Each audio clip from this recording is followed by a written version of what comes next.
Hello everyone, welcome to What If Naruto Left Team 7 and Mastered Kurama's Power Alone movie. Before we start, please go support Dragneel Slayer for writing that awesome fanfic. This is the translated version I made. There will be some mistaken character's gender, but of course Naruto is a male. After the mission to the Land of Waves and discovering he possesses the Kyubi, Uzumaki Naruto puts everything together.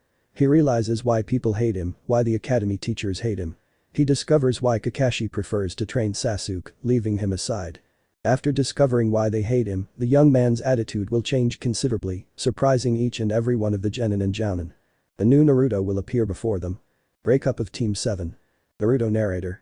I've already discovered the reason for people's hatred.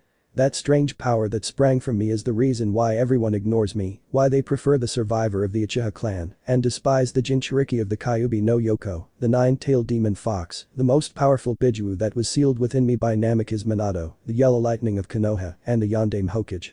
As well as husband of Uzumaki Kushina, the bloody habanero, who turned out to be my parents. At first, I didn't understand why they'd locked the Bijuu inside me, but then I understood. They couldn't ask others to do anything they weren't willing to do. How do I know this? It's actually quite simple. After releasing that chakra the Bijuu gave me when I fought Haku on the bridge, we created the first connection between us.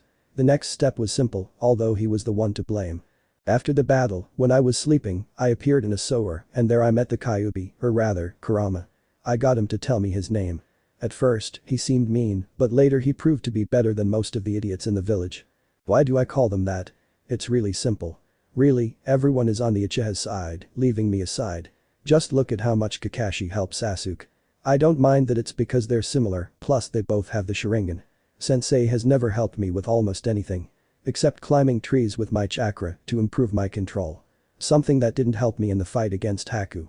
If it hadn't been for Kurama, Sasuke would be dead now, just like me. But does anyone acknowledge it? No. Even Sakura, after finding out that the Senbons were stuck in the team for protecting me, decided to give him credit. It's something that pisses me off. That bastard is taking everything from me. Maybe, if it weren't for Iruka-sensei and Hiruzen Jiji, I would have already gone to the dark side. Before, I just wanted Sasuke to acknowledge my talent. That's why I fought Zabuza, aside from the promise I made after he stabbed me with the kunai. Why doesn't anyone help me or stand by me? On my team, I'm a nuisance to Sakura, I know. Sasuke is very good and he also has great taijutsu. I'm a nuisance to him too. They probably hate me, just like the rest of my generation, since I'm not sure they're my friends. They're probably just pretending. Maybe it's time for me to reveal the real Naruto. Kurama offered to train me when we first met, but I was a little wary. Now I know I should accept his help, not so I can help my teammates, but so I can protect myself and the Kyubi. I know it's just him and me. No one will do anything for us, just as we won't do anything for anyone else. I'll accept whatever he tells me, and I'll show Team 7 that they shouldn't have rejected me. Narrator I. Naruto wakes up at 5 in the morning, his face betraying his tiredness. He had only just arrived from his mission to Nami yesterday, and now he was preparing to take advantage of the week the Sandaime had given them to rest, although he would use it for training. He looks in the mirror and throws his orange clothes in the trash. Today marks the beginning of his new ninja path. A path on which he would only help those who cared for him, although surely no one in that stupid village would. The member of Team 7 was already very clear that being Hokage was a stupid idea. He wanted to be one to be recognized, but now he would use another method to be recognized, and that was the one that best suited his new appearance and character. He wears blood-red Anbu pants with black lines. A black short-sleeved shirt with a Uzumaki clan symbol on the back. A kunai holder on his right leg. And a wristband on his left arm. The sash is now tied around his right arm.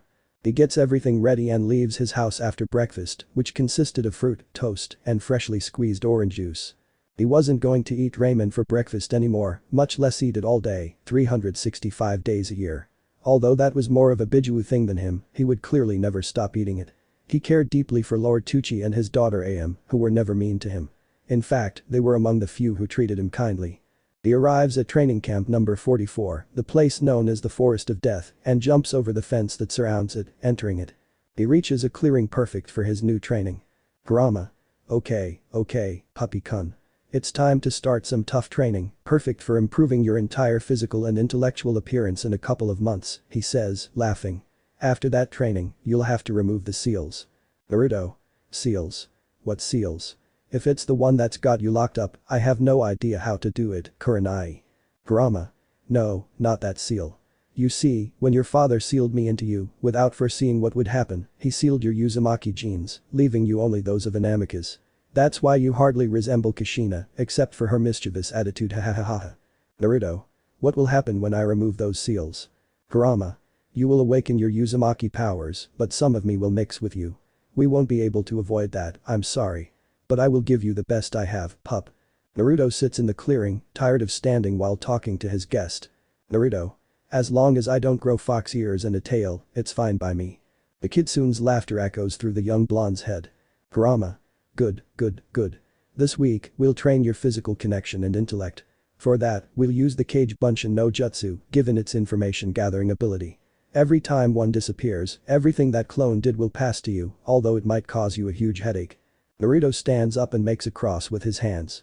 After the large amount of white smoke dissipates, there are a total of 50 Narutos who begin to climb trees, do push-ups, run through the forest escaping the beasts, in short, a long series of exercises that put the blonde's physical integrity at risk. While the clones do a wide variety of things, the original Naruto joins the Bijuu in his mental space to learn everything he hasn't been taught in school. After that first day, the team's week off ends and they are summoned by Kakashi to the bridge where they usually meet. Naruto gets up a little annoyed at having to meet up with his team, but hey, maybe the Sandaime can transfer him to another team. For him, it's very clear that being with Sasuke will never earn him recognition, especially when Kakashi doesn't seem to pay attention to him. It's okay that he might be a little hyperactive, but that will change sooner rather than later. He puts on his new style of clothing, ties the band on his right arm, and leaves his house after a 3-hour delay. He walks through the streets of Konoha, receiving angry looks from everyone he meets, except for girls, which he finds very strange. After training all this week, Naruto now had greater control of his immense chakra, in addition to having improved physically. Although he had not yet started his training to learn jutsus, he already possessed a low Chunin jutsu, something compared to Sasuke's, although he depended on the Sharigan, and Naruto's only depended on his physical condition, almost like that of a certain couple dressed in green. Kurama. When you finish this meeting of children, I want you to continue with your training. Naruto. Of course, Kurenai. I'm going to show everyone who's left me out the mistake they've made. He lets out a huge sigh and smiles. When will I start using jutsu? Kurama. In a month. We already know you possess all 5 primary elements, plus 3 secondary ones. Thanks to the shadow clones, your training is advancing very quickly. This week feels like a year. Naruto. I'll have to use more clones, right? Well, I know I'll get a headache, but it's a small price to pay if it helps me get better sooner. And when I'm ready, we'll remove the seals you were talking about, Kurenai. The fox laughs at his Jinchuriki's attitude. Since he began his training, he's improved considerably physically and they'll soon be moving on to jutsu training. Although the young man had already learned some Fuinjutsu, which will come in handy in future battles and confrontations with the Uchiha. The Uzumaki arrives at the meeting area and Kakashi is already there. He looks strangely at the genin, who was never late. Kakashi. You're late, Naruto. Did something happen to you? The young man looks at his sensei and smiles. Naruto. Nothing to worry about, Haddock. The silver-haired man looks in amazement at his student who had never spoken to him like that. Sakura. Will you stop being baka? Kakashi-sensei has something to tell us, baka. The pink-haired girl turns her gaze back to the sensei, who clears his throat. Kakashi. Look, guys, I've nominated you for the Chunin exam in 2 months. What do you think? Do you want to participate? Sasuke looks at the Jounin and smiles slightly. Sakura starts to shake with nerves and Naruto remains impassive, but no one notices. Sasuke. Of course we'll participate, Kakashi-sensei. I didn't even have to ask something so obvious. At least the dope and I are participating. And you, Sakura? The pink-haired girl turns her gaze to the black-haired boy and smiles. Sakura. Of course. I can't leave you alone. And if Naruto's in it, so am I don't want to be less than a baka. Kakashi smiles under his mask and gives them the 2 registration tokens. But when he goes to give it to Naruto, he hits the silver-haired man's hand, causing the sheet to fall to the ground under the watchful eyes of the 3. Sakura. What are you doing, baka? It's our sensei. Pick up the leaf now and apologize. Kakashi stares as Naruto takes the blade and breaks it. Sasuke. What's wrong with you, dope? Weren't you supposed to be Hokage? This is a step toward fulfilling your dream, moron. Naruto throws the 2 pieces to the ground and steps on them. Naruto. Haven't you ever been told not to speak up for others? I don't plan on taking the exam, especially not with you guys. Sasuke. What are you saying? Naruto. What you heard, Uchiha-san. I won't be participating in the exams unless I'm switch teams. He gives a light kick and the pieces of the leaf fall at Kakashi's feet, who couldn't be more stupefied. Kakashi. Why are you doing this, Naruto? We're a team. You can't abandon us. And anyway, you're obligated to take the exam if those two do. All 3 team members must participate. Naruto sets his blue eyes on the Sharigan holder and smiles. Naruto. Find someone else. From this moment on, I, Uzumaki Naruto, am no longer under your training and command, Kakashi. This is the disbandment of Team 7, which I am now leaving. Small clarification. This story will have a harem. It won't be very large, and I'm open to suggestions. I'll end up deciding, but it'll only be 1 or 2. You choose the rest. Another thing, if you want, you can tell me which team to put Naruto on, or if I should create a special one. I leave it to your choice. Well, I'll upload a chapter tomorrow, or maybe today, depending on whether I finish my other story soon. See you soon Tebeo. Team 11. Narrator I. The 3 members of Team 7 stared at Naruto in astonishment. He had torn up the Jounin exam registration form. He had hit Kakashi's hand when he handed it to him. And now he was resigning from the team. None of them understood what was happening to their teammate or student, depending on who you looked at. Sakura stares at Naruto. She remembers how he had recovered his armor by launching himself at Zabuza, despite the possibility of being cut in 2 by that enormous sword. She also remembers how he had stabbed the kunai into his hand to prevent the poison from spreading through his body. She couldn't understand how it was possible that this boy, who wanted to be Hokage, had now given up his chance to become a Chunin and advance in the shinobi ranks. Sakura. Stop talking nonsense. Naruto throws a shuriken at the pink-haired girl, but luckily it is deflected by Kakashi, who glares at his student. Kakashi. What the hell are you doing? Naruto smiles coldly.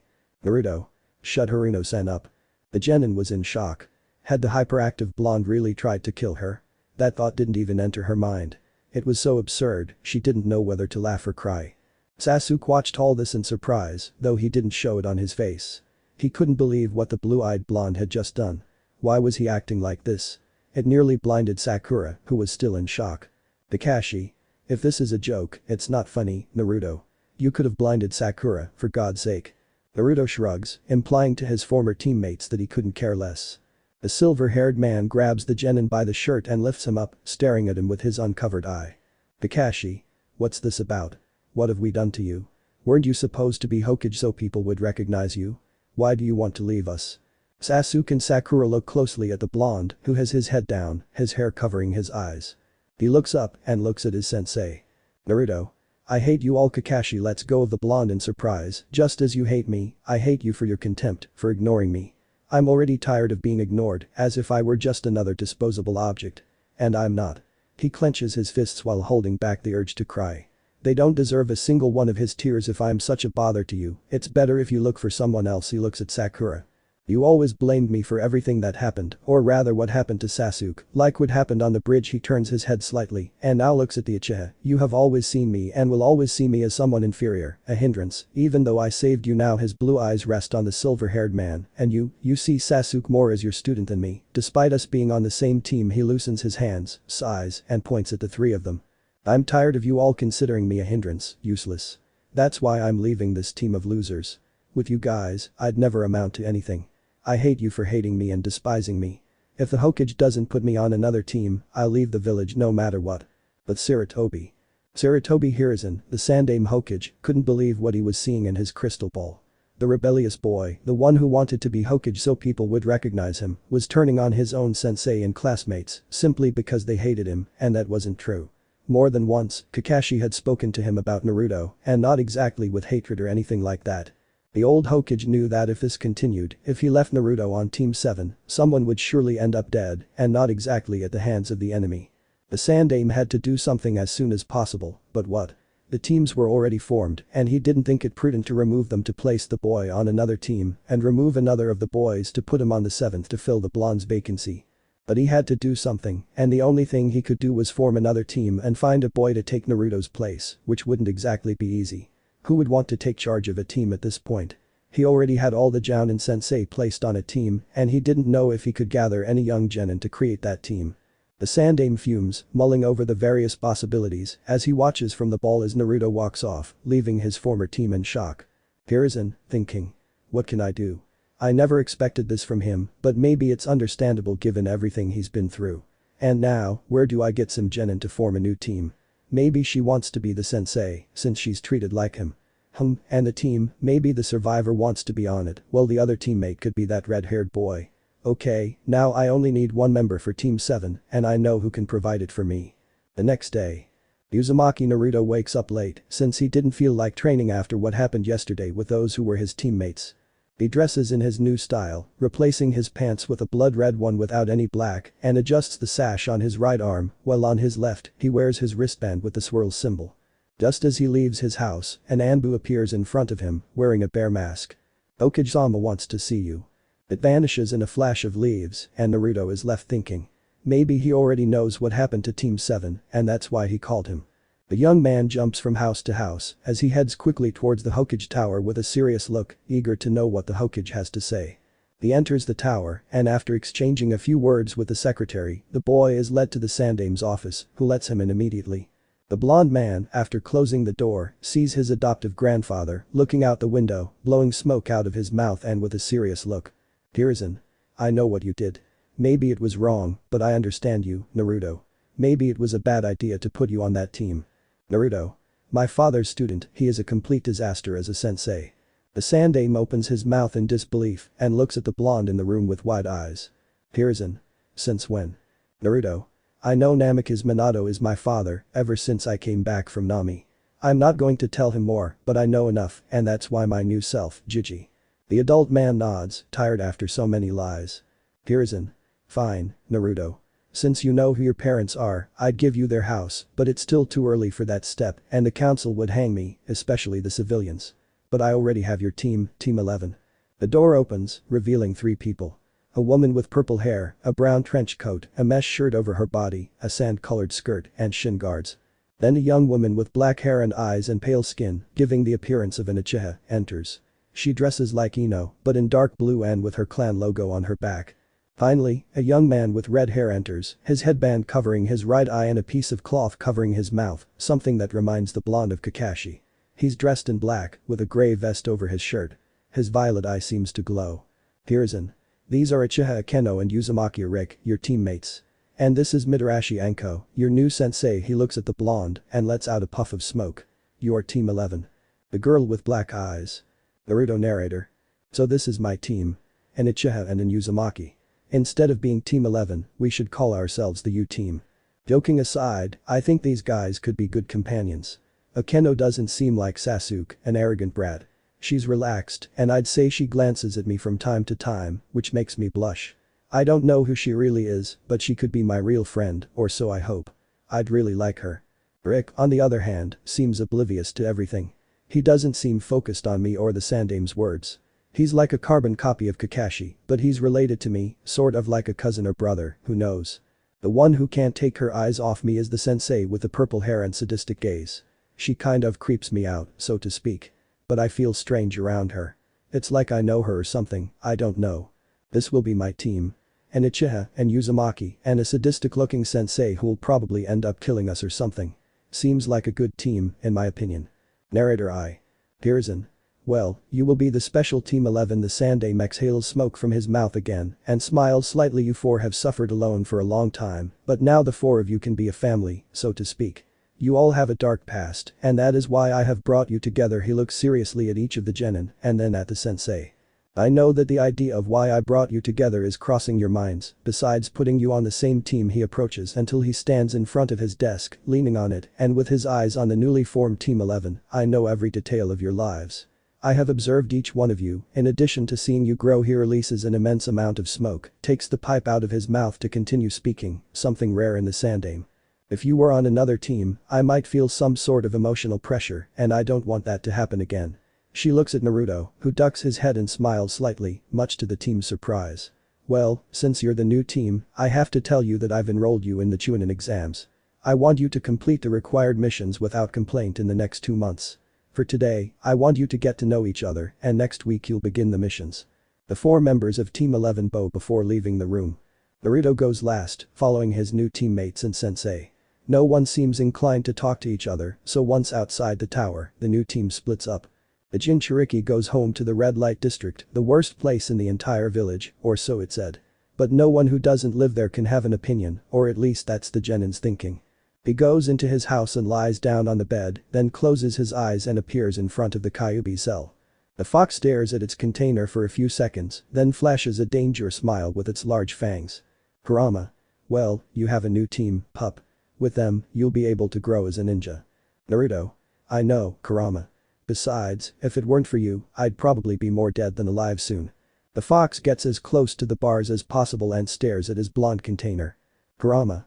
Surely that would have been the case, yes. But now I'm your sensei, just like the snake girl. Yes, I know you don't know what I'm talking about, but that doesn't matter. You'll understand later. Naruto. Okay, don't get all worked up. And how will my training continue? The Kyubi smiles as much as he can, causing the young man's face to turn whiter than wax. Naruto narrator. The week since we received the sandame has almost passed, and now I know a bit about my new classmates, although the sensei is very strange. She works in INT, a job made for the toughest and most sadistic. I think that's where her behavior comes from, or at least I think so. Although I may have been born with it.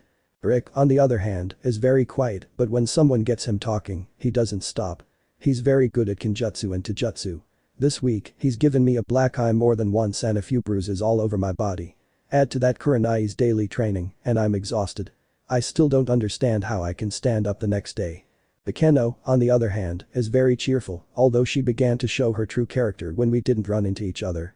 She was the first person I got to know more deeply. Something about her told me I knew her, and I did. She's the girl with the black eyes who was in the same orphanage as me. When I got her to tell me about her life, something that caused me several bruises on my body and a cold look from her, I was very surprised to know that she had been in the same orphanage as me, and when I told her, at first she didn't believe me, but when I told her about certain details that only those of us who have been there could know, she looked at me surprised. What confirmed that I knew her was when she herself told me that she was the girl with black eyes, a girl with whom I got along very well in that place. After that, we became closer, along with the strange sensei and the Redeed, who seemed disinterested in everything. You could almost say he was a Nara, disguised as an Uzumaki, which I find a little funny. Narrator I. Naruto deflects a roundhouse kick from his opponent, a girl with black hair and eyes. The two are being watched by their sensei, Mitarashi Anko, and their other partner, Uzumaki Rick, who is staring at a tree, not paying attention to his teammate's sparring match. The Keno sweeps the Uzumaki to the ground and places a kunai on his neck, squeezing so he doesn't rise, which makes the purple-haired girl smile. Anko. Okay, my dear Genins. Today is the last day before we start off on some missions and then participate in the Jounin exam. She climbs down from the rock and throws the stick at a tree, completing the village emblem. After these dangos, everything will be easier, she says to herself while looking at the blonde Uzumaki. Foxy-kun. In the exam, you'll probably end up facing your former team. Are you sure you can do it?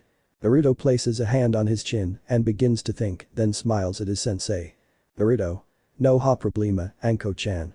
The purple-haired girl nods at the Jinchuriki's words, trying not to smile at the suffix, and sets her eyes on her other two genins. Anko. Akeno and Rick. This will be the first time you've seen the boys of your generation. Just to show you who can be smarter and stronger, my dear nibble-able genin. Inheritance. Naruto narrator.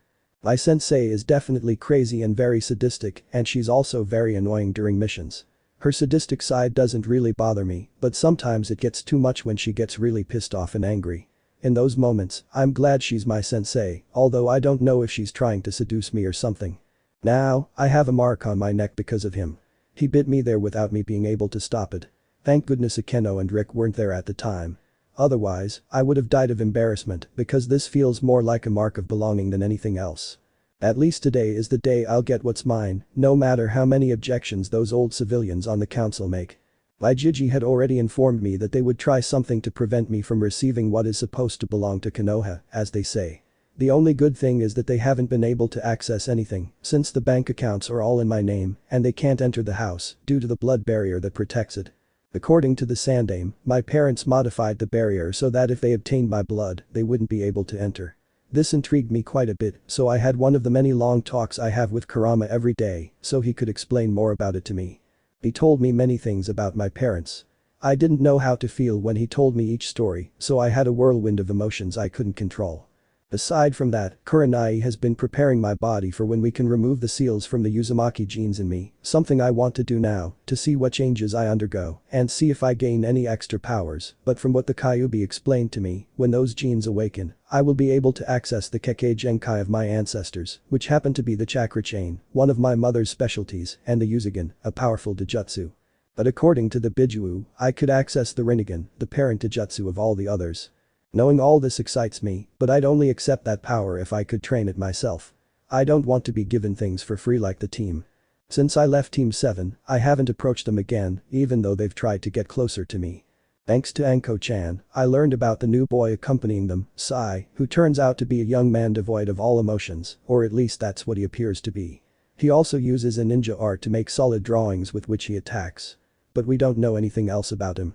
During this first month, we have done several missions, improving all our teamwork and to obtain the missions required to participate in the Chunin exam, although they have only been D-rank missions, since the sensei wants us to give a surprise to all the other genin, to which Rick totally agrees. And well, my relationship with my classmates is pretty good. I've gotten along pretty well with Akeno since I made her smile. And Ricky treats me like his brother. Although he pretends to be a retarded idiot to make his rivals confident like our Toby-senpai, he's capable of creating very good strategies, apart from the fact that his Kenjutsu, Taijutsu, Ninjutsu and Fuinjutsu are very extraordinary. Although he's a couple of years older than Akeno and I. In fact, I think this is the best team I can be on. Narrator I. The Kyubi's Jinchuriki gets out of bed somewhat tired after the long talk with Kurama, who, apart from not having slept much, is also feeling the effects of the hard training with his sensei and his Bijuu. It's been a month and a half since Team 11 was formed, but they haven't excelled at completing missions. They've focused on training and completing D-rank missions, only managing to complete 10, and they didn't expect to surpass that number.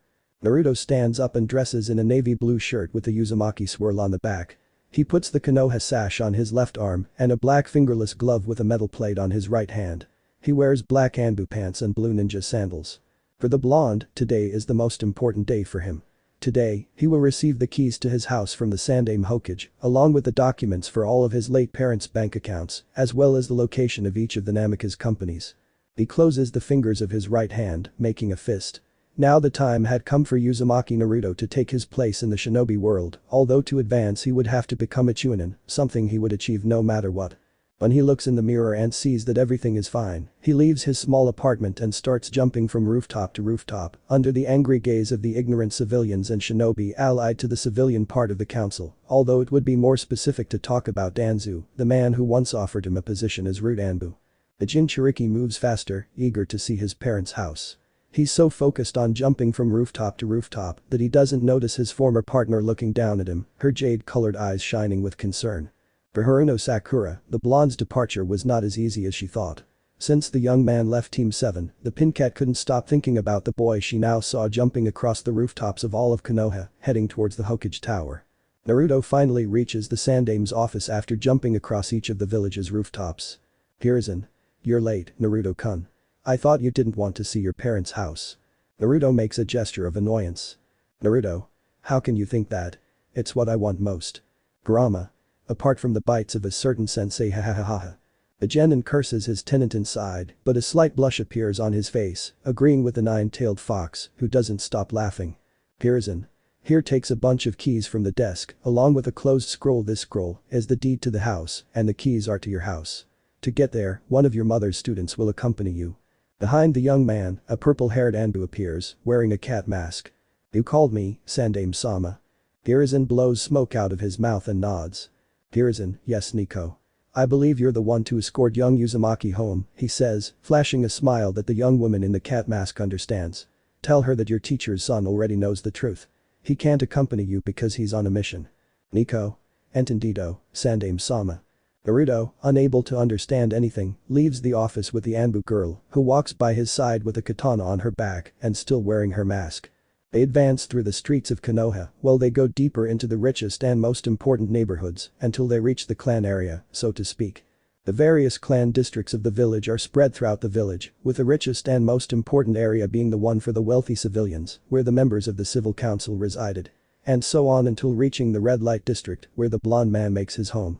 The couple stops in front of a huge mansion, very close to the Hyuga clan complex, the most respected clan after the Senju, one of the founding clans of the Leaf Village. Naruto stares at the enormous house in front of him. He can't believe his parents used to live in that area. The Anbu removes her mask, revealing her beautiful face, which is adorned by a small smile, along with a glimmer of nostalgia. Nico. You see, Naruto. This is your family home, the one that belonged to the Uzumaki. Everything inside is yours. The young man looks up to see the girl's brown eyes. I don't know her eye color, and then looks back at the house. Naruto. According to Jiji, you were my mother's student, right? The purple-haired girl nods, although her hair is more purple than purple, like Anko's. Yugao. My name is Yugao, Naruto-sama. The Jinchuriki looks at the girl with some annoyance. Naruto. Sama. Please, Yu-chan, I'm barely a 12-year-old genin. You shouldn't treat me like some old council mummy. I know you'll tell me I'm your teacher's son and all that, but I haven't even taken up my duties yet and I'm not old, so no Samar-san, Tebeo. Yugao can't help but smile at the verbal tic similar to her sensei's. The two enter the vast estate belonging to his family. Upon reaching the door, Naruto proceeds to open it with some blood, entering the hall after breaking the blood seal. The young man can't help but stare at every photo decorating the house. He sees his parents' faces. Yugao is a child with Kushina, Naruto's mother. And a girl with black hair and red eyes whom he immediately recognizes. It's Yuhi Kurenai, the sensei of Team 8. They walk through the house, room by room, until they come to one with a sign that says Naru-chan. When they open it, they see a crib and blue painted walls. This makes the young Jinchuriki unable to stop himself from crying. The young Anbu hugs her sensei's son and kisses his head. The two can't tell how long they've been hugging, the blonde crying and the purple-haired girl wrapping her arms around him. After separating, and when Naruto can stop crying, they walk through the rest of the compound, finding the house's library, full of books containing everything from jutsus to economics, passing through various branches of all kinds of study.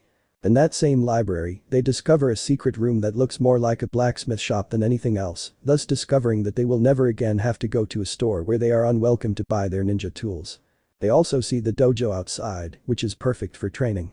When the blonde sees a katana with a black handle and the Uzumaki symbol on it, Yugao breaks into a smile. Yugao. That's your mother's katana, Naruto-kun. It's what she became known as the bloody habanero. The Kyubi's Jinchuriki gives a slight smile, then looks at his companion. Naruto. Yugao-chan. Could you teach me some kinjutsu?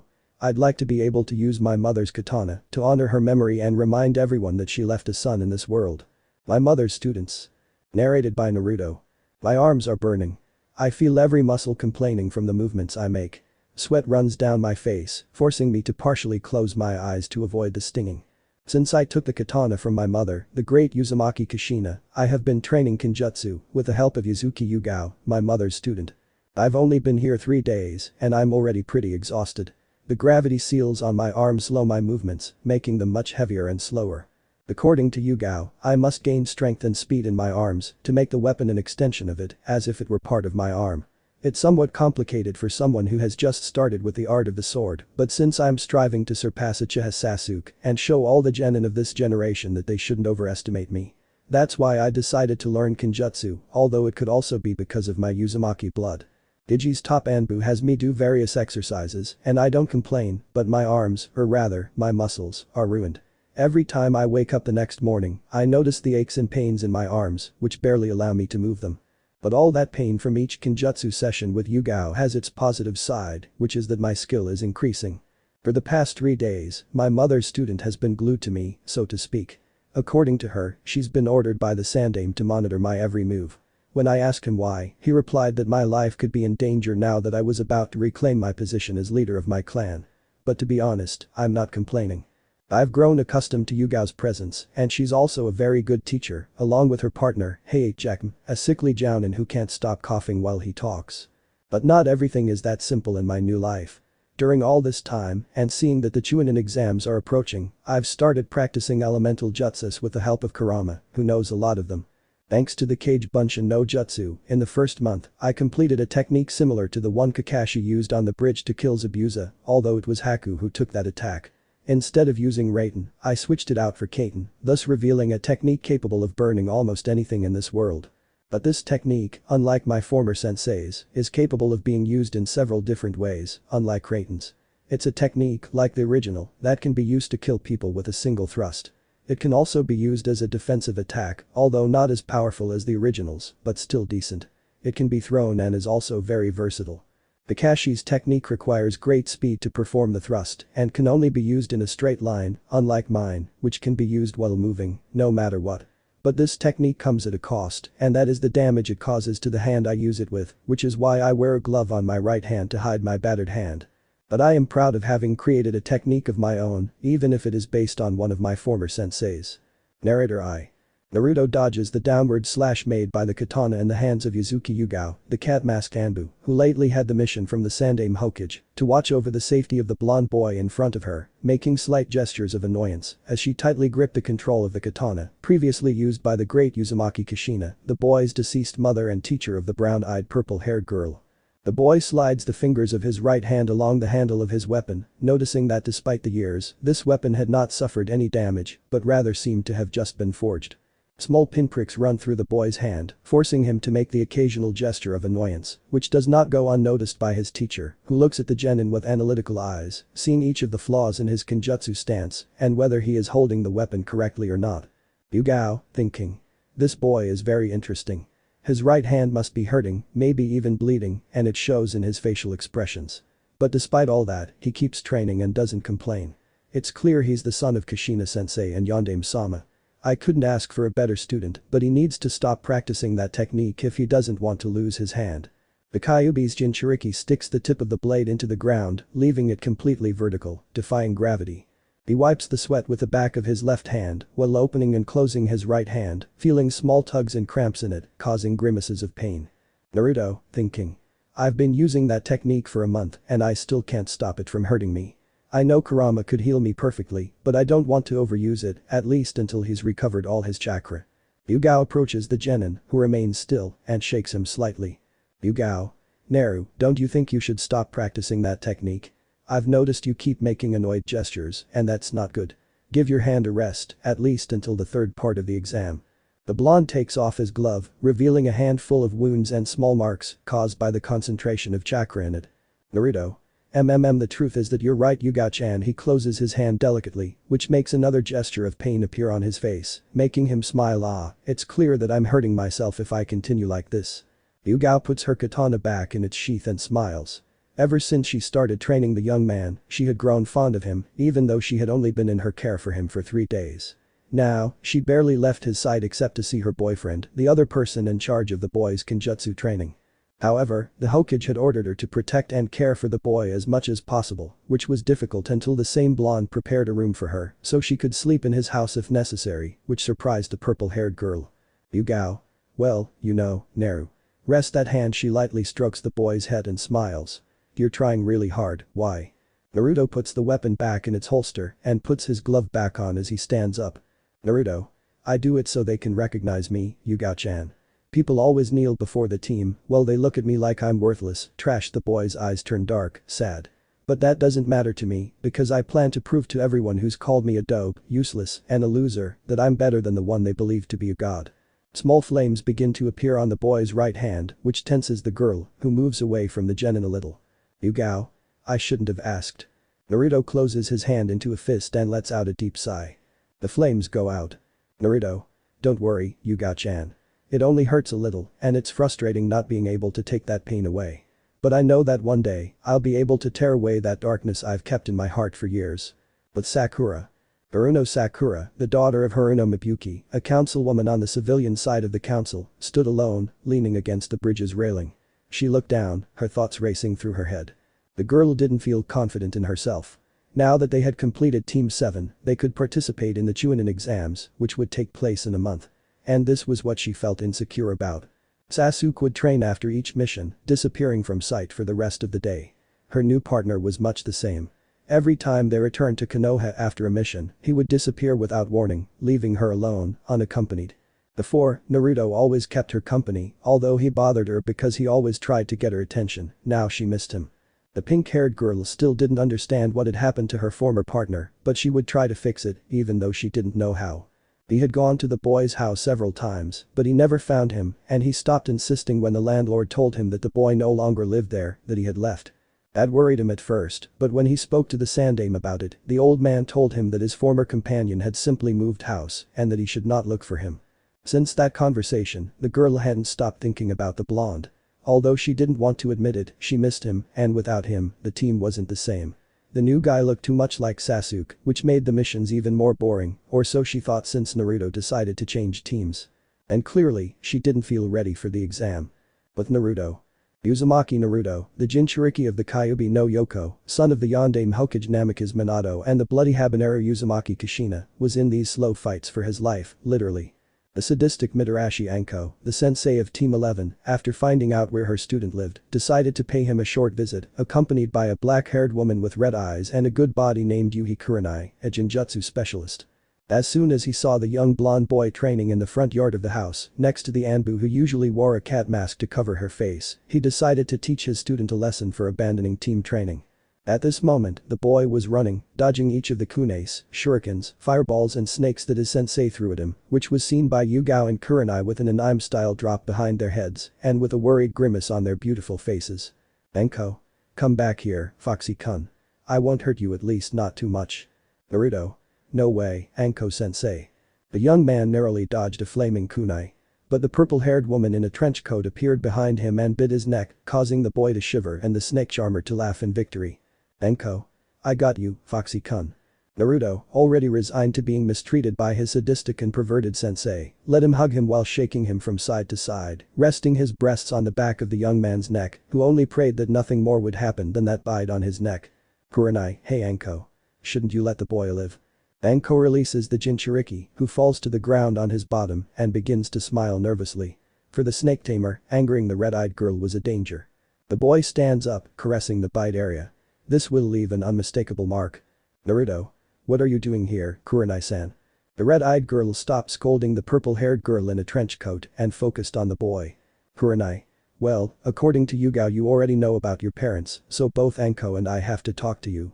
The young man looks at his sensei and the sensei of teammate with intrigue. Naruto. What about? Kurenai. Enko, Yugao, and I are your mother's students. We're the girls she decided to teach before we entered the academy. And since you now know almost everything about your mother, it's time for us to take care of you, at least me, since Enko and Yugao are already in them. The girl kisses the blonde on the cheek, making him blush quite a bit. We're going to tell you certain things, so you'll forgive us. Genjutsu training. Narrator I. Another day dawned in Konoha, the village hidden among the leaves. Uzumaki Naruto woke up lazily. His body ached excessively after the last Genjutsu training session given by the violet-haired Anbu. The training itself wasn't very difficult or tiring, but when you're accompanied by a sadistic girl who works by torturing people, the training becomes much more entertaining and painful, so to speak. Ever since Anko arrived at her student's house, the one belonging to the woman she admired so much, she seemed reluctant to leave. She always arrived early and left at night, as if she were a thief. Kurenai, during one of the boys' training sessions with Yugao, asked him if it bothered him that Anko was spending so much time there, to which the young man shook his head. It didn't really bother him. He just feared for his life. The snake tamer was given to throwing kunes every now and then to test the blonde's reflexes, which didn't seem to disappoint her sensei. But the practice became tiresome and tiring. Naruto could no longer find a moment of peace, except when training with Yugao, who was given daily orders by the Sandaime, and when he was with his teammates. For some reason, Rick, who was like a brother to him, ended up calling him senpai, making his childish attitude more believable. This sometimes provoked the fury of a certain brunette in the group who ended up beating the Rick up. For some reason, he never uncovered his right eye, like Haddock did. That, and the fact that he covered his face, made them look like brothers or a duo. When Naruto asked him why he was hiding his eye, he told him, "The eye I have is that of a god, Naruto-senpai." At first, when he finished the sentence with the senpai, she thought he was joking, but after seeing the seriousness in his other eye, she decided not to say anything. On the other hand, Akeno had become something of a second Sakura, albeit more so with her temper. If you pissed her off, you could earn a stay in the hospital for a few days or months. That was why the blonde tried to anger the brunette as little as possible. But unfortunately for him, when Naruto angered her, he ended up worse than the rest, and if it weren't for Kurama, who cured him, he'd be in a hospital bed for years. Fortunately for the blonde, and unfortunately for the Redeed, the latter was the one who took the most hits. On the other hand, Akeno was an impressive girl in the blonde's eyes. She had a natural talent for learning jutsus and didn't need her clan's Sharigan to copy and learn them. Aside from that, her Dojutsu had already matured and she had obtained the 3 tomos in each eye. When the three Jounin asked the girl when she awakened said Dojutsu, she said that she was 5 years old, which was unthinkable, since the clan's prodigy, Uchiha Itachi, awakened it at 8 years old. In short, for the blonde each of his companions was a box of surprises, which made his desire to unlock certain seals that were in his body grow more and more every day, but for that there was still time, so he focused on the creation of several new jutsus and the perfection of that jutsu, similar to that of his former sensei, which led to continuous scolding from Yugao, since his right hand, which he used to execute said jutsu, was very hurt. But this was only because he did not use Kurama's chakra to heal himself. For the moment, he was determined to use his own strength to complete all of Anko and Yugao's training before the arrival of the Jounin exams. The Jinchuriki didn't know why, but he was eager for the exams to arrive so he could prove to the rest of the genin of his generation that he wasn't the loser from the academy. Now, after leaving Team 7, he was a somewhat different Naruto, according to Kurama. For the Jinjutsu master, the Naruto from Team 7 was very different from the current one, perhaps not in his cheerful attitude, but in other ways. The Naruto from Team 11 was now a fairly physically strong boy with a body that was becoming more defined as the days went by. He was much smarter than the previous one and could create any strategy almost as quickly as Nara. Some of the changes were due to the Kyubi, which had been slowly weakening the seals, which produced some improvement in the young man's attitude and intellect, something that surprised the three Jounin who visited him. And with that, we come to today, in which the young heir of the Uzumaki clan was going to undergo new training given by the sensei of Team 8. The red-eyed woman watched the blonde man closely, as if analyzing each of the grimaces he made on his face. Both Akeno and Rick were with the snake tamer in another part of the Uzumaki's immense residence, continuing with the training regimen. Izuki Yugao wouldn't be attending her daily kenjutsu practice with her favorite student today, although he was actually the only one. She wasn't going to watch him today either, given that the Sandaime had granted a few days off to the other kenjutsu master in the village, who happened to be her boyfriend, and the two of them wanted to spend that time together. Something the genin didn't refuse, since Heiicheken was her other mentor in the art and he saw fit to take time for themselves. Since when the exams came, things wouldn't be easy. Kurenai. Fine, Naruto-kun. Starting today and until the exams arrive, I will train you in Jinjutsu. The blue-eyed man looks at her with doubt. Yes, I know I have a team to train, but they prefer to train alone, especially Kiba. I don't like that perverted boy, she says, growling. Well, the blonde laughs. Whatever. Thanks to the Sandaime knowing about this training, he gave me your academy file. In it and in the one for Team 7, they give quite a bit of information about your abilities. And he can see you don't get along well with Jinjutsu. Naruto. Well, yes. I'm useless at creating them and pathetic at getting out of them. The sensei nods. She had previously considered the young man a useless person who didn't believe he was her sensei's son. Now that she had seen his determination to create his jutsu similar to that of the copy ninja, she had a different opinion of the boy. Kurenai. Fine, that's what I'm going to help you with. To break out of a Jinjutsu, there are two ways. Either physically injure yourself or overload the illusion with enough chakra. The second option is much harder to do, given that you'd need to have large chakra reserves, and genin don't. Naruto. Excuse me, Kurenai-sensei. I possess enormous amounts of chakra, not to mention that they have been increasing with my training. The red-eyed girl can't help but smile on her face. Kurenai. Well, that makes you special, Naruto. But Hiruzen. Sarutobi Hiruzen was in his office, signing one paper after another, blowing smoke from his pipe and mouth as if he were a locomotive and with his mind on his adopted grandson. Since he had that talk with him, changed his team, and sent him to live at his parents' old house, the boy had focused on his training at the hands of his various senseis. First, Anko, who took over the boy's current equipment. Then, after seeing his mother's katana, Yugao and Jekken began training him in kenjutsu, which is why they assigned the Anbu to look after him. And now the Jinjutsu master, Yuhi Kurenai, was going to train him in Jinjutsu, his current weakness. You could almost say the boy was going to become a full-fledged genin. But someone kept bothering him about it. Kakashi kept searching for his former student, hoping to start a conversation with the boy, but he hadn't seen him in a month and a half. He still couldn't understand why the boy had left the team and it was eating away at his mind. That, and he had a debt to pay to his sensei, who was the boy's father, and now that he could take care of him, he didn't want to waste the opportunity.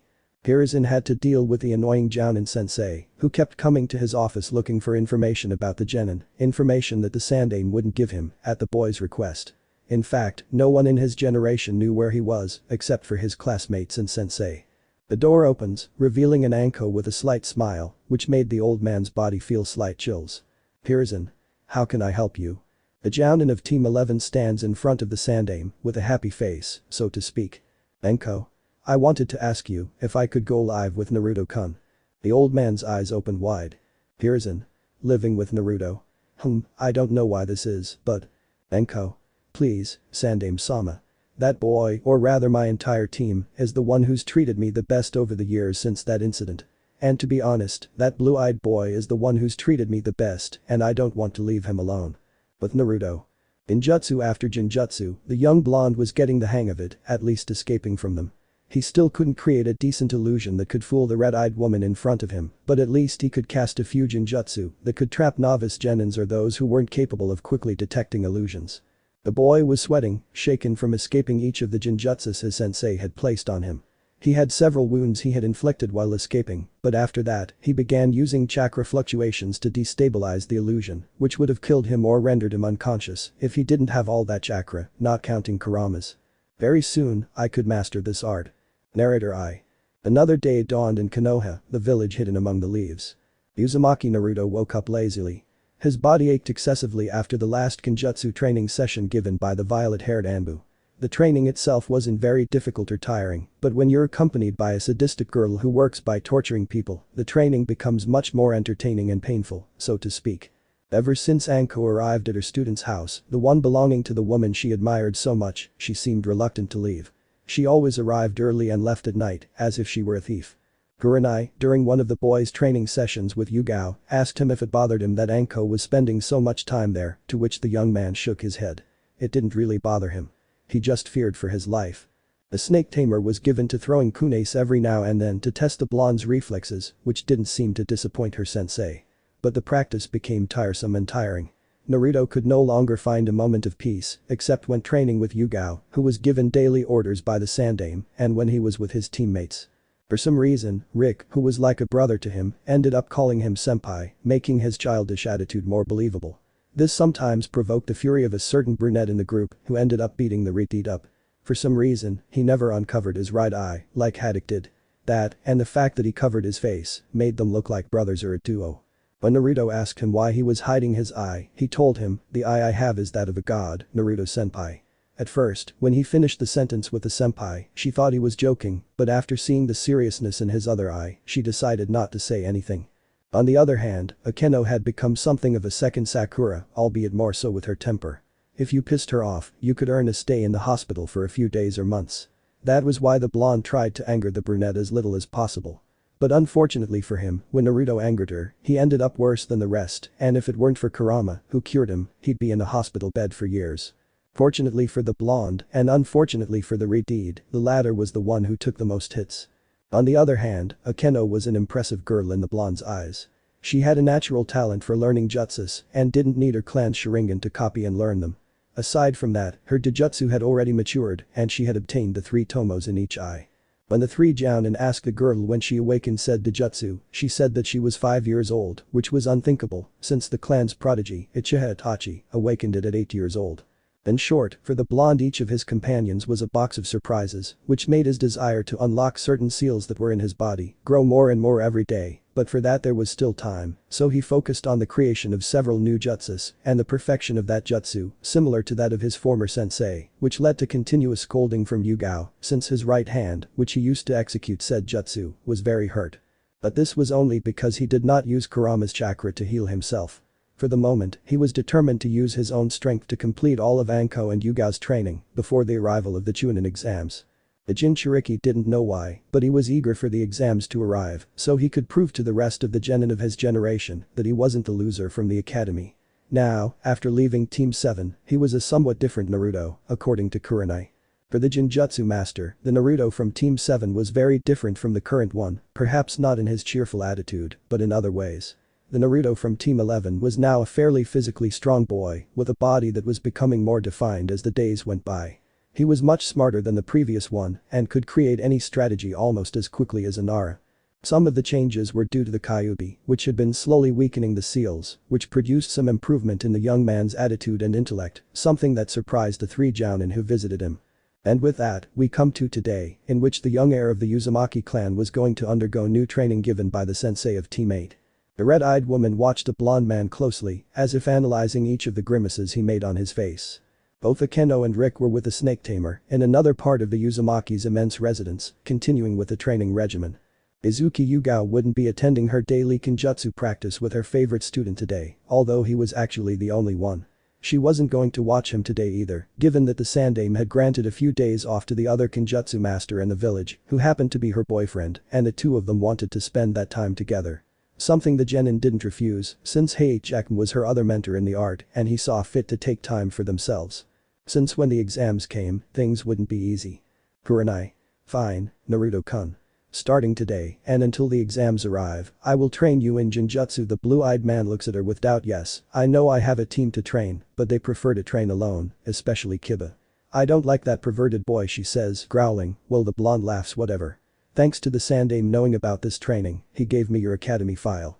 In it, and in the one for Team 7, they give quite a bit of information about your abilities. And he can see, you don't get along well with Jinjutsu. Naruto. Well, yes. I'm useless at creating them and pathetic at getting out of them. The sensei nods. She had previously considered the young man a useless person who didn't believe he was her sensei's son. Now that she had seen his determination to create his jutsu similar to that of the copy ninja, she had a different opinion of the boy. Kurenai. Fine, that's what I'm going to help you with. To break out of a Jinjutsu, there are two ways. Either physically injure yourself or overload the illusion with enough chakra. The second option is much harder to do, given that you'd need to have large chakra reserves, and genin don't. Naruto. Excuse me, Kurenai-sensei. I possess enormous amounts of chakra, not to mention that they have been increasing with my training. The red-eyed girl can't help but smile on her face. Kurenai. Well, that makes you special, Naruto. But Hiruzen. Sarutobi Hiruzen was in his office, signing one paper after another, blowing smoke from his pipe and mouth as if he were a locomotive and with his mind on his adopted grandson. Since he had that talk with him, changed his team, and sent him to live at his parents' old house, the boy had focused on his training at the hands of his various senseis. First, Anko, who took over the boy's current equipment. Then, after seeing his mother's katana, Yugao and Jekken began training him in Kenjutsu, which is why they assigned the Anbu to look after him. And now the Jinjutsu master, Yuhi Kurenai, was going to train him in Jinjutsu, his current weakness. You could almost say the boy was going to become a full-fledged genin. But someone kept bothering him about it. Kakashi kept searching for his former student, hoping to start a conversation with the boy, but he hadn't seen him in a month and a half. He still couldn't understand why the boy had left the team and it was eating away at his mind. That, and he had a debt to pay to his sensei, who was the boy's father, and now that he could take care of him, he didn't want to waste the opportunity. Hiruzen had to deal with the annoying Jounin sensei, who kept coming to his office looking for information about the genin, information that the Sandaime wouldn't give him, at the boy's request. In fact, no one in his generation knew where he was, except for his classmates and sensei. The door opens, revealing an Anko with a slight smile, which made the old man's body feel slight chills. Hiruzen. How can I help you? The Jounin of Team 11 stands in front of the Sandaime, with a happy face, so to speak. Anko. I wanted to ask you if I could go live with Naruto-kun. The old man's eyes opened wide. Hiruzen. Living with Naruto? I don't know why this is, but… Anko. Please, Sandaime-sama. That boy, or rather my entire team, is the one who's treated me the best over the years since that incident. And to be honest, that blue-eyed boy is the one who's treated me the best and I don't want to leave him alone. But Naruto. Ninjutsu after Jinjutsu, the young blonde was getting the hang of it, at least escaping from them. He still couldn't create a decent illusion that could fool the red-eyed woman in front of him, but at least he could cast a few Jinjutsu that could trap novice genins or those who weren't capable of quickly detecting illusions. The boy was sweating, shaken from escaping each of the Jinjutsus his sensei had placed on him. He had several wounds he had inflicted while escaping, but after that, he began using chakra fluctuations to destabilize the illusion, which would have killed him or rendered him unconscious if he didn't have all that chakra, not counting Kurama's. Very soon, I could master this art. Jounin exams. The written exam. Narrated by Naruto. The month has passed, and the long-awaited Jounin exams are here. I'm eager to participate. In fact, I think it's all I've thought about during this entire training period. Thanks to Kurenai's help, I've been able to complete my Jinjutsu training, and I can say that it's easier for me to escape from them now. I'm still struggling to create good illusions, but they're getting better step by step. On the other hand, I've already reached a good level in Kenjutsu, according to my two senseis. Yuzuki Yugao and Heijaku Konoha's expert Kenjutsu duo. Although I still struggle to keep up with them, and I lose duels more due to their experience than their strength. Ryugao excels at using Kenjutsu flexibly, while Gekma excels at speed. Both are very skilled in their art. On the other hand, getting along with my team has been good.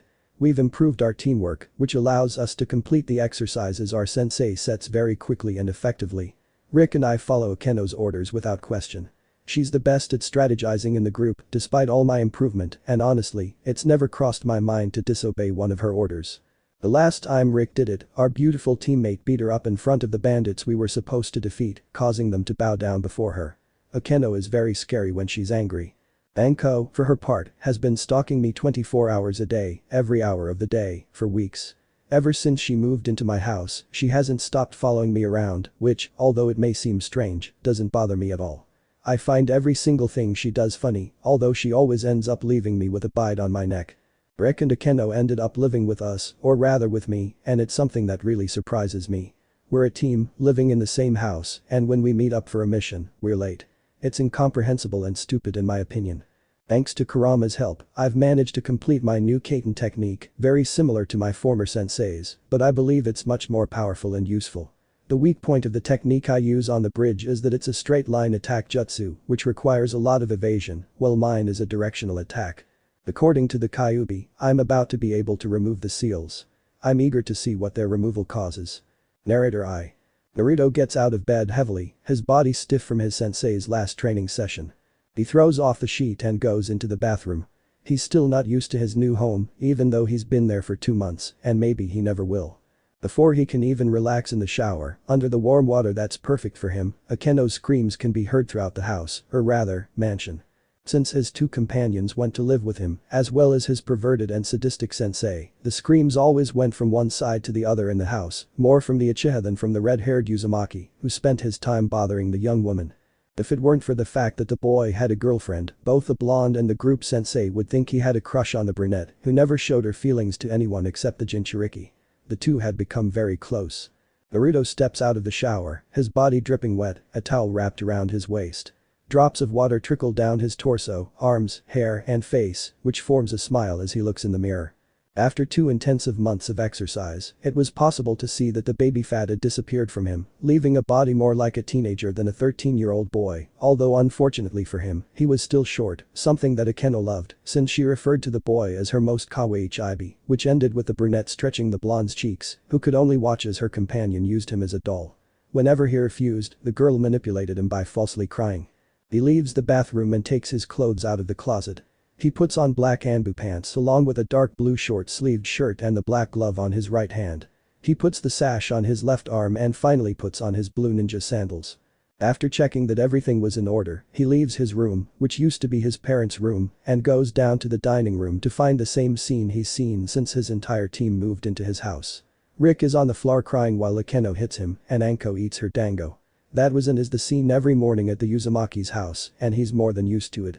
A little lemon juice and a couple of toasts are served. Anko. Okay, my nibbling genin. The 3 of them look at their sensei, who is finishing his last dango, for now. It's time. You must make known the results of this arduous training we've done. Akeno. But you spend all day eating dangos, Anko sensei. The purple-haired girl glances at her student, who remains silent while puffing out her cheeks and looking away from her, which makes Rick laugh, and unfortunately, the brunette hears her and beats her up again. Anko. It doesn't matter. She looks at Naruto for a few seconds and smiles. Naruto. If during the exam someone gives your rivals information, they'll give away the information you had with Team 7, so show them how much you've grown. But Sasuke. Uchiha Sasuke was leaning against the wall, waiting for his 2 teammates, Haruno Sakura and Sai, a young man lacking emotions, but with a high level, almost on par with him. Since the departure of his former teammate, Uzumaki Naruto, he felt strange, as if he were missing something, but he hid it by training to the point of exhaustion. He wasn't an Uchiha for nothing, and he also wanted to become a Jounin once and for all, so he could leave behind the 3-person teams and lead his own.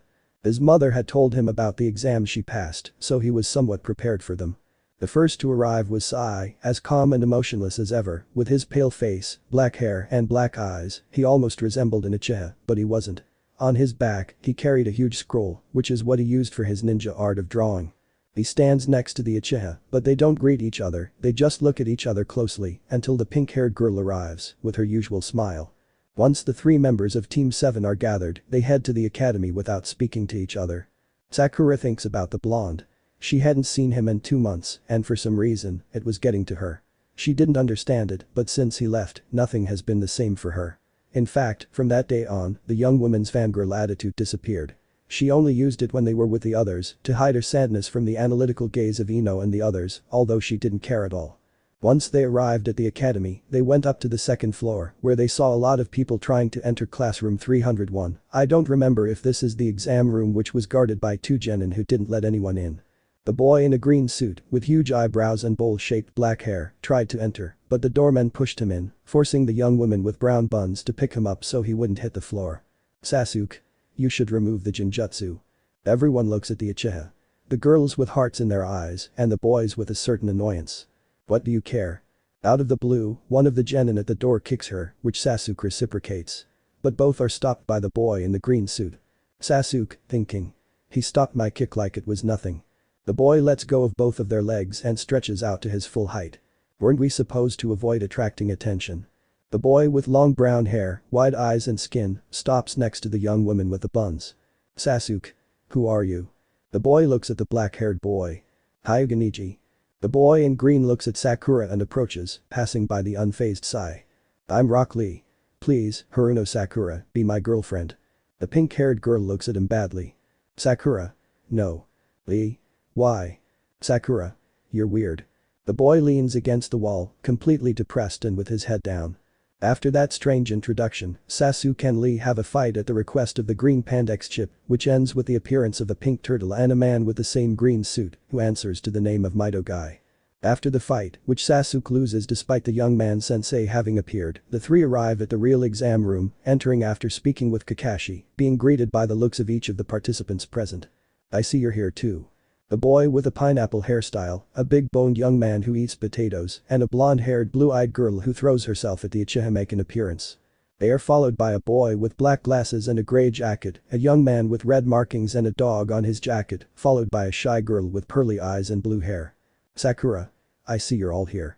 Shikamaru, Choji, Ino, Shino, Kiba and Hinata. Kiba squints at Sai. Kiba. You've really changed, Naruto. Everyone looks at the Inyazuka with a drop behind his head. Sasuke. This is Sai, our recent teammate. The rest of the genins look at the members of Team 7 in surprise. Ino. But what about Naruto? Sakura looks at her friend, who gets off the Uchiha's back, who silently thanks her. Sakura. He left the team. We don't know why or where he's been. We haven't seen him since. But Anko.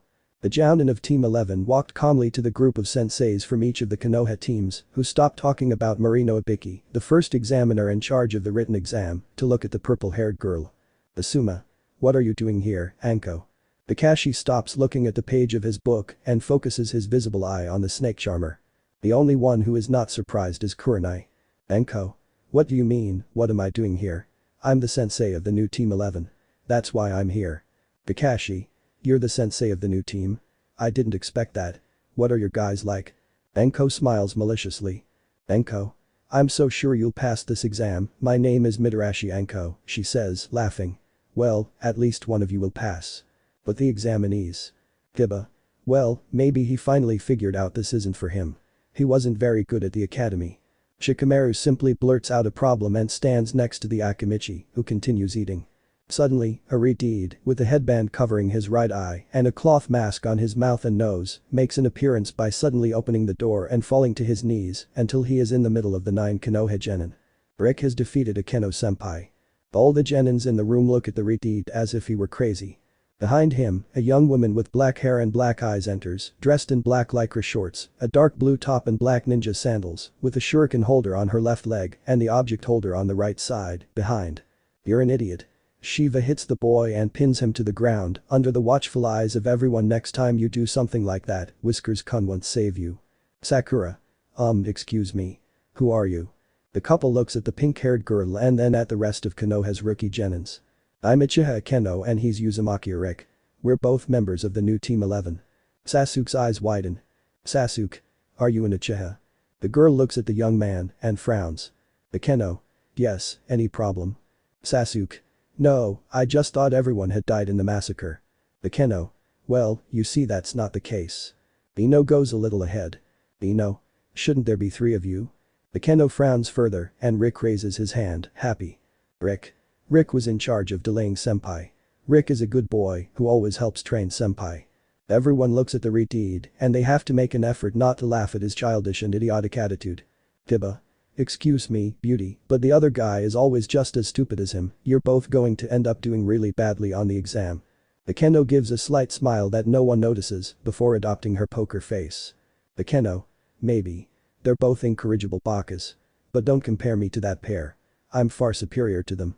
The doors open again, revealing a young man dressed in a dark blue short-sleeved shirt, black Anbu pants, and blue ninja sandals. I swear I'll kill you, Rick. Sakura. Naruto. The blue-eyed blonde blinks a couple of times and sees all the boys and girls of his generation. Naruto. Oh, so you guys got put into this stupid test too, he says, looking at all the rookie teams. Troublesome. Shikamaru looks at his former classmate. Although he looks the same, something tells him he's not what he used to be. Sakura. How have you been? The blue-eyed man looks at the pink-haired girl with a certain resentment, which is replaced by nostalgia and regret. Naruto. I guess so. Busy with the move, Sakura-san. The pink-haired girl looks sadly at her former companion, while the others weren't expecting the san. In fact, they were expecting the chan. Tiba takes a step forward and stands in front of his former schoolmate. Tiba. You look the same, Naruto. Naruto. I'm the same, Kiba-san. Shikamaru was now clear about it. This Naruto in front of him, despite being almost the same physically, was something different from the one he'd known long ago, and he didn't know whether to like that or not. It was a problem for him, like almost everything. You guys should stop making noise. Already a young man with gray hair and glasses approaches the genin. I'm Yakushi Kabuto, and, so to speak, I'm a veteran of the exams. The boy with glasses explains to the genins how the exams go, telling them that they are held every 6 months, or what is the same, twice a year, and then tells them about the info cards and the villages that participate in that exam. Sasuke. I would like you to give me information about Sabaku no Gaara and Rock Lee. Shikamaru. And me from Uzumaki Naruto. The rookies look at their friend in surprise, who ignores them. On the other hand, Naruto smiles slightly. Kabuto. Let's start with Sabaku no Gaara. He's a genin from Suna, son of the Kazekijin brother of his teammates, Sabaku no Kankuro and Sabaku no Tamari. There is no data on his abilities and his mission record is as follows. 8D rank, 11C rank, 2B rank and 1A rank. It should be noted that he returned unharmed in all of them. He goes to the next card and injects chakra into him. Rock Lee from Konoha. His teammates are Tenten and Hyuga Niji, the genius of the Hyuga clan. His sensei is Mido Gai, the green beast of Konoha. His skills are not very remarkable except in Taijutsu. The boy cannot use chakra properly and therefore cannot do ninjutsu and jinjutsu. His mission history is as follows. 25D rank and 15C rank. There is no more about him. He goes to the last info card and looks at the blonde. Well, now let's go for Uzumaki Naruto from Konoha. He is a former member of Team 7 and a former student of Kakashi. He belongs to the newly formed Team 11 under the tutelage of their new sensei, of whom there is no information yet. His teammates are Uzumaki Rick and Uchiha Keno. The reason is unknown, but Naruto has been nicknamed the Son of Lightning. His skills have not improved at all. He is at the same level as the academy, having really bad taijutsu and ninjutsu and zero jinjutsu, being the worst of his generation. With his new team, he has only completed 10D rank missions, the necessary to participate in this exam. After finishing, the boy collects the cards but is attacked by the 3 sound genin, ending up on the ground vomiting after the bandage man's attack. Before the altercation escalates, a puff of smoke appears, revealing a group of Jounin and a dark-skinned man. Okay, scumbag. You better go ahead and get your seat numbers or I'll kick you out. I'm Marino Ibiki, the examiner for this test, and you do what I say. Each one takes a number and Naruto is next to Hinata, who is a little red-faced and has her gaze lowered. After distributing the exam, the examiner explains the rules and everyone begins to take the exam. Naruto finishes the exam quickly and starts playing with a stress ball under the watchful eye of the EAT leader and his academy classmates who look on in disbelief at how the young man takes the exam so lightly. The Keno, like Rick, finish at the same time as Naruto and start playing with pencils. After 45 minutes, the examiner gives the 10th question, but before he continues speaking to give the rules of this, Akeno reveals the entire function of the exam, making Ibiki nod, leaving all those who did not leave as he requested, passing, these being a total of 50 teams. Before he can congratulate them, a kunai breaks the window and a black tarp appears with writing on it, making Naruto smile and Rick shiver. Enko. Okay, brats. It's time to head to Camp 44 and you better get there quickly or you'll have to deal with me. Second part of the exam. Uzumaki Karen. Narrator I. Team 11 was in Camp 44, better known as the Forest of Death. Anko had given them the information to pass the test, which was to spend 5 days in the forest and survive. To pass, they had to obtain either the Earth or Sky Scroll, depending on which one they had, and go to a tower in the center of the forest, 10 kilometers from the entrance. Naruto, after receiving the scroll, and to everyone's surprise, showed his rivals that they had the Earth Scroll, and, whoever wanted it, could go after them and try to take it from them. Because of him, they had already had to deal with quite a few teams, but at least they had their scroll and were now scouring the forest, looking for any threats. Naruto felt strange, as if his body were burning from the inside out, as if he had a fire inside him that was burning hotter and hotter. His muscles ached. His eyes burned, and he felt as if a great energy were beginning to form inside him. He fell to his knees on a branch and placed his hands on it, his head bowed and wanting to vomit or die. Both Akeno and Rick stopped when they saw their friend and companion in such a pitiful condition. They both looked at him with sincere concern. Akeno. Naruto, what's wrong with you? The blonde didn't answer. He gritted his teeth and clenched his fists until they bled, holding back the urge to scream from all the pain he was feeling at that moment. Rick narrowed his visible eye. Something told him his partner was going through something very important and that everything was going to change, turning 360 degrees. Thanks to being a sensor, he felt small chakra fluctuations that increased or decreased, and that came from his partner lying there. The Redeed looked around with some caution. Being in that place, in an exam and surrounded by enemies, it wouldn't surprise him if someone took advantage of the situation to attack them, although he would be bitterly surprised by the two young men still standing. He turned his attention back to his companion and saw large drops of sweat falling from his face. Naruto stood up carefully, very slowly and without rushing. He felt like his chakra had diminished significantly, although he didn't quite understand why. He hadn't performed any action that required so much chakra expenditure, and here he was, with more than 75% of his chakra gone, evaporated, leaving no trace. But on the other hand, he felt as if he had undergone some change that he would eventually discover later. Akeno. Are you better? The blonde man opens his eyes and looks at his companions. Their faces show concern. Naruto. I guess. I feel tired and I've lost a lot of my chakra, although I don't understand the reason for this. The young woman frowns. How could someone lose their chakra just like that? It was the strangest thing in the world, but there was nothing they could do except hope it wouldn't happen again. If not, maybe the blonde was lost. Akeno. I don't know what the hell happened, but we have to get out of here and go to the tower. Otherwise, maybe it'll happen again, and we'll be at the mercy of the animals or some genin. The blonde regulates his breathing and is about to answer, but suddenly he feels the pain return to his body and falls unconscious without anyone being able to prevent it. Naruto's mind. Naruto slowly opens his eyes to find himself in a very dark sewer, with water falling drop by drop into the water at his feet.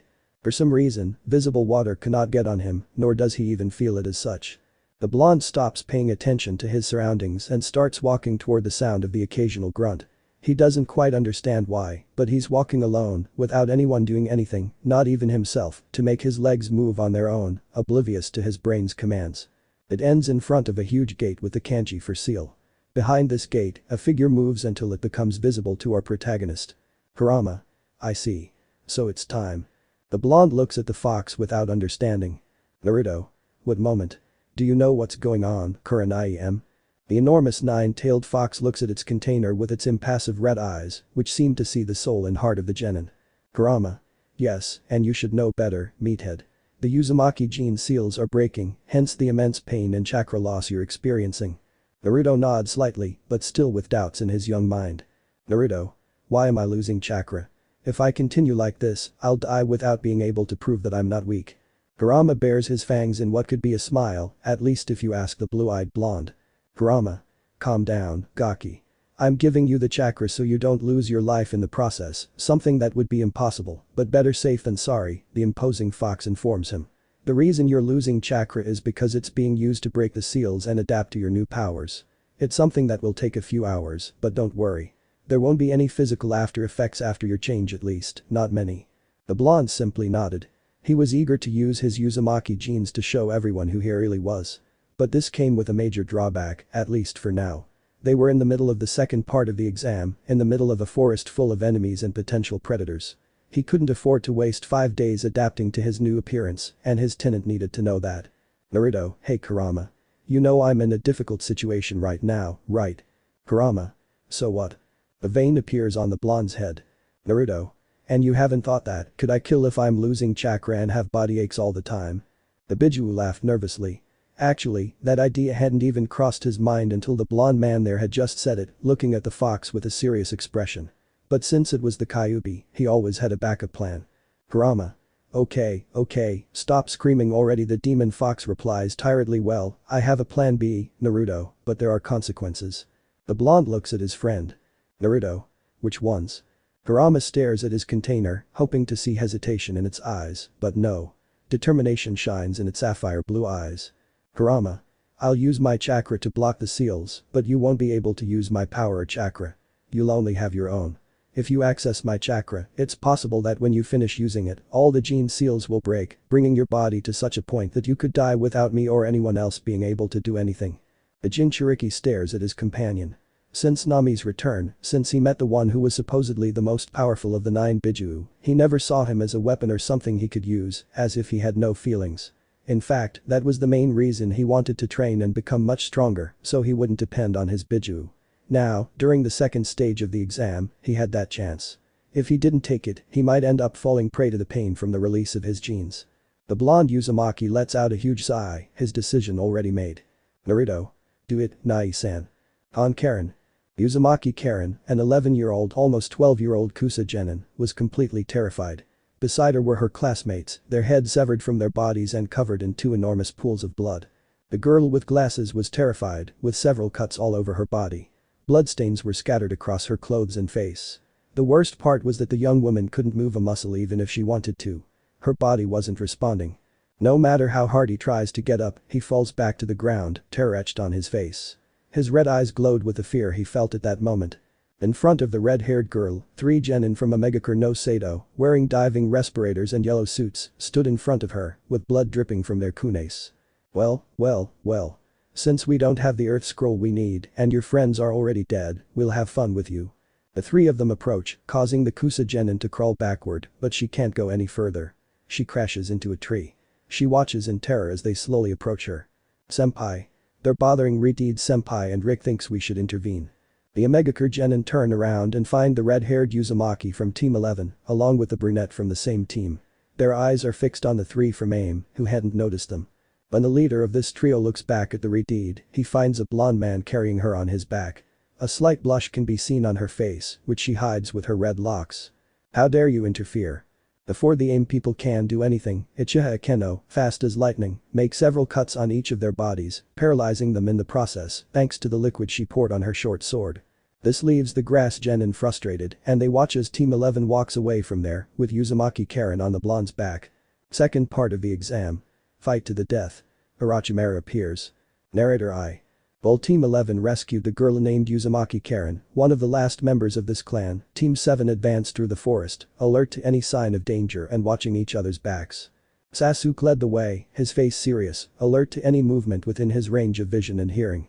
Behind him, with the enormous scroll on his back and a sword slung over his shoulder, was Sai, his face impassive, his eyes fixed on the Uchiha. He had a mission, and he had to fulfill it even if it cost him his life. Sakura trailed behind, worried that something might go wrong. She didn't know why, but she felt as if something bad was going to happen and they couldn't prevent it even if they wanted to. As if someone had heard the pink-haired girl's thoughts, a large wave of air appears from the right of the group, carrying Sai away until he crashes against one of the trees present. Sasuke stops, frowning and ready to act. Sakura approaches and helps the boy to his feet. Sai. Thank you. Sakura looks in the direction where the attack came from, and all of Team 7 can see how a woman with black hair, pale skin and wearing the Kusa headband is on one of the branches, above the 3 genin. The woman takes off her straw hat and throws it away, letting it fall to the ground from above. Sasuke. It was already taking a while for the enemies to appear. The Uchiha pulls out a kunai and prepares for combat. He senses something strange about the woman, as if she were a predator standing in front of its prey, ready to finish it off. Sai separates himself from the pink-haired woman and draws his katana from its sheath. His stony face is blank. Bukuku, I see that the 2 of you are going to face me. I'm only interested in one. She glances at Sasuke and sticks out her tongue, licking her lips, something that the 3 genins find very disgusting. The rest of you, maybe I'll kill you. Sai, moving much faster than a normal genin, appears behind the woman, sword raised and ready to bring it down. But what he doesn't expect is the strong wind that pushes the young man against a tree behind him. Sasuke watches this in disbelief. He decides not to hold back and after closing his eyes, he opens them again showing the Sharigan with one tomo in his left eye and two in his right. He throws a shower of shurikens, which are repelled by the Kusa genin, who stares at the last Uchiha present. Sasuke appears before her and they begin a very even Taijutsu fight. The Uchiha focuses on anticipating his opponent's movements and striking back, which he achieves thanks to his Taijutsu. He dodges several deadly blows from his rival and sweeps him before hitting his face with the heel of his right foot. The dark-haired man leaps back, making seals, and launches a fireball that hits the girl. But she turns out to be an earth clone. Instinctively, Sasuke ducks, dodging the fist of the black-haired girl behind him, but he loses his balance and falls. The Kusa genin takes Sasuke's Luna and is going to stab him, just as an ink tiger knocks the woman off the branch, taking her to the ground, which is 50 meters away, if not more. The short-haired brunette stands next to the Uchiha, who looks with interest at where his rival has fallen. Sakura is about to go with him, but a huge snake that breaks the branch where her companions are, stops her in her tracks. The two boys jump and use jutsus together, pushing back the reptile. The Uchiha falls a few branches lower, while the short-haired one is on the same branch they were on, except further to the right. From the head of the damaged snake, Kusa's wife emerges with a perfidious smile. "Kukuku, you're very interesting, Sasuke-kun. Let's see what you and the mole can do." Sai uses his ink tigers again, forcing the woman to jump to avoid them, which is taken advantage of by the Uchiha, who after a sequence of seals, launches some fireballs with a dragon's head, hitting the long-tongued genin squarely. The snake moves away, leaving its owner to take care of the two young men present. The genin appears behind Sai, hitting him on the back, which forces the boy to drop his brush, which falls from above. He tries to get up, but is kicked in the abdomen and sent tumbling to Sakura's side, where she catches him. The boy slowly opens his eyes, in pain. A shower of kunes and shurikens flies straight at the black-haired woman, passing her by, causing her to smile. But the Uchiha moves swiftly, and with a ninja thread attached to these weapons, he manages to tie the genin to a tree trunk, then draw a sequence of seals. Sasuke. Cardboard. Dragonflamme. The fire is expelled from the jet's mouth and advances quickly along the threads, which he holds with his mouth and hands, and impacts the woman directly, burning her. When the fire goes out, the brunette shows no signs of moving, so Sasuke sighs exhaustedly and falls to his feet. Sakura has been watching everything alongside the agitated Sai. The two are positioned a few branches higher up, so they decide to climb down and stand next to their exhausted companion, who has already let go of the strings. The sound of moving threads catches their attention. The three genins look towards the trunk and are surprised when the woman frees herself from them, with an evil smile on her face and half of her face burned. "Kukuku Sasuke-kun. You are quite an amazing person, no doubt about it." He tears off the rest of his face, now revealing the face of a pale man with yellow eyes like a snake's. "I think I should introduce myself. I am the great Orochimaru, the Sannin of snakes, and I have come for you and your fabulous Sharingan." Sasuke stands up, while the now known as Orochimaru places himself on the snake's head, while making a long sequence of seals. After that long sequence, he stretches his neck at great speed and bites the Uchiha's neck, who cannot move due to the shock, and falls unconscious, causing his Taijutsu to disappear before closing his eyes. "Sakura. What did you do to him?" "Orochimaru. I only gave him a small gift for his thirst for revenge and power, dear Kukuku. He'll thank me for it." He looks at the Uchiha's companions, then at his snake. "I think you'll make a good offering for my friend Kukuku." The snake, to the surprise of the two still conscious genin, lunges to eat its two prey, while the Sannin laughs at it. "Rain. Electric fist." A blue flash hits the reptile's snout, forcing the Sannin to jump to avoid the attack. "Orochimaru. I didn't think you'd come to save your former comrades, Naruto-kun." Kukuku. The blonde stands in front of Team 7, a slight smile on his face. "Naruto. Don't tell me." Rick, Akeno and the recently joined Karen arrive and stand on either side of Team 7, who is surprised, especially Sakura, who looks at the back of her former friend, with small tears streaming down her face. "Sakura. Naruto." The blonde man turns his head slightly and watches with his blue eyes as the pink-haired girl lets tears fall without realizing it. "Naruto. Sorry I'm late, Sakura." He looks back at the Sannin and takes a couple of steps forward. "Orochimaru. And I thought you wouldn't stand up to me." The smile that spreads across the blue-eyed man's face disconcerts the snake lover. "Naruto. Behind you." Before the traitorous Sannin can look or make any move, a spear of electricity pierces the man, causing him to spit out blood. The Naruto in front of Team 7 bursts into smoke and a second blonde falls from the sky. "Naruto. Raiden. Electric ball." The ball of blue light hits the pale Sannin, who is thrown against the trunk where he had been tied a while ago. The man spits out more blood, but begins to open his mouth, and a new Orochimaru emerges from the previous one, leaving what would be a skin there. Orochimaru, now without any scratches or wounds, looks closely at the blonde who is on the upper branch, looking at him. The Sannin doesn't understand where that boy got so much strength. According to the information his faithful Kabuto gave him, that genin wasn't anything special. But there was the blonde, who had once forced him to shed his skin. Naruto jumps towards him, starting a taijutsu battle.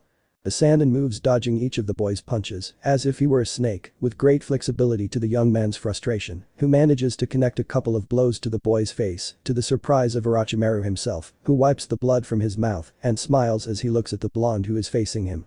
Swift as a viper, he strikes at his opponent's stomach, causing him to spit saliva and fly backward, hitting the tree. The Kyubi's Jinchuriki, using chakra, propels himself forward while performing a sequence of seals. His body becomes engulfed in electricity, which concentrates in the boy's hand. Naruto. Raiden. Sphere of 1,000 lightning bolts.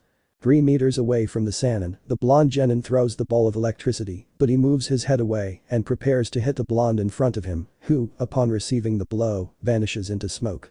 The original appears behind the snake man and hits the ball of electricity, sending it back against the black-haired man, who counterattacks with a Futon jutsu, sending the blonde against a tree and making the Raiden jutsu that he had cast disappear. The Naruto that looked like the original also disappears, to the annoyance of the Sannin and the surprise of the spectators. Naruto bursts out of the ground, striking Orochimaru's chin, sending him flying upwards. But the blonde doesn't allow it and grabs the Sannin's leg. Naruto. Raiden. Electric Assassin. The jutsu throws the pale man to the ground, slightly charred and with minor injuries. The supposedly weakest genin of the generation was showing off his skill and great strategies. Naruto stared at Orochimaru, his face bathed in sweat. He hadn't recovered yet and he didn't have all his chakra and he couldn't use Kurama's chakra because if he used it now, when the Bijuu was containing the seals, it would cause all of them to open suddenly, perhaps leading to his death. The Sannin changes his skin again and looks at the boy with some annoyance. Orochimaru. I shouldn't have underestimated you, Naruto-kun. But now I'm going to go all out. He opens his mouth as wide as possible and from inside the snake man, a sword, the Kusanagi, comes out. The blonde man takes out a small scroll and opens it. He cuts his thumb with his teeth and places the blood on it, filling all the letters written on it. After a sequence of seals, a black-handled katana with a Uzumaki swirl appears. He unsheathes it, revealing its shining blade, and throws the scabbard to Akeno, who grasps it without taking her eyes off her companion. Naruto. This katana is the one that belonged to my mother. He raises his face and looks at his rival. I will teach you my kinjutsu, and I will try to kill you. The two combatants launch into a sword fight. Slashes and cuts fly back and forth, causing the clang of steel to resonate throughout the forest, and sparks begin to fly after each clash. The swords clashed again and again. Orochimaru, thanks to his experience and greater strength, wasn't too worried. It was interesting to see how the blonde kept up with him, but he knew that sooner or later he would end up killing the boy. Naruto wasn't so calm. It was true that he was following the snake Sannin, but it was thanks to the chakra he was using. And sweat was appearing on his face. The downward slash from Orochimaru's Kusanagi ended the kinjutsu duel. Orochimaru. Interesting, though you had to use chakra to keep up with me. The blonde was on one knee on the ground, blood running down the right side of his face from a cut on his forehead, and sweating. All this was observed by Naruto's teammates, by the 2 members of Team 7 who were still conscious, and by Karen, who was worried about the boy who saved her. The blonde stands up with some difficulty due to fatigue. Naruto. Tajukage Bunshin no Jutsu. About 50 shadow clones appeared and launched themselves at the Sannin, who watched all this with amusement. Naruto started making seals and when he finished, he placed his hand like Kakashi when he performed his technique on the bridge. But the spectators. Sakura. That technique. The Kendo gives a slight smile, but she can't help but be worried about her friend. Rick knows that technique.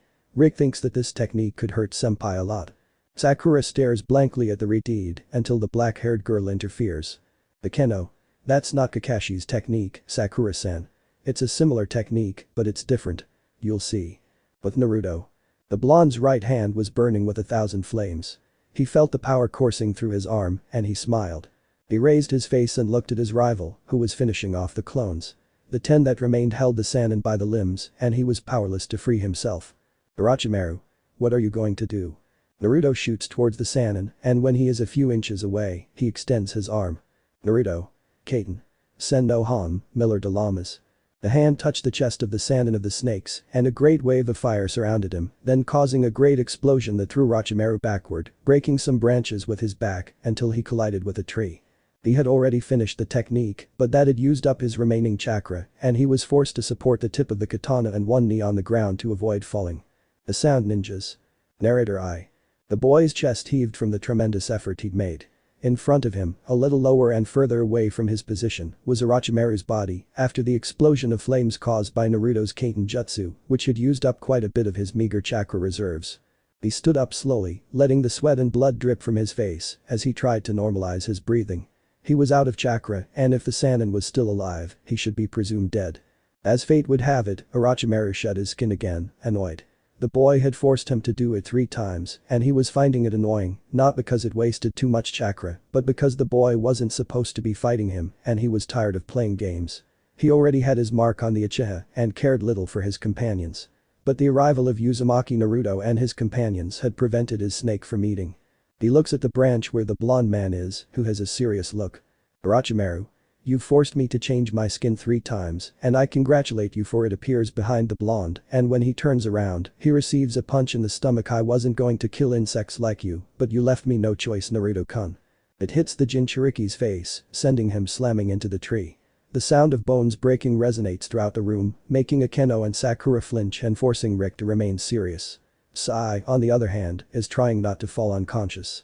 Naruto spits blood and curses under his breath. He no longer has the strength to repel his opponent's blows, and he knows it. Orochimaru. I think I'll kill the girls first and then the other 2, all in front of you, so you can see how weak you are and always will be. Those words hit deep inside her heart. Naruto, thinking. Kurama, I know I can die. I know I promised you, but I have to protect my team, Karen, Sakura, Sasuke, and the other boy. I don't care about the consequences. I know that when I stop using your chakra, the seals will open. I'm ready to die. Orochimaru looks back at the inert blonde and is shocked by what he sees. A blanket of red chakra begins to surround his body. The boy's wounds close, leaving no trace of scars.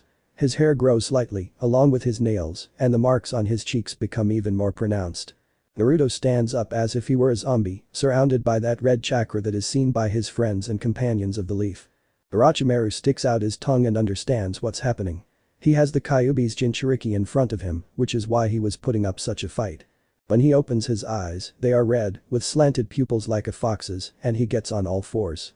Naruto Kyubi. I'm going to kill you, bastard. In a blur of speed, the blonde appears behind the Sannin, who instinctively blocks the boy's kick. He doesn't stop there. He spins and hits the pale man with the heel of his right foot, forcing the traitor to release the Uzumaki's leg. He lands on his hands as if he were going to do a handstand, turns and jumps with the strength of his arms to deliver a powerful kick, which is blocked by the Sannin's X-shaped arms.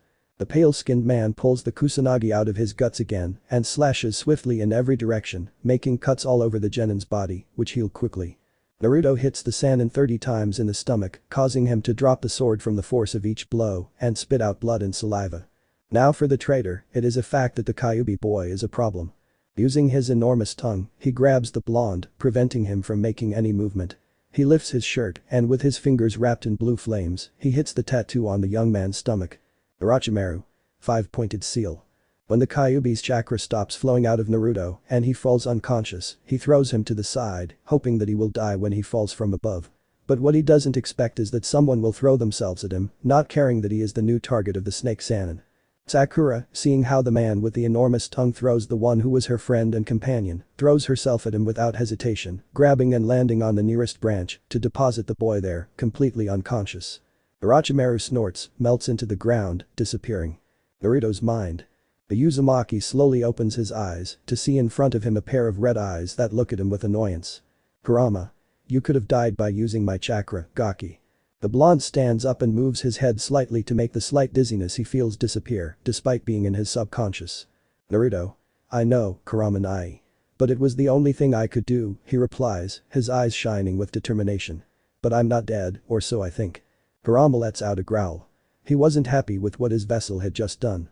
They were supposed to go to the tower, not fight one of the 3 legendary Sannin, and end up risking his life by using his chakra when he was using it to contain the seals. Now, all of these had opened up completely, and he didn't quite know what consequences this might have for his young container. Kurama. Well, that doesn't matter now, Naruto. The seals have been opened, so you should start going to every place where one of these used to be and see what you get. With Rick. Rick watched as the girls took care of the three boys. The one in the least serious condition was Sai. He was only deficient in chakra and had minor bruises, not very serious. Sasuke was talking in his sleep and he gave off a purple aura from time to time, something that surprised the Redeed and the three girls. But the worst off was Naruto. Like the Uchiha, he seemed to be dreaming and was uttering small, meaningless words. He had a sky-high fever, over 40 degrees, and he was evaporating all the water they used to try to lower it. Like Sasuke, he occasionally released that red chakra he had used against the Snake Man, but it seemed to merge with the boy, something that intrigued everyone conscious. Harem and Sakura showed their concern for him, but Akeno, like every Uchiha, tried not to show signs of what she felt, which amused the red-haired Uzumaki. They were under the roots of a tree, as hidden from enemies as possible. They had set traps all around the perimeter, but that wouldn't be enough. 3 ninjas from Odo's gang appeared the next morning, much to Rick's annoyance, who prepared to fight them all. Karen and Sakura stayed with the boys, and Akeno stood next to her partner. Rick thinks they should leave because Rick is a good boy and doesn't want to hurt them. The brown-haired Odo ninja began to laugh, not caring. The Redeed knew he couldn't use all his skills right now, but he would use just enough to keep those three at bay. Akeno, Dosu, Zaku, and Kin. Those are your names, Odo ninjas. Zaku frowns and looks at the bandaged man, who is staring at the brunette. At a nod from him, the brunette releases a powerful blast of air that hits the Uchiha, sending her tumbling against a tree. Rick appears behind him and tries to hit him, but suddenly falls to his knees on the ground, bleeding from his right ear and with severe pain in it. Dosu. We came for the Uchiha, not for you. The bandaged man grabs the Uzumaki by the hair and smiles under the bandages, then hits him again, causing another sound wave to come out of the bracelet, which forces the Uzumaki to fall back to the ground. The kendo hits Dosu, making him retreat, but Zaku grabs her hair and forcefully slams the brunette to the ground. The two members of Team 11 exchange glances. For them, revealing their full abilities would be a victory, but they didn't know how the council would react, especially the civilian side and 3 problematic counselors, as the Nara would say. Dosu. We'll kill you, and then we'll go after the Uchiha. The new Naruto. Narrator I. Everything was going from bad to worse, or so Karen thought, as she saw how both Akeno and Rick were unconscious, with blood coming out of their ears and bruises on their bodies. Sakura had bruises all over her face. She'd been forced to cut her hair to save herself from the Odo ninja's grasp, avoiding death, but not by much. Rock Lee, who had come to Sakura and the others' aid, was in the same situation as Rick and Akeno. He had received a blow from Dosu, which he seemed to have managed to dodge, the after effect taking effect on the green-clad bull-haired boy. Ultimately, Team 10 appeared to rescue everyone who was injured there, and things seemed to go well for them, but when Ino performed the mind transfer, the bandaged man did not hesitate to attack his own partner, so, listening to the Nara, he returned to his body in annoyance. Everything had become complicated, and Odo's trio seemed invincible. They had most of Konoha's genin at their mercy, with almost nothing they could do. The only ones who could fight were exhausted, not counting Karen, who didn't know how to fight like the others, even though she was from Kusa. This situation was pleasing to the 3 sound ninjas, although more to the men than to the woman, who felt a little ill, and this was reflected on her face. Dosu. Ha ha ha ha, this is extremely interesting. All these insects here, and not one of them has been a challenge for me or Zaku. Are all the genin in Konoha like this? I think killing you all would be best. Trash like you, there's no need for you in this world. Rick stands up a little. He feels a sharp pain in his ear and feels dizzy. Rick, thinking. If this keeps up, I'll have to use him. I can't let that trio of clowns get away with this. Damn, Naruto, wake up. The red-haired Uzumaki looks to where the 3 unconscious people are and sees something that makes him open his visible eye as wide as possible. Uchiha stands with a purple chakra surrounding him, with the left half of his body with black marks and with his eyes using the Sharigan. Everyone looks towards the focus from where that enormous power comes from, and their eyes remain fixed on the Uchiha, who calmly leaves his place until he stands next to Sakura, who looks at her partner with fear. Sasuke. Sakura, who did that to you? Sakura. Sasuke-kun. Sasuke. Who did that to you? The pink-haired woman trembles violently, unable to respond, and she's not the only one. The immense power the ebony woman emanates is felt throughout the area, making many reconsider the idea of remaining still, but their bodies don't respond and they can't do anything to escape. Zaku. Hisito yo. A huge gust of air tries to hit the Uchiha and the Redeed, but the latter, holding the Kunoichi, jumps from the place saving both of them, but the attack sweeps away the place where Sai and Naruto were, leaving only a pile of earth. Sakura. Na Naruto. Karen. Naruto. Both Akeno and Rick hit the ground in frustration. They were unable to move due to the dizziness caused by Dosu's attack with that arm device. The thought crosses their minds that if they hadn't held back, their friend might still be alive. Sasuke clicks his tongue, but there's nothing he can do. He lets go of the girl and focuses on his rivals who are present. In a burst of speed, he appears behind Zaku, grabbing his arms and with one foot on his back, while pulling on them with the intention of tearing them from their place. Sasuke. So you're very proud of your arms. What would happen if you didn't have them? As he was about to continue stretching, the man suddenly stops. A cold sensation spreads through the room. Neji and Tenten, who had arrived looking for their partner, look at each other as Sasuke has stopped and soon they feel that sensation of cold that leaves them static, but that only happens with the boys. The girls feel comfortable, as if that instinct protects them. The voice brings everyone out of shock. My back hurts. Anyone would think I'm an old man who can't even lift a finger without feeling pain. Everyone searches for the origin of the voice until they find it. On a branch above them stands a young man with blonde hair streaked with red. His shirt is ripped, revealing his shapely body without a trace of scars. His pants are also severely torn, even smaller than before, to the genin's surprise. His eyes have darkened, taking on the color of the deep ocean. The marks on his cheeks have become more pronounced, and it's noticeable that he's taller than before, towering over Sasuke. Holding his right hand is Sai, still unconscious. Akeno. Naruto. The young man with red highlights looks at the brunette and smiles as only he knows how. Naruto. As far as I know, I'm not that pedophile. He jumps from the branch, landing on his feet on the ground and raising a light layer of dust that quickly disappears. All eyes turn to the boy who was once just blonde. Tenten. Is that Naruto? Neji. Yes. It has the same chakra form, but this one seems calm and very bright. I can't see it directly for long with my Byakugan. The Hyuga deactivates the Dojutsu, but continues to look at the boy. Naruto walks slowly. He feels uncomfortable in his sandals, which are too small for him, so he takes them off to walk more comfortably. He approaches Karen and leaves the black-haired man at her side. Naruto. I'll leave it to you, Karen-chan. The Redeed nods without being able to say anything, while a big blush appears on her face when she smiles at him. The Kyubi's Jinchuriki begins to move his arms, making the bones sound as if they're snapping into place. He does all this under the watchful eyes of the Odo and Konoha ninja. The Ino, who is with her team, looks with interest at the now semi-Redeed and cannot hide the blush that appears on her face. Tenten is also blushing, as is the Odo Genin and Sakura. It's as if the boy gives off a great warmth that captivates them. Naruto, oblivious to all the stares of the girls present, takes a couple of steps towards where Zaku and Sasuke are, the latter having a certain expression of annoyance on his face. He lets go of Odo's ninja's arms and looks at his former partner. Sasuke. How dare you? He doesn't finish speaking because the now semi-Redeed hits the black-haired man hard, leaving him in the world of floors without his consent. Sasuke falls to the ground as if he were a sack of potatoes. Naruto. This smell is disgusting, really mumbles the Jinchuriki as he drops the Uchiha and focuses his gaze on the three sound ninjas, who stare at him without moving. I would suggest you leave if you don't want to die. That only depends on whether you give me the scroll, or I have to take it from you by force. Reddish chains emerge from the ground and place themselves behind each of the sound ninja. That only depends on you. On the way to the tower. Narrator I. The Odo ninjas swallowed with difficulty. Sweat trickled down their faces and their eyes were wide open. Naruto. Time's running out, says the half-Redeed as he looks at the faces of the three Odanin present. He sees the fear in their eyes, as well as the desperation, which can even be felt in the air. And you better not do anything strange. My chains will pierce your heads at the slightest movement. The smile appears on the young Jinchuriki's face. If they knew he wasn't at 100% yet, they might think twice. Osu reaches into his pouch and pulls a scroll out of the ground, throwing it to Naruto. A fourth chain shoots out from behind Naruto's back, catching it in midair. Naruto. If you're not out of my sensor range in 10 minutes, well, you don't want to know. The bandaged man makes a grimace of disgust, which no one can see because of the bandages.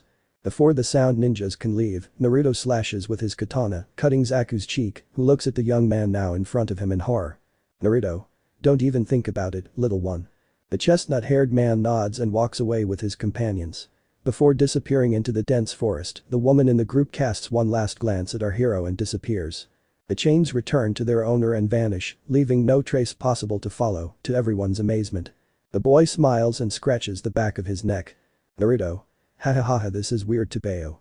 Tenten, before anyone can say or do anything, appears in front of the boy with deep blue eyes like the sea with shining eyes.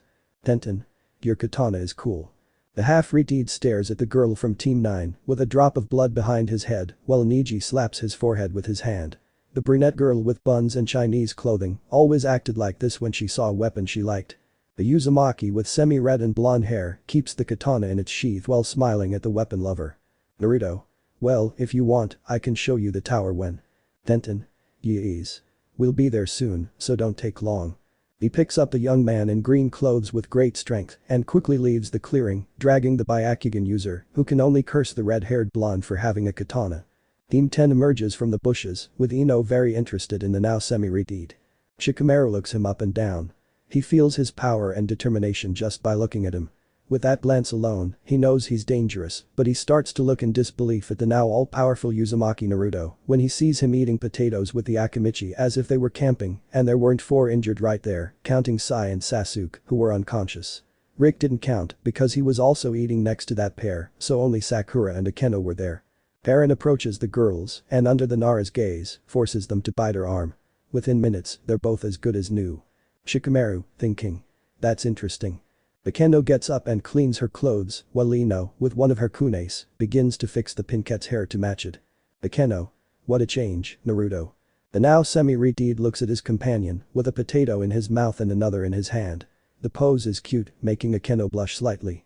Akeno, thinking. He's so kawaii that I would kiss him, but he's obsessed with Haruno-san. He shakes his head, trying to push those thoughts away, and watches as his 2 Uzumaki companions eat potatoes alongside the Akamichi, who seems to enjoy himself with the pair. Ino finishes fixing her friend's hair and hands her the headband.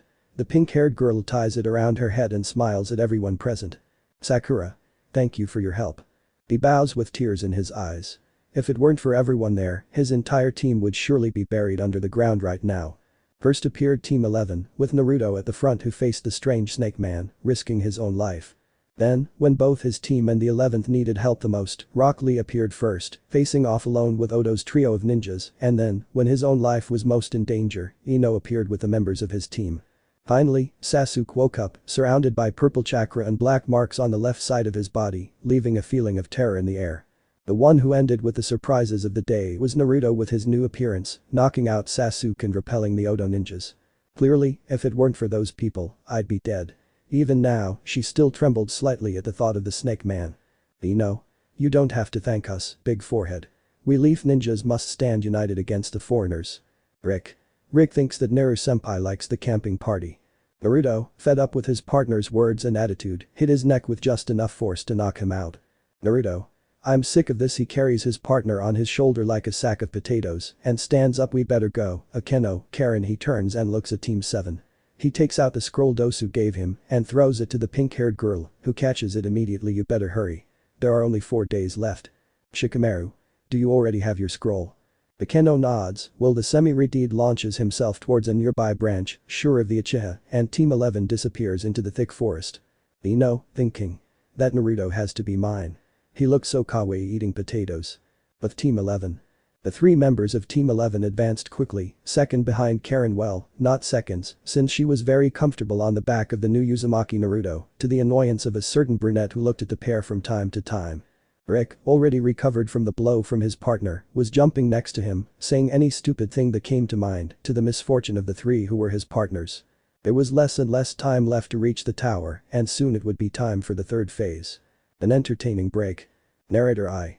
Naruto stared at the ceiling of the room he'd been given in the tower upon his arrival. There were still almost 4 days left until the 2nd phase of the exam, so the semi-redeed was resting on his assigned bed while his team members did the same. He had been talking with the Sandaime about getting Karen and Uzumaki to become a shinobi in the village. The old cage wasn't entirely sure, as it might lead to a confrontation with the girl's current village, which happened to be Kusa. Naruto, as a response, made his new chakra chains appear and swore that if someone separated him from his Karen, he would be a dead man or woman. It is worth noting that Sarutobi Hiruzen was surprised by the change in his adopted grandson, and when he saw the chains that were similar to those of Uzumaki Kushina, the boy's mother, he was even more surprised and decided to accept what he said and try to bring the young woman claiming that the clan to which she belongs is here, along with its leader. After that, he gave him a new outfit with the Uzumaki whirlpool on the back and let him rest. The old cage knew that this new Naruto would spring many surprises, both in the preliminaries and in the 3rd phase, something that would upset the council, or at least those interested in the boy as a weapon of Konoha. Naruto, in his new, more comfortable clothes, leaves his room and searches for Karen's room using his sensor abilities. When he finds it, he knocks on the door and receives a pass. Upon entering, he sees the Redeed dressed in black lycra shorts and a pink t-shirt. He thinks the image is very pretty and one he'll remember forever. Karen. Tell me, what do you need? The semi-Redeed sits on the bed, placing the girl's legs on his lap since she was lying down and leans against the wall. Naruto. I just came to see you. I wanted to know how you were doing, my sweet Karen-chan. He covers his mouth with his hand. He still doesn't understand what was happening to him, but since his new appearance, along with the Uzumaki genes, were adapting to him or he to them, he could barely control his emotions and said anything, like in those moments, although he didn't regret it, since that's what he thought. The Redeed could only blush and turn her face away so the boy wouldn't see it. Karen. Well, I feel fine, thank you for asking. The Kyubi's Jinchuriki nods, while in his mind a certain nine-tailed fox can't stop laughing at his unfortunate container. Naruto. I wanted to ask you something. The Redeed looks at the boy with interest. Karen. Dime. The semi-Redeed lets out a slight sigh and smiles. Naruto. Well, I guess you're a little or very surprised by the fact that I'm interested in you and you don't know the reason, or am I wrong? Karen. Not at all. I'm kind of curious to know what I have that the other participants in this exam don't. And also, I want to know why you lied to the Sandame Hokage about being from your clan. The now semi-Redeed sighs. He can't blame her if she doesn't know she's in Uzumaki. Having sensor abilities, he noticed a familiarity between them, though it was a tenuous feeling, given that her Uzumaki genes were still sealed before the exam began. Now that her abilities were at their maximum, he felt a chakra signature very similar to his own, and that confirmed that she was like him, that is, a full-fledged Uzumaki, although he had to break the seals that contained her genes and abilities. Naruto. Well, Karen, I know I was a censor, and therefore, if you examined me, you'd realize that we're very similar in chakra, and therefore, we're cousins or something like that. The least we ever were, is members of the Uzumaki clan. Your red hair is proof of that. The young Kunoichi puts her sensory abilities to work, detecting Naruto's chakra signature so similar to her own. She can't stop a few tears from escaping her eyes, as she is hugged by the semi-Redeed. But Tenten. The Kunoichi of Team 9 walked very happily through the halls of the tower, looking for the room of the Uzumaki with two colored hair. Ever since she saw him with that katana, she couldn't stop thinking about it.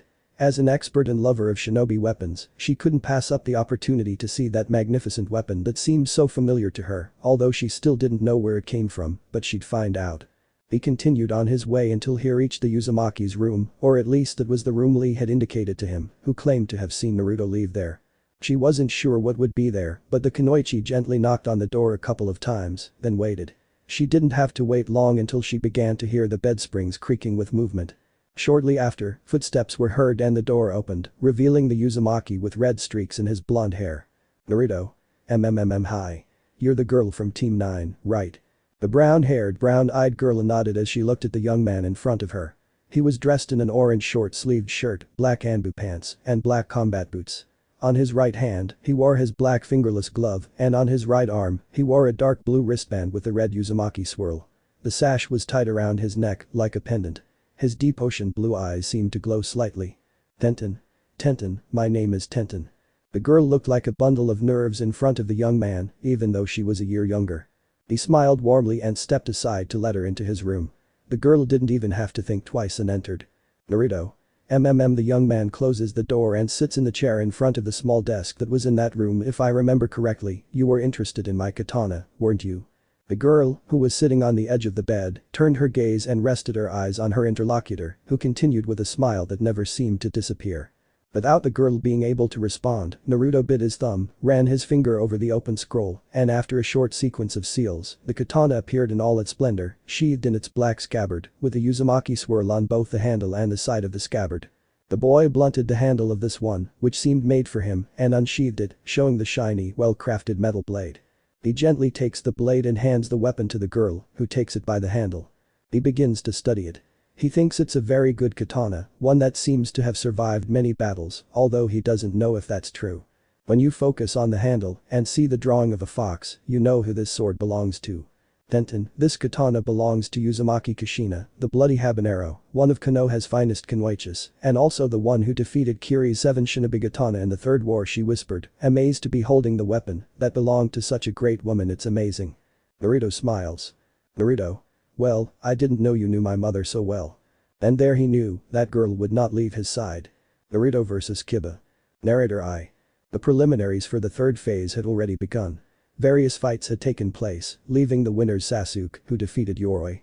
Rick who defeated Sabaku no Kankuro. Akeno who defeated Yoroi's teammate. Shino who defeated Zaku with her insects, destroying his arms and Tamari's against Tenten. Just as Tamari threw Tenten into the air to hit her back with her enormous fan, Naruto caught the half-fainted girl, who smiled slightly.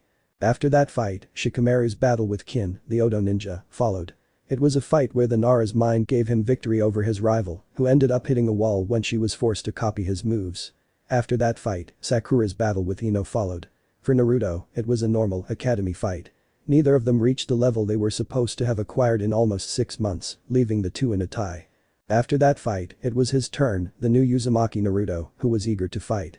But his rival turned out to be Inyazuka Kiba, the boy with red marks on his face. On top of his head was his white dog named Akamaru. Both animal and owner were happy to be able to pass easily, since they had won the lottery by facing the Uzumaki, given that he was always last in his class and according to Kabuto, his skills hadn't improved. Perhaps if he had known the information was false, except for the part about the missions, he would have been more on guard against his rival, who was looking at him with his blue eyes. The two stood face to face, looking at each other, analyzing each other's every move well. This was what the Uzumaki was doing, since the Inyazuka just smiled with a certain arrogance, while the examiner, Heichakm, gave the order to begin. Kiba. This will be easy, Akamaru. You wait here. The Inyazuka sets his pet on the ground and gets on all fours. Ninja art. Animal mimicry. 4 technique. The blue chakra begins to run through the brunette's entire body, then quickly launches itself at the semi-redeed, hitting the Uzumaki's stomach with his elbow and throwing him against the wall, cracking it. The Inyazuka stands up and turns around. Kiba. Examiner, you'd better call it a day. He won't be getting up for a while. In the stands. Kurenai, thinking. Kiba, focus. That's not the Naruto you knew, the one who was in Team 7. After all his training, he's much better now, reaching the high Jounin level, not to mention that he's awakened his Uzumaki genes. Shino, thinking. Insects. Enko, thinking. Come on, Foxy-kun. I know you can handle this.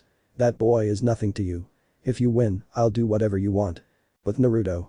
Before Heichakm could even cough, the semi-redeed gets up as if nothing had happened, his eyes on the Inyazuka, who stares in disbelief at his former academy classmate. Naruto. You bark a lot, Kiba. But you don't bite.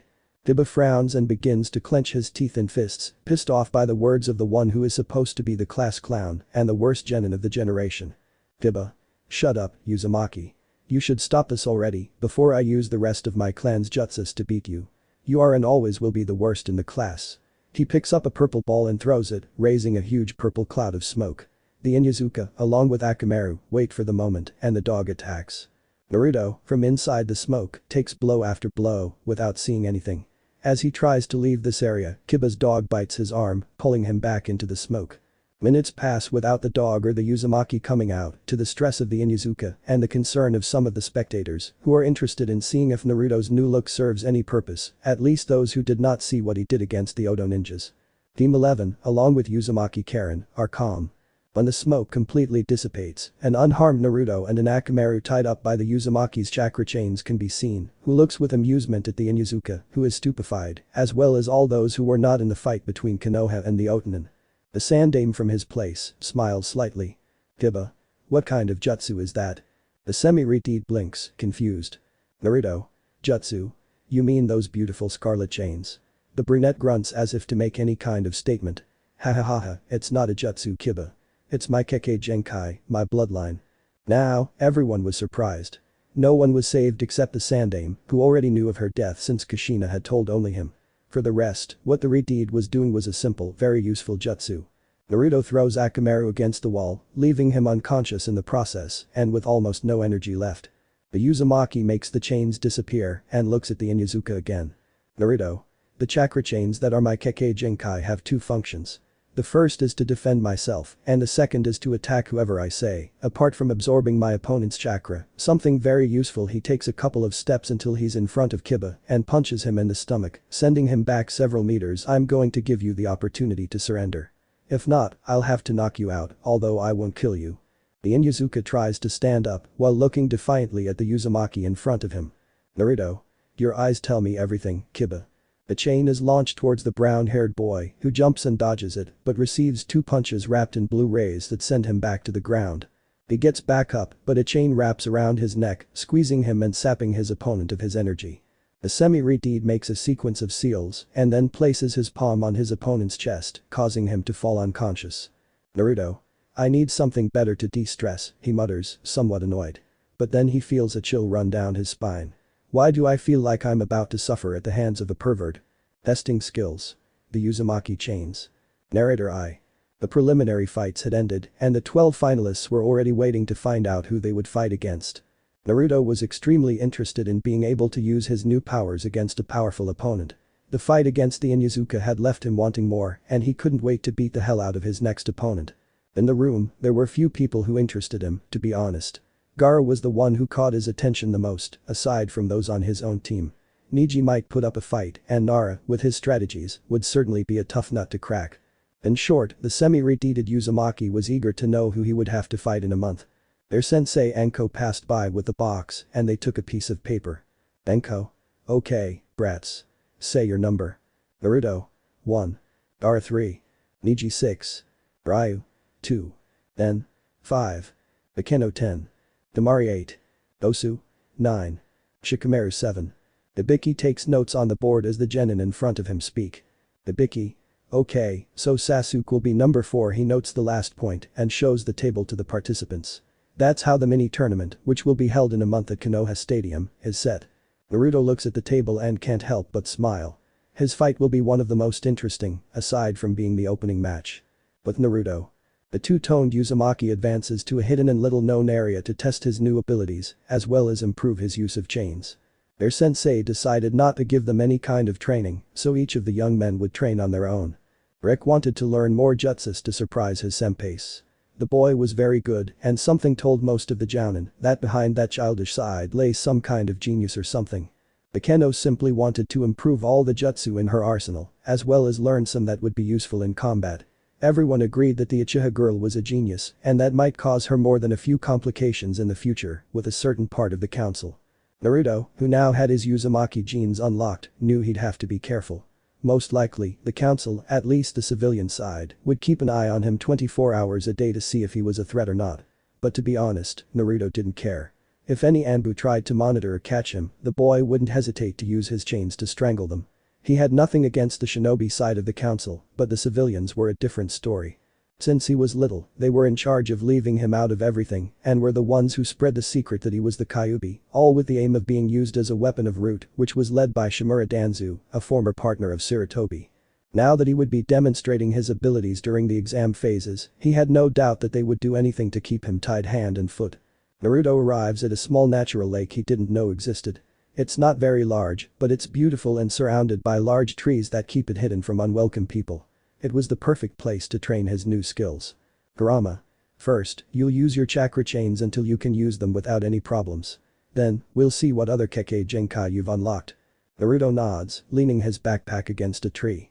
In it, he carried his food and a few scrolls with jutsus he could learn or modify, just like he did with Kakashi's. The boy, once he has left his things next to the tree, takes off his shirt so as not to ruin it with the chains. Naruto. I'll have to summon them at will. Both times I used it, they appeared on their own, without me doing or thinking anything. Kurama. When your mother used them, she thought they were coming out of her back. She'd concentrate chakra in that area and after a while, they'd appear. At first, it was like it was with you, Gaki. They would appear if she summoned them. Naruto nods as he begins to concentrate chakra on his back and imagines the chains he has used twice unconsciously. The pebbles around the boy begin to rise due to the enormous amount of chakra that the young man begins to concentrate, who remains with his eyes closed and breathing calmly. A blue aura begins to surround him, causing his hair to move as if the wind were swirling around him. Once he has concentrated the necessary chakra, he opens his eyes, revealing dark blue ones like the sea, and a scarlet-red chain comes out of his back to split in half one of the various trees present there. The Uzumaki falls to one knee, sweating slightly. His breathing is labored and he struggles to regulate his heart rate. Naruto. Summoning them at will is very complicated. Kurama. That's because you're not used to them yet. Besides, you still haven't recovered from the release of the Uzumaki seals. That will only take a few days. After that, it might be easier for you. Naruto. Apart from the chains and this physical change, what else have I obtained? Kurama. Your chakra reserves have at least increased tenfold, even though they were enormous before. You have increased physical strength and resilience, and now your sensor ability has been fully unlocked. Also, part of me has merged with you, so your senses are very acute and you might win the hearts of more than one person. Naruto. What? Kurama. Sorry, but it is what it is. Besides, you're the last male Uzumaki left. You'll have to perpetuate your clan. Naruto. And that means? The fox laughs maliciously. Kurama. That you will have a lot of pretty girls for yourself. Naruto, thinking. I'm dead. Testing skills. Rinnegan. Narrator I. The sus ran down his face and dripped until it hit the ground. His body trembled slightly from exhaustion. His muscles ached and nothing could ease the pain. And his chakra reserves were nearly exhausted. He gave a last sigh of exhaustion and looked at the wreckage before him. It was becoming easier for him to use the chakra chains, but he still couldn't handle them the way he wanted. It was still easier to use them by instinct than to summon them at will. Could it be because he hadn't had his Uzumaki genes active for a long time? It was the only explanation for why he couldn't use his Kekkei Genkai properly. But hey, the training didn't hurt. He stood looking at the broken trees in front of him and let out a huge sigh that seemed to take all the air from his lungs. Her semi-red hair was sticking to her forehead from the sweat.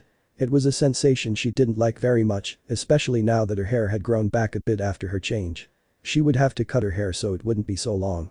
He'd only been training his chains for 2 days, but it was more than enough for him, given the enormous progress he'd made.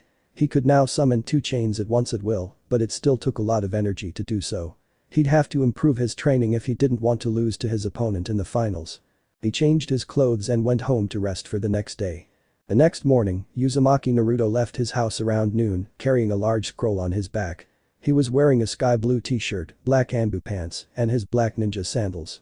Since he left the Forest of Death, he had to change all his clothes because they were either too small or too tight, given his new appearance. He arrived at his secret training area and was about to begin his training when something emerged from the lake, or rather someone. The girl with black hair and white skin covered only by a dark blue bikini was the one who came to the surface. The girl immediately noticed the boy's presence, who stood motionless with a slight blush on his face, and no wonder. In the semi-retarded's opinion, that girl was a beauty not just anyone could see and enjoy. Naruto. What are you doing here? The Uzumaki then opened his eyes wider as her black ones met his. In front of him, dressed in a blue bikini, with water falling down her body drop by drop and glistening in the sun, stood his teammate, Uchiha Akeno, the strongest kunoichi in the village, at least genin rank. The young man drops the heavy scroll and lets out a groan, while the girl laughs softly at her friend's clumsiness. Naruto. I'm sorry, Akeno, but I didn't know you knew this place. The brunette gets out of the water and grabs her towel to start drying herself off under the watchful eye of the boy, who doesn't miss a single detail of the young woman's movements. Akeno. I used to come here with my older brother to train. He was the one who showed me this place, and since his death, I've always come here when I want to think or train. She finishes drying herself and leaves the towel next to her backpack. The boy hadn't noticed her presence until he followed her movements to see where she'd left the towel she'd taken. Naruto. I understand. If that's the case, I won't bother you any longer. I'm leaving now. The young man is about to leave, but the young woman present stops him by grabbing his arm, thus preventing him from taking any further steps away from the area. Akeno. You're a fool, Naru. If I wanted you to leave, I would have thrown a kunai at you. I've seen you here the other 2 days, since you started your chain training. The young man stood still, not moving at all. A whiplash had run down his spine, rendering him immobile as the dark-haired woman touched his skin. Naruto felt his friend's warm, soft, and wet skin against his own, and he didn't understand why he couldn't move when what he wanted at that moment was to get out of there and leave the Uchiha with her individual training. Akeno. I know. Let's train you and me. I know it shouldn't be this way, but since Sensei doesn't want to train us and lets us do it as we please, let's take advantage and train together. What do you say, Naru? Would you train with me? The young woman tilts her head and flashes a smile that seems to light up. The boy doesn't know why, but he feels that with that pose, she is the prettiest girl he's ever seen. He sighs in defeat and drops his things on the floor. Naruto. Okay, Akeno-chan. But put on your clothes. I'm embarrassed to see you dressed like that. The brunette just laughs. Akeno. So that means you don't like what you see?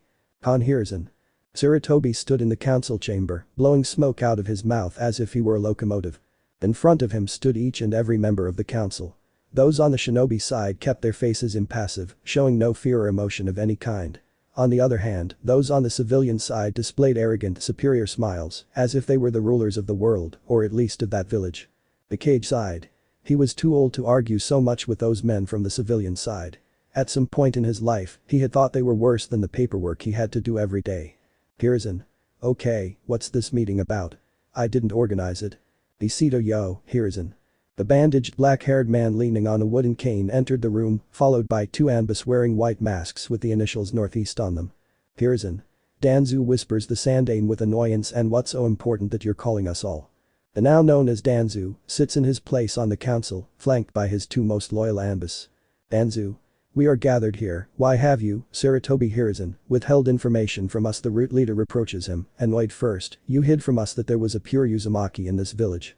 There were no records of him until you signed that Team 11 to place the Jinchuriki. Everyone in the room looks closely at the old Cage as he listened to Shimura's words. And second, where did you get the Uchiha from? If she is a survivor of the massacre and being a female Uchiha, she should be with Uchiha Sasuke, the leader of the clan. Sarutobi exhaled a puff of smoke that filled the room.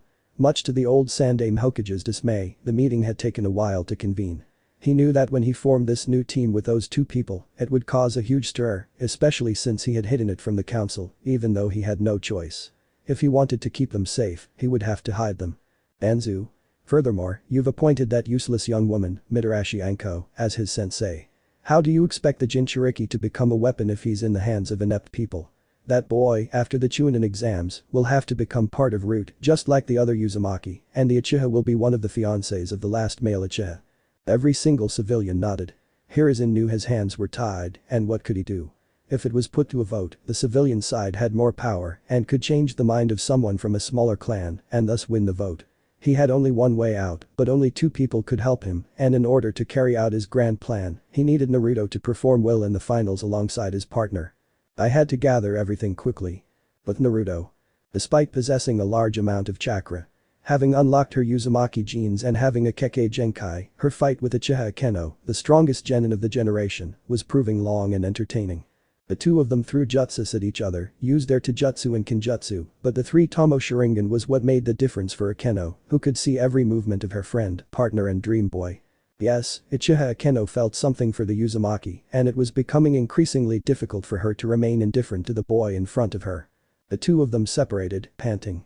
Although the girl didn't possess the same stamina as the Uzumaki, she had been keeping up with him the entire time, though now they were both exhausted. Akeno makes a series of seals and releases a flame that turns into a phoenix and goes straight towards the boy. The half-reed closes his eyes in pain and opens them again.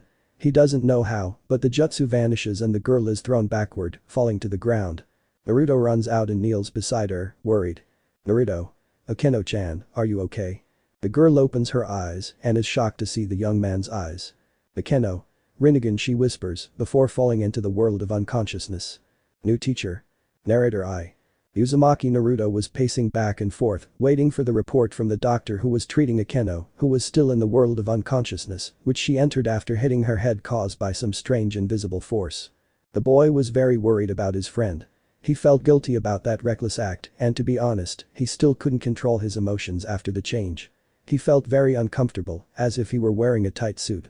After an hour and a half of waiting, pacing, a man comes out and tells her she can check on her friend, who is already awake.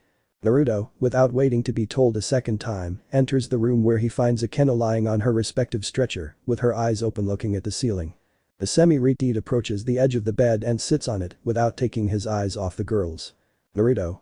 Thank goodness you're feeling a little better now, Akeno-chan. If you were still unconscious, I'd feel really guilty. The girl moves her arm until she places her hand on the young man's, then squeezes it lightly, as if giving him strength. Akeno. Come on, whiskers kun, it was nothing. Now you've unlocked a powerful Kekkei Genkai. The Jinchuriki of the Kyubi no Yoko looks at the Sharingan user in surprise. What had managed to awaken another of his Kekkei Genkai? He only remembered having awakened the chakra chains. If anyone knows what they are called, could you please leave it in the comments? And he was already having a hard time handling them and being able to summon them at will. Naruto. What do you mean? Akeno stares at her teammate and squeezes her hand on the young Uzumaki's again. Akeno.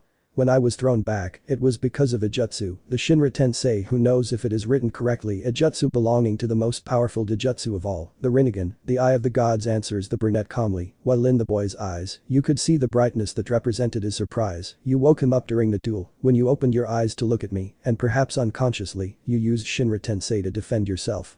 Naruto couldn't be more surprised. He knew from Kurama that he could awaken said dijutsu, but that was nearly impossible. He had a much better chance of awakening the Uzigen, the other Uzumaki Dijutsu, than the legendary Rakuto Senin Dijutsu. But that new bloodline awakened within him, things would be even against the Uchiha. Although he would need training to at least adapt to the functions of that powerful Dijutsu. He knew perfectly well that had a Kakashi possessed the Sharingan in its mature stage, with the 3 tomos, and that therefore, he would train the Raven to improve as much as possible, in addition to looking for a way to neutralize the chakra chains, in case they faced each other. The semi-retard knew this would be a big problem. He didn't have anyone to help him use his ocular power, and therefore, he would have to adapt to it on his own. Perhaps his companion could help him, being a mature Sharingan user. But, due to the injury she had received, she would have to spend time in the hospital, in case there were any complications with her condition. The Keno notices the concern on the boy's face, and squeezes his hand again. The Keno. I know who can help you, whispers Kun. Han Hiruzen. Sarutobi Hiruzen, the Sandaime Hokage, known as the god of shinobi, had everything ready to curb the ambition of the civilian members of the council. The documents were all signed and sealed. The only thing left was to carry out the first part of their plan before the final stages began, but how would Naruto react to this? Everything he'd planned had been done behind her back and without her consent. But he'd done it all for a good reason. The only downside was that the pair wouldn't get along. Hiruzen, thinking. I hope that from wherever she is, Kushina doesn't want to kill me. Naruto will have to have several wives to restore his clan, and I'm already fully immersed in that. I just hope the boy doesn't misinterpret it and lets me do it. It's the only solution to stop that power-hungry Danzu. I can't believe we were friends before. But Naruto. The two-tone-haired Uzumaki stood in front of the door of a very beautiful Japanese-style house, at hand to his liking. This house was located in the Uchiha compound and, according to her teammate, there was someone here who could help her with her eyes, at least until she recovered. The boy knocked on the door and waited a moment. The entire front yard of the house was beautiful. It had various flowers planted, all kinds of colors that made the area feel like a place of peace and comfort. The sliding door opened, revealing a woman with black hair and eyes, a very beautiful face and no signs of age. The woman stares with interest at the boy in front of her, who is about her height, maybe a few inches shorter. Tell me, did you want something? The boy nods slightly.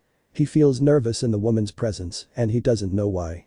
She also reminds him of Inari's mother, the daughter of Tazuna, the bridge builder he had to protect alongside his former team.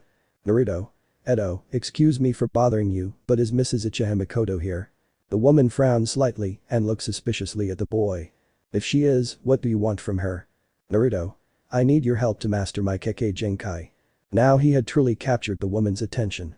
Usually, the young men who came to the house were men with ambitions of being with the matriarch of the Uchiha clan, so they could have a child with her who would possess the Sharingan. And who is looking for her? Naruto. Sorry, excuse my rudeness. I'm Uzumaki Naruto, member of Team 11. The older brunette gave a light warm smile that she only saved for her son, who hadn't wanted to even look at her lately. He was deeply focused on his training.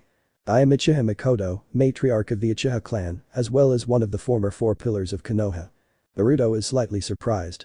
He knew from Yugao that this group was made up of the 4 strongest Kunoichis Konoha had ever had, 5 if you counted the great Senju Tsunade, one of the legendary 3 Sannin.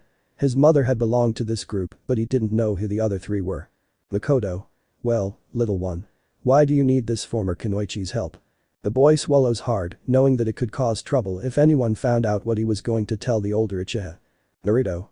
For that, you should activate your Sharingan, Mikoto-sama. The woman, without understanding anything, activates her Dijutsu and can see that under a Jinjutsu placed on her eyes, they have a large concentrated chakra, causing the Sharingan user's eyes to hurt, who deactivates them even with pain. Mikoto. What's wrong with your eyes? The young man approaches the Uchiha matriarch's ear and presses his lips to it. Naruto. I'm a user of the Rinnegan, the Dijutsu of the Rakuto Senin, he whispers, leaving the woman speechless. I need help to be able to handle it even halfway well.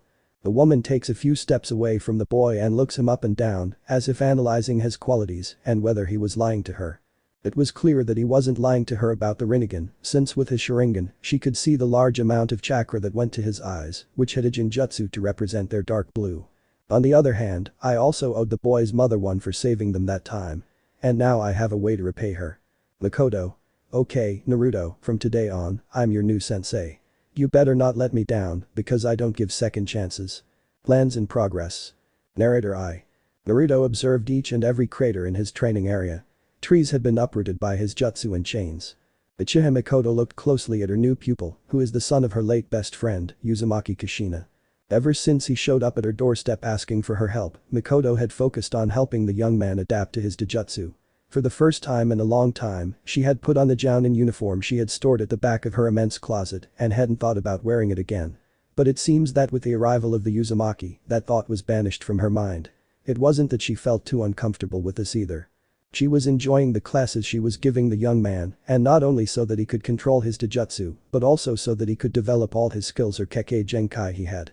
The raven-haired woman knew perfectly well how Kushina used her chains, and she believed she could help him in that regard as well. She might not fully understand how to summon them, at least not completely, but she knew all the uses the young man could give her. Throughout the week since he appeared before her asking for help, the Uchiha studied the boy closely. To her, he was a tireless young man, not only because of his resilience, which came from his Uzumaki genes, but also because of his stubborn attitude. The boy, when he had something in mind, didn't let go. He clung to it until he had completed it. And now the young man had in mind to perfect its use with his two Kekkei Genkai unlocked so far, which were the chakra chains and the Rinnegan, although of the latter, they had only unlocked the Shinra Tensei ability. Without any user in the village of this powerful dojutsu, it would be very difficult for them to evolve. But chakra chains, it was a different story. The boy could already summon 3 of them at will, but doing so would exhaust him, and it wasn't very convenient to use them in battle. But the most curious thing is that they would appear involuntarily when their user was in real danger, and he could summon up to 9 of them, acting on the semi-redeed's commands, and he didn't seem tired. When Makoto asked him about this, the boy told her that the times he'd used the chains, it had been unintentional. He had no idea how it happened. But when the chains appeared, they didn't affect his body at all, unlike when he tried to summon them at will. The Uchiha concluded that the boy wasn't yet ready to use the full power of said Kekkei Genkai, and that was why he was acting so strangely. But it was a point in the Uzumaki's favor. Without intending to, he would summon the 9 chakra chains he seemed to possess for his protection every time he suffered a life-threatening attack. The boy had improved a lot that week, and it was clear to see. The semi-redeed handled the Rinnegan very well, almost as if he had had it since birth, but he just needed to develop the rest of the powers that these eyes gave him, since only using the Shinra Tensei, he wouldn't be making the most of them, but for the beginning it was fine. His handling of the Raiten improved greatly, and thanks to the fact that his new sensei was an Uchiha, not to say the best in the genin's opinion, he had learned some Kaiten jutsu or another, as well as creating his own from both elements and reinforcing the ones he already has. There he was, contemplating the destruction his jutsus had caused in his training area, although maybe he should be more worried about a certain girl who considered that area very special to her. His body felt tired, as if all his chakra had been drained, even though he had immense reserves, and it was impossible for him to use all that amount in simple training.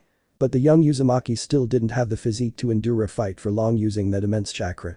He had trouble controlling it, and that was why his sensei had forced him to do several exercises to improve his control over it, something he was grateful for, because now that he had greater control, it seemed easier for him to use all those new skills and jutsus he possessed. The only good thing was that he still had plenty of time until his fight in the finals arrived, which would surely be one of the best, if not the best, that they would see. Naruto already knew more or less what he would have to do to get the judges around to consider him for promotion to Chunin, and that was due to his sensei. Makoto also told her about the drawbacks of these battles. The council members, more so the civilians than the clans, would be watching closely to see who to use as a breeding machine or weapon for the village, and this, according to the elder Uchiha, was extremely dangerous. The Uzumaki shrugged when I told him this and informed his newest sensei that if those civilians tried to keep him on a tight leash, their heads would roll. He wasn't the son of the Yondaime Hokage and the Princess of Yuzu for nothing. He would make it clear to them that he wasn't to be trifled with and that 2 people could play at the game of politicking and controlling people. Clearly, Naruto knew his thorn in his side would be Shimura Danzu, leader of Root and basically the one who had managed to sneak those self-important civilians into the council. To him, the only ones worthwhile in that group were those from the major clans, because surely the middle and lower clans would be just as loyal to the mummy as the civilians. The young man didn't like such things, but as an Amicus and an Uzumaki, he would have to put his clans back where they belonged, as well as prove that Uchiha Sasuke wasn't the invincible being they believed him to be. The Uzumaki would take care of that in his own time. No one would take that satisfaction away from him, not even the bandaged old man. But Naruto and Makoto were about to continue their training session, and Anbu with a jaguar mask appeared. Uzumaki-sama, Sandaime-sama is waiting for you in his office. It's urgent. Han Hiruzen. Sarutobi Hiruzen was sitting in his seat with a serious expression and expelling smoke like an out-of-control locomotive. The time had come and he needed his adopted grandson not to reject what was going to happen. The door opened, revealing a blond man with red highlights panting into the room. Naruto. What happened, Jiji? I was training. The old cage makes a series of seals and a barrier of silence covers the area. Only he, the person sitting across from the Sandaime, the Anbu present and Naruto should know what was going to happen. Hiruzen would not have left the Anbu there if he did not know that they were totally loyal to him. Hiruzen. Listen Naruto, there's no time for us to talk, or rather for you to talk. The boy nods, intrigued. After the Jounin exams, the council is going to make their moves. They'll force Akeno to marry Sasuke, they'll put Rick to work at Root, and for the moment they'll keep an eye on you. Okay, that's the situation, but… The cage takes out a sheet of paper and places it on the table. I already have a solution for Akeno. The person sitting in front of the Sandaime removes his hood, revealing the young 12-year-old Uchiha. Naruto stands next to her and puts his hand on her shoulder. Akeno. What is it, Sandaime-sama? I don't want to fall into the clutches of the civilian council. The Sandaime smiles. Hiruzen. I know it's early and that you might not accept, but it's the best option. He looks at the semi-redeed seriously. You, Naruto, are currently the shinobi with the most influence, money, and power that can be obtained. Sasuke won't be given what belongs to him until his mother dies or he comes of age. That gives us some leeway. The old man lets out a puff of smoke and brings the paper towards them. This is my plan. First, you and Rick will have to put on a good performance. I already have your promotion to Chunin ready. It has been approved and secretly signed by the clan leaders. Only shinobi can have a say in this, but if I did it with the entire camera, I'd be annoyed by Danzu and his bootlickers, and that's not feasible for you. He brings the paper a little closer and smiles. As for Akeno, just get married before the third phase with this hyperactive young man, and the power of the Uzumaki will protect you. Near Akeno. Narrator I. Hiruzen stared at the two boys in front of him. Well, a boy and a girl, to be exact.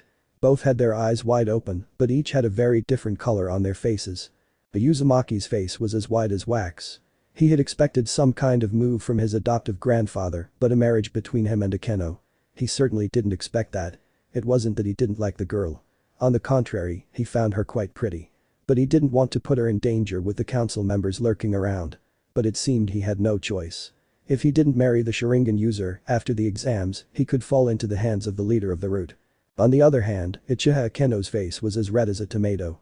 She couldn't imagine being married to the boy she liked. Granted, they already lived in the same house, but the rest of the team was there too, and that didn't count. She didn't know what to think though, since he would probably reject this proposal. It was clear the boy was head over heels in love with Haruno Sakura, his former teammate. Hiruzen. Naruto, listen. I know I am, very young to be married, but you are already genin of the leaf, and therefore, you can do it. I know you might think it's a little selfish of me to ask you to do this, but it's the only way your partner can be safe from the council, or rather, Danzu.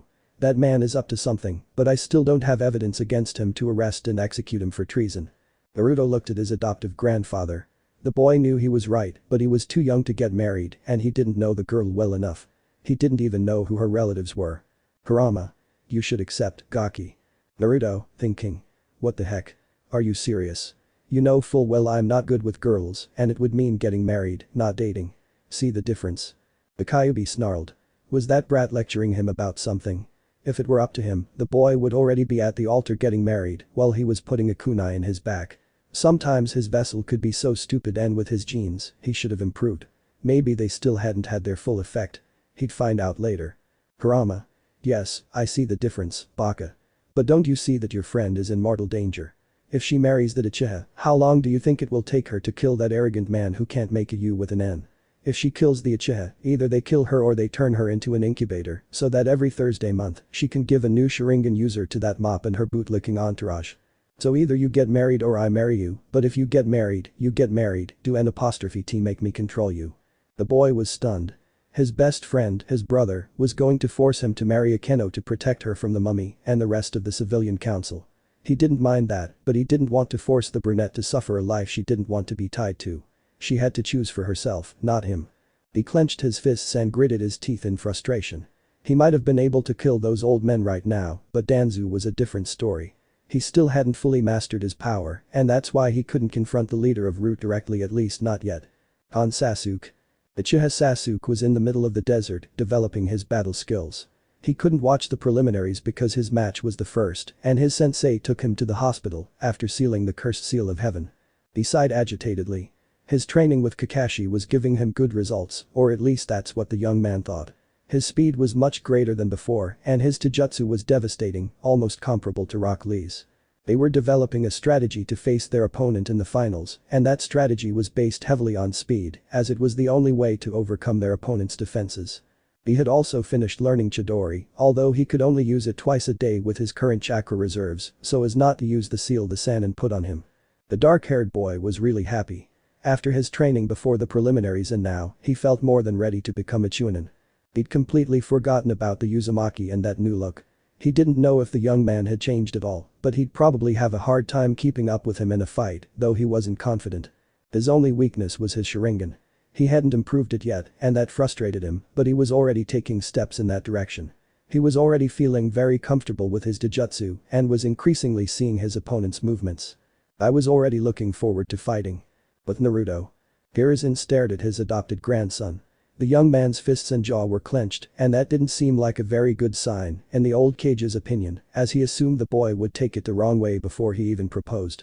The Kendo looked at the young man. She knew it was selfish of her, but she wanted to be with him, even more so when she remembered he was the boy from the orphanage. But she wasn't going to fool herself. That would never happen, at least not in this lifetime. Naruto. Only on two conditions, says the semi-redeed, looking the Sandaime directly in the eyes, then looking at Akeno. Are you in love with someone, Akeno? The young woman blushed after hearing that question. Hiruzen simply decided to remain silent and listen. Akeno. SSC. The red-haired blonde closes his eyes. Naruto. Tell me who. The brunette lowers her head, not understanding why he was asking her that question. Akeno. Don't be angry, she whispered, but they both heard her. I'm in love with you. That completely shocked the young man and the old man, who smiled slightly. It seemed things were turning in favor of the young couple. On the other hand, the Kyubi no Yoko, the most powerful demon of all time after the Juubi, was laughing inside his Jinchuriki, who was still wide-eyed at his partner's recent confession. Akeno. I knew you'd take this the wrong way. You'd never notice an orphan who's also from your rival's clan. Naruto now focused his gaze on the young woman, who was clenching her fists and trying to hold back the tears that threatened to escape from their confinement, but that was no use. More than one of those tears escaped from their places and ran down the beautiful face of the young Uchiha, who was dying inside, knowing that the only boy she would ever be able to love would reject her for being an orphan, as well as an Uchiha. The old cage remained silent. He felt it was better if the two of them could be honest and make a better decision about their future. Naruto crouched down in front of the brunette and forced her to raise her face. Naruto. Do you know something, Kai-chan? Akeno. Why do you call me Kai-chan? The blue-eyed man smiles. Naruto. For all the times you've screamed in fear since we met, he replies, kissing the girl's forehead. I don't care what clan you're from or if you're an orphan or a civilian, Akeno-chan. I'll protect you with my life, and if that means marrying you, I will. He kisses the girl's forehead and stands up. But only because I like you and because the old man here will spend his monthly salary on ramen for me. The finals begin. Intensity combat. Narrator I. Hiruzen was literally as pale as milk. The boy in front of him was blackmailing him into eating ramen at his expense, but he'd already guessed that. The only good thing about the situation, aside from the fact that the Uzumaki was going to be eating ramen for a long time, was seeing the Uchiha's shining eyes. The Uzumaki had really hit the jackpot if this girl was anything like his brother. But there was no need to fool himself. They weren't married yet, but that was solved with a signature and the Anbu present, who would act as witnesses. But that settled, all that remained was to weaken the council members, putting the Uzumaki in a more advanced position, and he knew what to do. He had the document ready, and after the finals, both Uzumaki would be Chunin, unless something happened that would jeopardize everything. But with Danzu and Root so close, anyone knew. The Sandaime Hokage looked again at Uzumaki Uchiha's leg and let out a huge puff of smoke. Hiruzen. Even though they are husband and wife, I don't want to be a great-grandfather yet, huh? The Uchiha begins to hyperventilate as she imagines the red-haired blonde and herself doing certain things and having children. On the other hand, the Uzumaki began to shake the Sandaime, while calling him a pervert, all under the gaze of the Anbu, who did not seem to want to protect their leader in this way, rather because of certain threats from a certain girl with a cat mask. Hanjeko. Jack was listening to a conversation between the Jounin of the Sand team, along with the brought Yakushi Kabuto, the boy who was on Orochimaru's side. They had gathered at night so as not to raise suspicions, but discovered them and heard about the upcoming invasion that would happen during the third phase of the exams. The problem came when they discovered Naruto's swordsman and master in the art of Kenjutsu, along with his girl Yugao. Baki, the Jounin sensei of the Suna team, ended up killing the swordsman, and this would perhaps bring many consequences to Suna and Oto, more so on the part of a certain Uzumaki who was a student of the late Ryu. Uzumaki Rick, the last pure Uzumaki in the world, was returning to the village after his month of training. Yes, the time had come to face his rival in the final rounds, and he had trained hard for that moment. He still covered his right eye and face like had a Kakashi, the Uchiha sensei. But now he carried a katana on his back, more than ready to be used, as well as his long list of new jutsus, plus the ones he already had. Rick, thinking. Rick tells himself that Rick is ready and excited for the fight. And maybe Rick will have to give his all in this fight that Rick longs for. At the stadium. Uzumaki Naruto was already more than eager for his match. It was the opening match of the tournament and therefore, it would be the one that should put on a much bigger show than the others, or at least that's what he thought. He was dressed in black Anbu pants and a dark blue t-shirt with a red swirl on the back. He still had the fingerless glove on his right hand and his hair still the same, with red and blonde highlights. I was waiting for the matches to begin. Only 2 contestants remained and they were Uchiha Sasuke and Dosu, the one with the sound. The latter apparently withdrew from the tournament or something. As for the Uchiha, this tournament really seemed more about him than about knowing the next Jounin. The man with a senbon in his mouth named Genma appeared in front of the Jounin candidates and introduced himself as the new censor for that part of the exam. I looked at everyone, then at the stands. The Sandame's nod made it clear they could begin. And the Kazakage seemed to agree as well. Genma. Okay, the fighters from the first match, Uzumaki Naruto and Uzumaki Rick, stay in the arena. Everyone else, retreat. Both Naruto and Rick stood facing each other, looking at each other with an expression determined to give their all in the fight. Naruto spreads his legs slightly and waits for the censor to give the start command. As soon as it's given, the Jounin moves away from the 2 Uzumakis. Rick stares at his companion and friend with his one visible eye. His only thought is putting on a good show for the people watching. The pure Uzumaki disappears from his place, reappearing behind Naruto and launching a horizontal kick that the semi-reteed stops with his hand, forcing Rick to turn to use his left leg, forcing the blue-eyed man to let go of his rival's leg. Naruto. You're still the same. Rick. Rick thinks that Naruto-senpai is also still the same. The two launch themselves at each other, beginning a fierce and evenly matched jutsu duel. Blows flow back and forth between the two, forcing them to both attack and return attacks, as well as defend to avoid a fatal blow to their bodies. Naruto launches a sweep at him, which the red-haired Uzumaki dodges by jumping, but that is what the blue-eyed boy expected, and while his rival is in the air and he is still on the ground, he launches a kick with the intention of hitting his stomach, but the lilac-eyed boy blocks said kick with his hands. That was also expected by the semi-reteed. Therefore, he places his hands on the ground and launches another kick with his left leg, forcing the reteed to release the boy's other leg and dodge the attack, throwing his body back. He flips in the air and lands a few feet away from the blue-eyed man, who has already stood up, looking directly at the pure Uzumaki. Without waiting for anything, they launch themselves into a new confrontation into jutsu. In the stands. Gibba. What the is that how Rick fights? When he fought the sound guy in the preliminaries, he beat him like a fool. All the genin who were not participating because they had been eliminated, at least those from Konoha, were in the stands, watching the fight between the two Uzumaki, which was leaving a great sensation. Both of them are amazing. Who would have thought Naruto was so good at Taijutsu? It seems the change during the second test gave him more than meets the eye. Sakura. Yes. Perrin watched closely the fight between her two relatives, so to speak, although perhaps she felt more affection for one of them. For their part, the three senseis of the semi-reteed watched the battle closely. Yuhi Kurenai, Mitarashi Anko, and Yuzuki Yugao were very interested in the fight, but they weren't sure who was going to win. For Anko, it was worse, given that both were her genin. Uchiha Mikoto was also in the stadium, watching her student with interest, her Sharigan active. She didn't miss a single detail of the fight and was smiling. Neither of them had any flaws in their defense or attack, which made the Taijutsu fight a nullity, at least in the opinion of the Sharigan user. Mikoto, thinking. This is going to be a very long fight. In the sand. Naruto jumped back, his eyes on his opponent. A Taijutsu match wouldn't get them anywhere, so he'd have to come up with something to hurt his opponent. He threw some shuriken and made a series of seals. Naruto. Ninpo. Shuriken de Sombra. The 10 thrown shuriken became 100, which left the red-haired Uzumaki astonished, who was forced to use a Futon attack to avoid the ninja stars from touching him. Suddenly, he blocks Naruto's attack with a kunai.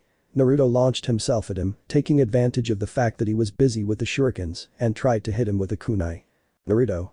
Good instinct. Using a little force, Rick forces the semi-redeed to jump, dodging the slash he throws at him. Rick thinks this is going to be too long, Naruto-senpai. Naruto. Don't even say it, Rick, don't even say it. The blue-eyed boy, to his rival's surprise, takes out a pair of scrolls and cuts his thumb, then opens them and puts his blood on them. He makes a light sequence of seals and throws them into the air.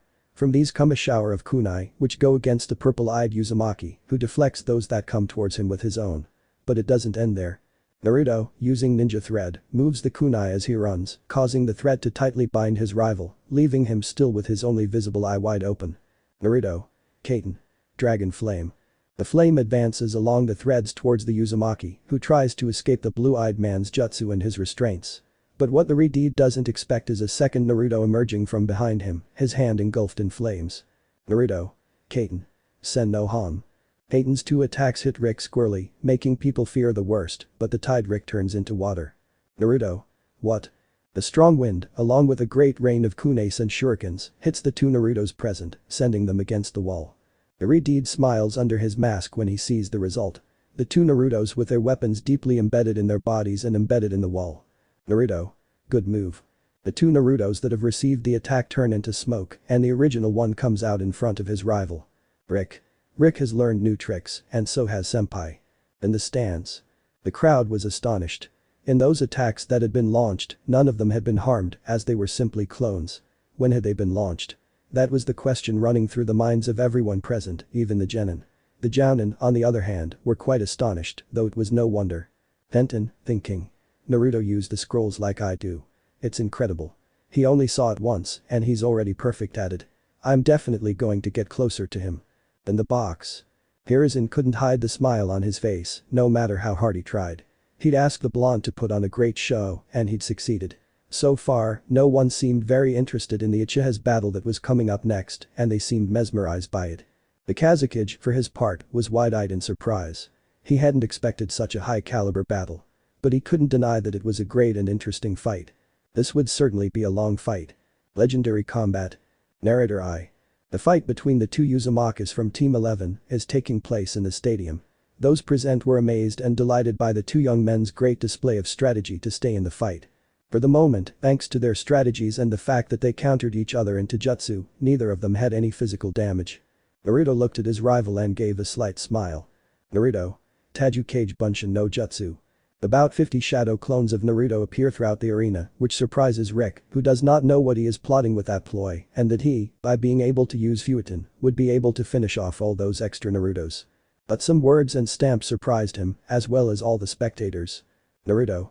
This is one I invented thanks to my sensei, finishes the sequence of seals and exclaims Futon. Wind field. The great wave of hurricane force wind surrounded the entire arena, throwing the red-haired Uzumaki and the clones into the air, as if they were leaves. In the stands. The Jounin, genin, and clan leaders, as well as the judges hidden among the crowd, were at a loss. Why had he used that jutsu if it sent everything flying, except for him, who stood in the center of the wind, while the clones and his rival circled around? Hiba. TCH, Naruto is still as stupid as ever. That's not. Explosions surprise everyone. In the sand. Naruto remained standing in the center of the air dome. If he moved, the dome he controlled would disappear, and his tactics would no longer work. I raised my face and smiled. Naruto. Well, goodbye, I hope you don't die, Rick. The redeed looked at his rival and teammate in surprise until the clones began to explode, to the amazement of everyone present. Rick, thinking. Explosive clones. The air was filled with black smoke caused by the explosions caused by each of the 50 clones made by the semi-redeed, who watched this with satisfaction on his face. Rick took the full force of the blasts, but he couldn't do anything. He was thrown from side to side as the blast sent him flying across the sky, while he growled. When the explosions ended, Naruto stopped doing the jutsu of his invention, and the red-haired Uzumaki fell to the ground with his clothes torn and with some wounds from which blood was coming out. Naruto sighed. For that jutsu, he had to be using chakra the whole time, and he hadn't mastered that yet. Naruto. Let's go, Rick. The ground broke, revealing the pure Uzumaki, who hit the semi-redeed's chin, sending him into the air. The Rick that was on the ground turned into smoke, proving that it was a shadow clone. The Redeed appeared behind the blue-eyed man and made a sequence of seals. Rick. Fueton. Void Sword. Fueton's attack goes straight to hit the blue-eyed boy's back, but before it can split him in two, some red chains, 9 to be exact, protect the young man, nullifying the attack, to the surprise of all those who do not know about the Uzumaki's Kekkei Genkai. Naruto takes advantage of the fact that they've appeared of their own volition and sends them to attack the Redeed, who is forced to protect himself. The chains graze his body, knocking him to the ground and leaving wounds on his legs and arms, but only superficial. Rick, thinking. Naruto-senpai is better than before. This fight, in Rick's opinion, will be the best of the day. The Redeed stands up, bleeding from the cuts caused by his friend's chains. Behind him, golden chains appear, matching the number of Naruto's. He reaches back and unsheathes his katana. The blue-eyed man smiles, and from a scroll summons his mother's katana. Naruto. Kenjutsu. The two are launched towards each other, while each of the other's chains repel each other, and they clash the blades of their weapons to begin a Kenjutsu duel in the center of the arena, while the scarlet and golden chains clash against each other, to the amazement of the audience, both civilian and shinobi, who cannot take their eyes off the two aspiring Jounin present, who are giving them quite a show. In the box. Hiruzen, thinking. Well, so that other boy also knows how to use chains, and he can summon a large number of them at will. This fight will be very tough for you, Naruto-kun. Each of you will have to give your all if you want to beat the other, but the judges must be more than happy with what those two genin are demonstrating. They'll be good Chunin. In the sand. The slashes came and went. The blades of their weapons clashed against each other, repelling each other, and thus preventing the wielder from suffering any serious injury. Dust rose from the speed of the slashes and thrusts being thrown. Hardly anyone, except the Jounin, could see how each of the combatants moved, as they didn't seem to want to give up, especially since they had come this far. Their respective katanas end up colliding, leaving them facing each other, staring into each other's eyes. Each one's chains remain pressing against the others, so as not to catch their opponent off guard. Naruto. You're good, Rick. Rick thinks Naruto-senpai is not far behind. The Redeed jumps back, separating himself from the blue-eyed man, and does a sequence of seals Doten. Earth Fist. The ground begins to shake beneath Naruto's feet, who lets out a curse and jumps up, while he sees a fist come out from where it was before, something that the pure Uzumaki had already expected. Rick. Doten. Earth Peaks. He places his hand on the ground, and spikes begin to emerge from it, something that frustrated the blue-eyed man, who was caught in the air, and if he fell, he would end up like a sieve with so many holes. He began to make seals, and the electricity concentrated in his right hand. Naruto. Raiten. Sphere of 1,000 lightning bolts. He throws the small blue sphere to the ground, and a huge explosion follows, raising a huge layer of sand that obscures visibility. In the stands. The spectators were surprised by this technique that had caused that explosion that would most likely have been heard throughout the entire Hidden Leaf village. Many of the genin, as well as the blue-eyed boy's 4 senseis, were very worried about him. They couldn't see anything, and that made them nervous. Sakura. That's it. Ino. Unbelievable. Chouji. That Naruto, surely he's alive and kicking. He's a tough nut to crack. He's not the same one from the academy anymore. At the very least, he's the best or second best of the genin. Tiba clicked his tongue in frustration. The level of the previous class loser was incredible. He couldn't believe it. Hinata watched the battle with considerable concern. Hinata, thinking. Naruto-kun. I just hope everything goes well for you. In the sand. The layer of sand in the air still hadn't dissipated, but a voice caught everyone's attention. Naruto. I created this technique thanks to someone special. The sand dissipates and shows a blue-eyed man intact, with the last seal of the chain ready to perform the Jutsu Raiten. Lightning Field. He places both hands on the ground and it turns completely blue. Powerful rays of light begin to shoot out from it, hurtling toward the Redeed, who is forced to do backflips, dodging each beam that tries to hit him. He knows that if one hits him, it will end badly. Dodge the lightning bolts by jumping from side to side. They shoot out from all over the arena, trying to hit their target, which is none other than the pure Uzumaki. Naruto. This technique can't be stopped. You have to hold it for 10 minutes, bouncing back and forth, avoiding being hit by each beam that comes out of the ground. You could try hitting me, since if I remove my hands it will stop before the respective minutes are up, but the chances of doing so without dying or taking severe damage are less than 5%. Rick lets out a grunt as he continues jumping from side to side, but as time runs out, he takes damage from the last beam, sending him to the ground with his right arm damaged as he used it to protect himself. Rick thinks that Naruto-senpai has not wasted his time. The Redeed gets up, clutching his damaged arm. The blue-eyed man lifts his hands off the ground and takes a fighting stance. Now the final round between the two of them arrived. The Redeed puts his hand to the band and lifts it, showing his closed right eye, which slowly opens, revealing a purple eye with black circles in it. Rick. It's time to use the God of Dijutsus.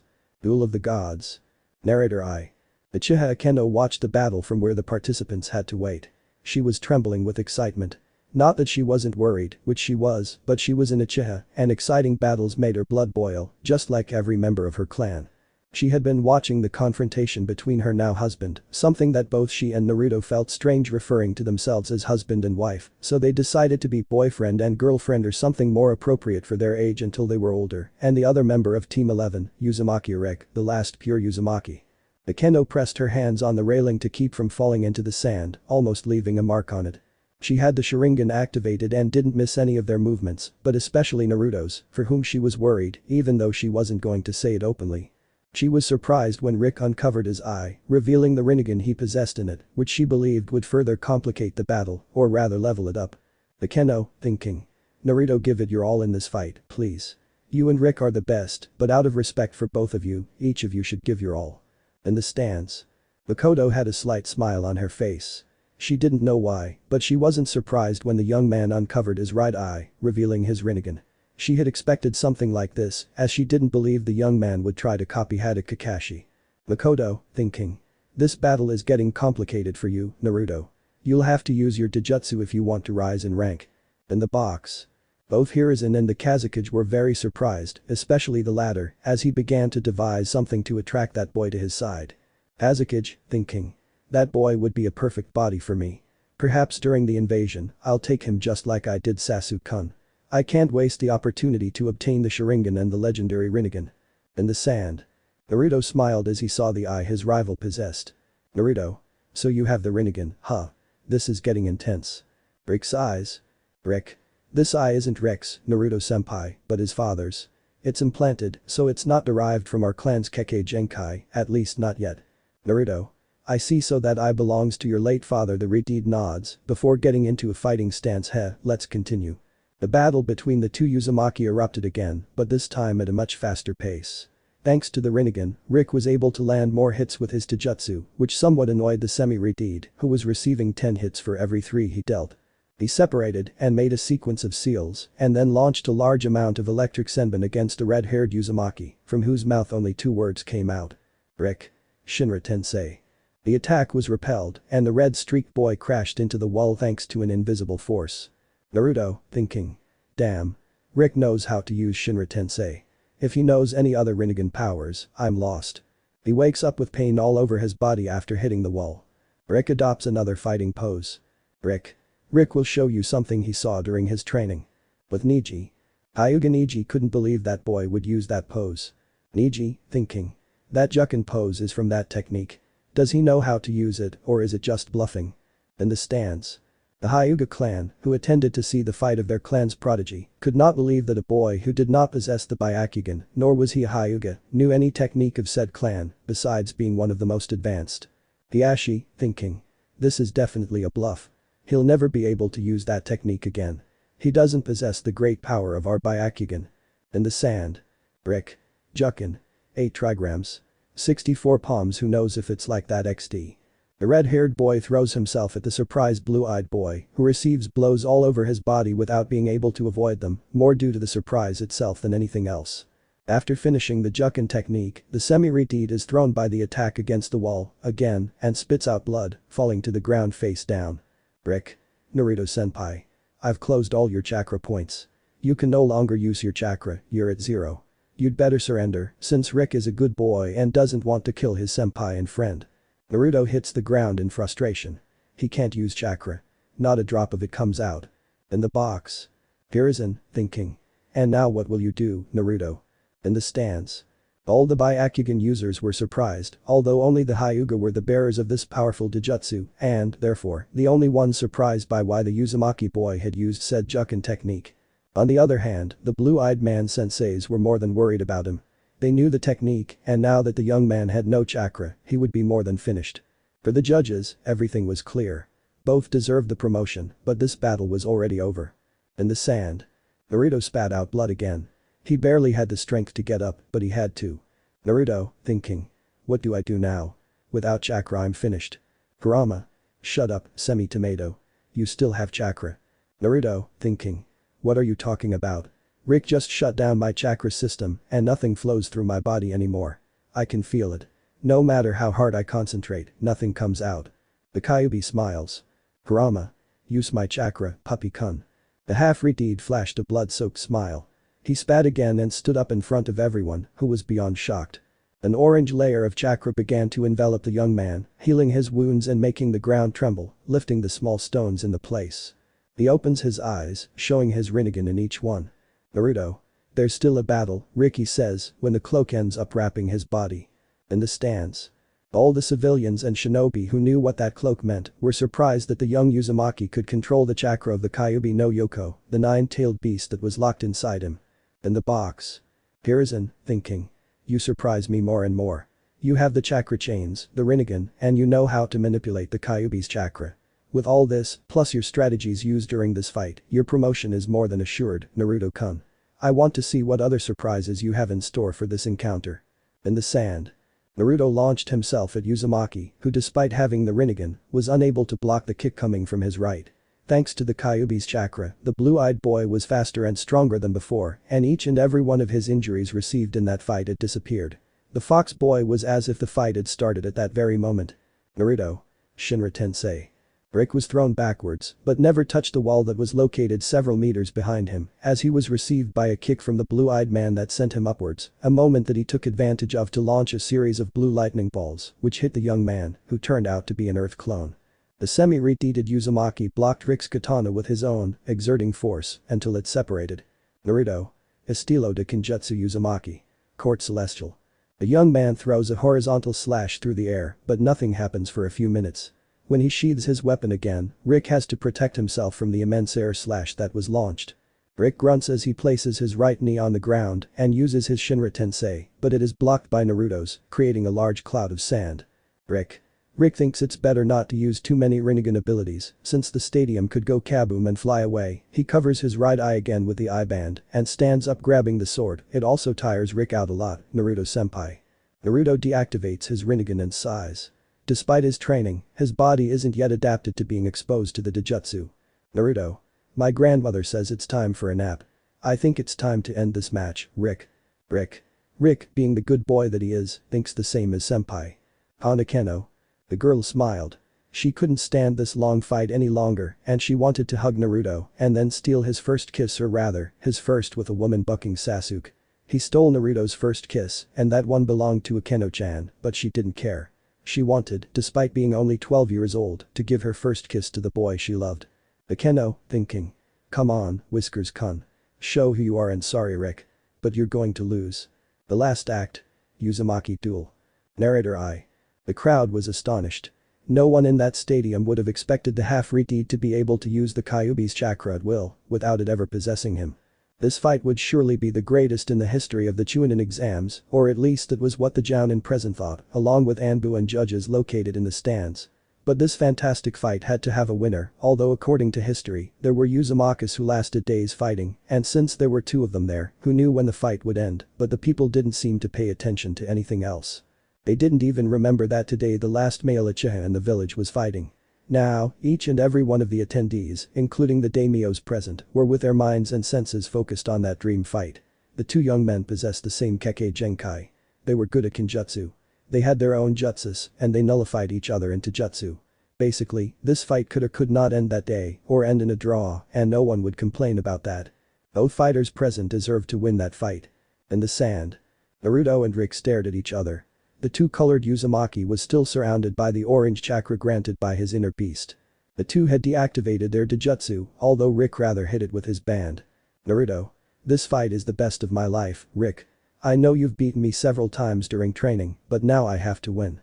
Rick stands up fully, gripping his katana tightly. Rick thinks Naruto-senpai has become very strong, but that he shouldn't get too confident.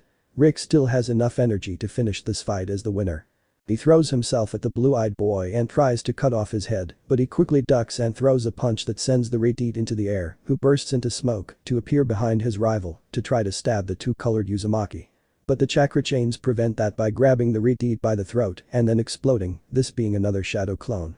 Naruto instinctively places his sword horizontally above his head, stopping the strong downward slash of the purple-eyed man, breaking the blade of his katana, to everyone's surprise, but even more so to the red-haired Uzumaki, who steps aside when the blue-eyed man slashes at him to try and cut him in half. He makes a sequence of seals and throws a series of air balls. The semi-Redeed begins to jump backward, dodging each of the air balls that disintegrate when they hit the ground, leaving small craters in the sand. He stands up, stopping the kunai held by the pure Uzumaki, which is almost in his eye. He braces himself on the ground and begins to make seals with one hand. Naruto. Kaiten. Great ball of fire. Rick throws himself to the ground, dodging the Kaiten jutsu that almost burns his face. While on the ground, he launches a sweep at his opponent's feet, but Naruto dodges the sweep by doing a backflip, giving the red-haired Uzumaki time to get back on his feet. He lunges at him, starting a new hand-to-hand battle between the two. Their fists pass by each of their heads. They're no longer defending. They're going to attack no matter what. They bump their fists, creating a small shockwave and forcing each of them to step back and begin making seals. Naruto. Raiden electric balls. Rick. Fueton. Air balloons. The red-haired Uzumaki's attack nullifies the two-colored one, hitting him square in the body and sending the young man to the ground. He struggles to his feet, panting and with blood in his mouth. He spits to the side and stands up to his full height, radiating more of the Kyubi's chakra. He begins to make an extensive chain of seals, under the watchful eyes of every person present. Naruto. Kaiten. Great fire annihilation. The fire jutsu advances, creating a large wall that has been created with the goal of hitting the red-haired Uzumaki, who curses under his breath. He begins to make a series of seals and places his hands on the ground. Rick. Doten. Earthen wall. In the stands. Uchiha Mikoto was more than happy to see that her student had managed to complete one of the Uchiha clan's strongest jutsus. She had taught him and helped him with it, but he hadn't been able to achieve it, at least not yet. Mikoto, thinking. It seems that Naruto is a genius. I think he will be a great Jounin, ha ha ha ha. In the sand. The fire crashed into the earth wall in front of the red-haired Uzumaki, breaking it but not eliminating it completely. When the great wall of fire was extinguished, Rick tried to jump to the top of the earth wall, but a spear made of lightning forced him to jump back from the wall again, but it exploded, throwing back the young pure Uzumaki, who already had his mask stained with blood. He staggered to his feet. Rick thinks this is very exciting. They pounded their fists again, throwing themselves back again. Naruto. I think we're not getting anywhere like this. He removes the band from his left arm and places it on his forehead, tying it tightly. Rick thinks the same. They lunged at each other again, clashing fists and trying to land the finishing blow. But the blow never landed. They continued to cancel each other out. Naruto launched a sweep at the Redeed's feet, which he dodged by jumping, and then threw several shurikens, which were deflected by the blue-eyed man with his katana, which again blocked the kunai that was about to stab him in the right eye. He tries to punch him with his left arm, but is stopped by Rick's right arm. In the stands. The crowd couldn't stop cheering one fighter or the other. The fight was frenzied. They couldn't stop watching each of the combatants, who didn't flinch from their opponent's attacks.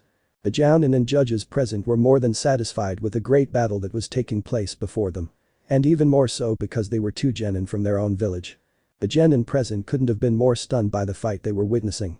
The two had been fighting for over an hour, and they didn't seem to want to back down from each other.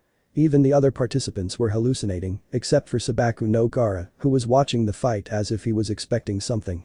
This fight was undoubtedly going to go down in the history of the Chunin exams. In the sand. Rick dodged a vertical kick from his rival again, but the punch he threw was countered by another from Naruto. The two separated and looked at each other. It was clear that fatigue was finally starting to take its toll. Sweat and blood ran down their faces, along with the remaining wounds from the attacks they had launched at each other. Rick's arm was still injured, but that didn't mean he was going to back down and give the boy in front of him an easy victory. The two began to perform the final seal sequence they would use in the fight. They were already at their limit.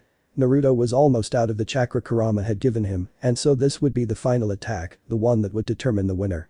Naruto. Kaiten. Sen no Ham. Rick. Suiton. 1,000 waves. The two of them launched themselves at each other, one with his right arm wrapped in flames and the other with his left arm wrapped in water that seemed to come from a raging sea. The two collided their attacks, creating a huge explosion, filling everything with steam. Genma approached, seeing the two young men on the ground, agitated. But finally one of them got up, with great difficulty. Genma. The winner is. The beginning of the invasion. Narrator I. People were in a state of anticipation, looking at the large cloud of vapor that was fading away and waiting to see who was standing there, as a perfectly formed silhouette could be seen. When the fog finally cleared, Genma announced the winner. Genma. It's a tie. He lets out a small grunt of annoyance and looks at Kakashi and Sasuke who are inside the fog. The two Uzumaki on the other hand are on the ground looking at each other with a smile on their faces, although it can't be seen on Rick's since he was covered. You know Kakashi, the silver-haired man, looks at the Takebetsu Jounin, and I suggest you get out of here because I would kill you right now for interrupting this legendary fight. But they will desertize you. The copy ninja looks up at the stands and begins to hear boos directed at him and Sasuke, who doesn't understand this. But after a few seconds, during which the Uzumaki stand up, they burst into cheers for this pair of fighters who have been tied. They lean on each other. Naruto. I need ramen. Rick needs the delicious taste of lemon. The two young men approached the censor that congratulated them for the great fight they had done, as well as hearing their names coming out of the mouths of both shinobi and civilians, which somewhat surprised Naruto, who couldn't stop smiling even though his hair hurt, as well as his teammate from Team 11, who was barely paying attention to anything other than walking. The censor gave a half-hour break so that the people in the stands could do something after an hour and a half of intense combat. The two Uzumakis quickly found themselves surrounded by people asking for autographs or to marry them. That's from the ladies, although Sasuke would have surely joined if he had seen the battle. He certainly enjoyed the kiss he stole from Naruto, to the surprise of the pair who, with a little strength they had left, gave the odd autograph to their entourage of fans. Finally the Uzumaki arrived at the area where the participants were and were hugged by an effusive Akeno, which almost left the blue-eyed boy breathless. Akeno. It was the best battle I've ever seen in my short life, says the young woman, while receiving the nod from Shikamaru, who has approached to congratulate the young men on their wonderful battle. In fact, the young Nara had been studying the young men the whole time and, for some incomprehensible reason, wanted to be Naruto's pupil, given the series of strategies that he used, and that didn't occur to him, who was watching the battle. The truth is that it's a deserved tie, guys. Naruto. Yes, but with any carelessness, anyone could have won. Shikamaru. I agree with you, Naruto. I've watched your battle from the very beginning, and I've realized that if you had failed in any of your strategies, you would have lost the fight to the other side by now. Rick nodded like a child while eating a lemon popsicle, which forced him to lift his mask slightly. Naruto. I hope this doesn't bring me fangirl groups. I couldn't survive them. He lowers his head and begins to cry, imagining that situation where he runs away while being chased by a bunch of girls who, as soon as they touch him, will break him.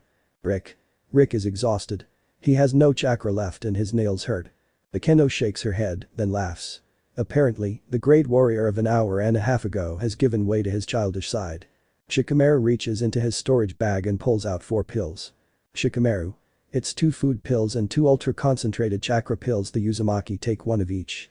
They'll restore you completely, but only to your chakra and energy levels, since you need medics for injuries. Without saying anything else, they each take their respective pills and seem to be as good as new. Mitarashi Anko arrives at that moment, smiling broadly, but also worried about the health of 2 of her students and her foxy-kun. Her concern for Akeno, though, was unclear, as she hasn't fought yet. Anko. I must say, I'm beyond proud of your performance in the battle you had. The Jounin exams couldn't have started any better. She smiles even wider and hugs the Cyclops with mechas. You're a great ninja, Foxy-kun. Shikamaru watched this with a drop on his head, while Akeno just laughed, and Rick continued with his lemon popsicle. A young woman with sky blue hair, henny-colored eyes, and dressed in black lycra shorts, a black sleeveless shirt, black fingerless gloves, black ninja sandals, and the Jounin vest, the green one with the red swirl on the back, hugged Rick. This young woman had the same goddess figure as Akeno, except that she was taller, with Rick being the first one taller, a head taller than the girl, leaving her almost the same height as Naruto, but a little taller. Rick-kun, you've been fantastic. She kisses his cheek and the young man blushes. This is observed by the entire group in amazement. Rick apologizes for her rudeness. This is Inyazuka June, my girlfriend. The girl bows, and when she raises her face, you can see the Inyazuka markings on her face, but in a sky blue color, like the young woman's hair. Akeno. Are you related to that Kiba? June. Sort of. I'm a descendant of one of the first Inyazuka, brother of the clan leader long ago, hence my surname, but I have almost no contact with those in the clan. A red-furred wolf stands next to her, denoting the animal's enormous stature. Anko. How old are you? June. I'm from Rick's generation, so I'm 16. I used to team up with him a while back when I was a genin. But he didn't have any luck in the exams, and after his first failure, he didn't participate again until now, when he's teamed up with you. The members of Team 11 nodded, except for Rick. No one on this team knew anything about their Uzumaki teammate, but they weren't that nosy either, at least Naruto and Anko. Why was Akeno like any preteen? She was curious, although she didn't show it at the moment. In the sand. The half hour they had set aside to rest had already passed, after an hour and a half. Uchiha Sasuke stood in front of the red-haired Sabaku no Gaara, the Jinchuriki of the Ichibi, the one-tailed demon. The censor gave the order to begin, and the black-haired man quickly launched himself into combat. His swift blows managed to break Gaara's sand barrier, who watched with great disbelief. Sasuke manages to land a few blows, surprising his opponent and his brothers, who had never seen someone hit him before, until the fight against Rock Lee. The raven-haired boy dodges each of the red-haired Jinchuriki's sand attacks, who is getting more and more angry, gaining more and more desire to prove his existence, especially after seeing the fight between the two Uzumaki of the Leaf. A sand dome surrounds it, forcing Sasuke, who cannot get close as spikes of sand are coming out of the sand sphere, to use his newest technique. Sasuke. Chidori. He runs out, leaving a large furrow with his technique, and breaks through the guard of the Redeed with the kanji love on his forehead, wounding him. But he is forced to pull his arm out, although at first he can't, jumping backward and dodging a monster's arm. Ryu. Uzumaki Rick was walking towards the stands with June, his girlfriend, to join some of his former classmates from 4 years ago, but feathers began to fall from the sky, and they broke free from the Jinjutsu, to see all the people asleep there. June, in a reflex movement, runs through 2 Odo ninjas with his kunai, leaving them to fall inert to the ground. June. I find this extremely interesting. Rick. Rickla looks fun. The attack on the Leaf had already begun, and it was time to defend their home. Fighting for Konoha. Part 1. Narrator I. Naruto was inches away from giving Akeno his first kiss. Akeno had her eyes closed, waiting for the touch of her lover's lips. But that couldn't happen, since out of nowhere white feathers began to fall, forcing the couple to separate and break the Jinjutsu. The semi-Redeed looked at the sand to see how Gaara's brothers took him away and were followed by Sasuke, while the censor stopped the Jounin sensei of the Suna team, who seemed to want to stop the Uchiha.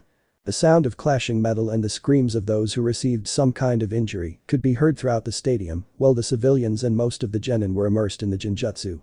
Naruto untied his headband again and placed it back on his forehead, just like Akeno. Akeno. I think Odo and Suna are attacking us. She takes her eyes off the fights between Konoha ninjas and those of Odo or Suna and focuses them on her partner, and now partner, I'm going to meet with Rick and Anko sensei. You gather a genin team and try to help everyone, and if you can, go after the Uchiha. I think he may be in danger. The blue-eyed man nodded as he watched the Uchiha leap off. He pulled out a scroll, applied blood to it, and then performed a sequence of seals. From it appeared the famous 3-pronged kunai used in the Hiraishin jutsu, let me know if I'm mistaken, which he placed in his pouch. He grabbed his katana, which he hadn't yet stored in its scroll, and slung it over his back so he wouldn't have to summon it every time he needed it. He stands up and lightly kicks the Nara, who appears to be in Jinjutsu. Naruto. Get off your ass, Nara. We have a job to do, and that's defending your home. The pineapple-haired man stood up, a little annoyed at why they were forcing him to participate in that contest. If it were up to him, he'd be staring at the clouds now instead of standing in the middle of them. Shikamaru. TCH. Let me come up with a plan and we'll get going. The pineapple-haired boy sits down and places his hands with his fingers stuck together, but in an inverted manner, and closes his eyes, entering into deep concentration. With Rick and June were stuck back to back, staring at the various enemy ninjas who were intent on killing them. The Uzumaki now had a new katana in his hands, which he had to take from the lifeless body of an Anbu who was there. The blade already had traces of blood from previous victims, added to the new ones. The pair pressed their backs closer together, and the wolf growled. The enemies were surrounding them, and that didn't look very promising for the pair. When things seemed to get ugly for the Inuzuka and the Uzumaki, a young man with white hair, golden eyes and wearing the Konoha Chunin vest over his white t-shirt, jumped to the rescue of the genin and the Chunin, second in command of a very annoying young woman with black hair and brown eyes, also wearing the Chunin vest. Looks like we're all reuniting, says the one with golden eyes after finishing off the last Odo ninja surrounding the couple. June. Always late, long. The golden-eyed boy begins to scratch the back of his neck like a certain hyperactive Uzumaki. Long. Okay, sorry, but since I'm the great Senju Long, I deserve a big entrance. After those words, the black-haired girl hits the young man with a frying pan, almost knocking him out. Sorry, June, but you know how he is. He should belong in my clan. He's just as lazy as the men in this one. June smiles, while the two girls watch as Rick hits the poor white-haired man with a stick, trying to check if he is dead or still alive. June. Calm down, Kurama. We already know how closely Long resembles the Nara. With Naruto. Shikamaru finally opened his eyes, standing up with a slightly serious look. Shikamaru. Well Naruto, we must move away from any possible battle and go after Sasuke. The village's plan of action in these cases is to first try to repel the attack and, if that fails, contain the enemy near the wall to move on to the second step, which is to take the civilians to the shelters to move on to the counterattack by the village's best shinobi, which is the last step. The blue-eyed nods, while waiting for the Nara boy to continue. You are one of the best genin along with Rick, so both you and I are going to have to look for the Uchiha, who is chasing those from the sand. You and I know that Sasuke will not be able to against Gaara, at least not today. The blue-eyed man nodded. But there was a problem. How were they going to find the Uchiha? He didn't have any Hiraishin seals, so the Uzumaki couldn't just reach him. And they weren't dogs either, so they couldn't follow the scent, even though after his transformation, Naruto's 5 senses were enhanced, as if they were those of an animal, but not enough to allow him to follow the raven's scent. Shikamaru. Before we started this madness, why did you throw yourself to the ground and say you were exhausted? You had won the fight. Naruto smiled after hearing the Nara's words. The pineapple-haired boy was right. He had thrown himself to the ground before the fog dissipated and the Haddock and the Uchiha were seen. Naruto. Let's just say that if a draw is already problematic after a fight like that, winning it is even more so. But Sakura. The pink-haired girl was amazed. The Odo ninja who had tried to kill her had been defeated by a black-haired girl, more specifically the Odo ninja from the second phase. Kin, if anyone knows her last name, please be nice and tell me Onigei who had knocked down said man with senbons that stuck in vital areas. Kin. TCH, are you okay? Sakura nodded without understanding why a genin from a village that was attacking them now saved the life of a ninja from her own village. Kin saw doubt flash in the young woman's jade eyes. He let out a frustrated sigh and threw a kunai, killing a Suna ninja who turned to throw it at the shocked leaf genin. Kin. Stop being so stupid, little girl, and find your sensei so he can help the pineapple boy and the blue-eyed boy, Naruto. The jade-eyed girl woke up from her shock upon hearing Naruto's name. She stood up and left the area, followed by the Odo girl, who was covering the Pinkette's back. When they arrived at the area where the elite Jounin was fighting alongside Guy, the Taijutsu expert and leader of Konoha's Team 9. Surrounding the two were several lifeless bodies. Sakura. Kakashi-sensei, Guy-sensei. The two Jounin turned and looked at Sakura. Kakashi. Sakura. What are you doing with a genin of? Kin. That doesn't matter, blindman. I need your summon. This girl and I have to meet with Foxy. Fighting for Konoha. Part 2. Narrator I. Rick looked down at the dead at his feet. From the katana he held in his right hand, red drops fell, merging with the blood spilled after the deaths of enemy ninjas from Odo and Suna. The enemies weren't giving him any fight and he was starting to get bored, which could be very dangerous. On the other hand, Inuzuka Jun was somewhat agitated. She had been fighting for her life for a while, trying to keep the enemies away from the civilians under the Jinjutsu who were in the stadium seats, without seeing anything of what was happening around them. The genin of Naruto's generation were the same, except for Haruno Sakura, who had left with a rogue ninja from Odo, who seemed to know Naruto. He stood up as he watched a ninja who was about to shoot him in the heart being pierced by a golden chain. Ryu. Jun sighed. Jun. Rick, you'd better focus on eliminating the threat rather than looking for good fights. The light blue-haired girl knew her boyfriend perfectly well, who had a dark glow in his left eye, the only eye visible to the young woman. She could sense his urge to fight at that moment, and that was more dangerous than the Ichibi's Jinchuriki. Rick had become a warrior during these 4 years of training before returning to the village. Rick thinks Jun is right. And the young man disappeared in a blur. But Naruto. The blue-eyed Uzumaki was fighting for his life alongside the Nara. As soon as they stepped foot outside the stadium, a large group of ninjas was waiting for them, ready to enter the area and finish off everyone present. Naruto pulled the sword out of his opponent's stomach and blocked a kunai that was heading straight for him. Naruto. TCH. We don't have time for this. He snaps the fingers of his left hand, the only one free, and a hurricane-force tornado takes away more than half of the ninja's Kenjutsu Uzumaki. Sky God cut. Shikamaru gave a slight smile as he caught the remaining ones with his shadows, immobilizing them, only to be decapitated by a certain blue-eyed man with his mother's katana. I put the katana away again, looking at all the mess they'd made. Without a doubt, they had to get to Sasuke, because otherwise, they'd end up dead or seriously injured due to the large number of enemies there seemed to be in the village. But they still needed help to catch up to the dark-haired man, who would already have a big lead over them, chasing the Sabaku brothers. The semi-retard grabbed one of the 3-pronged kunaes and threw it at the Nara just in case. Naruto. If we get separated and you need help, add chakra to that kunai and I'll come to your aid. The pineapple hair nodded as he put said weapon back into his holster while standing up again. A series of explosions coming from ahead caught the attention of the two-leaf genin, who couldn't wait for it to end so they could see the clouds. That was the thought of the duo, who had set out on a mission to find the Uchiha and prevent him from dying at the hands of that crazy Redeed with a dead-eyed look on his face. Just as they were about to advance again towards the forest, a black-haired woman dressed in a grey tank top and military pants appeared, followed by a pink-haired woman and a small dog named Pakin, the summon of Kakashi, the copy ninja. Kin. Looks like you made it in time. The semi-Redeed looks at her out of the corner of his eye, with a slight smile on his face. Naruto. Better late than never, Kin. The girl nodded while they were observed by the two genin and the dog, who decided to intervene. Pakin. Well, if you've put flirting aside, we have an Uchiha to find. Ryu. Uzumaki Rick stood near the opening in the wall, his only visible eye closed, atop one of the buildings present. From it, an aura of tranquility emanated, filling the entire place. Through the opening in the wall, a huge army of Suna and Odo ninjas entered, but they did so behind three enormous snakes that swept away every leaf ninja and Kunoichi they saw. At that moment, Rick opened his eye, focusing on the three snakes advancing towards him, killing and seriously wounding many of his companions. Some had even attended the academy with him. To keep the cloth mask from his mouth, he made a small cut with the edge of a kunai, then moved on to a chain of seals. Rick. Summoning jutsu. A huge amount of smoke filled the entire place, forcing the enemies to stop their advance, and the allies and companions to look towards where the red-haired Uzumaki had been before. When the cloud of smoke cleared, a giant grey wolf could be seen, with golden eyes and a scar over its left eye, which forced it to keep it half closed. Behind it, its tail swished from side to side as its enormous fangs were bared. Above his head, with his arms crossed over his chest, stood Uzumaki Rick, his ninja headband raised and displaying the eye that belonged to his father, the Rinnegan. This will be very interesting. I'll devour those useless reptiles before you know it. Rick. I hope so, Fenrir, I hope so. Han Kakashi.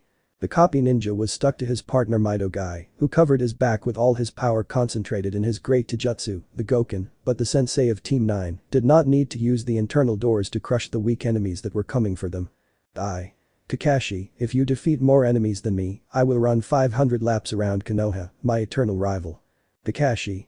Did you say something, Guy? The green beast of Konoha cursed the silver-haired man's careless attitude and focused on taking down each new enemy that launched itself at them with the intention of killing them. When they looked up at the ceiling of the Hokage's box, they saw an immense forest inside a purple barrier, which had also appeared there not long ago. Kakashi, thinking. Mokuton. I don't like this at all. The Hokage could be in danger. Something tells me he's facing off against Orochimaru. Hiding for Konoha. Part 3. Narrator I. The group led by Pakin, Kakashi's dog, was jumping from branch to branch in a hurry to catch up with the Suna group and the Uchiha, who could be in danger at this moment. Behind the tracking dog, Shikamaru was leading the group since according to him, the Nara should have the red-locked Uzumaki, but Shikamaru told him that since he was the best strategist, he should lead this mission. Besides, for Naruto, every ninja's ability should be used at the right time, and this was the lazy Nara heir's moment. After Nara came Sakura, unsure of why she was there. She had no skill in battle and so would be a hindrance to her teammates when it came to combat.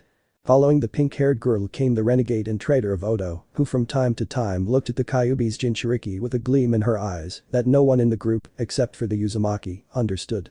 And finally, bringing up the rear of this group of genin, was the strongest of them all, Uzumaki Naruto, who was carrying a three-pronged kunai in one hand and on his back was his mother's katana, ready to be used at any opportunity by the semi-Redeed, who had a serious look on his face. For a moment now, he'd been feeling large chakra disturbances ahead of them, and that told him that it was most likely that the Ichibi was either breaking free from its container or was possessing him. Pakin. 8 guys are following us. The whole group tensed at this. This place was good for ambushes, but if they stopped to prepare something, they would lose valuable time. And if something went wrong, the genin could end up hurt. At one point, the Nara glances at the Uzumaki and stops on a branch. Shikamaru. Keep moving. I'll slow them down. Before Sakura can protest, Naruto throws a small scroll at her. Naruto. I already gave you one of my kunai and you know how to use it. He turns around, turning his back on the cloud lover and jumps to the next branch. In that scroll, there are plenty of shurikens and kunai. Throw a big party for our guests. But Sasuke. The Uchiha stared with some terror and loathing at the Redeed in front of him, a few branches ahead. His right side was covered in sand, giving him a demonic appearance, given that he was turning into the Ichibi. From the corner of his lips, saliva fell uncontrollably since his mouth was half open, showing a terrifying smile with sharp teeth. His right eye is yellow like a one-tailed Biju, while the other is turquoise. A tremendous thirst for blood filled the place, to the terror of the Uchiha and Sabaku no Tamari, who watched as her younger brother was transformed into a demon. Gaara. The time has come to prove my existence to you, Uchiha Sasuke. Your blood will calm my mother. Sasuke received a huge blow from the right arm of the Ichibi Jinchuriki, being thrown against a tree behind him, spitting blood after colliding with it. He jumped instinctively, dodging a sand shuriken that was coming straight for him, intending to cut off his head. Sasuke. Kaiten. Big fireball. The fire jutsu went directly against his enemy, the most feared genin in Suna, as well as the most bloodthirsty of them. Gaara deflected the ball with his Ichibi arm, causing it to crash into a tree and instantly burst into flames. The Uchiha didn't see when the sand boy arrived in front of him, but a great gale of wind threw him against another tree, breaking it in the process. The young black-haired man's back was sore from the blow. Sasuke, thinking. Shit. I have to do something against this monster if I don't want to die, but what? If I use my Chidori again, I might be forced to resort to the mark on my neck. But if I don't, this guy will kill me.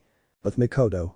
The Uchiha matriarch was surrounded by corpses covered in blood and burns, caused by the attacks and jutsus of the black-haired woman, who was accompanied by her friend from the academy in Izuka Tsume, and her daughter in Izuka Hana. Here Hana will be 18, although it is not a real age, who had her Chunin vest full of bloodstains from her victims. Mikoto pulled out the kunai she thrust into the heart of a Suna ninja and threw it at another who was charging at them. It pierced the center of his forehead, causing blood to flow from it, and he fell inert next to the other corpses of Konoha's invaders. Tsume. This is unacceptable. Since they're invading us, let great ninjas do it, not these slackers. Hana. Mom. Uchiha Mikoto giggled. It had been a while since she had enjoyed these situations, accompanied by her academy and battle companion. Now, she felt like dressing like an elite jounin again, in addition to having trained Kushina and Minato's son. Mikoto. Enough with the complaining, pups, the brunette replied with a smile. Let's see if there are any more interesting enemies out there. With a Keno. The young Uchiha fought alongside Rick's teammates, Senju Long and Nara Kurama, who were both quite good. The white-haired man used a great taijutsu that amazed the Uchiha. He was very fast, precise, and strong, and he didn't use chakra in the blows he threw. The young Senju didn't seem to want to use jutsus to kill his rivals, but he didn't really need to either. The Nara girl, on the other hand, used the shadow possession jutsu to stop the enemies, while Inyazuka Jun and his faithful Riira, the wolf, were in charge of making a red smile on their throats. That trio seemed very used to killing their enemies, something that amazed the Uchiha, but when she remembered that they were Chunin, it went out of her head. Kurama. Well, the stadium is clear for now. Picks up a pair of kunes and looks at the two Chunin and the genin. It's time for the Leafs counterattack. But Sasuke. The left half of the red-eyed black man, with tomos due to the Sharigan, was on the verge of unconsciousness. He was very tired after using Chidori for the third time that day, turning a deaf ear to the advice his sensei had given him, and now he was paying the consequences. Meanwhile, Sabaku no Gaara, whose body was already covered in sand, representing the miniature Ichibi, was ready to finish off the last male Uchiha. Only his feet were still uncovered by the sand, and a tail was waving behind the Jinchuriki. Just as Gaara launched himself at his rival to kill him, a kick sends him back to his place, to the surprise of Temari and Kankuro, who had just arrived somewhat injured and lacking chakra after the fight with Aburame Shino. Uzumaki Naruto stood in front of the tired and almost unconscious Uchiha, who was doing his best to try to get up. Naruto. Listen to me, Sasuke. You're in no condition to continue this battle, and I'm not going to be the one to let you die at his hands, he says, while continuing to look at Gaara in the form of the Ichibi. I wouldn't forgive myself for your death. Sasuke spits out some blood again and raises his head slightly to see the back of his former partner. The two Kunoichis who accompanied the Uzumaki arrive at the place with Pakin. Naruto. TCH. This is going to be fun. After this, Kin, I'll treat you to ramen with the Keno and Karen. With Shikamaru. The Nara was holding off the 8 Odo ninjas who were pursuing them with their shadows, though he would soon run out of chakra and be more than dead. He knew this very well, just as he knew there was a 9th Odo ninja about to attack him. The shadows disappeared just as Saratobi Asuma appeared behind the Nara with the 9th ninja on his shoulder. Asuma. You've done well, Shikamaru. Now it's my turn. With Rick. Rick watched the mess his summoning had caused, which had effortlessly defeated the snakes on the invaders' side. He lowered his headband to hide his right eye and smiled beneath his mask. Rick. This is very interesting, in Rick's opinion. Hiding for Konoha. Part 4. Narrator I. The tension was palpable in the air and could be cut with a knife like butter. At no time did Uzumaki Naruto take his eyes off the boy in front of him, not even when both Kin and Sakura arrived, who remained static when they saw Gaara in that form, showing the sand raccoon, the one-tailed Biju, known as the Ichibi. Temari and Kankuro, for their part, were staring at the red-haired boy with considerable disbelief. The young man didn't seem affected by the bloodlust emanating from the last member of the Sabaku family, who now looked more like a demon than a normal person. The Uzumaki looked at his rival in order to predict his next move. He didn't know what the Jinchuriki was capable of in that state, but he did know it was dangerous because of what the Kyubi had told him, which had suggested he be careful, given that Gaara seemed to be out of control at those moments, which the Biju inside him took advantage of to manipulate the genin. All this was due, according to the fox, to the fact that the seal that contained his younger brother was poorly made. Gaara, who now looked more like the Ichibi than anything else except for his feet, launched himself at great speed in an attempt to kill the Uzumaki. He grabbed the Uchiha and jumped to the right, moving out of the way of the one-tailed Jinchuriki. The Sabaku ended up breaking the branches, but could not pierce the blue-eyed man's chest, as he intended. Naruto leaves the Uchiha leaning against the trunk and jumps towards Gaara before he can turn around and gives him a downward vertical kick, causing the Jinchuriki to fall to the ground, breaking the branches below him. Naruto. As my great friend Shikamaru would say, troublesome. But Shikamaru. Nara looked at the bodies of the Odo ninja who followed them, on the ground, inert, without moving even a muscle of their own free will. Asuma, always with his cigar in his mouth emulating his father, the Sandaime Hokage, dropped the last enemy ninja and approached his student and subordinate. Asuma. You've done well, Shikamaru. I expected something like this, one of your strategies to make the mission a success. Shikamaru stops looking at the pointed kunai that Naruto gave him and puts it in his pouch, under Sarutobi's watchful eye. Asuma. Who gave you that kunai? Shikamaru looks at his sensei. Shikamaru. Naruto, why? I know it's a strange kunai, but I don't think it's very special. Team 10 sensei begins to laugh under the confused gaze of his strategist student who cannot understand his teacher's behavior. Asuma. Believe me, Shikamaru. That's the most special kunai in the world. But Naruto. The Uzumaki dodged the attacks of the sand Jinchuriki, who tried to hit him with his sand arms, as well as shurikens. He grabs a pair of three-pronged kunes and throws them at Gaara, who dodges them like they're nothing, a huge mistake. The Jinchuriki launches himself at the half-red-haired youth, and when he's inches away from piercing his chest, the blue-eyed youth disappears from his rival's sight, only to reappear behind him and hit him full-on with an electric ball made of small lightning bolts, sending him crashing into a tree, causing it to creak. Naruto. If we were alone, dear Gaara, I would show you who is the strongest. Nai-san disappears again, to appear above him Karen. Sen no Han. The fire attack hits the Jinchuriki and sends him crashing to the ground, which cracks after the impact. The Kyubi Jinchuriki falls onto one of the branches, looking towards the place where his rival, the Ichibi Jinchuriki, is. Kurama. Be careful, puppy. My dear little brother can play tricks on you. Naruto, thinking.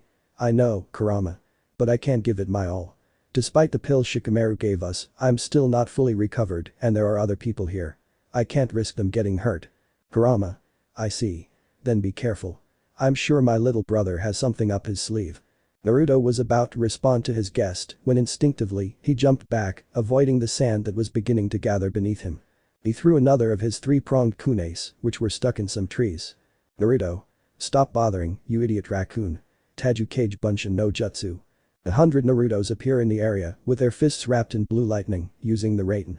Gaara hits the ground, creating a large sand tide that carries away many of the blonde's copies with highlights, forcing our hero to jump against his rival. When the blue-eyed man is about to hit his rival, he disappears in an orange flash, placing himself to the right of the Ichibi's Jinchuriki and kicking him to the right. When the Biju boy is about to hit the tree, another Naruto kicks him upwards, while a third Naruto kicks him vertically with his leg, hitting him square in the stomach and sending him back to the ground, a moment that the boy takes advantage of to do a sequence of seals. Naruto. Raiten. Lightning field. The area of the ground where the Suna Jinchuriki is located begins to launch rays that hit him, electrocuting him, under the worried gaze of the boy's brothers. But suddenly, a huge cloud of smoke covers the place, and the Ichibi appears in all its splendor, with Gaara on its head, asleep after a sleep technique. I'm finally free. I'm going to destroy everything that gets in my way and see how the place is filled with your blood, idiot humans. Naruto grimaces in disgust at the sight of the Biju there, about to destroy the whole place. Naruto. TCH.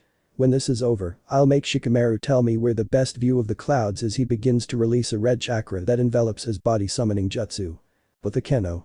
The Keno, Long, Jun and Kurama were with a large group of ninjas and Anbus next to the deceased Sandaime Hokage, Sarutobi Hiruzen, better known as the god of shinobi.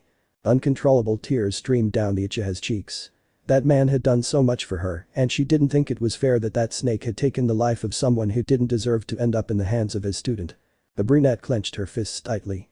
She wanted Naruto by her side, holding her close. She needed his warm arms. That foxy smile and those sapphire blue eyes that soothed her in difficult times. Arms surrounded her. "Enko. Calm down, honey. Let me know if you have to." The Sharingan user girl clung to her sensei while crying non-stop. But Naruto. Naruto was standing on the head of a giant toad, wearing a blue jacket and holding a pipe in his mouth. He carried a katana on his left side. "Amabunta. HMP, I would tell you why you called me, but I see that you are in front of Shukaku, the one-tailed Bijuu, the sand raccoon." Naruto stood with his arms crossed, a slight smile on his face. Judging by his expression, he looked calm. "Naruto. I need you to get as close to him as possible. I'll wake up that retard. Amabunta. HMP." The battle between Shukaku and Gamabunta began. The giant raccoon avoided them by any means necessary. He used his air blasts, trying to hit the pair. Amabunta, for his part, used his water bullets to neutralize the jutsus, preventing either of them from getting hurt. Naruto was waiting for the moment to hit Gaara, who was still asleep in his Bijuu's head, half covered by its sand. It was not easy for them to fight, avoiding by any means harming those who watched the fight, incredulous at the enormous battle between the Uzumaki and the Sabaku. But in a breach in the Bijuu's defense, the Uzumaki saw his opportunity to leap. He dodged an air bullet from the raccoon and leaped, using chakra to strike Gaara square in the face. Gaara slowly began to awaken, much to the Bijuu's despair, as it faded away until only Sabaku remained, falling onto one of the tree branches. Naruto jumped from Gamabunta and landed in front of his rival, and then the summon disappeared with a smile on his face. Without exchanging a word, the two launched themselves at each other. Gaara's punch missed by inches, but the Uzumakis struck squarely. As they fell to the ground, Naruto grabbed the young man before falling completely. "Naruto. You know something, Gaara. I know how you've suffered. You, like me, are Jinchuriki. We've both suffered over the years from loneliness and abandonment. I know what you suffered, but you're not alone." At that moment, Temari arrives at her brother's side, followed by Kankuro. "They are by your side, Gaara. And I will be your friend, your burdened brother, Gaara Nai." Gaara opened his eyes fully as Kankuro carried the young man. "Gaara. Temari Kankuro, I'm sorry." The two brothers stared at the younger boy in astonishment. They had never believed he would address them like that. "Naruto. You'd better go. I think Konoha ninjas will be coming soon and you're not in." She couldn't finish as the blonde hugged the Uzumaki tightly and with tears. "Temari. Thank you, thank you. New mission." Narrator I. A few days had passed since the failed invasion by Suna and Odo, who retreated when Orochimaru left. Shortly after, the Sand Village contacted them about a new alliance. They had discovered that the Kazekage, Rasa, had been killed by the Snake Sannin, and they had been used. During that time, Konoha began rebuilding the village. They went through various burials, including that of the Sandaime, which affected the vast majority of the genin. And they searched for several missing people. Among them was Uzumaki Arek, the missing member of Team 11.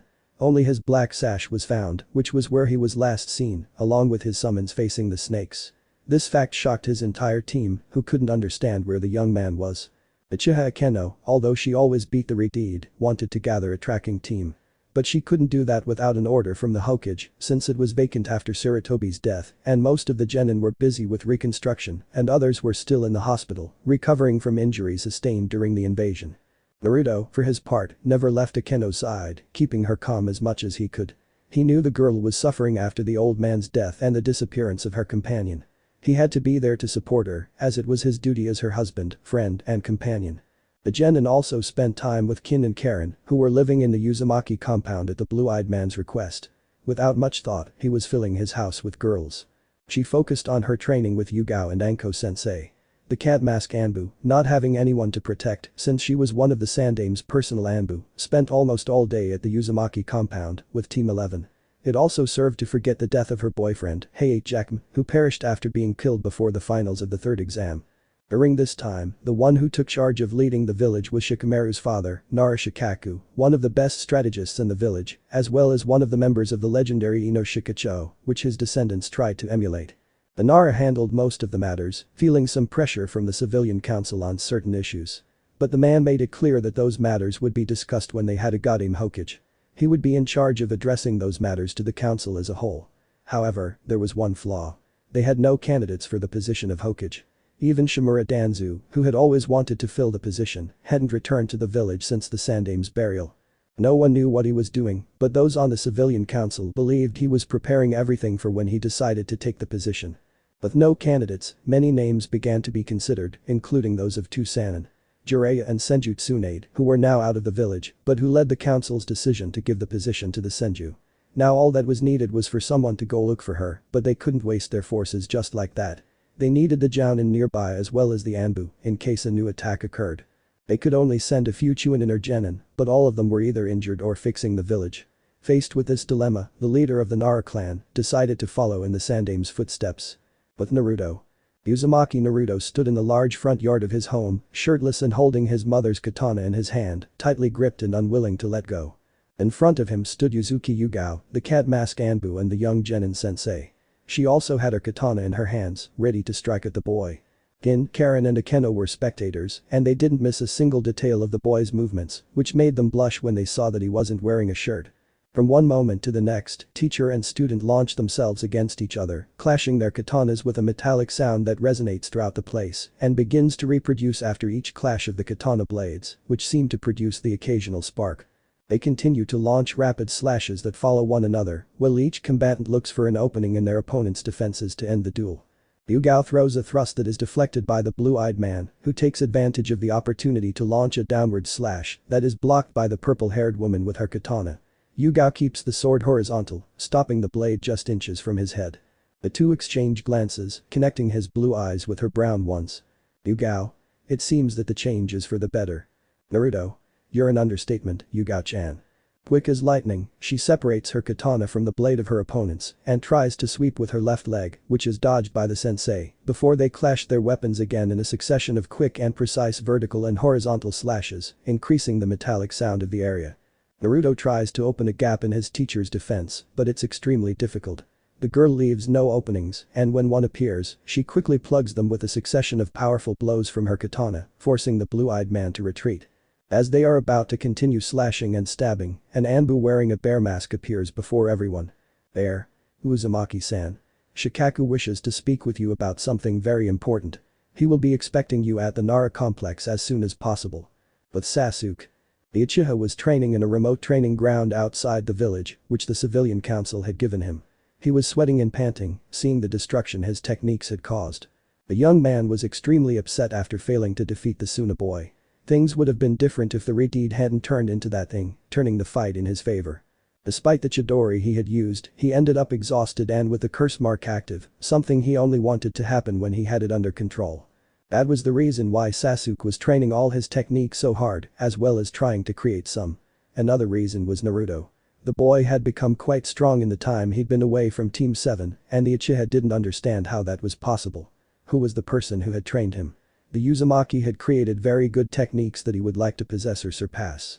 What he based his knowledge of the boy's strength on was the comments of Jounin, Chunin, genin and villagers who saw the fight between the two Uzumaki from Team 11, as well as what he saw of his fight with Gaara. The raven-haired boy wanted to defeat Naruto at all costs. That's why, after everything that had happened in the village recently, he began training like crazy. With Naruto. The Uzumaki with sapphire blue eyes stood before the leader of the Nara clan. He had arrived at the Nara clan compound after speaking with the Anbu, and the boy was quick to arrive. Now the two stood face to face, with a cup of tea served by the Nara's wife, and with serious looks. Naruto. Okay, Shikaku-sama. How may I help you? The man clicks his tongue with some annoyance. Shikaku. Stop being so formal, Naruto. You know perfectly well who you are. You shouldn't be so formal around me. Naruto. As you wish. What do you need me for anyway? You didn't call me through an Anbu to clarify that I can treat you less formally and have a cup of tea, did you? Shikaku takes out a Chunin vest and gives it to the young man, then gets serious. Shikaku. You are now a Chunin, Naruto. This promotion will be confirmed upon the arrival of the Goddamn Hokage. The Uzumaki puts the vest on over his orange shirt with the Uzumaki swirl in front in red and leaves it unzipped, showing his clan symbol. Naruto. Say what you have to say. I know it's not just about the promotion, there's more to it. Shikaku. Yes. I want you to go find Senju Tsunade. You're the only one qualified for this right now. You know that many genin and chunin have disappeared, are dead, or are in the hospital.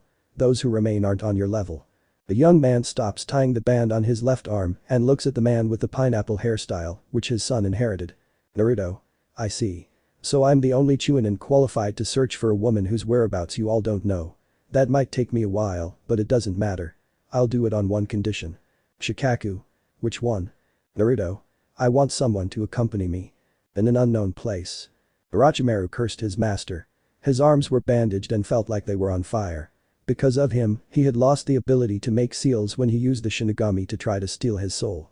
But when he couldn't do it, he sealed his arms, and now he was forced to scream in pain every time his arms burned.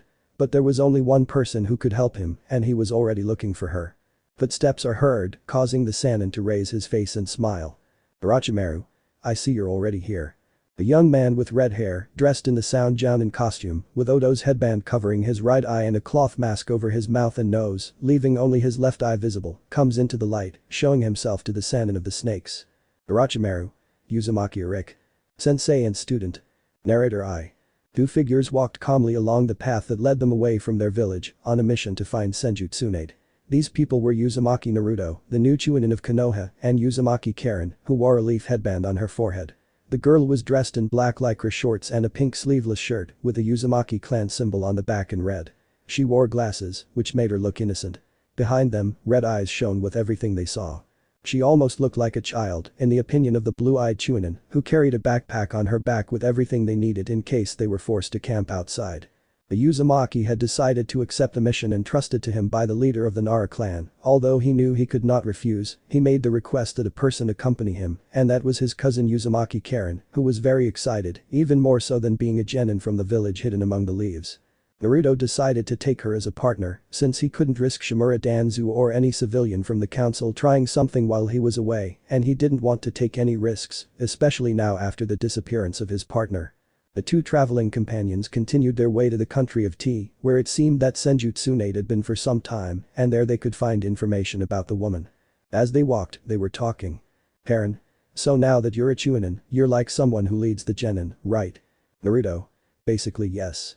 On any mission I'm on, without any Takebetsu Jounin or Jounin, I'd be in charge, unless there was another Chunin, and the Hokage gave the leadership to the other. The Redeed nodded as she readjusted her glasses and brushed her straight red hair away from her face.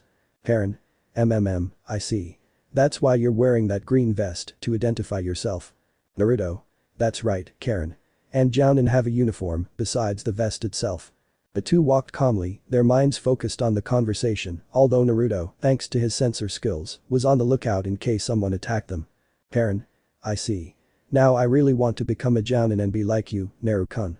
The semi-Redeed smiled. Naruto. That's why I asked you as my partner, Karen-chan. From this moment on, even though I'm not a Jounin sensei, you're my pupil. The girl's red eyes began to glow as she jumped up and down, screaming with happiness. The blue-eyed boy could only smile at the girl's childish attitude, although perhaps it wasn't surprising. Naruto. Do you know what elements you have? Karen stops jumping and looks at her new sensei. Karen. Yes. I have Suiton and Kaiten, no idea if those are their elements, but in this fic anything is possible. Why? The blonde man places his right hand on the young woman's head and moves her hair. Naruto. I will teach you various jutsus of those elements. The girl frowns. Karen. But Naruto-sensei, you don't have the Suiton. You use Futon, Raiten and Kaiten. The blue-eyed man widened his smile. Naruto. I'll tell you a little secret. I have all 5 elements. In an unknown place. Rick stalked through the halls of that gloomy place. He carried a new katana on his back and wore fingerless gloves on his hands. The Sound Village Jounin uniform suited him well. It was black, and he liked that. I walked calmly down the hallway. I'd already completed my senpai's mission, and I wasn't going to waste much more time. I had to be back where I was when he wanted to retrieve it. He turned to the right and entered a corridor lit by torches that made the place even more gloomy. The tomato always walking through the aisles, as if looking for something. The Uzumaki turns around and finds himself standing before a girl with red hair, chocolate brown eyes, and tan skin. She was one of the members of the Sound Four, the strongest Odo ninja after himself, although with Yakushi Kabuto, you never knew what he was hiding up his sleeve. Rick. Taiya. Haven't you told yourself never to spy on someone who could kill you, my lady? The boy caresses the girl's face until he grabs her chin, at which point the girl slaps him, pushing the boy's hand away. Taiya. Don't even think about touching me, asshole. I don't care who the buck you are. If you piss me off, I'll slit your throat. The golden chain wraps around the Reed, tightening it until her face shows a look of pain. Rick. Really? You don't even know who you are and you're threatening me. It's not very nice to mess with your family. The young woman, despite the pain she feels from being squeezed by the chain, opens her eyes in surprise. Hey what are you talking about? The young man brings his face close to the girl's and stares at her with his slightly purple eye, which could pass for dark blue. Rick. That's something only my senpai can tell you. Rick is a good boy and he couldn't contradict his senpai. But Naruto. Harem was sweating. They'd been practicing chakra control by climbing a tree with their feet for a while, but the young woman hadn't even made it halfway. Harem. Damn. Why can't I go any further? The young man separates himself from the tree and looks at his only student. Naruto. Being an Uzumaki, you have enormous amounts of chakra. That's why it's hard for you to send just the right amount to your feet to be able to move forward. He approaches and smiles at the girl, who blushes slightly. The same thing happened to me, Karen. Even though I've already overcome that exercise and the water walking exercise, I still have to improve my control. I have a lot of chakra and that makes us special. The more control I have, the stronger we'll be. Plus, I'll teach you the first technique I create as soon as you finish this exercise. The young woman stood up suddenly, her eyes shining, and started the exercise again, while the Uzumaki returned to his place. You're good at being a sensei, Naruto. The semi-retard smiled sideways. Naruto. I've been waiting for you for a while, Jiraiya. We have to keep up with my training. The white-haired man comes out from behind the tree, with a huge scroll on his back, a headband with the kanji oil, and with red marks on his face. The Gama-sanin leans against the tree as does his student and they watch as the Uzumaki girl continues to fall, but gets back up to try to overcome. Jiraiya. I know, kid. I was doing my research, the Toad-sanin replies, while the half-retard raises an eyebrow. You know I have to get back to my books. I'm such a pervert for a reason. The smile forms on the Jounin's face. Naruto. Yeah, you don't have to tell me how many times you've been hit, Hiro-sanin. The large vein forms on the old man's forehead. Jiraiya. Stop messing around. Naruto. Okay. Do you know where she is? The two of them stare at Karen, who's on a branch above their previous marks, completely exhausted. You can see her struggling to breathe, but she has a happy smile on her face. Jiraiya. I heard he's in the land of tea. I don't know more. The best thing would be to go to that village he was in and see if we can get more information. The blue-eyed man moves his eyes until they rest on the Gama-sanin. Naruto. Are you coming with us? Jiraiya. What are you surprised about? I still have things to teach you, not just the summoning technique. There are many of your father's techniques you don't know, like the Rasengan. The man forms a blue chakra sphere. Naruto.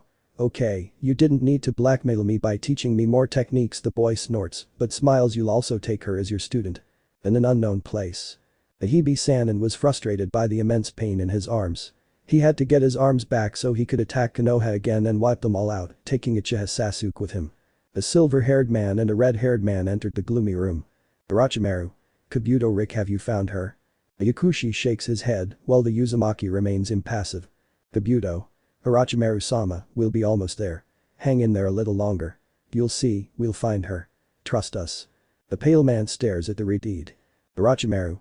Rick-kun, I want you to join the search. I don't want to keep holding my arms like this. The Uzumaki looked at the Sanin with his yellow eyes.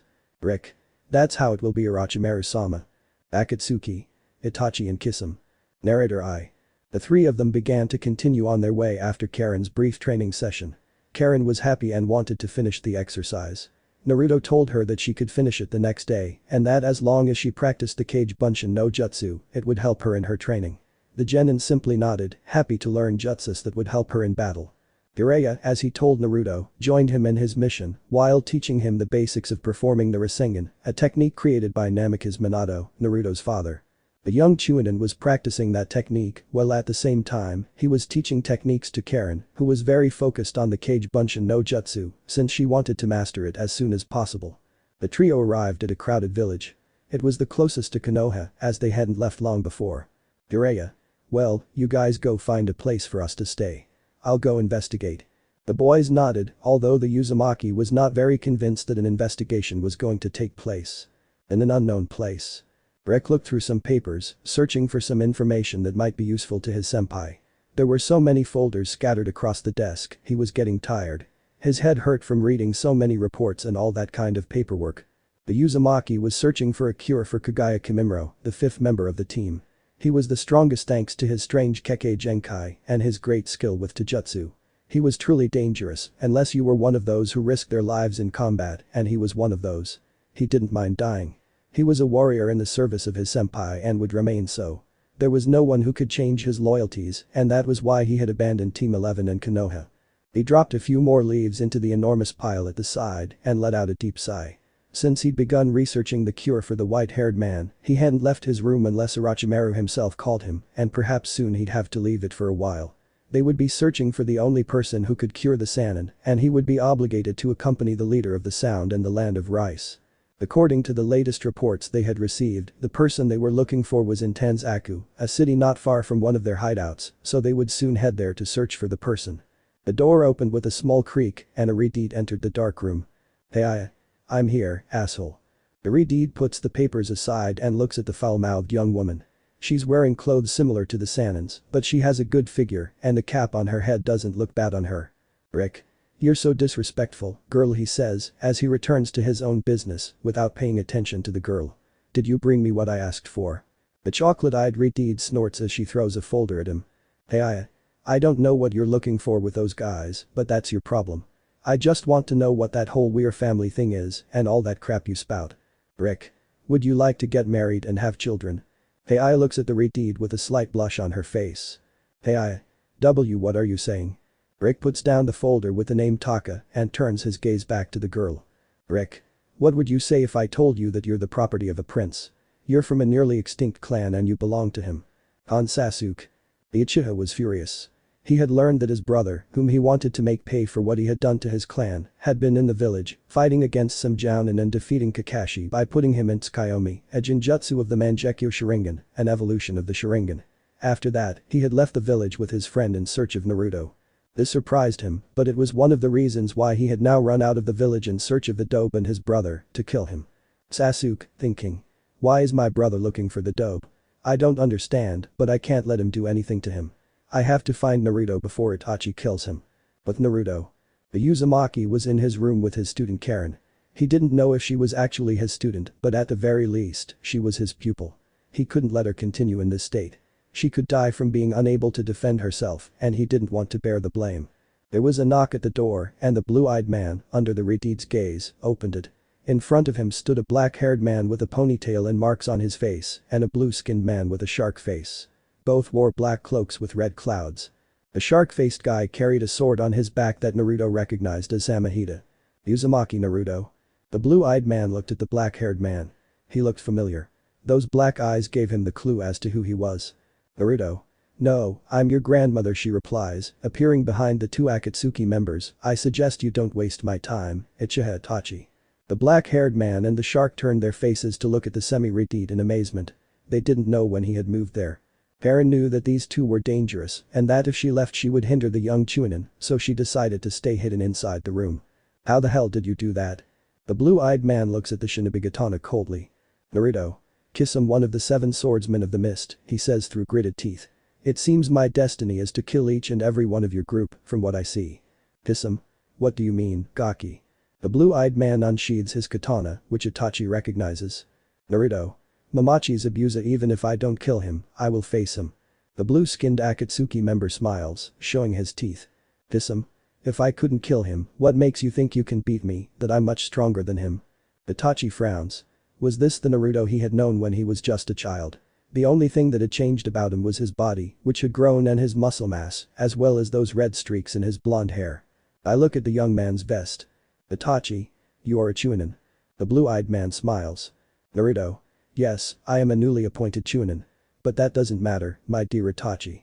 You have come on behalf of Akatsuki, looking for what is in me." The two members of said organization look at each other, surprised that the boy knows the reason why they were there. "I must say, I will not make it easy for you, and I don't want you to find out."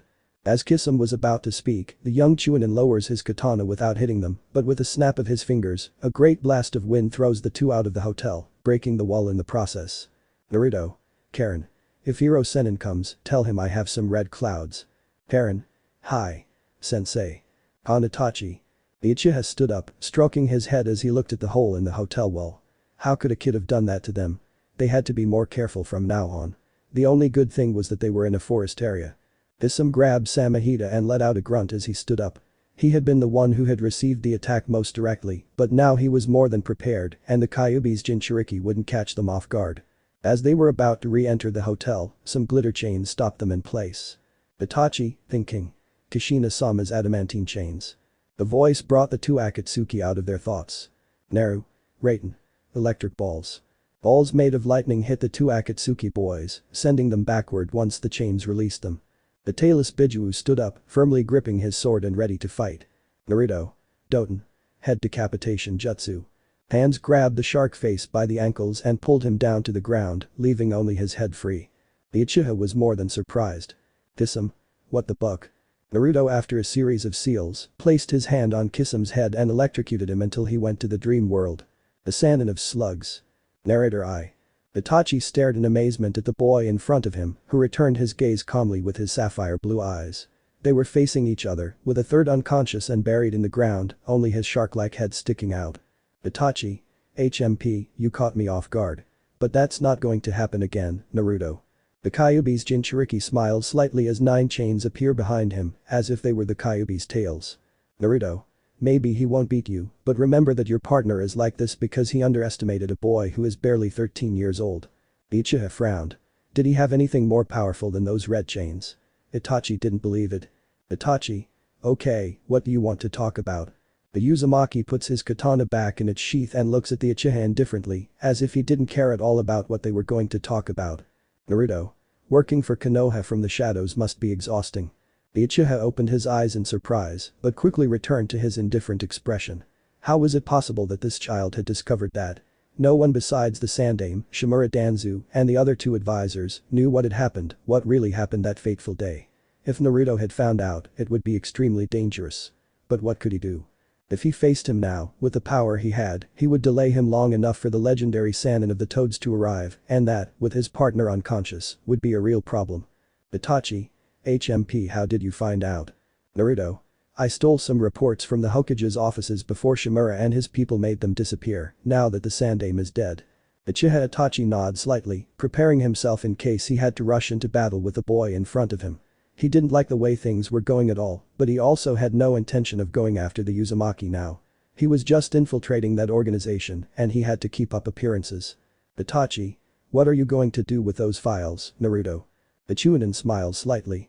Naruto. Now that the Sandaime is dead, I think it's only fair that you and I do something about them. Besides, I can heal you. In an unknown place. Heiya stared at the ceiling of her room, which looked more like a cell than anything else.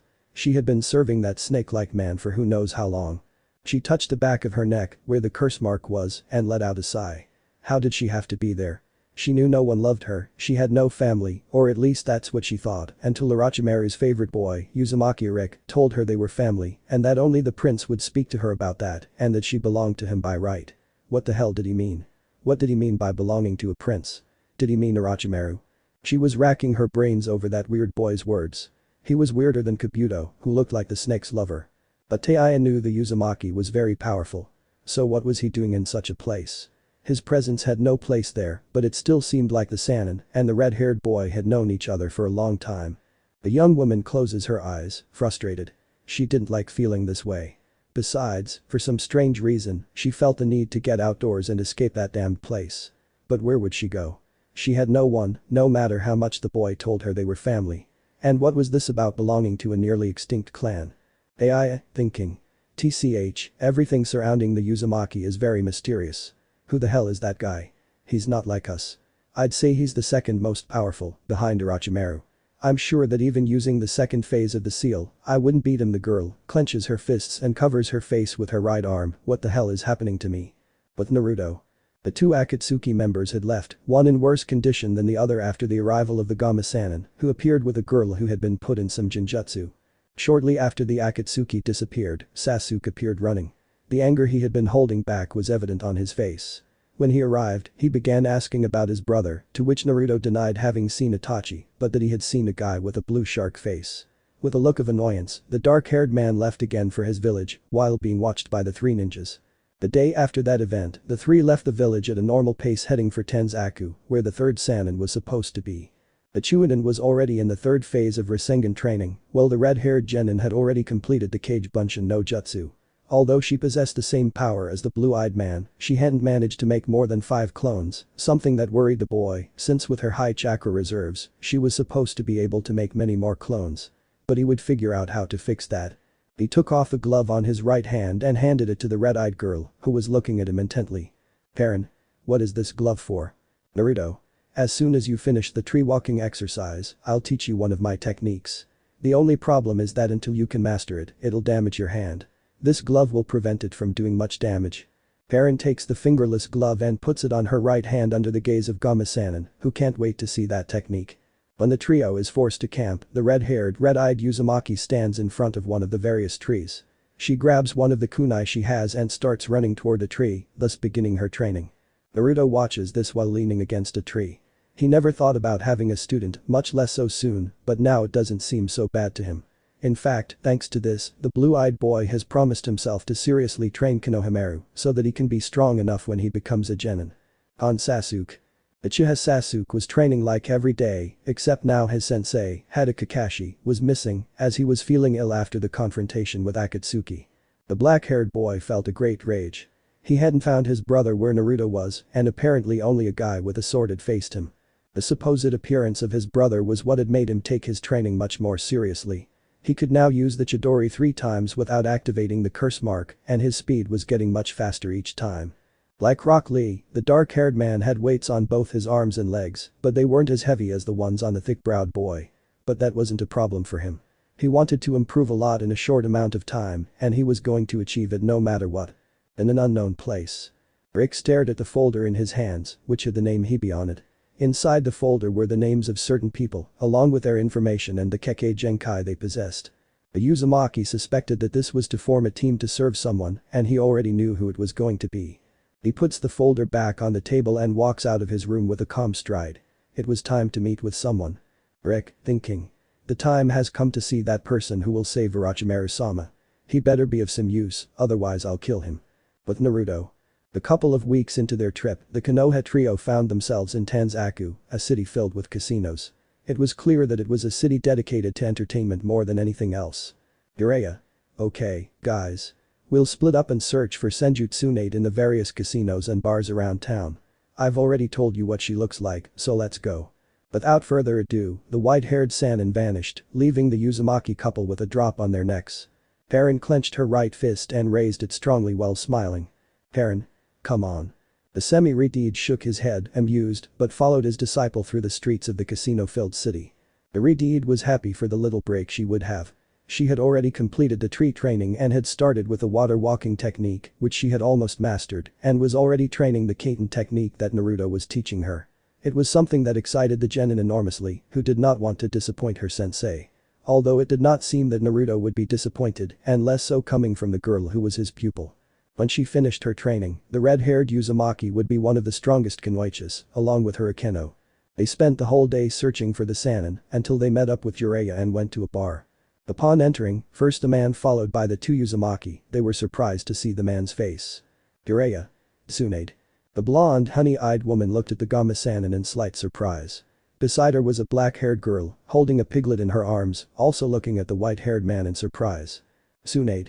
Jiraiya. The Konoha trio sat across from the female duo. The busty blonde had a bottle next to her. Tsunade. What are you doing here, Jiraiya? The Gama Sannin looked at his former companion with a slight smile. Jiraiya. Can't I come here to reminisce about old times? The blonde snorts. Tsunade. I highly doubt that's why you came here. She takes a sip of her sake, then pours it again, first Orochimaru and that pair, and now you. Jiraiya frowns. Jiraiya. Orochimaru. Naruto, while watching the 2 Sannin talk, takes out a scroll under the watchful eye of the Senju's companion and begins to write various kanji on it. The Gama Sannin sees this and looks at his pupil with interest, causing the Senju to also look at the boy. Jiraiya. What are you doing, Naruto? Tsunade, thinking. So that's the Kyubi's Jinchuriki. Wasn't he blonde? Why does he have red highlights? Naruto. Well, if Orochimaru team is around, I'll need to finish this early, Iro Sennin. The vein appears on the Sannin's forehead. And that's exactly what you're doing. The blue-eyed man looks at the girl with the pig in her arms. Naruto. Nothing special. It's a seal against Ito Tensei. The three adults look at the young man in surprise, while Karen looks at him with little stars. Karen. Naruto-sensei, Mivasa Ensen or Fuinjutsu. The two women look at the redeed strangely, as if she had said something strange to them. Sensei. Isn't he a little young to be your sensei, kid? The redeed puffs out her cheeks, causing a half smile to appear on Naruto's face. Karen. Naruto-sensei is the best Jounin in the village, as well as the leader of my clan. He and I are the ones who came for Senju Tsunade. The perverted old man is just accompanying us. Naruto finishes writing and closes the scroll. The women in front of him notice for the first time the vest that identifies him as a Chunin. Naruto. Karen is right, the young man answers, now gaining Tsunade's full attention. Kari-chan, and I are the ones who have come from my mother's sensei, the Sannin of slugs. Senju Tsunade. The fury of the fox. Narrator I. Senju Tsunade was truly shocked by what she saw. Was that Minato and Kushina's son? She couldn't believe it. If he were blonde, maybe, but with that change in appearance, it was hard to relate him to the two of them. Besides, the boy wasn't supposed to know anything about his family or the clan he belonged to, but that didn't seem to be the case anymore. Tsunade. Who was your mother? The semi-redeed puts the scroll in his case and looks at the Senju with a smile. Naruto. Uzumaki Kushina is my mother. And my father is Namikaze Minato, the Yondaime Hokage, he says, his smile widening. I think that clears everything up, Godaime Hokage. The blonde frowned slightly after those words. Tsunade. I see. So that's why you were looking for me, to be the Hokage. Jiraiya. Exactly. Sensei died at the hands of Orochimaru, Tsunade. You're the best candidate. The blonde continues drinking sake while continuing to look at both her former classmate and the son of her former student. Tsunade. I'm not going back to that village. I'm sorry, but you've wasted your time coming after me. Go back to Konoha. Naruto stands up, followed by Karen. Naruto. I see. This is a complete waste of time. He looks at the woman who was his mother's teacher and turns to leave. I thought you'd be different, being my mother's teacher, but I was wrong. You're a cowardly old woman who doesn't even deserve the title of Sannin. The woman stands up abruptly, throwing away the sake and looking angrily at the Chunin. Tsunade. What did you say? Naruto. You're a cowardly old woman. The blonde grabs the young man and lifts him several inches off the ground. Tsunade. I don't know who you think you are, brat. But I'm not going to let you talk to me like that. You don't know anything, so shut your mouth, kid. Naruto grabs the woman's wrist and squeezes hard, breaking her grip to the surprise of the Gama Sannin and the Senju's companion. Touch the ground with your feet and look seriously. Naruto. I don't give a damn what that creeping snake asked of you, but even if you help him, I'll still kill him. He took one of the few people I considered family, so this is a personal score. And if you get involved in this, I'll kill you, even if I also have to take out your partner and Iro Sennin.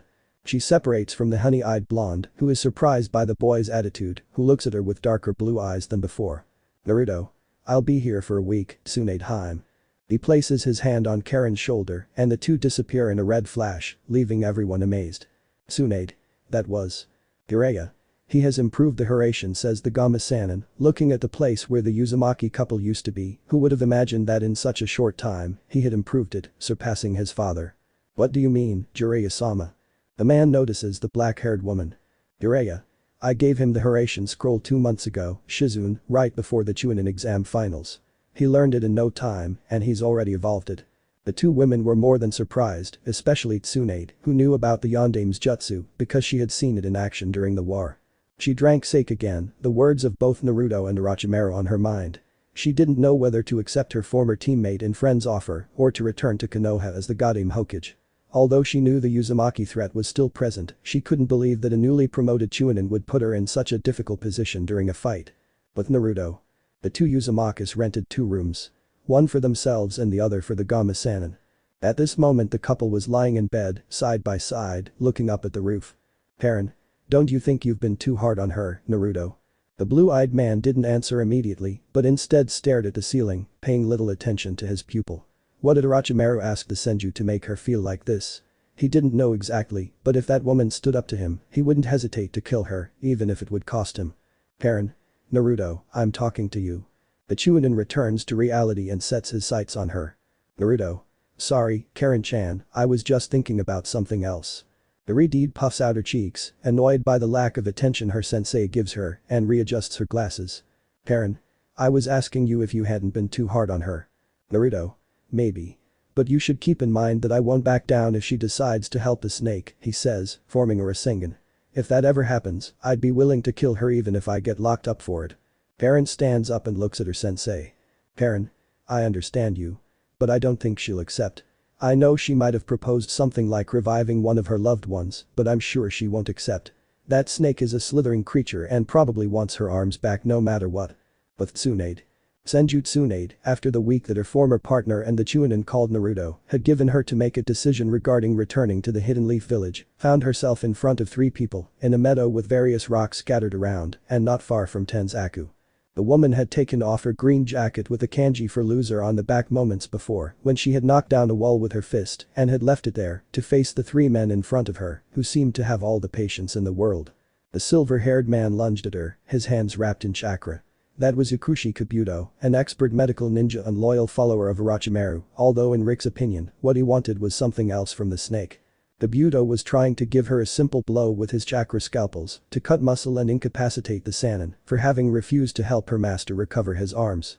The fight becomes complicated for the honey-eyed Senju, but she tries to land a blow with her great physical strength to split the young man in 2 and be able to go after the Redeed, who only had his left eye visible, while the right one was hidden behind Odo's ninja headband and his mouth and nose with a cloth mask, giving him an appearance similar to Hada Kakashi. The fight seems to end when the woman's phobia becomes apparent upon seeing the blood coming from a cut on the man with glasses. Under the amused gaze of him and Orochimaru, since Rick seems indifferent, Kabuto advances to finish off the woman with his hand wrapped in chakra, while the Senju begins to tremble from the sight of the blood and can do nothing, she just waits for a blow that will take her life, but that never came. The scarlet chain is placed between the Senju and Orochimaru's subordinate, who looks in the direction from which the chakra chain comes, to meet the impenetrable blue eyes of Uzumaki Naruto, who is with Karen and Shizune, who at a movement of the blonde's head, joined the Senju to protect her. Kabuto. Oh, it's Naruto-kun. What brings you here? The blue-eyed boy glances at Rick, his former partner, and turns his gaze towards the guy with glasses. Naruto. I come to kill a traitor, a snake and someone I consider my brother. Rick separates from Orochimaru and places himself a few meters away from Naruto, ready for battle. When the snake Sannin tries to advance, Jiraiya stands in front of him with a serious look, making it clear that his fight is with him and no one else. Returning to the 3 young men, Kabuto has a smile of superiority and arrogance. Rick a look of boredom and indifference, and in Naruto's case, his face betrays nothing. Kabuto. And how are you going to do that? You can't take on someone higher than you, let alone 2. Naruto disappears and reappears in front of the boy with glasses, landing a powerful punch that sends him several meters back, to the surprise of the boy and the 2 women who are seeing him fight for the first time, although one is still stuck in her phobia. Rick quickly recovers, but a scarlet chain stops him in place, grabbing him by the right foot. Naruto, when his former partner raises his face, connects a punch to the stomach, followed by a knee to the face, then makes the chain come loose and sends him flying. Kabuto takes advantage of that moment and tries to hit the Uzumaki with his chakra vision, but the chains prevent him from doing so, forcing the bespectacled man to jump back. But he didn't foresee Naruto appearing behind him and landing a kick that sent him to the right. The boy crashed into a rock, which cracked a little after the impact, but when the blue-eyed man was going to finish off the Akushi, the Redeed grabbed him with his golden chains and pulled him towards him, who already had his newly acquired katana ready to run him through and take the life of his former companion and friend. Naruto summons his chains, which are launched with the intention of piercing the red-haired Uzumaki, forcing him to release the semi-Redeed and jump upwards, something that the eyes had already foreseen, which after a sequence of seals, created a hurricane force wind to throw the boy strongly against a rock, which breaks after the impact. The 2 Odo boys stand up with some difficulty, at least in Kabuto's case, and look at the Chunin who has hit them several times. Rick summons his golden chains and throws them at the blue-eyed Uzumaki, while Kabuto launches himself at him with chakra scalpels. Naruto places his hands on the ground and 4 rock walls appear, surrounding the Uzumaki. This action forces Kabuto to stop, while Rick's chains crash directly into one of the various walls, cracking it and nearly destroying it. The blue-eyed boy is letting himself be carried away by the anger he feels at seeing Tsunade in the state she is in. After another sequence of seals, and under the astonished gaze of the 4 girls and their 2 opponents, the walls that previously covered him turn into earth dragons that hit both Kabuto and Rick, but the one who receives the least damage is the latter. He stands up immediately and stops Naruto's left fist, which was about to hit him in the face again. Naruto. I'm going to kill you, Rick. He spins and kicks him, forcing the boy to cover himself with his left arm. The 2 former teammates launch into a powerful taijutsu battle, which begins to leave small craters throughout the area, as well as raising light waves of air after colliding their fists every so often. Naruto lets his anger explode, allowing the Kyubi's chakra to surround his body, giving him new and greater strength. This forces his opponent to retreat from the powerful blows he throws, which he can barely see. The Uzumaki's eyes have turned red and slanted, like the Kyubi's, giving Rick a slight idea of what is happening to his rival. So he makes a decision to get out of there alive. To fight seriously. Battle between companions. Narrator I. Naruto shot out at great speed to confront Rick, who was waiting for him to start a battle between them. The Budo attempted to attack the Jinchuriki for getting in his way, but was repelled by the latter's chains, which sent him far away, spitting blood and saliva and with his glasses broken, which surprised him. The two Uzumaki collided, creating a large cloud of dust, which prevented the spectators from seeing what was happening in the tremendous battle. From time to time, both Orochimaru and Jiraiya would look at their respective pupils and were proud of them, each in their own way. While one saw his student as a future body after having Sasuke, the other saw with pride and happiness that his recent disciple could face his rival with ease, in addition to having good control of the Kyubi's chakra. Naruto disappeared from his former teammate's sight, landing a kick to his back that sent him flying forward. The red-haired Uzumaki somersaulted while performing a very extensive sequence of seals and launched a wave of water towards the blue-eyed man, creating a wall of earth that stopped the jutsu. He vanishes in a red flash and appears behind his rival in an attempt to land another blow on the Odo boy, but the latter blocks his fist with his palm and launches a horizontal kick that is stopped by Naruto's forearm. They look at each other for a few seconds before separating. Rick. You're good, Naruto. But I didn't give my all in the finals. Naruto stands up and smiles. Naruto. Well, you better do it now, because if not, I'll kill you with one of my best techniques. But the spectators. Senju Tsunade had largely calmed down, although she was still shaking a lot, but not as often as before. Harem watched a battle between the two boys in amazement. They were fighting much better than they had during the finals, but it was clear that each knew the other better than themselves, which meant that every new attack and strategy they implemented neutralized each other, leaving them at a draw. Edo Shizune, the Senju's pupil, watched the battle between the Konoha Chunin and the Odo Jounin with considerable amazement. She hadn't known they knew each other, and the duel was quite astonishing in her opinion. Shizune, excuse me Karen. How do Naruto-kun and that Odo boy know each other? Karen frowned slightly. Karen. Until recently, Naruto and he were teammates. After the attack on the village, Uzumaki Rick disappeared, leaving only his blood-soaked gang where he was last seen. Now he's on the side of the Sound Village and alongside Orochimaru. We believe he was a spy, like Yakushi Kabuto, and that after the attack on the Leaf, he decided to return to the Snake Sannin. From that day on, we didn't know where he was until today. Shizune looked at the deed with interest. How was it possible that someone like him and Uzumaki would end up with such a traitor? If he had him on her side, as it seemed, they were in trouble, and he seemed to have even more power up his sleeve, hidden for when it was needed. Karen. But don't worry, Shizune. Naruto-sensei is very strong. Maybe he didn't have control over his now immense amount of chakra before. But after these couple of weeks of traveling, I've seen how much he's improved, not to mention how naturally good he is.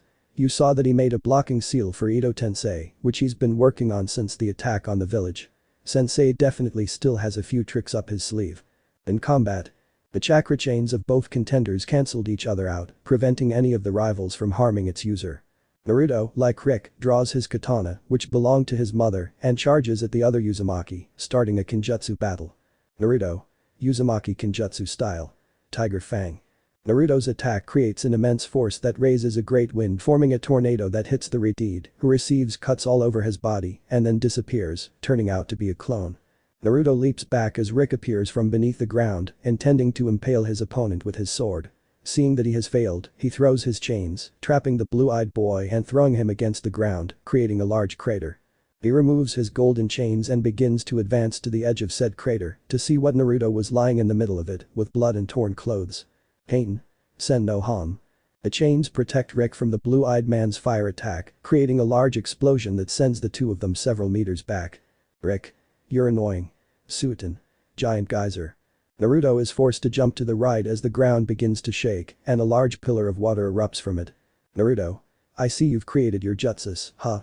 Enveloping his katana with Futon chakra, he cuts the water pillar, undoing his opponent's jutsu, but this was anticipated by Rick, who makes a sequence of seals. Rick. Doten. Earth Fist. The large fist made of earth emerges from the ground, hitting Naruto and sending him into the air. The Redeed jumps on the fist and sheathes his sword. Rick. Futon. Kinjutsu. Void Slash. He places his thumb on the sheath and pushes, unsheathing the katana and creating a horizontal slash made of air that splits Naruto in half. He puts his sword back and smiles behind his mask. He's finished off that nuisance known as Uzumaki Naruto, the weakest being in this world, in his opinion. He jumps from the fist that is still there and undoes said jutsu to head towards the group of 4 girls who look at him in astonishment. The 2 older ones, the brunette more than the blonde, look at him with a frown, and the first one stands up in a fighting stance, as does the redeeted genin.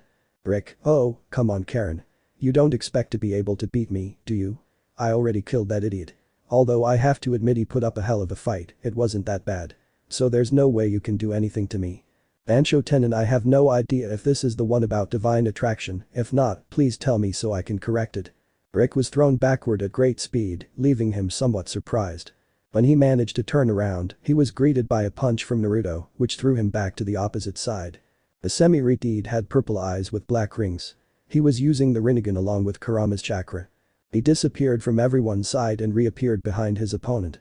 The latter attempted to dodge the punch that was coming straight for him, but the Uzumaki's red streak chains appeared from the ground, binding the boy's feet and arms. The boy received a barrage of blows that almost no one could keep up with, thanks to the speed granted by his Bijuu's chakra, as well as increased strength. The chains released the redeed when Naruto hit a Rasengan in his stomach, sending him against a rock, which shattered upon impact. Rick spat out blood, staining the inside of his mask. His stomach ached from the jutsus that were new to his former partner's arsenal. He examined the damaged area and saw that his clothing was torn and there was a red swirling mark. He stood up and tore off the top of his Odo Jounin uniform, revealing his torso, while lifting the sash, revealing his closed right eye, which he ended up opening and showing his Rinnegan, the one given to him by his father. Rick. You're harder to kill than to hook up with this old woman you're protecting. He finally stands up and lets out a deep sigh. Let's level up, you nuisance.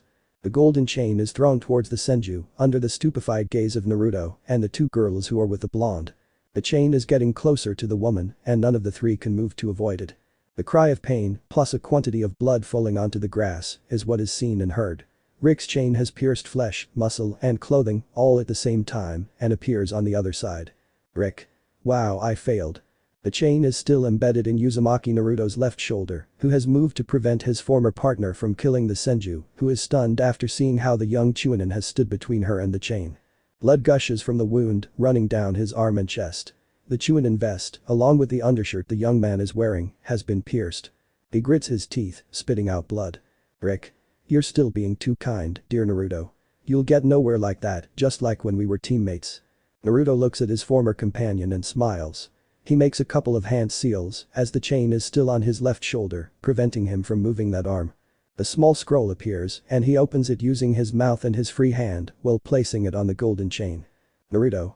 Let's see how you continue after I do this to you. He makes a long chain of seals with one hand and spits out a little blood before saying some words that will surprise everyone present Uzumaki Fuinjutsu style. Blood suppression. Kekkei Genkai suppression.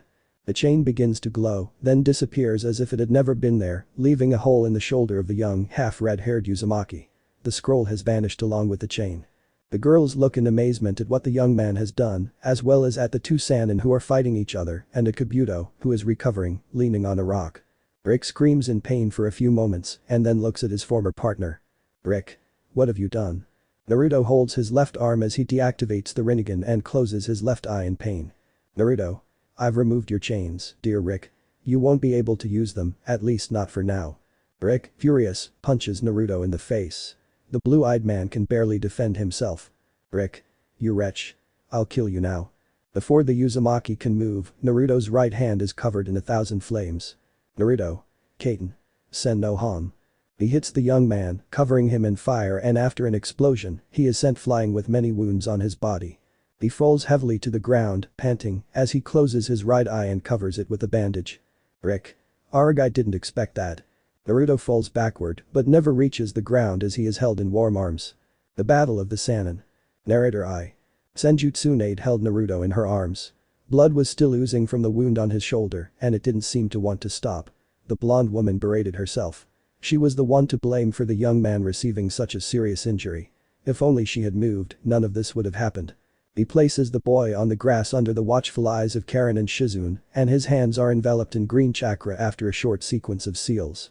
He begins to run his hand over the wound and it begins to stop bleeding first, then to close.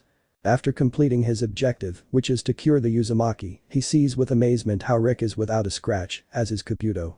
Orochimaru's two students look at their teacher who is fighting against Jiraiya and does not seem to have it easy. Rick. Kabuto, should we intervene? The bespectacled boy shook his head. For the moment, they couldn't act until his master asked them to, even though the snake-faced man couldn't make seals because of how the Sandaime Hokage's jutsu had left his arms. Tsunade stood up, determined. She had to stop her former partner if she didn't want him to gather a large group of ninjas.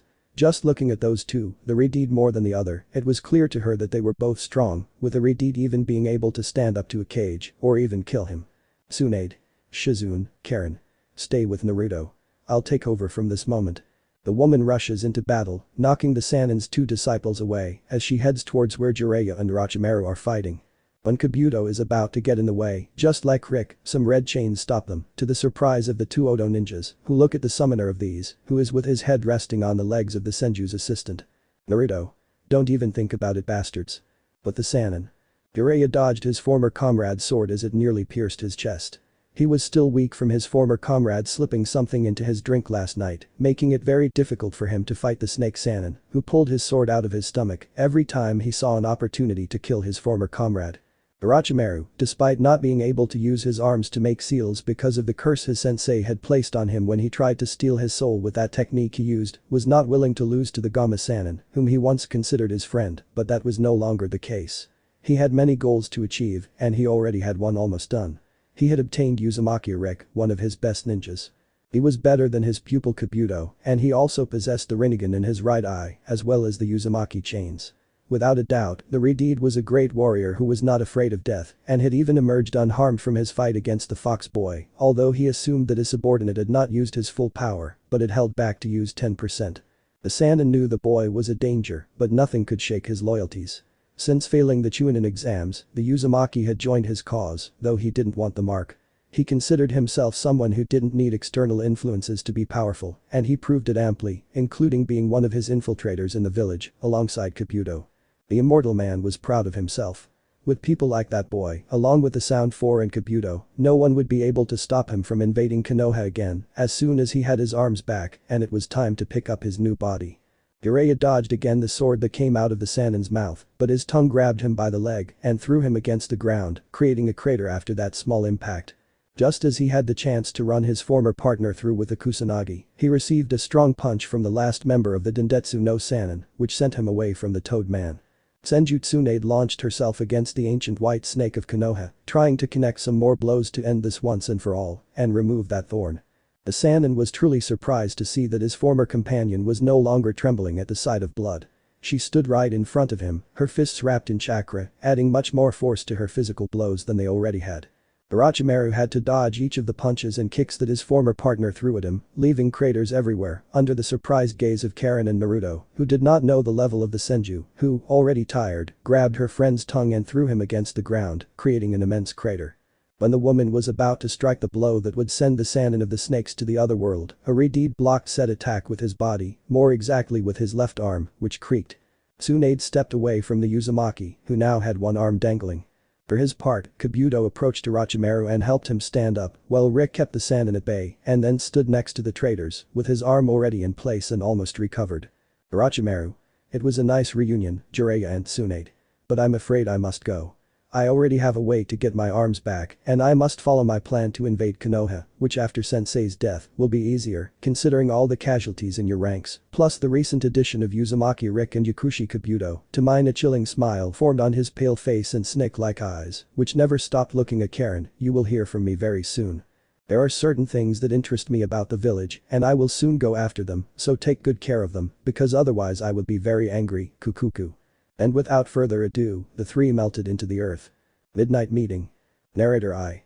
The battle against Orochimaru and his subordinates had ended with their withdrawal thanks to the intervention of Senju Tsunade, who went to confront the traitor Sanin and help the Gamma Sanin, who had not yet recovered from what the Sanin of slugs had put in his drink the night before.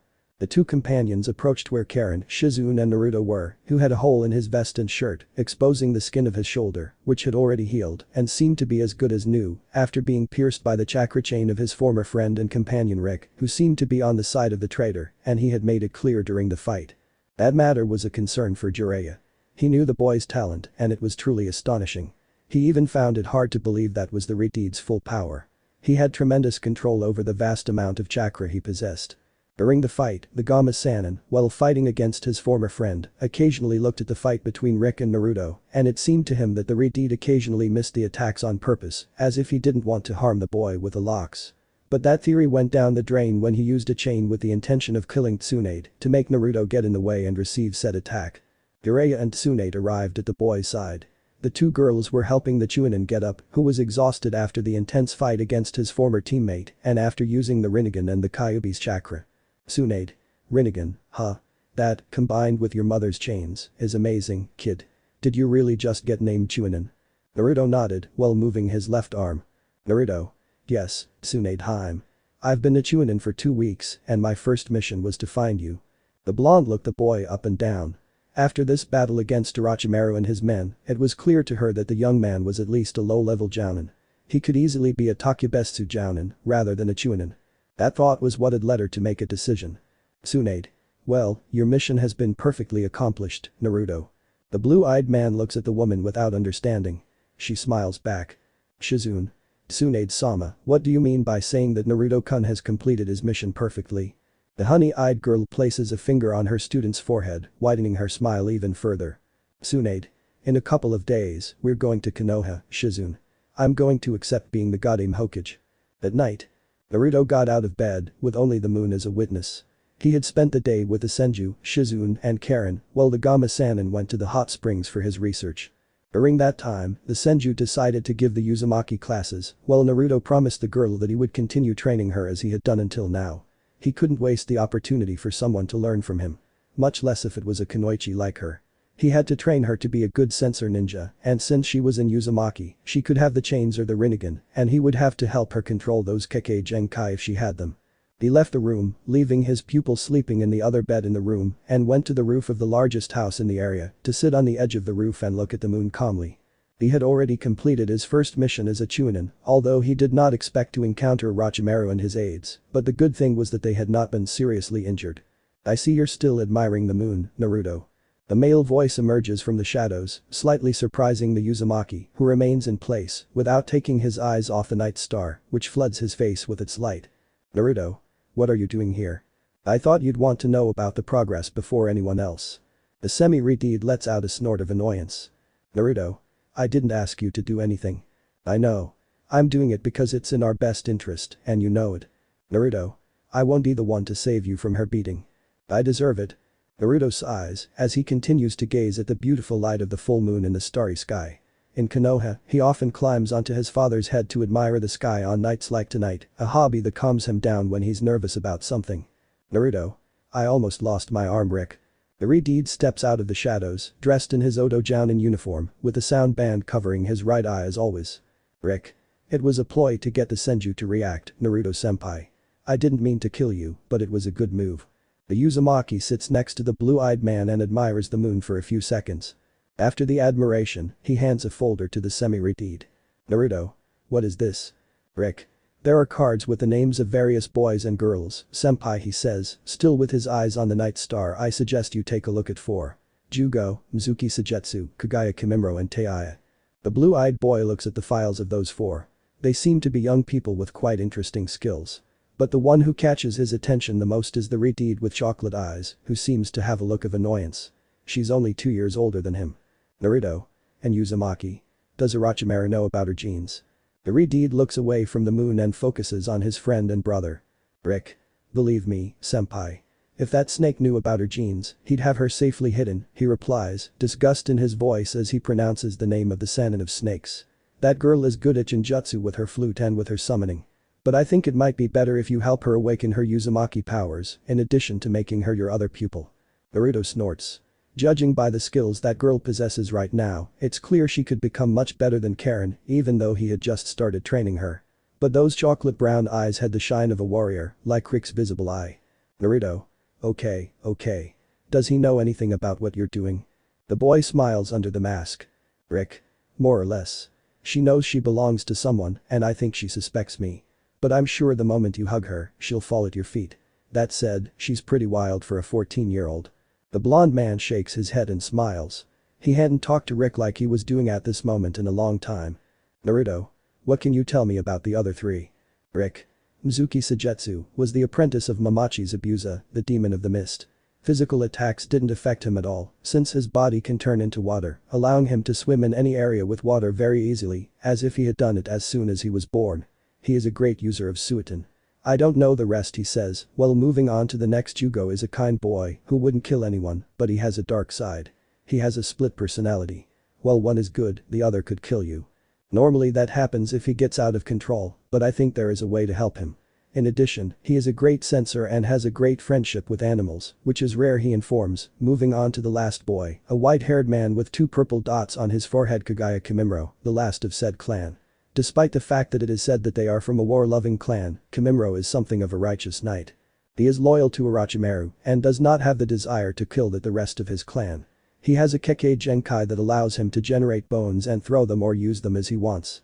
Let's say that if his body has 1 bone of each type, he can create a second of each type. But he has a disease that is leading him to death due to lack of calcium, since the use of his Kekkei Genkai makes the body think that calcium is harmful, expelling it every time he uses his bones, he says. Now looking at Naruto's face, you could help him with Kurama and Tsunade. Orochimaru and Kabuto are not doing anything to save him, and the only thing that keeps him alive is the curse mark and his desire to return the favor to the snake. Naruto frowns. Naruto. And how will you convince him? Rick smiles, which cannot be seen due to the cloth covering his face. Rick. Kimimaro is simple. Give him life and someone important who understands him, and you have his loyalty. But you're the one who understands him. You and he have both been scorned. He for his Kekkei Genkai, and you for Kurama. Naruto looks back at the moon, smiling. It's been a while since he thought about the days when he was treated like a demon.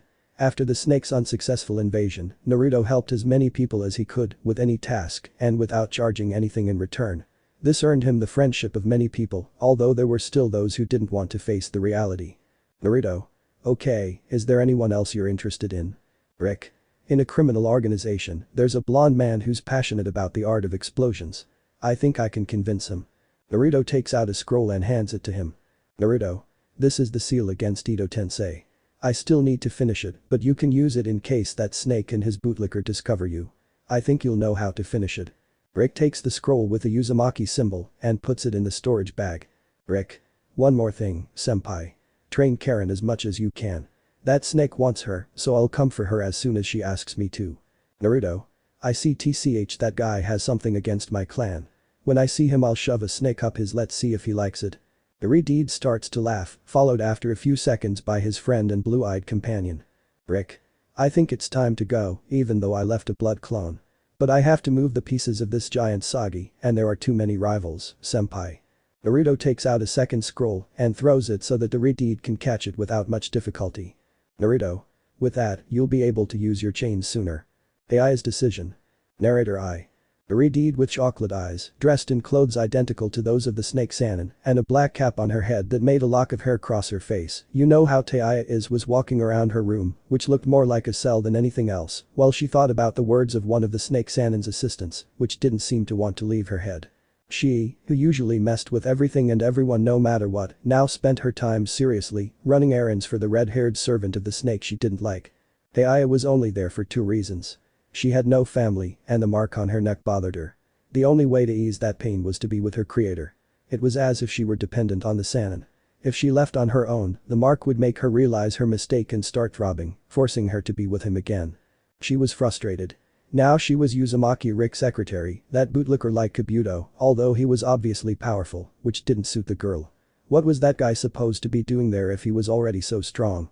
Rick had told her that she herself was the property of a prince, of his lord, and that she belonged to his family, something that for her was a clear reference to her loyalty to Orochimaru.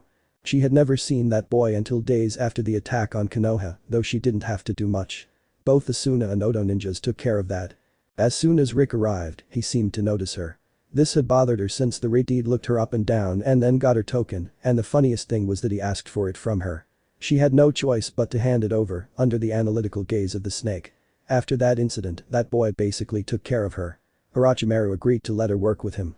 That was what bothered him. Taya. Thanks to her being with that boy, the Sannin barely ran tests on her anymore or spent much time in the labs with the snake and the boy with glasses. It almost seemed like they'd forgotten about her, and that was thanks to Rick. He didn't know who that boy was, but what was clear to him was that the Sannin would confide his darkest secret to him. He was surely his most loyal follower, even more so than Kabuto. Heiya bites her lip, still thinking those thoughts, pacing around her room, her nerves on edge. Rick had asked her to stay up late, that he would talk to her about something very important, but that it would be after he finished an errand from the snake. Iridied couldn't wait much longer. She was already anxious. She wanted to know what they had to talk about. For Heiya, everything surrounding that Uzumaki was a mystery to her. His attitude, his actions, nothing made sense. On the one hand, he seemed to be the most loyal to the snake. But with that power the boy had, I didn't see him as a simple subordinate or the leader himself, but I knew that couldn't be. So where did he put the boy? Before he could continue his thoughts, the door opened, revealing Rick in his Odo Jounin attire. Rick.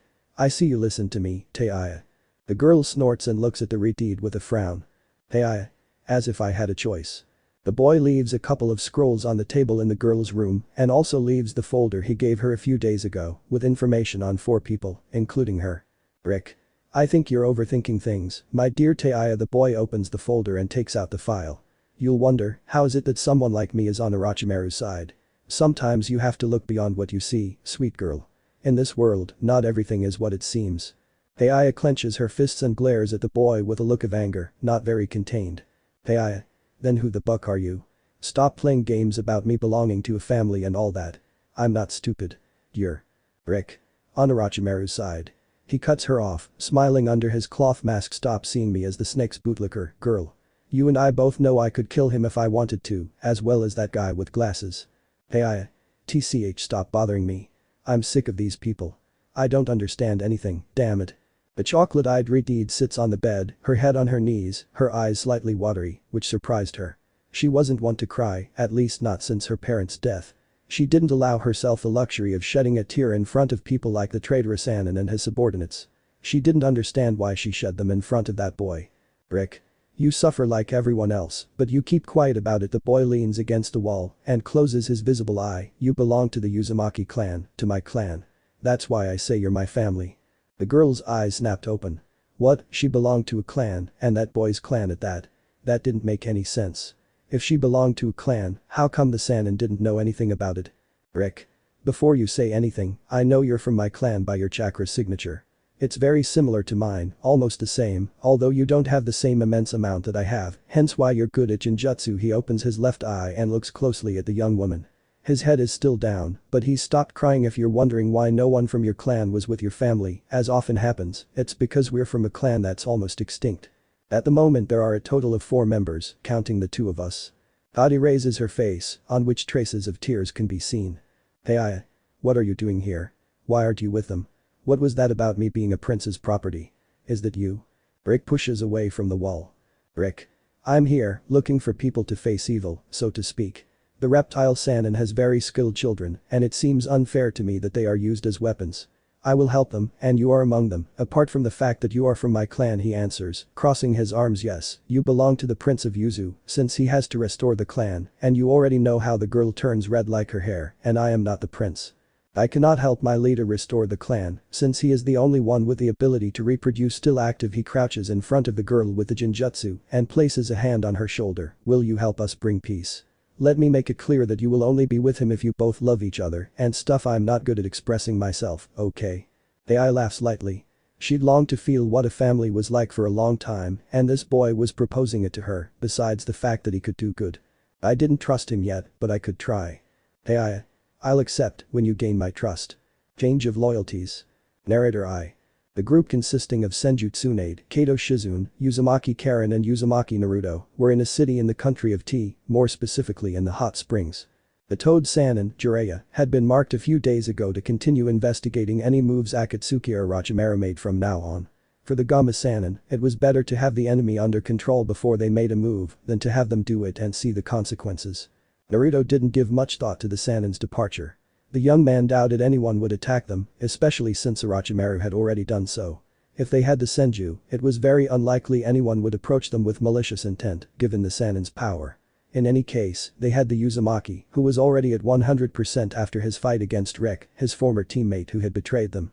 Although if the girls and the Sannin knew that it was really all a farce, they would give them an award for their performance. Rick never actually betrayed the village. He went undercover at the serpent's base on his own initiative. He never told him to do it, but the Redeed took advantage of the opportunity the Sannin offered him 4 years ago when he failed the Jounin exam and joined him. During this time, the Uzumaki had been gathering information on each of the ninja in the Hidden Sound village. It wasn't difficult, given that he had earned his superior's trust, proving his loyalty with every request, and with that, the Sannin dug his grave. Thanks to that infiltration, the Redeed obtained information on 4 ninjas who could be useful to the blue-eyed ninjas' plans, but they had to move quickly. Surely, at this moment, their enemies were mobilizing in the shadows, and Naruto didn't have a second to lose. Many things were at stake, above all, the real safety of Konoha, and to achieve this, they needed to create a group parallel to Anbu and separate from Northeast Route, the organization and paramilitary group created by Danzu and very similar to the Anbu, except that the members of Route were just mindless machines. Surely Shimura Danzu would be taking advantage of the absence of a Hokage to do his thing, and the blue-eyed man did not want to see people suffer, much less the orphan children who were sent with the bandaged man. Naruto knew this, having been at the orphanage the man took the children from. He once offered to join him, but he turned him down, and the man, knowing there was nothing he could do since his disappearance would be too high profile, contented himself with keeping an eye on him. That was why the boy wanted to establish a new group under the direct orders of the Hokage and outside the council, which would make his mission much easier. And he already had at least 7 members, including himself. The blonde left those thoughts behind and focused on the bath he was taking in the warm water. He needed something like this to relax his muscles. He hadn't had a good rest since before the exams. Besides, this would help him come up with a new training routine for Karen, who had already mastered walking through trees and on water, and she had also learned the technique he taught her first of many. Unknown location.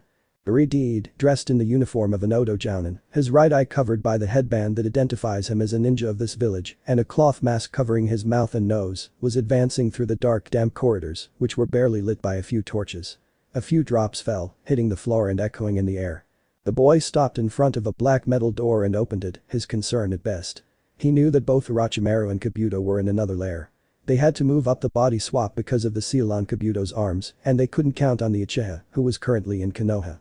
Rick entered the room full of monitors and a bed, on which the person he was looking for was lying. Rick. Kagaya Kimimaro, the last of this battle-addicted clan, with a very peculiar Kekkei Genkai, and who is on the verge of death due to a side effect of it. She looked at the bed, focusing on the boy lying there. His face was covered by a blindfold, but her snow-white skin and matching hair were visible. "Who are you? Did Orochimaru-sama send you?" The young Jounin couldn't help but smile under his mask, though it didn't matter. There was no one who could see through his mask. Now the boy saw the loyalty of young Kimimaro, who even on the verge of death, was loyal to the man who saved him halfway, since the latter did not seem interested in finding a cure for the albino boy. "Rick. I've sent myself, Kimimaro. I have a proposition for you." "Kimimaro. What does Orochimaru-sama want me to do?" "I'll give what's left of my life." Redeed snorts. He can't believe that the Sannin who considers himself a genius, the smartest of the 3 Dendetsu no Sannin, would be so stupid as to not help this boy, who would be a much better subordinate than Yakushi Kabuto, the expert in medical ninjutsu. "Rick. It has nothing to do with Orochimaru, kid. I want you to join me and stop being loyal to that snake." "Kimimaro. Why should I? I don't have much longer to live. Only thanks to Lord Orochimaru's mark can I hold out until I pay him back what I owe him for saving me from misery and suffering." "Rick. That's a good point, Kimimaro. But don't you think you're going too far? You've already given too much to that snake, Kimimaro. I know that if you weren't sick, you would have been an acceptable body for him. But he only sees you as a weapon, just like the rest. You don't matter to him, Kagaya Kimimaro. If not, why hasn't he sought a cure for you? That way, you could be his body or serve him until death." The Redeed removes the seal to see the young man's face. On his forehead, he has 2 purple dots, marks of that almost extinct clan to which he belongs. "I can give you time until we arrive with some friends so they can remove that virus. I'll give you about 2 years, more than enough. But you must be loyal to my prince, since he costs you and he will give you a new goal that of good and not make people suffer as you suffered before, and that is what the Sannin does." Kimimaro fixes his eyes on the boy in front of him. By the gleam of his single visible eye, young Kagaya knows he's not lying. He could keep this to himself and tell Orochimaru so he'd finish him off. But something told him it was better to accept the second chance life had given him. That way, he could learn more about the world and help people like him. "Kimimaro. I accept. I will be loyal to your prince, as long as you do what you said." Rick places his hand on the boy's chest, and a blue energy passes into him. "Rick. Just like my prince, I always keep my promises. I've given you 2 years of my life, so you can hold out until we reach him." Rescue team. Narrator I. Naruto sensed something was wrong as they approached the village. It was like a sixth sense that confirmed itself before they even arrived. At the guard post, where the always sleeping Izumo and Katetsu should have been, there were two Anbus with white masks, which the group of four knew very well, at least three of those people, given that Karen had not yet had an encounter with said Anbus, loyal to one of the most ambitious men in the Leaf Village. The blonde Jounin stopped his walk, causing everyone else to imitate his action, stopping several meters from the entrance and hidden from the sight of the Anbu. Tsunade noticed the young man's action and approached him. Tsunade. Why are you stopping, Naruto? The blue-eyed man stared for a few more seconds at the Anbus well posted there. This pair was on alert, waiting for the visitors or leaf ninjas to return after their missions. Naruto. There's rude Anbus at the entrance, which I find strange, Tsunade frowns, while placing a hand on his student's shoulder. Karen and I are going to the Uzumaki compound. You two go and make an appearance. If they ask for us, tell them we're on an errand for Shikaku. Something tells me the Nara leader isn't in charge of the village at the moment. The Uzumaki couple disappeared in a flash of orange, leaving the two women in suspense, but they decided to do as the blue-eyed blonde man instructed. For both of them, something was happening in the village. Uzumaki complex. Naruto and Karen appeared at the entrance door of the mansion, and the blonde entered quickly, followed by the redhead with glasses who still didn't understand what was happening. As soon as he crossed the door, the boy began to call his wife and his sensei, and after several minutes, a very weakened Anko came down from her room and threw herself into the boy's arms, crying. The blonde noticed that his sensei had bruises on his body and face, as well as some wounds that were still healing, covered by bandages. Naruto. What happened, Anki-chan? The purple-haired girl raised her face, revealing brown eyes that shone with tears still falling from them. Anko. I'm sorry. The blonde man hugged the snake-tamer woman and guided her to sit on one of the living room sofas, while Karen sat on the other, looking at the couple and trying to figure out what was going on so she could understand everyone's attitude. Naruto. Calm down and tell me what happened, because this surely has to do with Root and Akeno hasn't come down yet. Anko. They've taken her. She says, bursting into tears. A week ago, they intercepted us on the street, Akeno and me. They were rude Anbus, so I tried to talk, but they hit me and took her away, with the excuse that she had been called by the council. Then, thanks to Shikamaru, I found out that his father was removed from his post until the next cage arrives, and that Akeno was taken to jail for refusing to marry Uchiha Sasuke. After that, rude Anbus took posts in all the important points of the city, and the council placed Shimura Danzu in Shikaku's position until the next Hokage arrives, in addition to summoning you to the council along with Karen, and it will not be anything good. They will force you to leave Akeno and the rest I do not know. After letting go of all that, the woman fell into Morpheus's arms after becoming exhausted from crying so much. Naruto laid his sensei down on the couch and from one of the various storage scrolls he carried, he summoned a blanket that he placed over the woman in the trench coat. He felt frustrated and furious, with himself and with Danzu. He couldn't blame the old man for placing Anbus en route, given that everything that pointed to that group made it seem that the Warhawk was disconnected from this organization and that it was under the command of someone else, something that Naruto knew was a lie. His grandfather figure, Sarutobi Hiruzen, warned him about everything related to his former partner and said Anbus group. He was furious within himself for not having anticipated this move by that man and the civilian council. Now his wife was in prison, under who knows what conditions, until she agreed to marry the Uchiha. The blonde knew it wasn't his fault, but he would make the entire civilian council suffer. And with Shimura Danzu, he would finish him off as soon as his group was ready and under the command of the new Goddamn Hokage, as soon as the bandaged man made the slightest mistake. He got up from the couch and started for the kitchen, but a knock on the door made him tense up. Could it be Roots Anbus? Had Danzu found out he was already there? The blonde, somewhat intrigued to know who was knocking at his door, went to it and opened it, finding Nara Shikamaru, who had a typical annoyed expression, along with a worried look. Naruto let the pineapple-haired boy pass and closed the door behind him. Naruto. What are you doing here? Shikamaru doesn't answer immediately, but instead studies the enormous house of the young Uzumaki, who was his classmate at the academy and whom he now admired. He turned around and saw the Jounin vest he was wearing, sketching a slight smile, imperceptible to the blue-eyed boy, who still maintained a frown at the presence of the laziest boy he had ever met. Shikamaru. I know you, Naruto. I know you're thinking about getting Akeno out of jail right now. The Uzumaki, without responding to his visit, heads to the living room, followed by him. Karen had prepared some tea, and seeing who the sight was, she went to get another cup. Nara looks for a few moments at the sensei of Team 11, who is completely asleep with a blanket covering her body, and then lays his eyes again on the boy with red highlights in his yellow hair. Naruto. I'm going to get her out of there, if that's okay with you. Shikamaru. Calm down, idiot, the Naruto chided him, annoyed. My father already guessed what you would do when you returned, Naruto. That's why, right now, the rescue party is heading this way. Uzumaki looks at his former academy classmate in confusion. Naruto. Rescue team? Shikamaru. My father, when he was removed from office and Danzu was installed, knew what was going to happen. As soon as he took power, the old man with the bandages went after your wife, and when she refused to kill you and then marry Sasuke, she was convicted of high treason and thrown in jail. This is clearly a farce. They put her there to break her so she'd finally marry Sasuke. That's why, as soon as you arrive, you'll be put under root surveillance. Clearly, if this goes well, they'll deny the claim that they wanted to kill you, so for now, put that aside and focus on getting Akeno out of there. The group of people appear after a shushin of leaves that leave the ground scattered. A genin, some Jounin, and a pair of Anbu make their appearance. Naruto sees Senju Long, Inuzuka Jun, Kiba's sister Hana, Nara Kurama and Tsuchi Kin, the former Oto genin, along with a purple-haired Anbu with a cat mask and a wolf-masked Anbu with black hair, but the Anbu boy's mask, for some reason, hides his right eye. Nico. We'd better plan this. We don't have much time until they realize you're here. Storming the prison. Narrator I. Naruto and those who would infiltrate the prison began to devise a plan. They had to be careful with the Anbu who were on Root's side. Shikamaru. According to my father, the Chunin and Jounin in charge of the prison have been replaced by Root Anbus. June. That complicates things. There'll be a good group of them and we can't let them call for reinforcements. Shikamaru. We're in complete agreement on that. If they call for reinforcements and catch us rescuing Akeno, they'll frame us for treason and we'll be dead. Kurama. Come on, Shikamaru. You're not going in there. We'll take care of this. Genin have no place on this mission. If we get caught, our heads would roll and you're the future shinobi of the leaf. We couldn't get you killed. Shikamaru looks at the girl from his clan and sighs. Why were all the Nara women so complicated? To him, they were problematic, like almost everything in this world.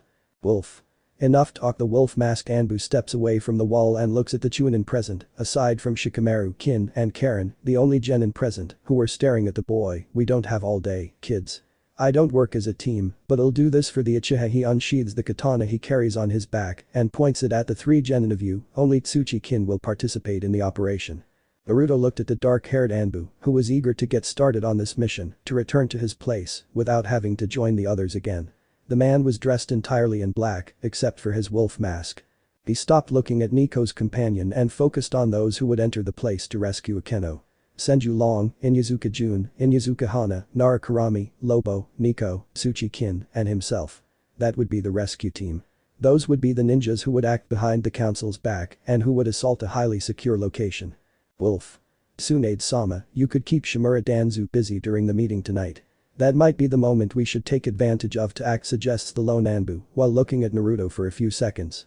If Danzu finds out and sends reinforcements, I'll take care of everything. I'll stop his advance and I'll confront that bandaged old man.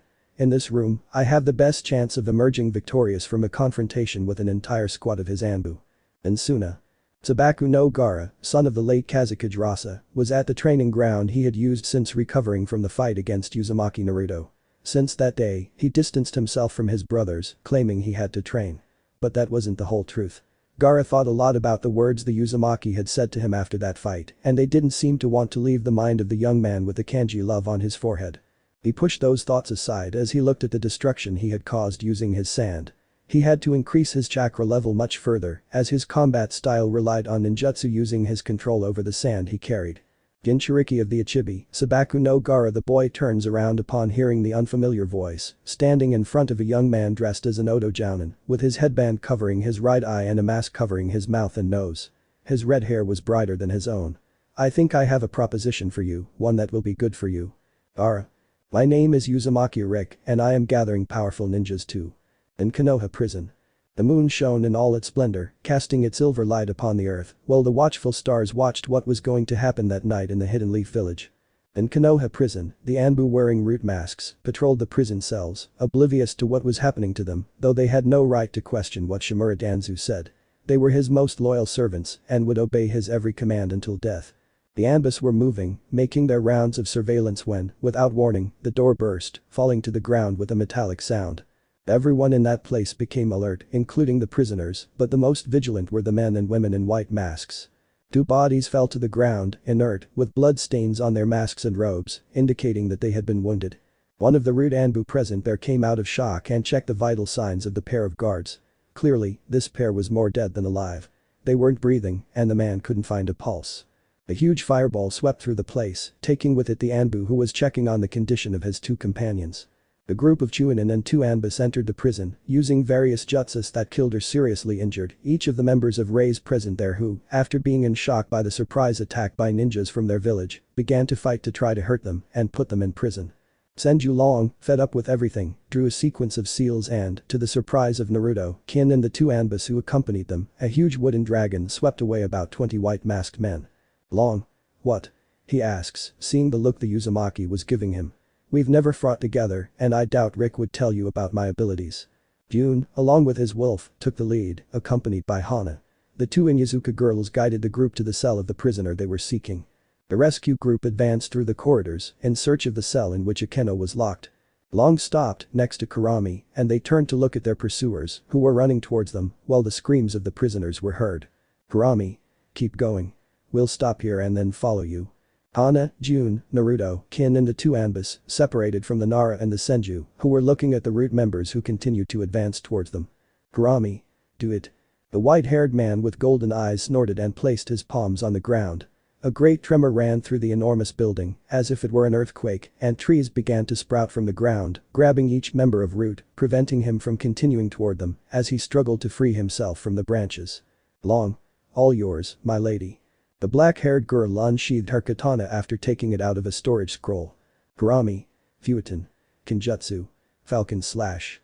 He disappeared in a blur of speed, surprising every one of the Anbu loyal to Danzu present, and then reappeared behind the wall of trees, sheathing his katana in the black scabbard he carried.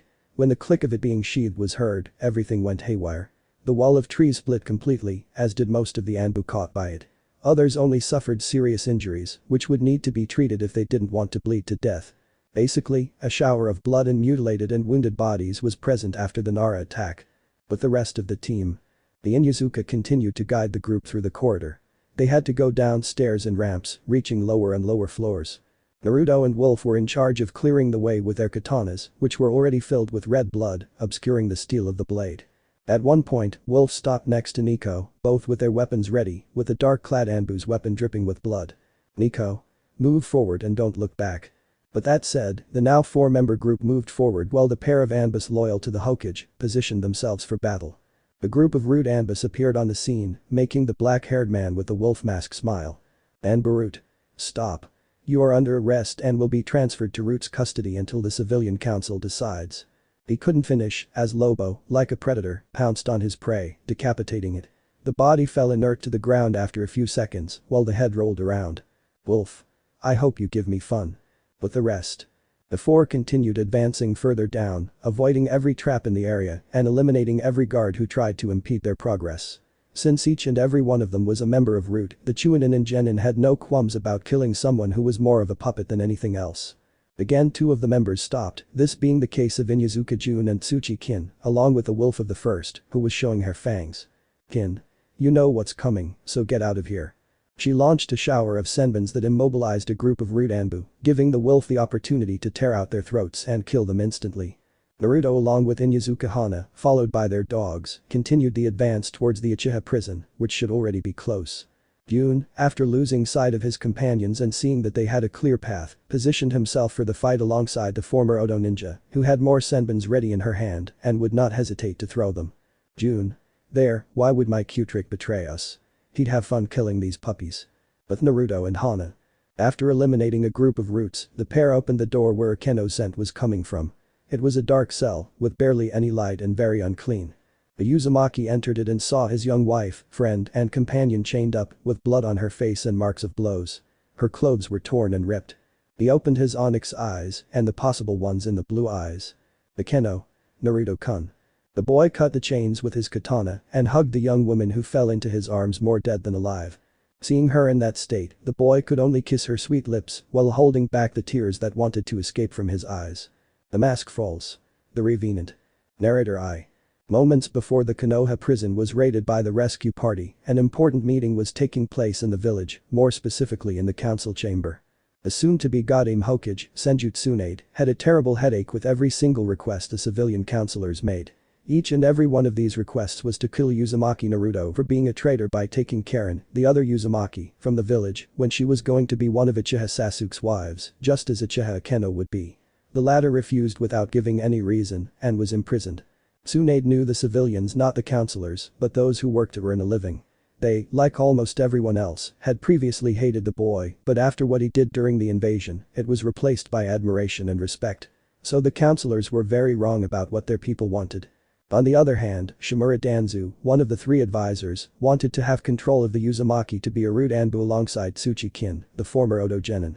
On the other hand, the shinobi advisors tried to contain the civilians, who had the help of the less powerful clans in Konoha's power chain. This was undoubtedly a headache for the blonde, who wanted to leave to drink some of her precious sake and leave these mummies in a pool of blood for saying such stupid things.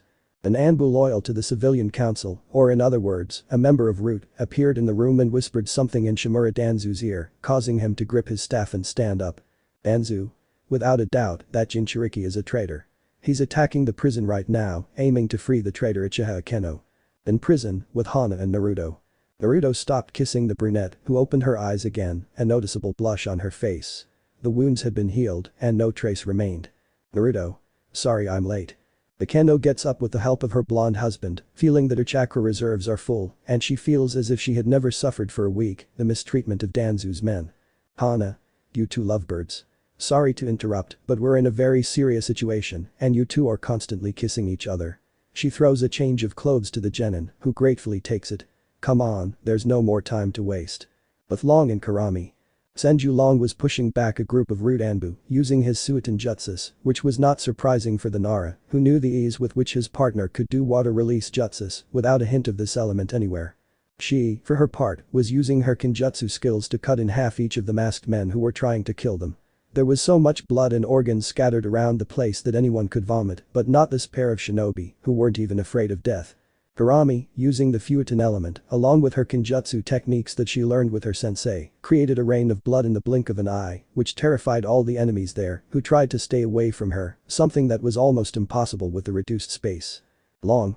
You know, I've had enough. He begins a sequence of seals that the Anbus can't follow Suiton. Great wave.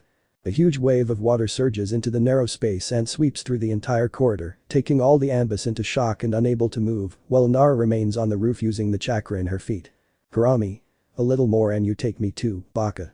The white-haired man undoes the jutsu when he realizes there are no more guards present. Long. Don't be like that, Kurama. I was fed up with all this. With Nico and Wolf. The pair of Anbus loyal to the Hokage were back to back, fighting to make a way through the enemies that were surrounding them and forcing them to stay in the center of the circle made by the root Anbus, who every time they could, tried to finish off one of the two, something that at the moment they didn't see as very close. Nico? Any ideas? Wolf. Yes, but it's going to be hot, replied the dark-clothed Anbu. Kaiten. Great fire annihilation. The massive wall of fire begins to sweep away the enemies forming the circle that keeps them in the center, pressed back to back. Screams are not long in coming from the root ninjas, who begin to burn when the jutsu reaches them.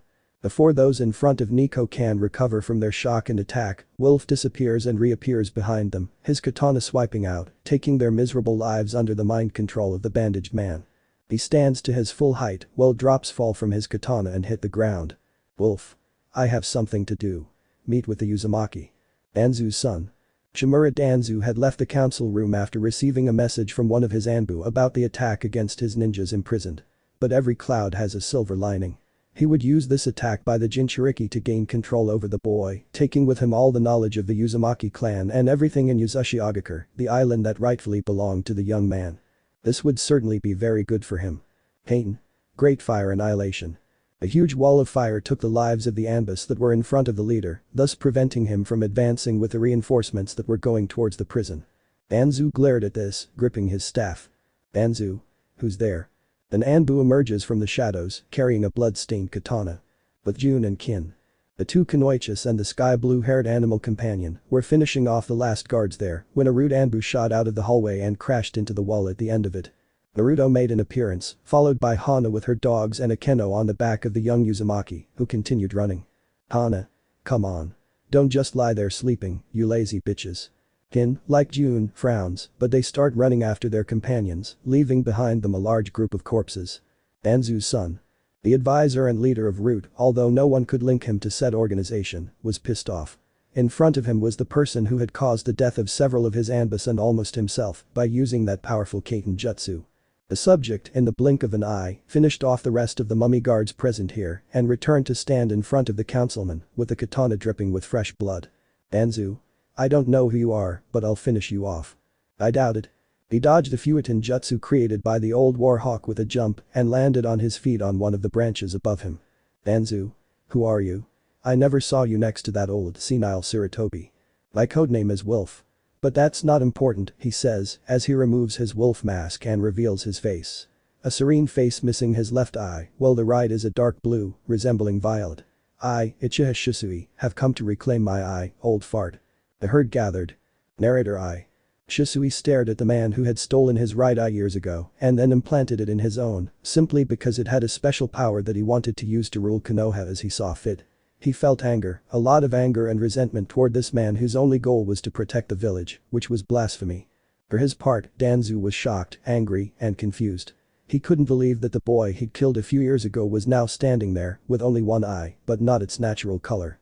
Just as he was about to speak, another wolf mask Anbu, but this one in a full black suit, appeared next to the Uchiha, also with a bloody katana.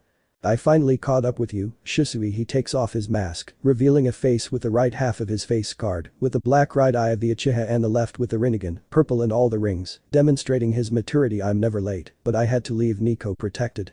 Shisui. Ah, whatever, Abito. We have to keep this old man entertained until everyone gets out of there. Next to Uchiha Shisui was Uchiha Abito, with short black hair, scars on the right side of his face, and the Rinnegan in his left eye, where his other eye should be. But he gave it to one of his teammates and friends years ago. The leader of Root couldn't believe that in front of him was another Uchiha who should be dead, or at least that's what he thought. What was going on today, for them to appear just when he had to go somewhere else?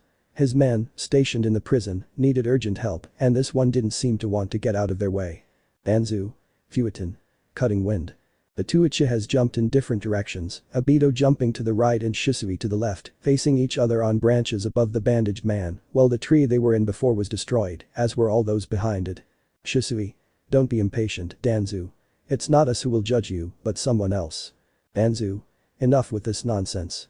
I don't know how you're alive or why you're here, preventing me from doing my job, but I'll kill you, and you'll be where you belong. Abito. Don't make me laugh, okay? Our mission is to ensure that you and your men don't make it past this point. If that means leaving you at the gates of hell, we will. Shisui, without warning, punches the bandaged man in the stomach, causing him to recoil from the blow. Without wasting a second, Danzu launches into an arduous taijutsu fight, throwing swift blows in an attempt to harm the boy who had come to recover his right eye. Shisui, for his part, remained calm, keeping pace with the old man until they separated. Danzu launched a gale of water towards the Uchiha, but a wall of water stopped the mummy's jutsu, who looked annoyed at Abito, who was still with his hands, forming the last seal he had made for the Suiton jutsu. Abito. Focus, old man. The punch sent Danzu crashing into a tree, which shook from the blow, dropping several leaves onto the bandaged man. Shimura Danzu got up in discomfort after the blow.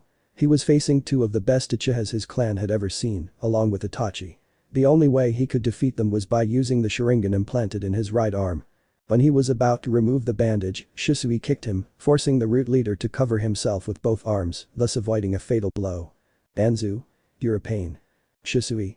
You don't have to swear. He leaped back, backing away, staring at the old man. He had his eye on the Uchiha in front of him, but he couldn't forget the one on the frog above them, who would intervene at any moment in the fight. The only advantage he had was that Shisui did not possess any Sharingan, and his violet blue eye was not his own, and he did not seem to possess any Taijutsu, since he had not used it during the fight, and that reassured the Warhawk, who was waiting for the right moment to use his ace in his sleeve. Just as a new round was about to begin, a large number of Anbus with the word Root on their masks appeared, making old Danzu smile, who was now looking at the pair of Uchihas with a certain arrogance. Danzu. This is over, Shisui and Abito. You can't do anything against all these Anbus loyal to me. Shisui stepped back and Abito jumped down from the tree, his back against his brothers. They were surrounded. Danzu's men were everywhere, on every branch of the trees there. Danzu. Once you're dead, Abito will take away your Rinnegan and your Sharingan, in case it's useful to me hahaha. Abito. TCH, stop laughing. You're going to make me cry with all the fuss you're making about these guys' arrival. Danzu frowned. Neither of his two adversaries seemed bothered or scared by the sudden arrival of his men. Were they plotting something? Had they planned something to kill all the root Anbu in that place? That was something the old warhawk didn't know, and it bothered him. He couldn't believe those Uchihas had any more allies. It was clear that the Uzumaki knew them and knew about them, but he, along with his group, were now in jail, getting the Uchiha out of that place. "You always get into these messes, you pair of idiots," a female voice scolds the Uchiha. A third Anbu, wearing a wolf mask, appears on an unoccupied branch. His outfit is silver gray, while Shisui's is dark gray, and Obito's is black. "Obito. Blame the old man, not us." "Come on, don't complain, Obito, we've known each other for years." The wolf-masked Anbu disappears from Danzu's sight, and within a minute, every single root member present falls to the ground, either seriously injured or dead. After which, the female figure reappears on her branch, as if she had done nothing, with her katana in its sheath. Danzu couldn't be any more furious. There had already been 3 intrusions, and he didn't know how many more people were going to interfere in his business. He was losing men with every passing minute, but he already had an idea to recover his forces by the time he had to take Konokagakure no Sato under his firm command. The wolf Anbu leaned back on the branch, while the pair of Uchihas returned to a more relaxed pose. "Obito. See? I told you she'd be here on time." "Shisui. Yeah, don't come at me now with it, you knew I was coming. I wasn't the one who was trembling, mind you." Obito turned to face his younger brother with a vein popping out of his forehead. "Obito. Take that back." "Shisui. No." When the older Uchiha was about to hit his brother, the Anbu appeared between the two, preventing them from coming to blows over silly things. "Enough already, okay? Uzumaki Naruto has been released from prison along with his group and your sister. I think it's time for us to leave, in my opinion." The two boys put on their corresponding masks, and the 3 Anbus disappear in a vortex courtesy of Obito's Kamui. Danzu was perplexed. Were those 2 Uchihas really alive? And who was that girl? In the darkness, he hadn't seen her hair, and it was frustrating not being able to know anything about his enemies. He would definitely have to gather loyal people quickly if he didn't want to lose the opportunity to control Konoha when the time came. Sharigan Squad. Narrator I. The next day, Shimura Danzu attempted to call a meeting to gain control over the Jinchuriki and the Uchiha, but nothing went as expected. It turned out that the Uzumaki and the Uchiha were married and that the boy was a Jounin, a decision made by the clan leaders along with the Sandaime before he died. This unsettled the root leader, leaving him without his precious weapon and the Uchiha, and also unable to obtain Uzumaki Karen because she was under the protection of the fox boy.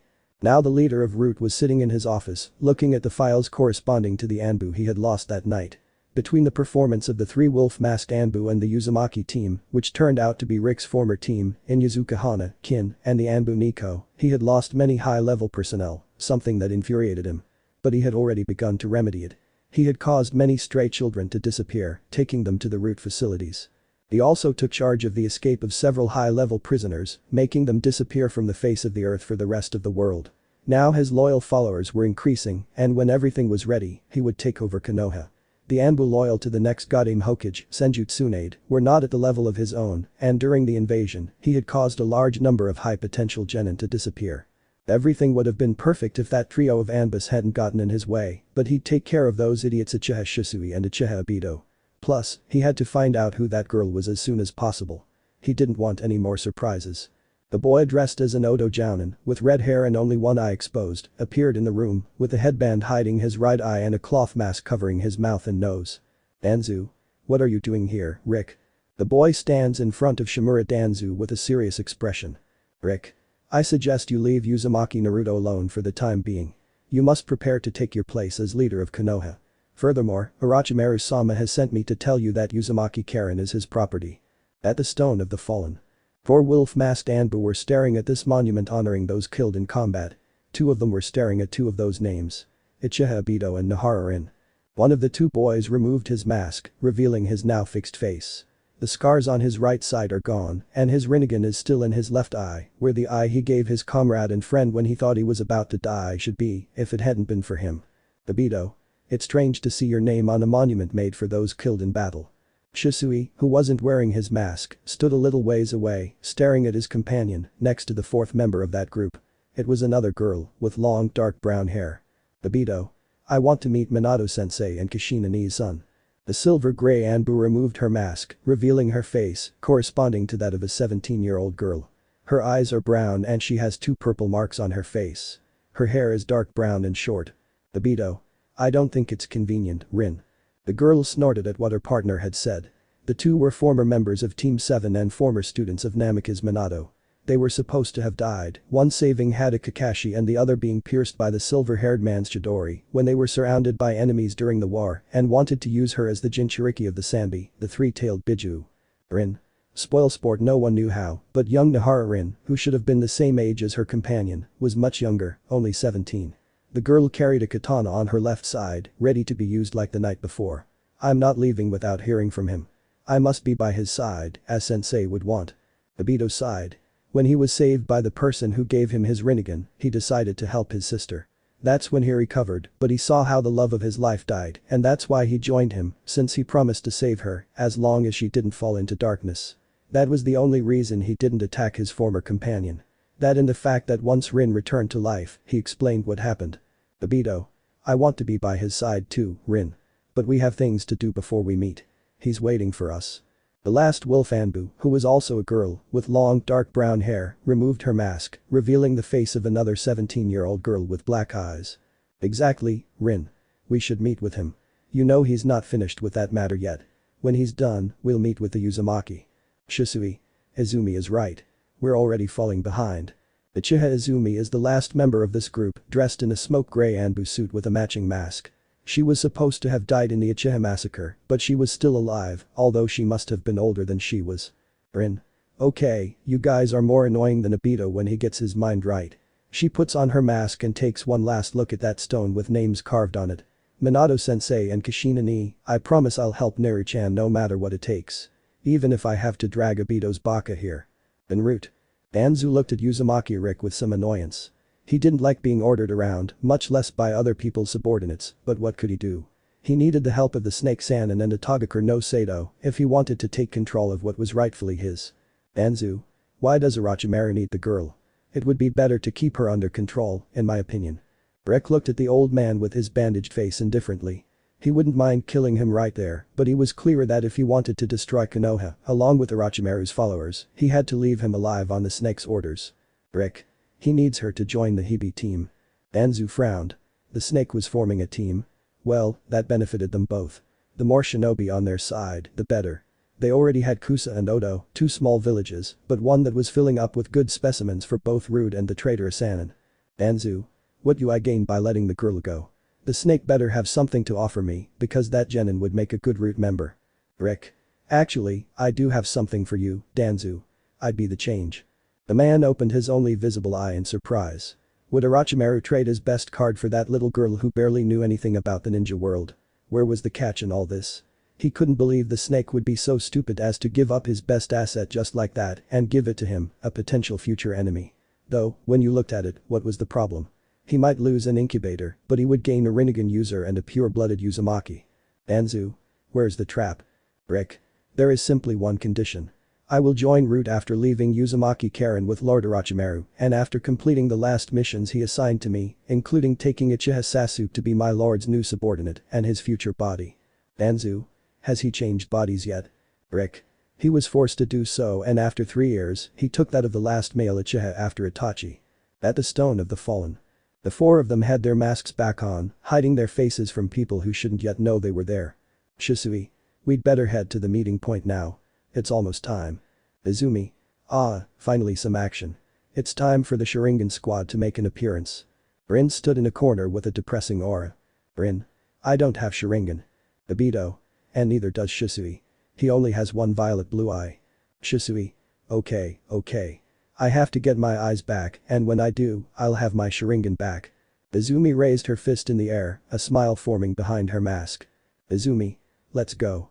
It's time to finish the mission and join Naruto-kun. Obito's mission. Narrator I. Things seemed to have calmed down in Konohagakure no Sato, the village hidden in the leaves. Uchiha Keno had been freed from prison thanks to Naruto and his team full of high-level Chunin, especially Rick's former friends. They were extremely good and didn't hold back when it came to killing and eliminating any of those rude Anbu who tried to get in their way. The girl at this moment was in her room, lying down and asleep in her soft bed in the Uzumaki mansion, which belonged to Uzumaki Naruto, who was on the council, clearing up some issues with each of the members who were trying to take his wife away from him.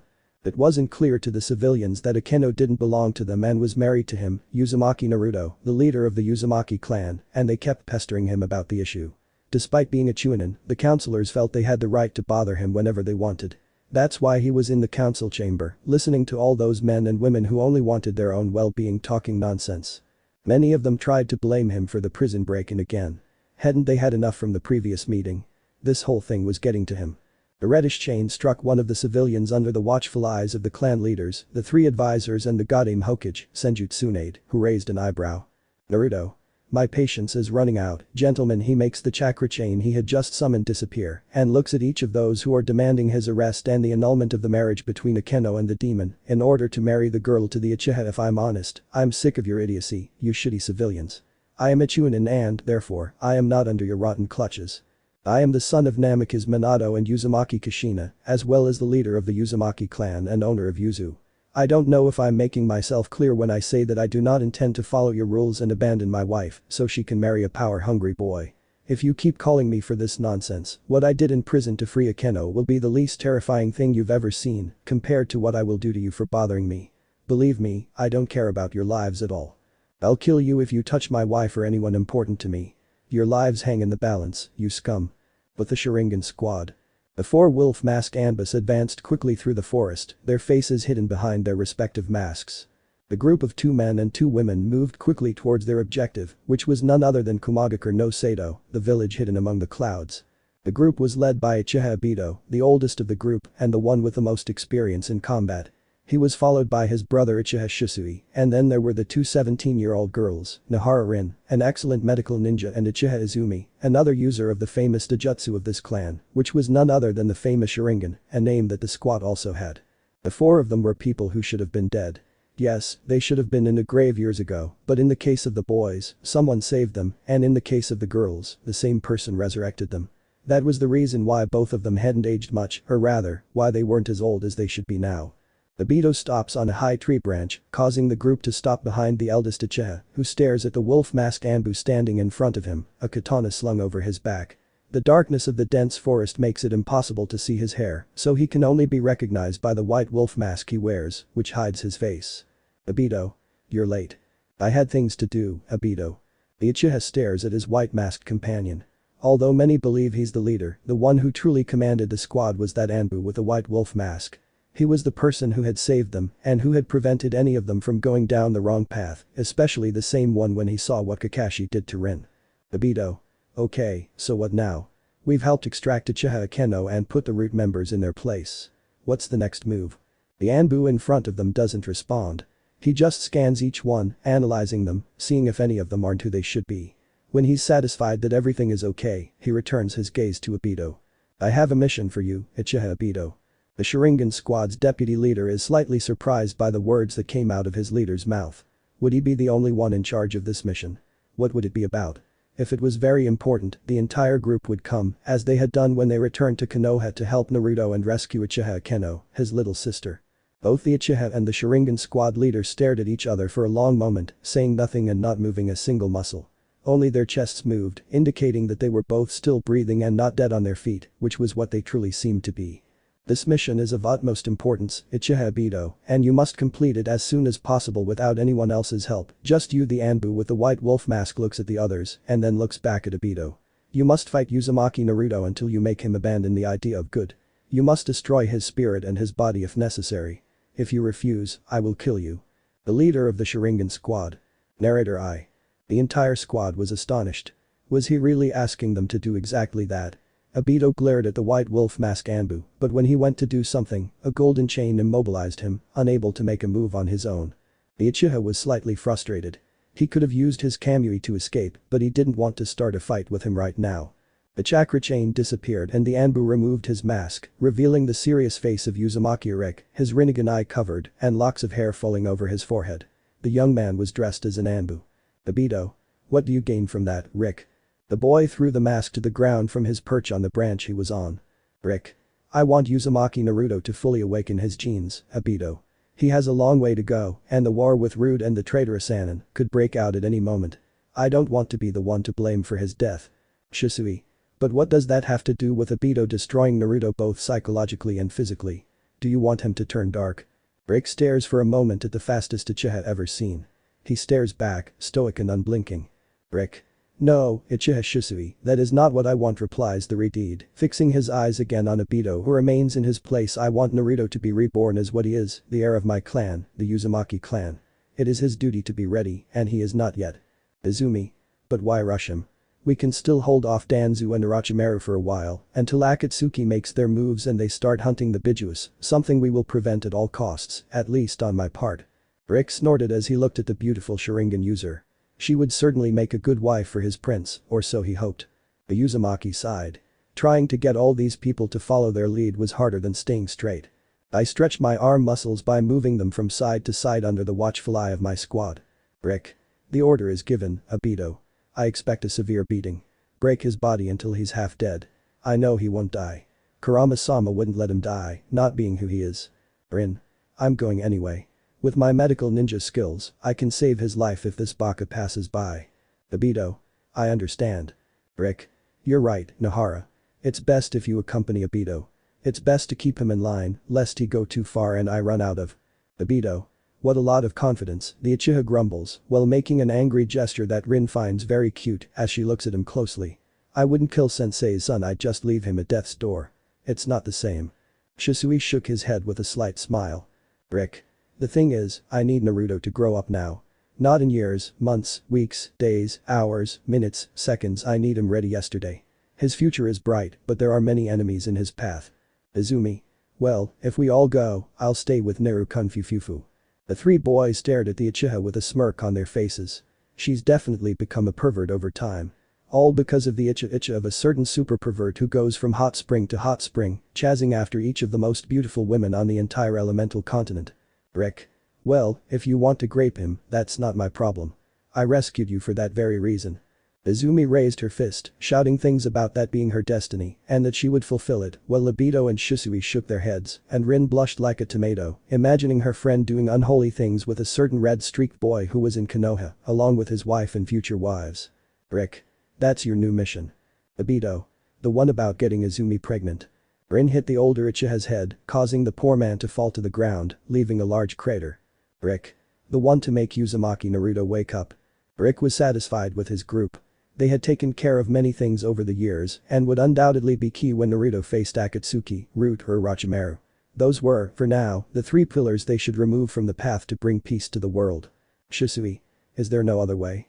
The Uzumaki shook his head. His friend would have to discover his own dark side if he wanted to become truly strong. To truly awaken his genes, he would have to embrace the darkness within him, and what better way to discover it than when everything he is destroyed. But they should hurry. They shouldn't waste any more time on meaningless chatter. They had to move without raising suspicion and have everything ready. Uzumaki Naruto had to be ready when the time came. New team. Narrator I. 2 weeks had passed since the last council meeting and the release of Uchiha Keno from her prison. Since Uzumaki Naruto's threat to the council members, especially the civilians, this had no longer bothered the young blonde. The blue-eyed boy was currently standing in front of the Godame Hokage Senju in her office, in the company of Nara Shikamaru, who was slightly annoyed that they were taking away his time with his clouds and Naruto, taking away his time with Akeno. Tsunade. Thanks for getting here so fast, guys, the blonde says, stopping signing papers. Your plan went perfectly, and the council can't do anything, much less against Naruto. The young semi-retard scratches the back of his neck while smiling. Shikamaru. It was too much of a problem to think about, replied the Nara. But I doubt he sent us here for anything. I don't think he wants to leave his best Jounin out of work. The Senju smiled slightly. Tsunade. You see, Shikamaru. From now on, only you are a Jounin in this room. Naruto has become a Takubetsu Jounin to prepare for when he becomes a Jounin. The blue-eyed man frowned after the words spoken by the Hokage. Naruto. Does that mean I won't have any equipment? Tsunade. Not exactly. Naruto. The woman stands up from her seat and looks out the window. I've decided to create Jounin and Takubetsu Jounin teams. Clearly, for this I'll have to move some genin to fill positions, she informs, her gaze fixed on the village. From now on, you two will no longer belong to teams 10 and 11 respectively. The two young men look at each other in surprise. Shikamaru. And what will happen to our companions? Tsunade.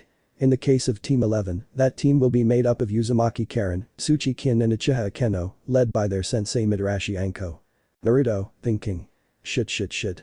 If Anki-chan trains the three of them, she'll turn them into perverts and sadists. Naruto couldn't believe the bad luck that was stalking him. Not because those girls could be perverted and sadistic, but because they lived in the Uzumaki's house, and one was his wife and the other his student. Shikamaru. And on my team? Who's going to take my place? I mean, Asuma-sensei was working at Inoshikacho. Tsunade. Well, that's no longer possible. But in your place, I've placed a boy with intelligence equal to yours, or almost. I know we should work on that legendary formation, but I need you on the Chunin team. The Nara nodded simply. He knew the Hokage wouldn't make those moves unless she thought it was appropriate. Naruto. Are we going to have a Jounin in charge? Tsunade. I don't think that's necessary. There are some experts on your team. Shikamaru frowned. People. Weren't teams supposed to be 3 people plus the Jounin in charge? Shikamaru. How many Chunin and Takebetsu Jounin will we form the team? Tsunade. Your team is made up of 6 people. The 2 teams will work together with each other and with the other teams, both Chunin and Genin. Your team will be a special one, combining attacking, tracking, and other skills. It will be a team suitable for all fields. Shikamaru. I see. Does this have something to do with Root? Naruto glanced surreptitiously at the Senju, who sighed at the Nara's question. The boy was definitely too clever for her liking. Tsunade. I'll be honest. I'm trying to create a non-Anbu group for extreme cases, but Konoha doesn't have good shinobi, and those who could sign up for that group are either dead or in charge of Genin teams. I've only managed to get one to agree to join this group, but he's an Anbu. Captain Yamato will be the leader of said group, but until I can gather high-level people to implement my contingency plan against Root or any external attack by S-rank ninja or higher, I feel obliged to do everything possible to not lose any more ninjas on missions outside the village because of their idiocy. She fixes a serious look on the Nara and the Uzumaki. Of all the shinobi there, your team is the one that could be part of my project, and perhaps it will be like that in the future. For now, I'll form the teams this way, in case something extremely serious happens, so I have the ninjas capable of handling the situation ready. Then Anbu appeared and handed the vest confirming his identity to the Nara, who immediately asked for it. Naruto, meanwhile, was now wearing a Jounin outfit and wearing his armband on his left arm. Tsunade. Naruto. In a few years, you'll be promoted to Jounin. And that, if things keep going like this, will be sooner rather than later. For now, meet up with your teams. Naruto's is Team 1 and Shikamaru's is Team 2. Training Camp 1. Both Nara and Uzumaki arrived at the training grounds within half an hour. This would be the place where both teams would train from now on. In front of them were the 4 members of the joint team. Inyazuka Jun, Inyazuka Hana, Nara Kurami, and Senju Long, all wearing their Jounin vests over their shirts. In Hana and Jun's case, it was over their skin, which made the Uzumaki blush slightly. Long. So this pair of bums are our new companions, huh?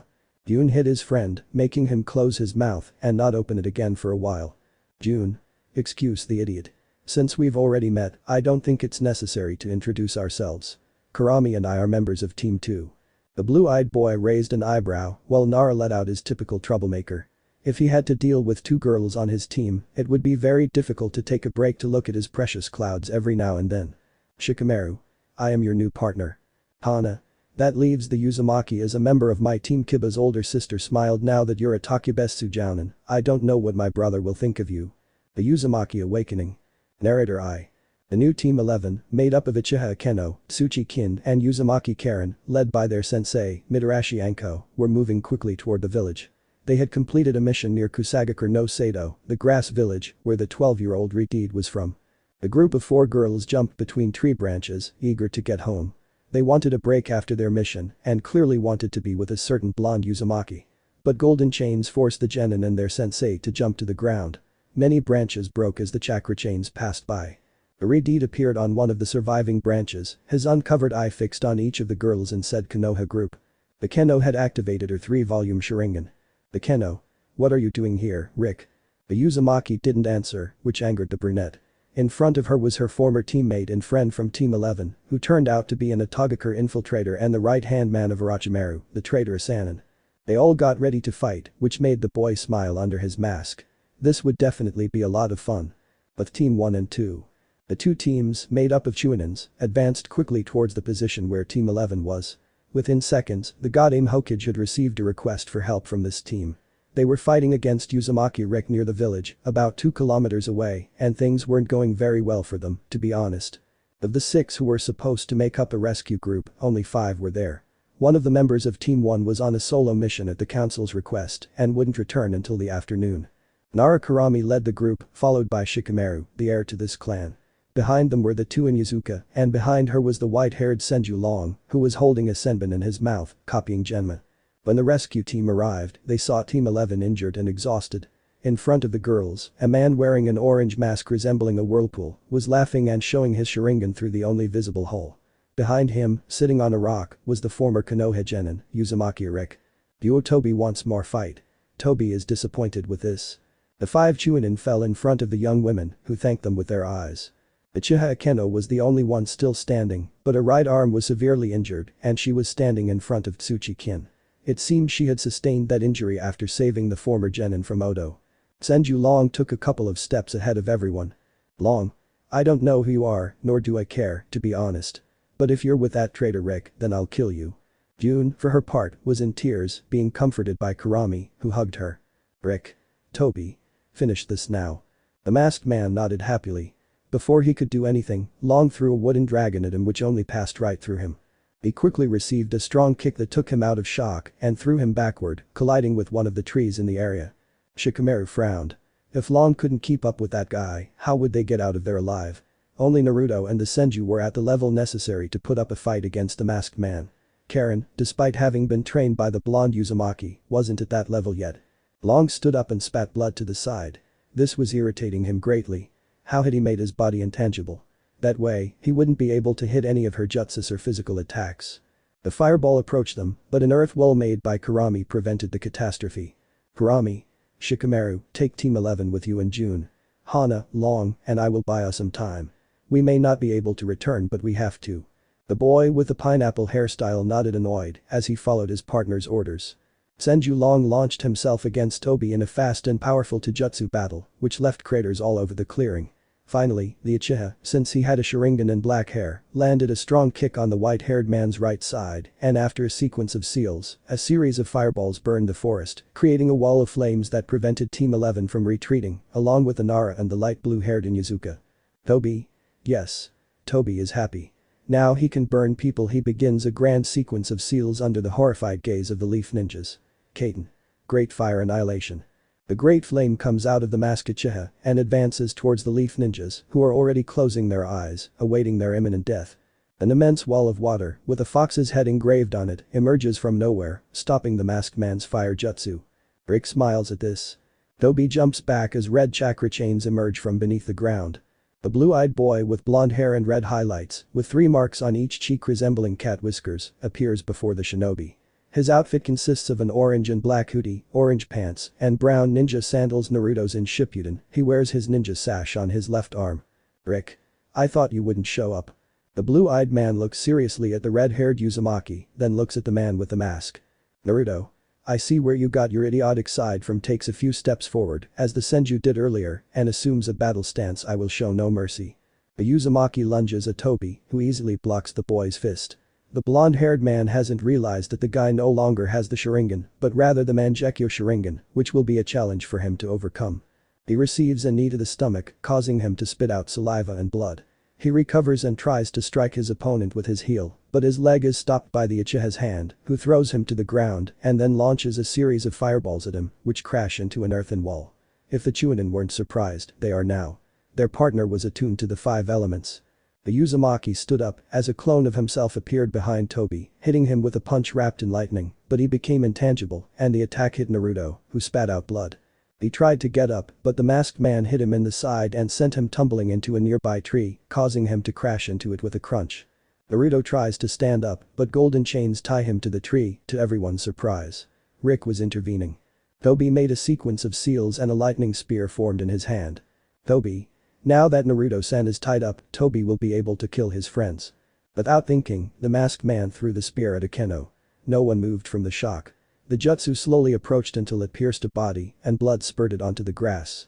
Uzumaki Naruto stood before his wife, whose eyes were wide open and shedding tears. Blood was pouring from the young man's wound, which was inches from his heart. Blood dripped from his mouth and oozed from the open wound. He fell to his knees, drowning in his own blood. Akeno reached out to pick him up. Rick stood up from his seat. Tobi, you are weak, Uzumaki Naruto, and now I will kill those you consider family by sending them with you. You're worthless. Because of your weakness, they will die young. Because of your weakness they will be erased from this world, leaving nothing. No matter what you have done, you have always been and always will be weak, although you will no longer live and your friends will die. Naruto was closing his eyes while he watched the masked man slowly make hand seals. Naruto, thinking. Have I really come this far? All my training to surpass Sasuke cannot depend on anyone, has it been for nothing? Am I really going to die without protecting my people, Akeno? I swore to protect her from Danzu, but if I die here and she survives, she will be handed over to him, and I don't want that. I don't want to die like this, in front of my wife and my friends, my sensei. I am the son of Namikaze Minato and Uzumaki Kushina, I can't die here, in front of this idiot. I have to do something. Just a few more minutes. I am in Uzumaki, Tebeo. A huge amount of blue chakra began to surround the semi-redeed's body, causing him to stop bleeding instantly, surprising everyone except Rick. Toby stopped making seals and looked at the boy. The blue chakra completely enveloped the Uzumaki's body, which changed from blonde to red with blonde tips. His body grew slightly taller again, and his muscles became more pronounced while his skin tanned. The boy, now redeed with blonde highlights, stood up with his eyes closed. When he opened them, he displayed his Rinnegan in full force, with the 3 rings in those purple eyes with a black dot. Toby was thrown backward, as was Rick. The rock the Uzumaki had been sitting on was immediately destroyed. The blue aura still surrounded him. Naruto. Bansho Tenin. The masked man was drawn towards the now redeed, with the Rinnegan at full power, shining in him. As soon as he was inches away, the Uzumaki wrapped his fist in lightning and sent it back to Rick's side. The redeed with his eye covered smiled under his mask. Rick. We'd better go. We'll get on with this. The two disappeared from the place, and the blue chakra and the enormous pressure in the place disappeared. Naruto. You better. Akeno. Naruto. The Uzumaki with blonde highlights fell to the ground, unconscious. The holiday in the hospital.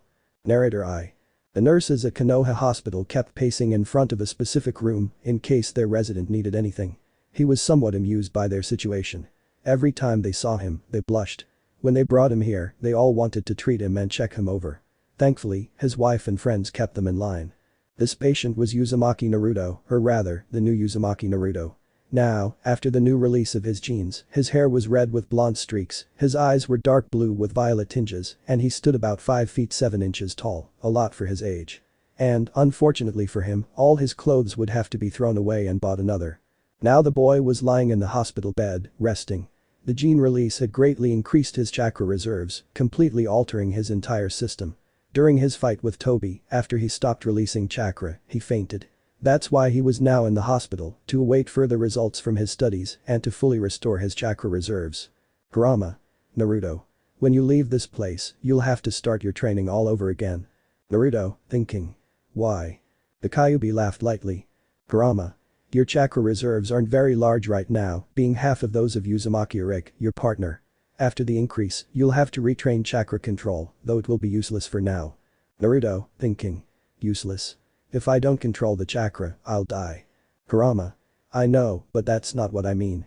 I mean you still have 1 or 2 more changes left, and that will cause your chakra to grow again, and you'll have to retrain your control over it. Naruto, thinking. TCH. It's fine, Kurama. It's still the same. By the way, what level am I on? Kurama. Low genin. You're currently lacking self-control, pup. Remember, the same thing happened to you after your first shift. Your training will begin after the month of vacation. Naruto, thinking. Mess. Kurama. Yes. That's how long it'll take for your reserves to deplete. And to think that when you finish training as in Uzumaki, you'll have almost unlimited chakra reserves plus my own. You're a lucky one. Naruto, thinking, no, if he were, he would have stopped training centuries ago, Kurama. Kurama. Yeah, don't be soft on me. The now red-haired Uzumaki Naruto couldn't answer his tenant as the door to the room opened, revealing a girl with brown hair arranged in 2 small balls on her head. She was dressed in typical Chinese clothing, and a slight smile could be seen on her face. This was Tenten, a member of Team 9, a fan of the weapons of the shinobi world. It could also be said that she was a Fuinjutsu user, since she always had to use seals to carry her large quantities of weapons everywhere. The boy stood up and leaned on the pillow so he wasn't lying down, while the girl approached and sat on a chair on the right side of the bed. Tenten. Hi Naruto. Sorry I didn't come sooner, but I was on a mission with my team, he said, blushing. Lately, girls had been blushing when they saw him with his new look, which he found very amusing. Also, I've been training Kinjutsu with Yugao, one of the only masters of this art in the village. Naruto. I see, Ten-chan. Yuga-chan is very good at this art, you'll do very well. The brunette smiled, tilting her head with that slight blush that made her look away at the words of the redeed, who looked at her in a daze. Thanks to Kurama, she recovered before she realized it. Tenten. According to Yuga-sensei, you are the other Kenjutsu user in the village, from what she told me. Naruto. I suppose you're right. After the death of Jackman, her partner, she and I are the only users of Kenjutsu, so to speak. It's true that Anbu are trained in this art, but they don't do it because they want to. Tenten. I see. So, you could give me lessons. Say yes, go on. At that moment, the brown eyes of the girl with bows on her head shone with great intensity, so much so that it seemed as if they were throwing little stars at her face, a typical Shinshin look which made her look very tender. Naruto. Edo, okay, I'll give you lessons, I guess. Tenten UPE. The girl threw herself at the Uzumaki and began to hug him tightly, as if she wanted to break him in two or leave him without air and kill him by drowning and lack of oxygen. Naruto. Airi. The girl released the Uzumaki and stuck out her tongue like a little girl, which wasn't that far-fetched, even though she was a year older than him. Tenten. Gomen. I got carried away. The blue-eyed boy smiled. Why did all the girls act strangely around him? Just look at the nurses who were treating him and Tenten's behavior, although he found hers much more charming. The door opened again, revealing Senju Tsunade, the god-aim Hokage and perhaps the best medical ninja on the elemental continent. Tsunade. I see you have company. I've come to give you your diagnosis, she said, looking at the Takebetsu Jounin who was in bed, looking at her with his deep-sea blue eyes with violet sparkles. Your condition is both good and bad. Your chakra reserves have doubled, being quite large compared to many shinobi in the world, almost reaching the levels of your partner Uzumaki Rick, who has twice your chakra, she said, while Naruto nodded and Tenten listened. Your chakra reserves will take at least a month to fully fill, due to the drastic increase they had during the fight with Toby and Rick, so you won't be able to train for at least a month and a half, depending on how long it takes your reserves to fill, which brings us to the worst part. Although your body seems much better than before, you will have to train a lot to adapt to your new body. Your level now is that of a low genin. You'd most likely die on a simple mission. The blonde looks at the boy seriously. That's why, until you're back in more or less optimal condition, you'll be here in the hospital, under the supervision of your senseis, who will help you recover, and the doctors. For the time being, you won't be going on missions. Training 0. Releasing the seal. Narrator I. Uzumaki Naruto was finally home after nearly 2 months in the hospital, constantly pestered by the nurses. The now redeed with blonde highlights like that, like any man, but he wasn't used to so much attention. Besides, he now had a ton of fans scattered around the village, who, as soon as they saw him, would start jazzing him. Naruto now understood how a certain Uchiha, who had once been his teammate and whom he'd never heard from, felt. In fact, he hadn't heard from Team 7, which indicated they'd given up on trying to get him to forgive them. But hey, he had better things to do now.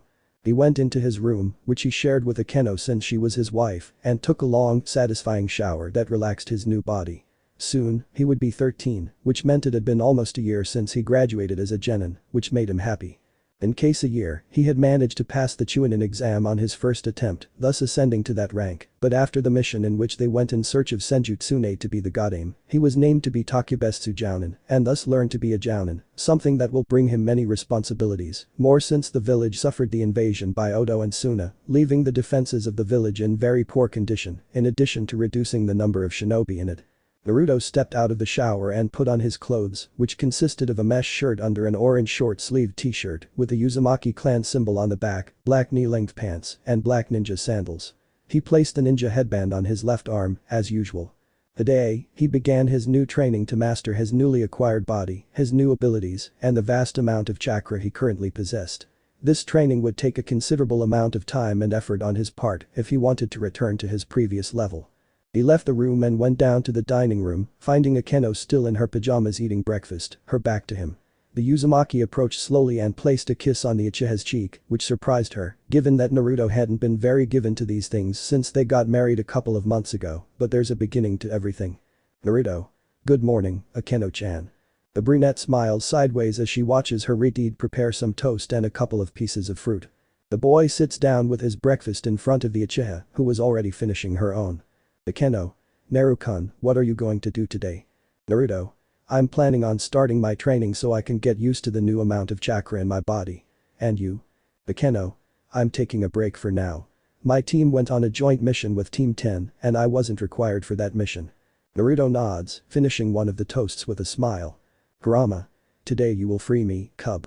He starts coughing because of whatever was in his mouth, which had gone somewhere else it shouldn't have. The black-eyed woman gets up and hits him a couple of times to get him back on his feet. The Keno.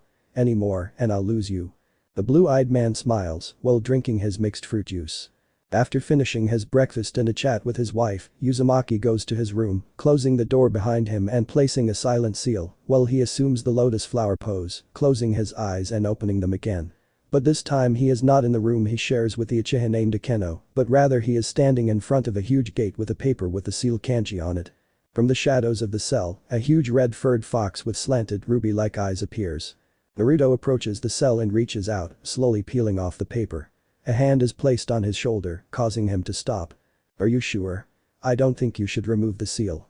The Uzumaki turns around, finding an older man, similar to him but with blonde hair, wearing a cape of flames.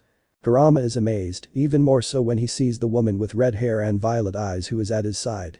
Kurama. Minato Kushina. The Uzumaki is surprised to see his parents there. Naruto. Otu-san Ka-san. Iridide nods, tears in her eyes. The young man throws himself into her arms, under the smile of the Namikaze, who strokes his son's head. Kushina. You iras todo on Uzumaki-kani's pillow, Dadabane. Naruto clung to his mother as she clung to him. Minato continued to gently stroke his hair. Minato. Son, I know you must be angry about this, that we've put this burden on you. But you should know that we love you very much and that we did this because it's the only way to save the village and its people. I couldn't ask someone to do something I couldn't do myself. You should know that we trust you and we love you no matter what path you take. Kushina. Just show them who you are, Dadabane. The family hug formed as both parents disappeared. Naruto clung to them until they vanished, leaving the boy with tears streaming from his blue eyes. He turned around and peeled back the seal, causing the gate to open and release the enormous nine-tailed fox. Kurama. The time has come for your training, or rather, hell. I hope you survive, pup. Exhaustive training. Narrator I. Uzumaki Naruto had already released the seal containing the Kyubi no Yoko and had a talk with his parents, which made him quite happy. He had been able to hug them, even once, and no one could take that away from him. That moment would remain in his mind forever. Next to the red-deed with blonde highlights, there was a small orange nine-tailed fox. Yes, this was the nine-tailed Bijuu, better known as the Kyubi no Yoko, whose name was Kurama. After releasing the seal, the Uzumaki could summon the Bijuu, which was in charge of all the boys' training, who was slightly excited by the new exercise session he would have to follow to gain control of all the chakra he possessed. All of the jutsus were slightly annoying to him given the sheer amount he possessed. He either spent a lot of them or a little, which was frustrating him every time he tried any of the techniques he knew. He was currently sweating, having just completed the tree climbing exercise. It took him twice as long as it had taken him when he first underwent his chakra change during the Jounin trials, which indicated that each time his chakra increased, the exercises would become much more difficult to complete, no matter how easy they were. Sweat trickled down his face, further wetting his orange shirt with the Uzumaki logo on the back. He didn't know how, but his clothes were lasting longer with each fall he took from overuse or lack of chakra. Kurama. Come on, brat. Now let's walk through the water. I wanted that exercise for yesterday. He lets out a deep sigh as he looks at the lake in his training area and walks towards it. 2 weeks ago, they had begun training to improve their newly acquired chakra reserves and gain greater control over this enormous amount. At the very beginning, the Bijuu had become a tyrant who knew no mercy. On the first day, he made him do the tree walking exercise while forcing his clones to do the same, sending some of them to do physical exercises that, when the boy dispelled them, left him in a heap as if he had been the one performing the exercises. Having the Kage Bunshin no Jutsu was, on the one hand, beneficial as it saved you weeks or years of training in a matter of hours. But all of this entailed physical and mental stress, which made the blue-eyed man wonder if he really wasn't already dead. The only good thing was that he didn't feel obligated to complete any missions, so he could dedicate all the time in the world, or rather his vacation time, to returning to his state of being before unleashing all that power after the confrontation with a man named Toby. That Uchiha was truly powerful. If he hadn't broken some of his limitations, all of his friends and wife would be dead by now. But that in mind, Naruto jumped into the lake, concentrating chakra in his legs and trying to flow it throughout his body to stay upright, which didn't end well. He sank into the water without holding on for even a second. He sank as soon as he hit the water, which made the Bijuu present laugh. The boy came out soaked, his mind set on getting back on top of that exercise no matter what. He had to keep training Karen so she'd be ready if Shimura Danzu and the civilians wanted to do anything to her. He couldn't spend all day guarding her. He hits the ground in frustration and raises a face soaked in water. Naruto. Hates chakra. Kurama. Do you hate your strength? Do you hate yourself? There may still be a few more releases of your genes left and that will lead to you having to go through this again. The boy stands up, letting the water fall from his bowed face and from the locks of hair on his head, which shine red with blonde strands. Naruto. TCH. He jumped into the water again, with the same result.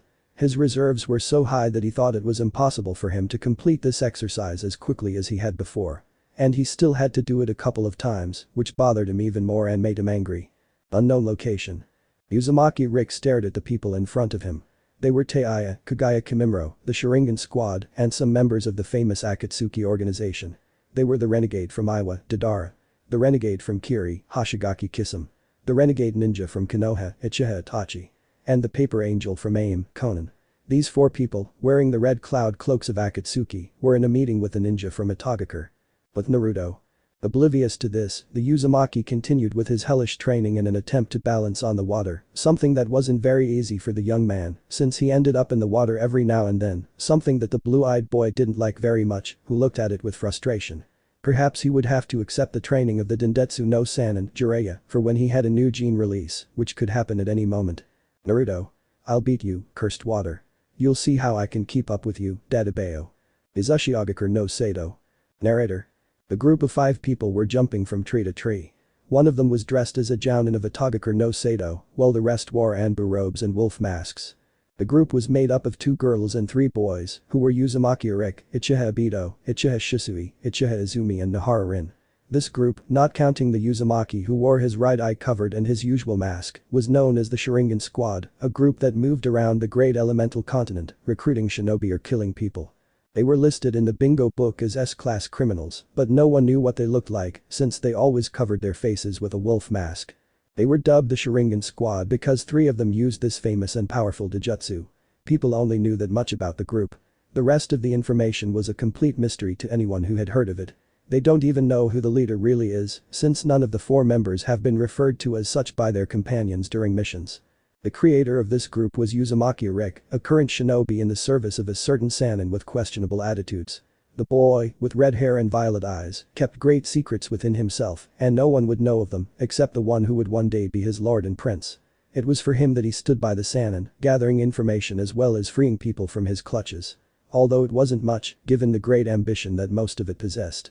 He had only been able to free 2 so far, Uzumaki Taiya and Kagaya Kimimaro, 2 excellent teenagers with great qualities as ninjas. Although, very soon he would get another pair. Unknown location.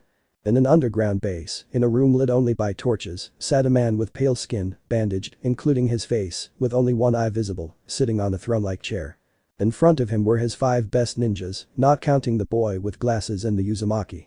The albino's strange recovery was very useful for his future plans, including recruiting Uchiha Sasuke to obtain the Sharingan, finishing off the Uzumaki Jinchuriki of the Kyubi, and razing Konohagakure no Sato to the ground, then rebuilding it and after that, eliminating the rest of the ninja villages and dominating them.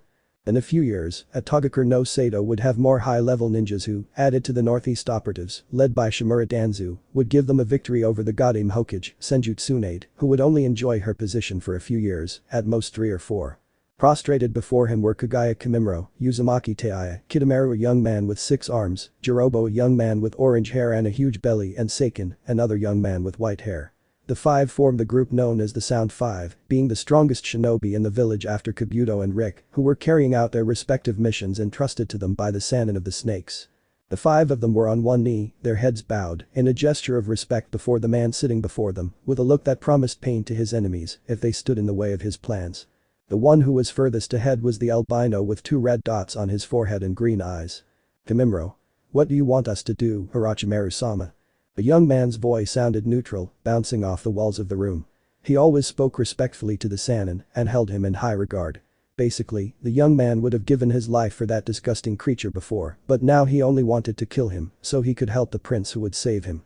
The chocolate-eyed Ritide was in the same situation, but she had no respect for the snake man. She just wanted to be free, so she accepted the Ritide's help, although she was still somewhat reluctant in case he betrayed her. Orochimaru looked at each of the 5 in front of him and decided to speak. Orochimaru. The time has come. I want Uchiha Sasuke brought to me and Uzumaki Karen located for extraction. Rick will handle the young women personally. Ryu. The group led by the Uzumaki was now running through the middle of the sea thanks to the chakra, paying attention in case any ship saw them and in case they had to deal with any occasional danger. They would have rented a boat, but no one would want to go near the place they were going due to what happened a few years ago during the Second Great Ninja War. In front of the five, a barrier of whirlpools could be seen surrounding an island, which was less than a kilometer away from them. Rin. And now. Those wearing wolf masks had removed them, leaving their faces exposed. In the case of the two girls, barely 17, it was a beautiful face. In the case of the two Uchiha males, a serious face was seen. Sushi only had a right eye, a violet blue similar to Rick's left eye, and Obito had a black eye like those of his clan, and a purple one, with rings in it, this being a Rinnegan eye. Rick squats down and pours a little blood, a few drops, from a small tube that he puts back in his pouch. The eddies dissipate, allowing the group to pass through, heading deeper into the island. As soon as they set foot on land, Rick uses the bloody tube again to temporarily remove the barrier, and they enter without any problems. After a few seconds, both the whirlpool barrier in the water and the island's own barrier are activated again. Rick says welcome to Uzushiagakur no Sato, the whirlpool village and the country of the Uzumaki. He turns around and looks at the four behind him. Come on, we have to look for things for senpai. Revelations. Narrator I.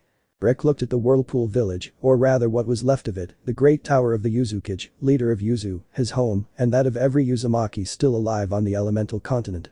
As the Redeed looked at the remains of the great whirlpool village, the members of the Sharigan squad came out of the tower carrying various scrolls plus a katana, which if someone knew the one that had belonged to Uzumaki Kushina when she was alive, they would know that they are the same, although this one seemed to radiate some kind of force that had a certain effect on Shisui, who had a grimace of discomfort on his face. The Uzumaki, seeing this, forced the young Uchiha to leave the katana on the ground and then sealed it in a small scroll that was kept in his bag. Rin. What's all this for? What are we supposed to do with all these scrolls we're carrying? Obito drops a huge amount on the ground, then glances at the Uzumaki, who was still staring at the large tower full of cracks, and that seemed like it would collapse at any moment, with a simple breath of air. Obito. All of this is for Sensei's son, Rin, he declares, now looking at his former teammate from Team 7. He'll know what to do with each one. The brunette nods, not entirely sure about that. She still had her doubts about the Uzumaki with them. If he really was a member of that ancient and powerful clan, why was he forced to use the blood he obtained from his sensei's son? If he really was in Uzumaki, he wouldn't need that. His own blood would be more than enough. Izumi seems to have the same thought because she approaches the boy with her right eye covered. Izumi. Rick. Why didn't you use your own blood to get in here? If you were truly in Uzumaki, you wouldn't need it. Rick doesn't answer for a few minutes. He still has his eyes on the tower in front of him, which stands tall and looks mighty, even though it's riddled with cracks and looks like it might collapse under any force. He lets out a sigh and looks at the Uchiha. Ryu. I am in Uzumaki. When the girl is about to answer, Obito puts a hand on her shoulder and stops her while looking at the Rinnegan user in the right eye. Obito. Tell him, Rick. It's not worth it to keep hiding things. Rin. What things are you hiding, Obito? Nahara has approached, followed by Shisui. The three of them, the two girls and the youngest Uchiha, look closely at the Uzumaki and the oldest Uchiha, who glance at each other. Obito. I should have died that day, during the Third Great Ninja War. He turns to the three, looking closely at Rin. As I thought I would die, I tore out my left eye and gave it to Rin to implant it in Kakashi. When they left, I already thought I was dead. They couldn't stay any longer since we were in the middle of a war and I was just waiting for my death. He glances at the Uzumaki, who remains absent, but that didn't happen. Someone rescued me and gave me this Rinnegan. After that, I saw Rin's death at the hands of Kakashi, and then I thought about getting revenge on Konoha, but the same person who saved me kept me away from that path. He puts on a serious look. The one who saved me, gave me the Rinnegan and kept me away from the darkness, was Uzumaki Rick. Now, everyone, or rather those who didn't know about this, were stunned. That Rick had saved Obito from death and given him the Rinnegan. That was crazy. If he were real, the Redeed should be at least 30 years old, but he wasn't more than 16. Izumi. Yeah, that's a good joke. Now, the truth. Obito frowns. Obito. That's the truth. The Uchiha shakes her head, while Nahara Rin looks at her friend as if he's crazy. The only one who doesn't do or say anything is Shisui. Rick. He's speaking the truth, Izumi the Uzumaki says, his voice hoarse and his gaze serious. I saved him that day, more than 10 years ago, and I implanted the Rinnegan in him as soon as we saw Rin's death, and we left all battles. Izumi. Yeah, right. And why are you so young? Why, even if you gave him the Rinnegan, aren't you missing an eye? Rick lifts his Odo headband, revealing the Rinnegan in his right eye. Rick. I have the Rinnegan in my right eye, which I implanted in Shisui after saving him from death. I am young, and I am not. I have been alive, so to speak, since the creation of the Uzumaki clan. I am the son of the first leader, great-great-great-great-grandfather of Uzumaki Naruto. His voice is getting harder and harder. The Rinnegan that Obito carries is my father's left eye, hence my left eye. It is the partner of my Rinnegan. Everyone, except Obito, is shocked. Had he really participated in the Third Great Ninja War? Was he the son of the first Uzumaki? Rin. Wait. And how are you 16? You'd have to look like a wrinkled old man like that. Rick. That's because I died at 16, Rin. That's why no appearance. Izumi. Have you stayed that age all these years? Yi wants to too. Rin, and how did you have a son? Rick. Well, you know. Rin. Not that. She shouts, blushing. I mean age. Rick smiles under his mask. Rick. I got married when I was 13. Back then, you got married as soon as you became a ninja. You didn't know if you'd make it home alive with all the fighting going on. Shisui. And how? Irideed looks at the Uchiha with his violet eye. Rick. Protecting my people. I gave my life to make the others flee. I fought against an entire ninja army by myself against the Uchiha. This surprises those present. I had to give everything I had to kill every single one of that group, giving my life. They lowered their heads slightly. That story was too much to be true. How many people are there who are even half a millennium old? It was clear that Rick, if it were true that he was that old, would be from the era before Madara and Hashirama, a time without villages, with constant clan wars. Izumi. So what are you doing here? I should be in heaven, dead and all. The boy in Odo's Jounin attire looks up again at the imposing Yuzukage tower. Rick. Kami-sama has sent me as an aide to my prince, to help him and be prepared, he says, with a deep voice. I should be in heaven with my family, but I am bound to the life of Uzumaki Naruto. If he dies, I die. If I try to kill myself before he finishes his mission, I return to heaven and they will send me with Shinigami.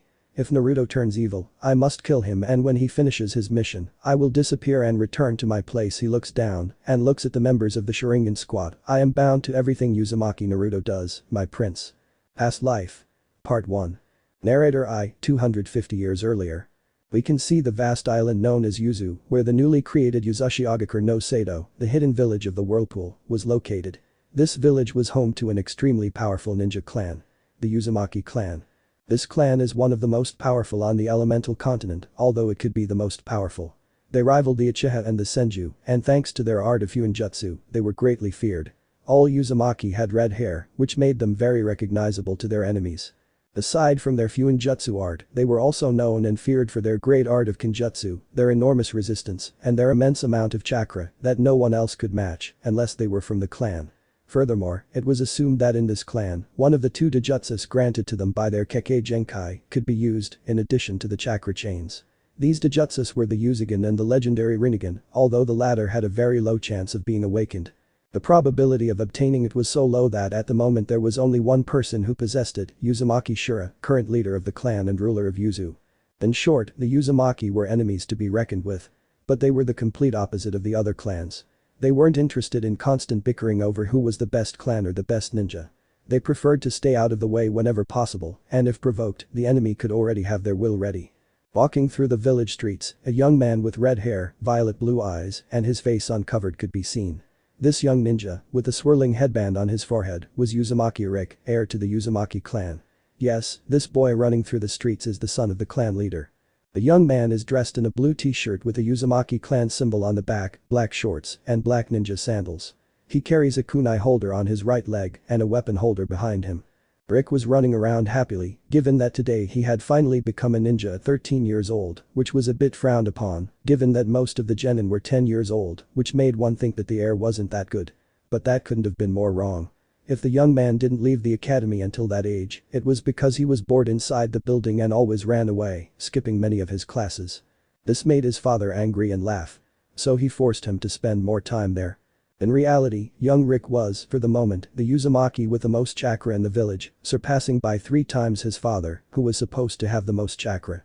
He also had the Uzigen and the chakra chains, which made this boy a more than worthy rival to face. He was the pride of Shura, leader of Yuzu. There are still no cages or ninja villages, only Uzushiogakure, but this is not called a ninja village, since there is only one clan, and such a term does not yet exist, who had placed the hopes of the clan in his son. The boy ran until he met his father. He was a man with scarlet hair, violet-green eyes, and a serious face hidden by a bushy scarlet beard. His face seemed serious, but he smiled when he saw his son. He smiled back. "Rick. Otu-san." He threw himself into his father's arms, and he was quick to embrace him. "Shura. Ha ha ha ha ha, I see you're finally a genin of Yuzu, son. You'll have to give it your all, both for the village and to be the heir." "Rick. Hi. Shura. Good. Okay, son, go on your way and rejoin your team. I'll give you missions soon." The boy said goodbye to his father and continued running, while being briefly watched by his father, who couldn't help but smile at his little one's enthusiasm. The Uzumaki arrived at Yuzu Square, where two young genin of his age and a Jounin, who would be his sensei and leader of Team 37, were waiting for him. At this time, Yuzushi Agakur had 119 genin teams, including the newly formed Team 37. Its elite teams were Team 1 through Team 39, which were known as the Red Whirlpool teams, as they always produced some truly fearsome shinobi. Though the rest weren't to be underestimated, of course. Rick greeted the three with great energy. "You're late," growled the Jounin, a man with red hair and black highlights, with a relaxed appearance, dressed like any Jounin, with his regulation uniform like Konoha's, but with a navy blue vest and the authentic Uzumaki swirl on the back and with a katana on his back. "Rick. Gomen, Zuna-sensei." "Zuna. It doesn't matter. You are Team 37, made up of Uzumaki Rick, Kazumi Natsumi, and Uzumaki Akashu. I am Uzumaki Zuna, your sensei and leader of this team." Uzumaki Akashu was a boy with fiery red hair, indigo eyes, and tall, at least taller than Rick, who was 5 feet 5 inches tall. This boy had a serious cold face. He dressed in black, with the Uzumaki symbol on his back and his armband on his left arm. Kazumi Natsumi was a girl with blood red hair and violet eyes. She wore purple lycra shorts and a fuchsia sleeveless shirt. Her hair was tied back in a braid that reached down her back. The three genin bowed slightly, as a form of respect to their sensei and team leader. Zuna knew Rick very well. He was like a younger brother to him, since he knew him because he was the disciple of Uzumaki Shura, leader of the Uzumaki clan and the boy's father. The man knew the boy's level perfectly, which he had achieved with much sweat, blood, and effort. He knew of his secret training sessions when he wasn't training with his father and had left the academy. This had led him to become one of the best genin, if not the best, of this generation of ninja. "Zuna. Okay, we'll go talk to Leader Sama so he can give us a mission." Past Life. Part 2. Narrator I. Rick jumped from branch to branch, with a rather large scroll on his back, visible to his partner Natsumi. They had lost everything. Their sensei was dead, and so was their friend and companion. They had set out on a mission to retrieve the scroll he now carried on his back. It was a very important scroll for the Uzumaki. It contained all the existing invitations, except for the ones for the toads, slugs, and snakes. So it was a scroll much loved by everyone, but especially by the Uchiha, who coveted anything that would give them more and more power. The Sharigan-wielding clan had ambushed them on their way home. This was their 10th mission outside the Yuzu, and their most important, but things didn't go well. Their sentience and companion were dead. Their partner was wounded. And the Uchiha were hot on their trail. Rick didn't quite know what to do. He was the only one who could stop each of those ambitious people, but he had to do something about the scroll. He slung it over his back, and as they continued jumping, he handed it to Natsumi with a determined look. He might be the heir to the clan, but above all, he was in Uzumaki, and if he had to give his life to complete a mission this important, he would do it without a second thought. The girl took the scroll and looked at her friend, seeing the determined gleam that had appeared in his eyes, and then she knew that nothing would make him change his mind. "Natsumi. Don't die," she whispered, as she moved away from the now still Uzumaki, who turned quickly and threw a large ball of air, breaking branches in its path, causing many of the black-haired and eyed ninjas to fall to the ground, breaking something and causing their death or immense pain. Rick. Fuetin. Grand Vendaval. He swung his katana with unmatched speed and created a strong wind that carried enemy ninjas ahead, causing wounds all over their bodies. The blade of his weapon stopped an Uchiha from stabbing him in the face with a kunai. He pulled one out with his left hand, which proved difficult given his position and the strength exerted by his enemy, and threw it at another Uchiha who was approaching him, stabbing him in the chest, near his heart. The one in front of him, trying to bury the kunai in his eye, saw the opportunity to force the Redeed to retreat, but he didn't know that when an Uzumaki is in those situations, he doesn't back down even if he's dead. His fist is wrapped in wind. Rick. Fuetin. Wind fist. The Uzumaki's left fist envelops in compressed air and attempts to strike the opponent in front of him. But the Uchiha moves away, which doesn't do much good. Just passing by the dark-haired man, he creates a massive wind that throws the man against a tree, piercing his chest with one of its branches, which turns dark red. The Uzumaki jumps from his branch, dodging the various fireballs that approach him. The branch he was on is completely charred, leaving only ashes. Rick, thinking. Wow, thank goodness he jumped. Otherwise, Rick would be grilled now. The boy falls onto another lower branch and raises his face. Above him, standing at their full height, are about 100 Uchiha clan ninjas, their Sharigan active and ready for combat. Rick activates his Uzumaki and analyzes the situation he finds himself in, realizing the great disadvantage he is at. Despite being an Uzumaki, he would surely come out of there very injured if not killed. Mokuton. Rain of stakes. The jutsu, spoken by a female voice, is heard. The trees move their branches, causing them to break, and 1,000 stakes to fall upon the Uchiha group. Many scream in pain as the stakes pierce their bodies, hitting organs or non-vital areas. A blonde girl, no more than 15 years old, appears. She has white skin and brown eyes, and her breasts are prominent. She is taller than Rick, and her hair reaches down her back. She is dressed very similarly to her companion Natsumi, with black lycra shorts, a gold sleeveless shirt and a clan symbol on her back, but the Redeed cannot see it well. The girl has a kunai in each hand, looking at the Uchihas who still seem ready to fight. Are you coming or not? Before the Uchiha can say or do anything, the mysterious girl disappears from the sight of her rivals, reappearing behind them and attacking them with her Mokuton, leaving them all seriously injured, almost dead. The blonde grabbed Rick's arm and the two walked away from the battle. The Uzumaki was somewhat shaken, but grateful to the stranger for saving him from such an unfavorable situation. Rick. Thank you. Sakura, Senju Sakura, he says, with a smile on his face. Now, the Uzumaki could appreciate the symbol of said clan, and you are in Uzumaki, I see. Ryu. Uzumaki Ryu. Sakura. Oh. You're Shura's son. The boy frowns. Rick. Do you know my father? Sakura. Yes. My father, the leader of the Senju clan, is a friend of your father. If I remember correctly, your father saved mine years ago. Rick. Well, now you've saved me, Sakura-chan. The blonde nods, smiling at the affectionate nickname. Not many dared to speak to her with such kindness and confidence, given her position and character. She was the heiress of the Senju clan and the eldest sister. The Uzumaki Senju pair advanced, leaping through the trees, further and further away from the battle zone. Rick felt sad for having lost his sensei and friend, but there was nothing he could do. In these times, with people this ambitious, it was impossible to emerge unscathed from encounters with this type of people who only coveted power to subjugate others, something the Uzumaki disliked. Sakura. Well, we've arrived at the beach. I suppose you'll head towards Yuzu from here, right? The boy nodded, sighing. He hoped Natsumi had arrived safely with the scroll back to the village. He turned around and looked at the blonde with one of his smiles. Rick. It's been a pleasure meeting you, Sakura-san. The Jounin shook her head and puffed out her cheeks. Sakura. No san. Tell me Sakura-chan. It's cuter that way.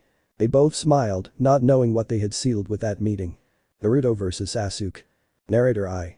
While in Uzushi Agakure no Sato, Uzumaki Rick was telling his life story to the Sharingan squad. In Konohagakure no Sato, a team of genin led by a Jounin had begun to mobilize, and this was Nara Shikamaru, who was slightly annoyed at having his time taken away, since the two special Jounin teams, Team 1 and 2 respectively, were not there. The brunette had nothing to do and was assigned this vitally important mission, along with Uzumaki Naruto, the most promising Takebetsu Jounin in the village.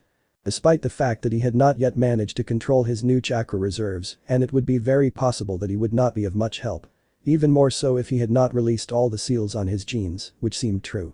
The team consisting of Nara Shikamaru, Inuzuka Kiba, Akamichi Choji, Hyuga Niji and Uzumaki Naruto advanced, jumping from branch to branch after their objective. But what is this objective?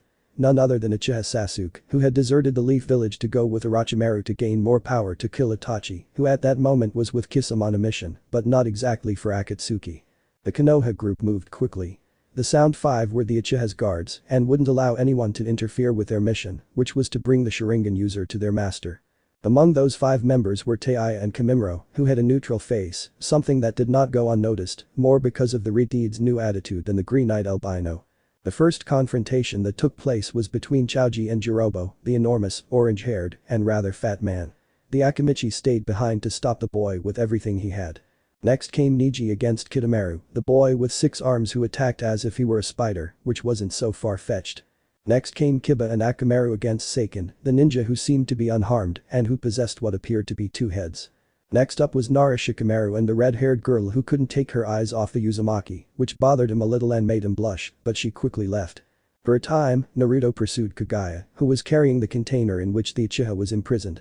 Before the fight between the red-eyed with blonde highlights and the albino began, it erupted, releasing a cold and dark Sasuke who left without looking back.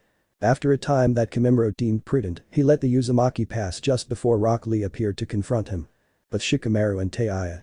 The Nara and the red-eyed were at a standstill.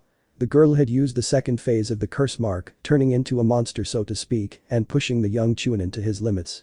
He was currently standing in front of the Odo girl, trying to strangle her with his shadow, while Taiya was resisting in an attempt to kill the pineapple-haired girl. Shikamaru, thinking. Damn. I'm running out of chakra. If I keep this up, I'll end up dead.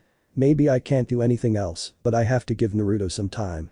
A gust of wind blew the girl with a mark against a tree, and the Nara was shocked. In front of him stood Sabaku no Tamari, holding her fan open. Taiya groaned. She knew her time had come. A shame, because she wanted to see and meet that Prince Rick was talking about. Just as the blonde was about to speak, a certain Uzumaki dressed as an Odo Jounin appeared next to the red-eyed, who looked at him with some surprise, as did the blonde and the Nara. With Rock Lee, Gaara and Kimimaro. After the arrival of Sabaku no Gaara, the fight seemed to be going awry for Kaguya, who didn't know what to do. Now that she could see the world and be with those people who granted her wish, she was going to die at the hands of a boy in green clothes and a boy with a gourd on his back who had a serious expression and didn't seem to want to talk much. When the albino was about to use the curse mark, Uzumaki Rick appeared, staring harshly at the Konoha and Suna ninja. With Naruto. The Uzumaki reached Hashirama's head and stopped there, looking at the Uchiha's back, who turned a cold face, in which the evil of his soul could be seen. Naruto. What the buck are you doing, Sasuke? The black-haired man smiled. Sasuke.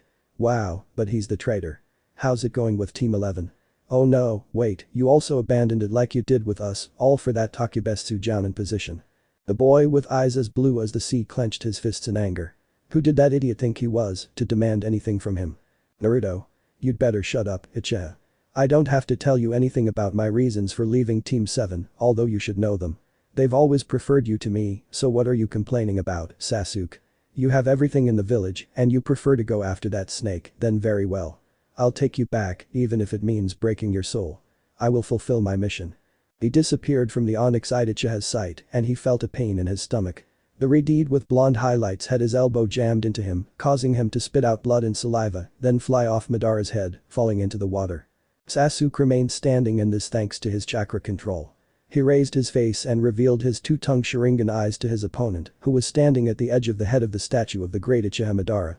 Both the dark-haired man and the red-eyed shot out and met in the middle of the statue, smashing their fists together and raising an immense shock wave that caused the valley of the end waterfall to stop its flow. The Uchiha launched a spinning kick that his rival blocked with his right arm, then grabbed the black-haired man's left leg with great force and threw him upwards at the statue's head. Sasuke flipped and stood up while performing a sequence of seals and then launching a large burst of fire bags towards the Uzumaki, who had not yet turned around to face his rival. An explosion and a large amount of smoke was what happened when the Kaiten element balls hit the red-eyed. The Uchiha smiled. Oten. Headhunter Jutsu. The pair of hands grabbed the black-haired boy and we put him in the statue while the owner of those hands came out with a little dust on his orange shirt. Sasuke. TCH, you got me. Naruto stands in front of the boy's head, which is the only thing that stands out after using said jutsu that a certain silver-haired sensei once used on the same person the Uzumaki used it on. Naruto. I suggest you stop fighting already. I don't want to end up killing you, Sasuke. The large amount of black smoke covered the raven, and when it dissipated, the Uchiha was no longer there, which surprised the red-eyed with blonde highlights. He covered himself just in time, blocking a strong fist that was heading straight for his face, but he was knocked back several meters over his head. Sasuke. You're not going to convince me, Naruto. I'll kill you to go to Orochimaru. In his left hand a Chidori was formed, while in Naruto's right hand the Sen no Han was formed, the technique that resembled both Sasuke's Chidori and his father's Rasengan. The two ran, and their techniques collided, creating a huge explosion that sent both of them flying. The Uchiha fell onto a wooden post in the lake, while the Uzumaki fell into the water, getting completely soaked. He comes out of it, with drops running down his face, and stands in the colorless tasteless liquid. Sasuke. T-Matter Naruto. Naruto. We'll see about that, Sasuke. Past Life. Part 3 and Naruto's Departure. Narrator 250 years earlier. Rick was on one knee in front of his father, a man with a serious face and purple eyes with black rings. This was Uzumaki Shura, clan leader and Rick's father. The man was serious after what his son had told him and after the death of two members of Team 37, one of them being the sensei, one of the best Jounin of his clan. That left two members, his son and the team's kunoichi, Kazumi Natsumi, who was currently being treated for the various wounds her body presented.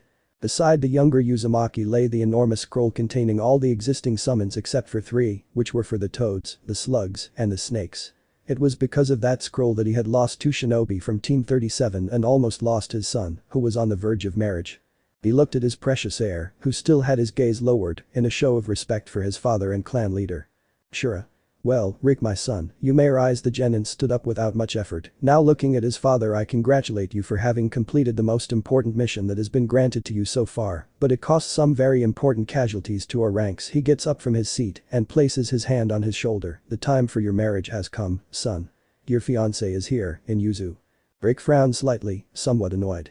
He's never been one for arranged marriages, especially when he wanted to find the girl he liked and thought he'd found her, but he'd never see her again.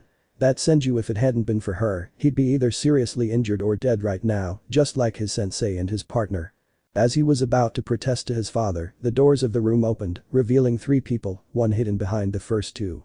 The three of them advanced slowly, while they were watched by the Uzumaki leader and his heir. Lord Uzumaki, it's a pleasure to see you. The tall, light brown-haired man, about 2 meters tall and wearing gray samurai armor, bows. Shura. Same here, Naruto-san. The man smiled slightly. Naruto. I forget that between you and me, formalities aren't necessary, says the man with a gentle smile.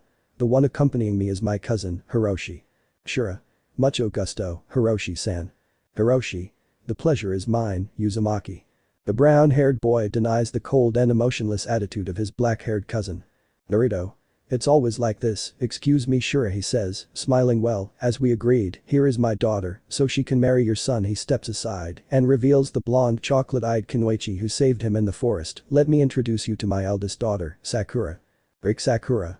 You. The parents of each one look at their respective children, who point at each other with a look of surprise on their faces and with their eyes wide open. Shura. Do you know each other? The boy looks away from the 15-year-old genin and looks at his father. Rick. Otu-san, if it weren't for her, I would most likely have died at the hands of the Uchiha. The girl smiled forcefully as her father's cousin glared at her, and her father raised his eyebrow. Sakura. Damn. If it weren't for you, I wouldn't have been discovered. Rick. Hiroshi placed his hand on the girl's shoulder. Hiroshi. So you got lost in the woods and didn't know where the camp was? Don't you know about the problems we're having with the Uchiha? Stop getting into trouble, kiddo. The man began to squeeze his hand on Sakura's, making a gesture of annoyance appear on her face, something that does not go unnoticed by the Uzumaki, who, before her father continues talking to his, appears next to the young woman and pushes her away from his side, leaving an annoyed Hiroshi with his golden eyes fixed on the boy. This act is observed by Shura and Naruto. Hiroshi. I don't know what right you think you have to interfere in this, young Uzumaki. But it's best that you stay out of it. We must straighten this young woman out now, so she'll be a good wife for you. The man took a step forward, but the Redeed pulled out a kunai and placed it in front of him, preventing the Senju clan leader's cousin from taking another step. Rick. Well, I prefer her that way. So if I have to marry her, which I don't see a problem with, I'd rather she be a girl who prefers to lie and save people than a girl who obeys like a dog. The boy's violet blue eyes turn red with a spiral. The Uzigan. So, what are you going to do? I have no problem facing you and the entire Senju clan if it keeps her safe and away from people like you. The silence fell over the room where the four people were. Suddenly, laughter echoed throughout the four walls. Hiroshi. Ha ha ha ha, I can see this boy has some guts. He places his right hand on his shoulder. You'll definitely make a great husband for my young niece. Current time, Konoha. A few months had passed since the mission to bring Sasuke failed due to the appearance of Uzumaki Rick and Naruto's loss of control, which left him unconscious and with various wounds all over his body. During those months, the Redeed, apart from training, carried out several missions that didn't go entirely well, which bothered him. He tried to find Orochimaru in the land of rice with Jiraiya and Sakura, which didn't go entirely well, but only gave the Pinket strength to train. He went to the hidden star village in the land of the bear and ended up facing its cage, a man who wanted to turn his ninjas into powerful men and women at the cost of their health. He also saved several demons from 2 countries, which wasn't difficult at all. He also saved the heiress of the Kurama clan, who turned out to be former followers of the Kyubi, which surprised him. And finally, he helped Suna face 4 ninjas from a village that created weapons for other ninja villages. Now, the young man stood at the gates of Konoha, having said goodbye to Akeno, Anko, Karen, Kin, Yugao, and Kurenai. He wouldn't say goodbye to the others. He'd see them on his return. He looked at the faces of the Hokages and smiled at his fathers as the Gama-san and waited for him. Naruto, thinking. You'll see, Otu-san. I'll be a better Hokage than you. I swear, to Bayo. Civil War. Naruto narrator. 2.5 years, that's how long I've been with Iro Sennin, training as much as possible. I left Konoha so I could control my new chakra levels, but let's just say the last seal on my Uzumaki genes has been released, and that's made me have to take more time with training. I had to start everything over again, even the training imposed by the perverted sage. It's been very hard, but I still have 1.5 years left. I'm supposed to have been gone for 4 years. How's everyone doing? Has Sasuke returned? Not that I care that much, but I promised Sakura I'd bring him back, and I'm one to keep my word. Will Akeno and the others be okay? I miss them a lot, but it won't take long for me to return. I've learned the Adama Rasengan, but I've created versions using the basic Rasengan. I know I might try fusing the technique with some chakra from one of the elements. That would be the other part of my training. The truth is, I'm very happy. Today we'll leave Toad Mountain for a little research trip. I'm not very happy about that part, but getting away from it all, even if it's just for a few days, makes me happy. It's not that I've had a bad time, but I also need a break. Spending 2.5 years just training is incredibly tiring. Anyway, during this time, I've discovered many things, including that Kurama, the great and all-powerful Kyubi, is female. If she is, I don't know how she's kept me fooled all this time, but I was surprised when she told me. It's just life, I guess. The person you least expect always surprises you. My relationship with her is very good, we get along well, and at least she's not as perverted as Anko, just enough. There, my appearance has changed again thanks to liberation. I have dark red hair, deep sea blue eyes, and a toned fat-free body. My hair has grown a little because I always keep it in the same messy cut. My skin has become tanned. All of this causes me problems with girls every time we go out into the mountains. Now I'm wearing a black t-shirt with a red Uzumaki swirl on the chest, orange pants that matched my jumpsuit, and blue ninja sandals. On my right wrist, I wear a 6 Megatama bracelet. Is that how you spell it? If not, please tell me. And the ninja sash is tied to my left arm. Around my waist, horizontally, I wear a medium-sized scroll where I always carry various things, including weapons, food, etc. This is how I always dress. I'm waiting to go out for a walk and talk to someone human besides some dirty old man who made me read Ichigo.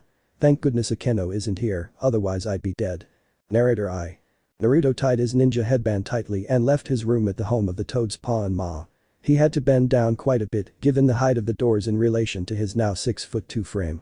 Yes, between not eating ramen anymore, training, and the final release of genes, our once blonde hero had hit his growth spurt again, making him look older than he actually is, since he's barely 15. The boy stands outside the house, enjoying the sun and the pleasant clean air. Without a doubt, that place had a very good view.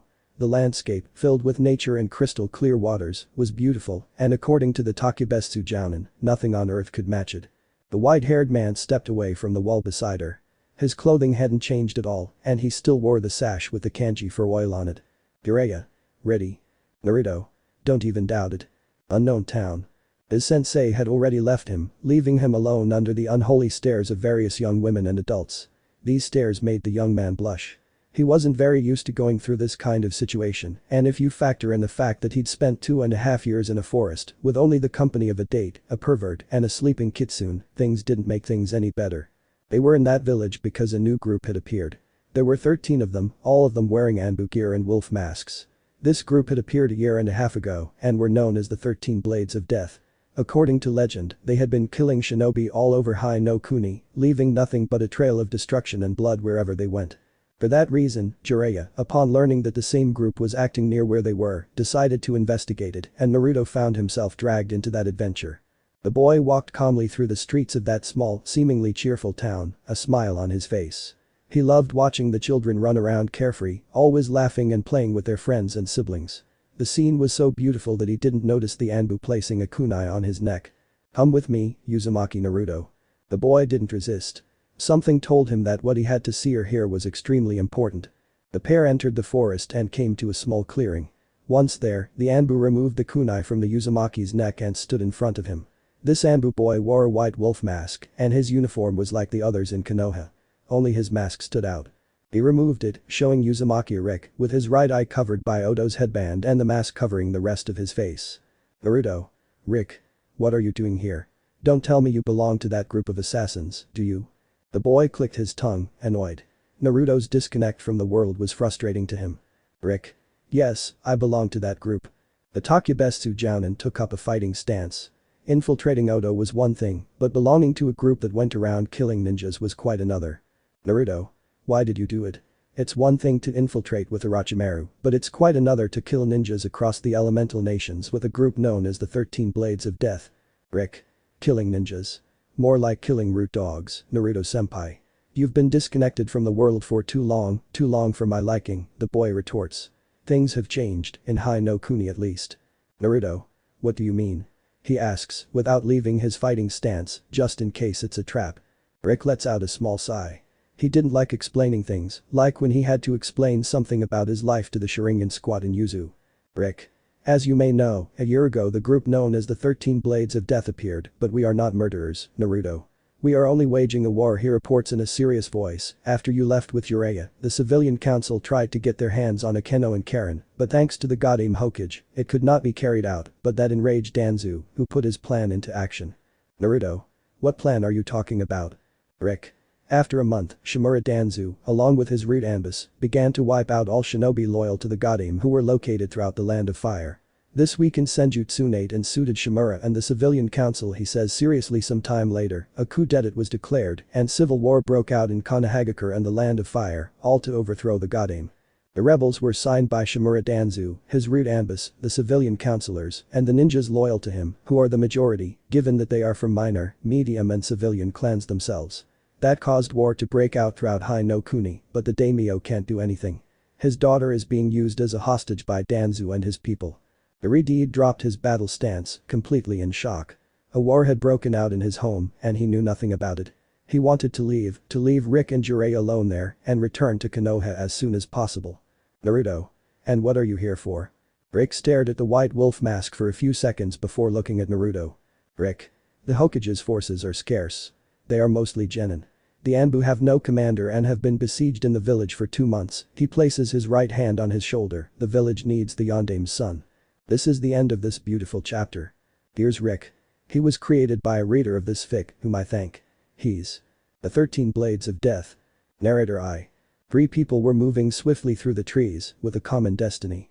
2 of them had discovered that their home was under siege by one of the people who did the most harm to the world. That person was Shimura Danzu, who was holding the daimyo's daughter hostage so that he wouldn't interfere when he took over as Cage of the Leaf. All those loyal to the Goddamn Hokage Senju Tsunade were in the village, resisting as best they could. Outside the village, there was a large army of root Anbu and shinobi loyal to the civilian council. While on the Goddamn side there were only the few elite Jounin, a few Chuninins and all the genin and civilians plus the Anbu. Yes, without a doubt, her forces were immensely smaller. They had a large number of genin, but these, except for those of Naruto's generation, were not of a good standard. They were fodder for trouble and would fall as soon as Danzu decided to attack the Leaf Village. The Anbu, despite being well trained, did not have a commander since Tenzo disappeared a year ago along with Sai, the other member of Team 7. Of this, only Sakura, Tsunade's apprentice, remained. And those weren't the only casualties they had. Uzumaki Karen also disappeared. Tsunade didn't know why, but with no one to lead the Anbu, being the Hokage's right-hand woman, she would have to carry everything. They couldn't even call for reinforcements from Suna. They were entrenched, waiting for a miracle or death. Returning to the trio, these were surely the miracle the Sannin of Slugs was waiting for. Iridid, with his right eye covered and a mask hiding his mouth and nose, led the group toward a clearing where the others would be. He was followed by an old man with a headband bearing the kanji oil on his forehead and a young man with red hair, also. This trio consisted of Naruto, Rick and Jiraiya, who were on their way to meet up with the rest of the Uzumaki's team, whose faces were covered and dressed in Anbu attire. As soon as he finished telling the story, Naruto went in search of his sensei, and they decided to do something against Danzu and his people, before Konoha, the village created by the Shodaime Hokage, fell into his hands and most of the council. Only the major clans and a few civilian councillors, plus the 2 councillors Hamura and Kahara, remained on Tsunade's side. The rest supported the old warhawk. Jiraiya knew this situation was much more delicate. Surely, the bandaged old man would have infiltrators in the other villages who would prevent them from helping Konoha. Iwa and Kumo wouldn't help, given the resentment they had towards the Yondaime Hokage, and if they found out he had a son, it would be the end. Kiri wouldn't either. Konoha didn't help Terumi and the rebel faction when they faced the Yonde Mizukage Yugura who was making the bloodline gate. Sonagakure perhaps would try to lend a hand to the Leaf, but someone would prevent this, and Tsunade would communicate with the sand. Clearly Kusa and Odo would support Shimura Danzu's side, who would undoubtedly be backed by Orochimaru, who had some control over 2 of the 3 villages. Who was in charge of Omegakure no Sato was a mystery, except for Naruto fans hahaha, so only Takigakure no Sato, the hidden waterfall village, remained to help them, which would not be so simple. Taki was not powerful enough to help Konoha when it was facing a revolt that would be supported by Kusa and Odo, and maybe AIM. Things were not easy at all, and even less so if Akatsuki could move in this chaos to hunt down the Jinchurikis, something that Jiraiya should investigate and leave this in charge of the 2 young people. They stopped when they saw the Toad Sage stop. Naruto. Hiro Sennin. Jiraiya. Naruto Rick. I have to go investigate the Akatsuki. They could take advantage of this chaos to hunt down the Jinchurikis, and that wouldn't be good. I'm leaving Konoha to you. Naruto looked closely at his teacher, then nodded and watched as the man left, leaving the 2 former members of Team 11 in that place for a few seconds before continuing on their way to the indicated location. No one said anything. They were in a hurry to get to the meeting place with the other members of the 13 Blades of Death who were led by their friend Rick, who was once again wearing his Konoha band. The pair jumped into the clearing that was the meeting point in a bit of a hurry. Naruto more than his partner. As soon as they stepped into the clearing, all the members of the 13 Blades of Death appeared, without any masks but with black Anbu. Naruto recognized Hoshigaki Kisame and Uchiha Itachi from Akatsuki. He also saw Sai standing next to a brown-haired man he hadn't seen before. Then he saw a black-haired woman with black eyes next to a brunette with purple marks on her face next to 2 brunettes. One of them with a Rinnegan eye and the other with a violet blue eye and a black eye. Itachi returned his left eye to Shisui, and it was noticeable that they were Uchihas. He noticed a red-eyed with chocolate eyes and an albino man. Those were the 2 his friend had told him about a while back. Then there was a blue-haired man and a blonde man who looked like a girl. Rick stood in front of them with a slight smile. Rick. They are the 13 Blades of Death. Uchiha Itachi, Hoshigaki Kisame, Deidara and Konan from Akatsuki who joined the cause. Then there's Uchiha Obito, Uchiha Shisui, Uchiha Izumi and Nahara Rin, who confirmed the Sharingan squad, which helped you free Akeno that time. And finally there are Kagaya Kamimuro and Teiya, whom I freed from Orochimaru's mark and cured the albino with an iron ninjutsu, medical ninjutsu, jutsu from our clan, in addition to Sai and Captain Yamato. All of us signed the group known as the 13 Blades of Death, and we hope you help us, Naruto. Things were definitely going to get worse or better, depending on which side you were on. The return. Narrator I. The god Aim Hokage was truly worried and very stressed. She was in a very difficult situation. With her village embroiled in a civil war caused by Shimura Danzu and his lust for power, although everything was going very badly. She didn't want to fool herself. Her forces were truly inferior compared to those of the advisor and leader of Root. Furthermore, since they had been besieged in the village, they had lost all chance of winning. Why? For the simple fact that they couldn't make a move without being rebuffed by their enemies, who only had to wait for them to die or surrender from starvation. The Senju was really upset with the situation, plus she could do almost nothing. Her forces were basically made up of genin, and she only had Asuma, Yugao and Kurenai to lead the ninjas and ambus. Kakashi was injured, followed by Gai, Anko, Ibiki, Inoichi and Chauza. Hiashi and Shikaku were away from the village, in the daimyo's palace with a small group of ninjas. They couldn't get to Konoha without being seen by Danzu's men. Tsume and Yuzuka, although she could lead the ninjas and Anbu, couldn't, as she was with her friend Makoto on a mission to find Jiraiya. He might be a pervert, but he would definitely help Konoha. On the other hand, teams 1 and 2 were scattered. Shikamaru, along with Kurama, was in charge of devising a strategy both in case they were attacked and in case they needed to escape. Jun and Hana left with a group that would search for Jiraiya, and Senju Long was in critical condition in the hospital after the confrontation with a large number of Kusa and Odo ninja. Except for his teammates, he was in serious condition. The 2 Chunin teams were unfit for the task of leading their comrades. Teams 8 and 9 were genin teams led by Kurenai and Gai. Therefore, Team 9 was without its Jounin sensei, and she couldn't spare a Jounin to lead that team. The same went for Team 8. The god Aim Hokage needed the red-eyed girl to lead her ninjas. Team 10 was in the same situation as Team 8, except they were missing Shikamaru, who was on Chunin Team 2 and was now working alongside Kurama in intelligence. And Team 7 with Sasuke's departure and Sai's sudden disappearance, only Sakura remained. That, combined with Kakashi's condition, rendered the team ineligible and led the Hokage to place the Kunoichi on Team 10. Team 11, despite losing Karen, who disappeared like Sai, and Anko being in the hospital, managed very well, for a genin. Tsuchi-kin and Uchiha Akeno were currently spearheading the offensive. The Uchiha awakened the Maguekio Sharigan during a mission, and the former Odo Kunoichi performed very well in eliminating multiple enemies. That was the only redeeming feature. But the two of them would not be enough to face the allies of the old Warhawk. Han Konohamaru. Sarutobi Konohamaru, grandson of the late Sandaime Hokage Sarutobi Hiruzen and nephew of Team 10 leader Sarutobi Asuma, was now one of the new generation of genin and teammate of Uden and Mogi, as well as a loyal fan and follower of Uzumaki Naruto. The boy, despite his young age, had already engaged in small battles alongside his companions, although they had not won any alone, since they were always saved either by one of the few Jounin loyal to the Hokage or by her Anbu. Konohamaru was truly pissed off. His home had been embroiled in a pointless war over one man's simple desire for power. The home his grandfather had cared for so deeply before being killed by that snake. As a genin, he had to deal with everything until his brother returned. He knew that if Naruto returned, he would take care of everything and set everything back on track. And he was sure he would come. He would never let the village fall into the wrong hands. An explosion at the entrance caused a boy with a blue scarf to run toward that area to see what was happening, and when he arrived, he hardened. The group of rude Anbu, along with Odo and Kusa ninjas, had broken down the entrance and taken care of the guards in the towers. All the enemies scattered to begin the rampage. Hiruzen's grandson couldn't wait for his companions and the others. He had to do something, so he launched himself at the rude Anbu in charge of this raid.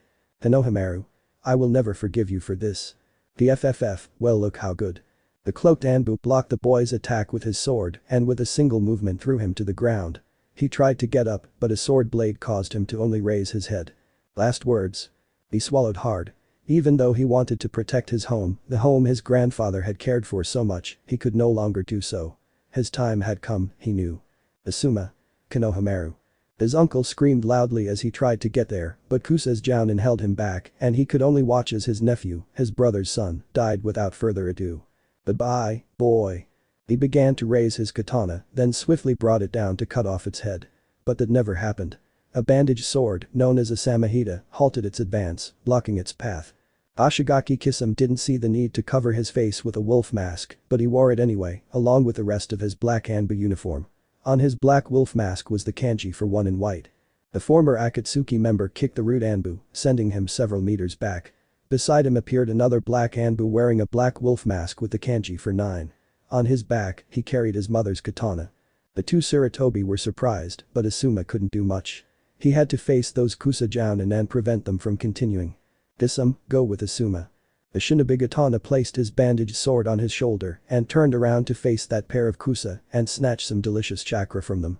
No doubt this would bring him many good things. Konohamaru looked at the Anbu 9 with a certain fascination and gratitude. But he knew that they were not from the Godame, so where had they come from? Stop staring at me so much, Konohamaru. You're going to wear me out. The boy blinked and after a few seconds, he recognized the voice of his brother figure. Konohamaru. Naruto Nai-san. The Anbu nodded while unsheathing his katana and looking at his rival. Naruto. Arg, what a crappy suit. I'll have to make some adjustments. But Madara and Conan. A duo of former Akatsuki members were flying over the Leaf Village. One on a large clay bird, the other using wings made of paper. The group known as the 13 Blades of Death had split into pairs. Counting Uzumaki Naruto, there were 14 of them, but it was too late to change their names. Each member had a white kanji on their black wolf masks with their respective numbers. Madara's was 7 and Conan's was 5. The blonde renegade ninja from Iowa threw his clay figures resembling white spiders and when they grabbed onto his rivals, he smiled behind his mask. Madara. Katsu. 50 small explosions echoed throughout Konohagakure no Sado, instantly killing the Odo, Kusa, and rude Anbu, who wore purple cloaks. Conan. Please, Madara. Stop doing this already. Madara. But Conan. They must appreciate my art. Conan. Obito and Rick have ordered us to make sure that no one reaches the Hokage, not to join the battle, do you understand? The blonde man began to grunt and mutter. He hoped those bastards would soon reveal their art. Han Shisui Itachi. The Uchiha duo sped through the streets of their beloved home, their katanas drawn and stained with blood. Yes, they had already exchanged blows and slashes with a few enemies during their 4 runs. They had made sure to kill them. Shisui. Ah, Itachi. I'm so anxious. I want to see Akeno. Itachi HMP. Shisui shook his head. His old friend would never change his attitude. That was certainly Uchiha Itachi, always stoic. Shisui. Well, let's play a little more, I want to see my Ni-chan as soon as possible, just like Obito. But Sai and Yamato. Yamato stood next to the former Root member, Sai. This man of few words had an unrolled scroll and had already finished drawing. Sai. Ninpu. Tigers de tinta. About 5 tigers made of ink leaped from the parchment and pounced on their prey, sinking their teeth into the exposed skin, killing them instantly. Yamato. This will certainly be difficult as we move forward. But Obito and Rick. The 2 leaders of the group were surrounded by corpses of Odo, Kusa and Root Shinobi. Obito. I can go back home and it has to be to clean it up. I'm definitely pissed off. Rick. Rick thinks that Obito is more pissed off by Rin's snub to him.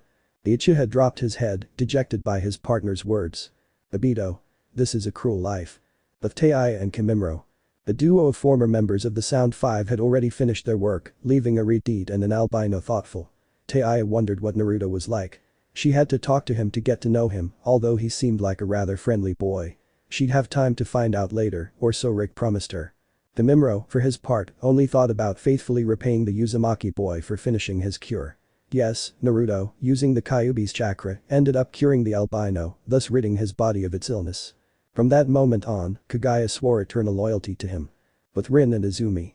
The girl duo sat after finishing their work, dangos in their hands and masks to one side. They both still look 17 years old, a side effect. In another year, they would begin to age again like normal people. Izumi. Hey, Rin, do you like Naru? The girl swallowed the dango she had in her mouth and smiled. Rin. Well, he's actually really cute, he seems really kind and doesn't give up. He's like Minato-sensei. He'll definitely make a good Hokage one day, in my opinion. I want to get to know him better.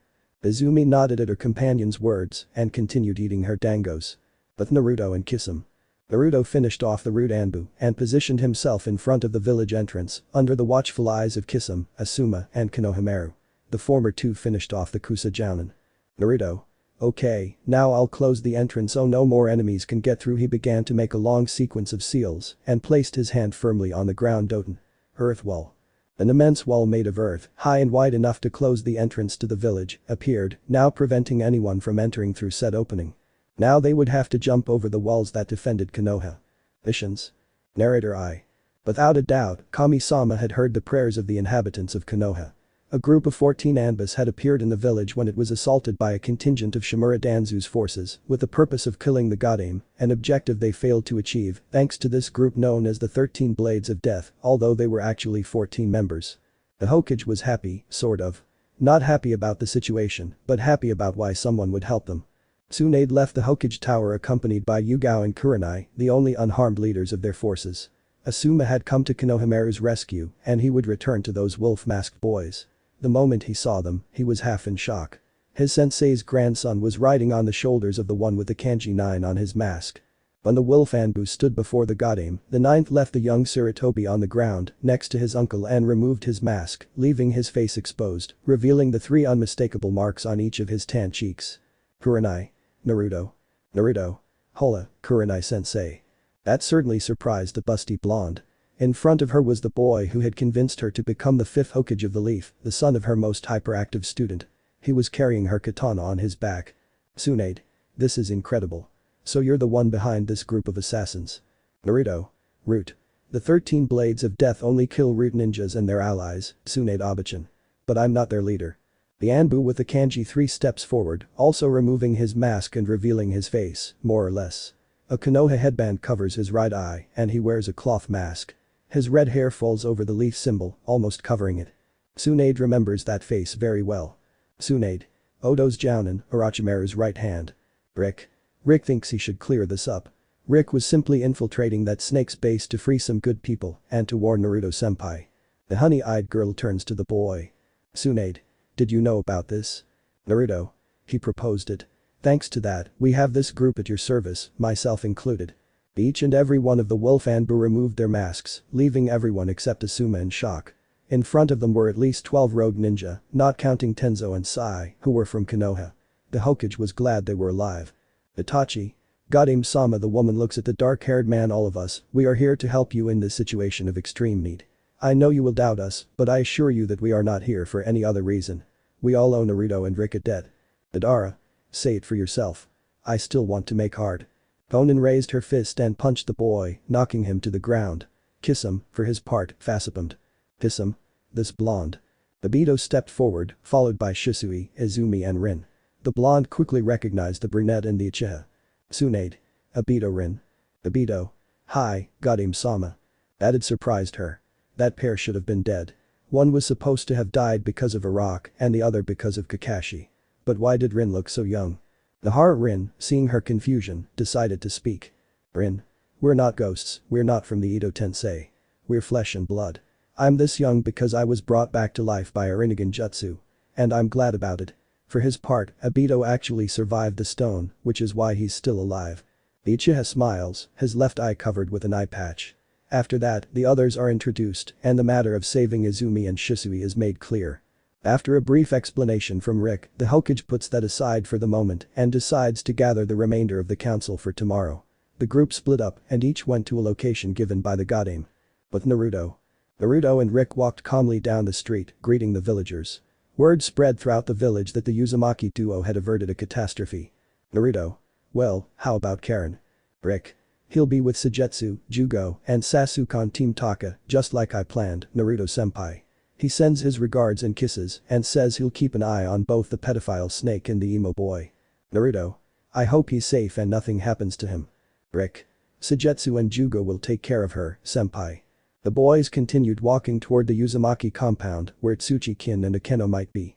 But before they could arrive, a young woman with black hair threw herself into Naruto's arms, stealing her lips in a passionate kiss of reunion. Akeno. Whiskers-kun. I missed you so much. Her arms clung tightly to the boy's neck and she hid her face in his chest so he wouldn't see the tears of joy she was crying. She was dressed in black lycra shorts, a dark blue top, and wristbands on both arms. Her attire certainly hadn't changed much. She now carried a katana on her left side of her waist with a white handle and scabbard. Naruto. Me too, Akeno-chan. The two continued like that for minutes until a certain girl who used to be from Odo appeared and hugged the Redeed, which made Rick laugh and Akeno realize she was there. Akeno.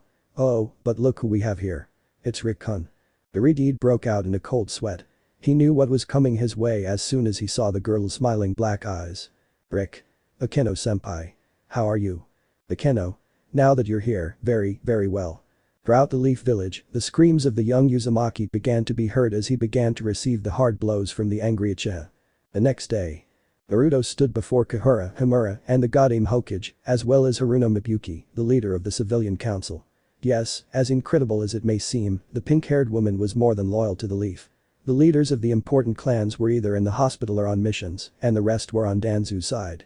Next to the Uzumaki was Hoshigaki Kisame, with Samahita leaning against the wall and wearing Konoha's Jounin attire, with the headband on his forehead.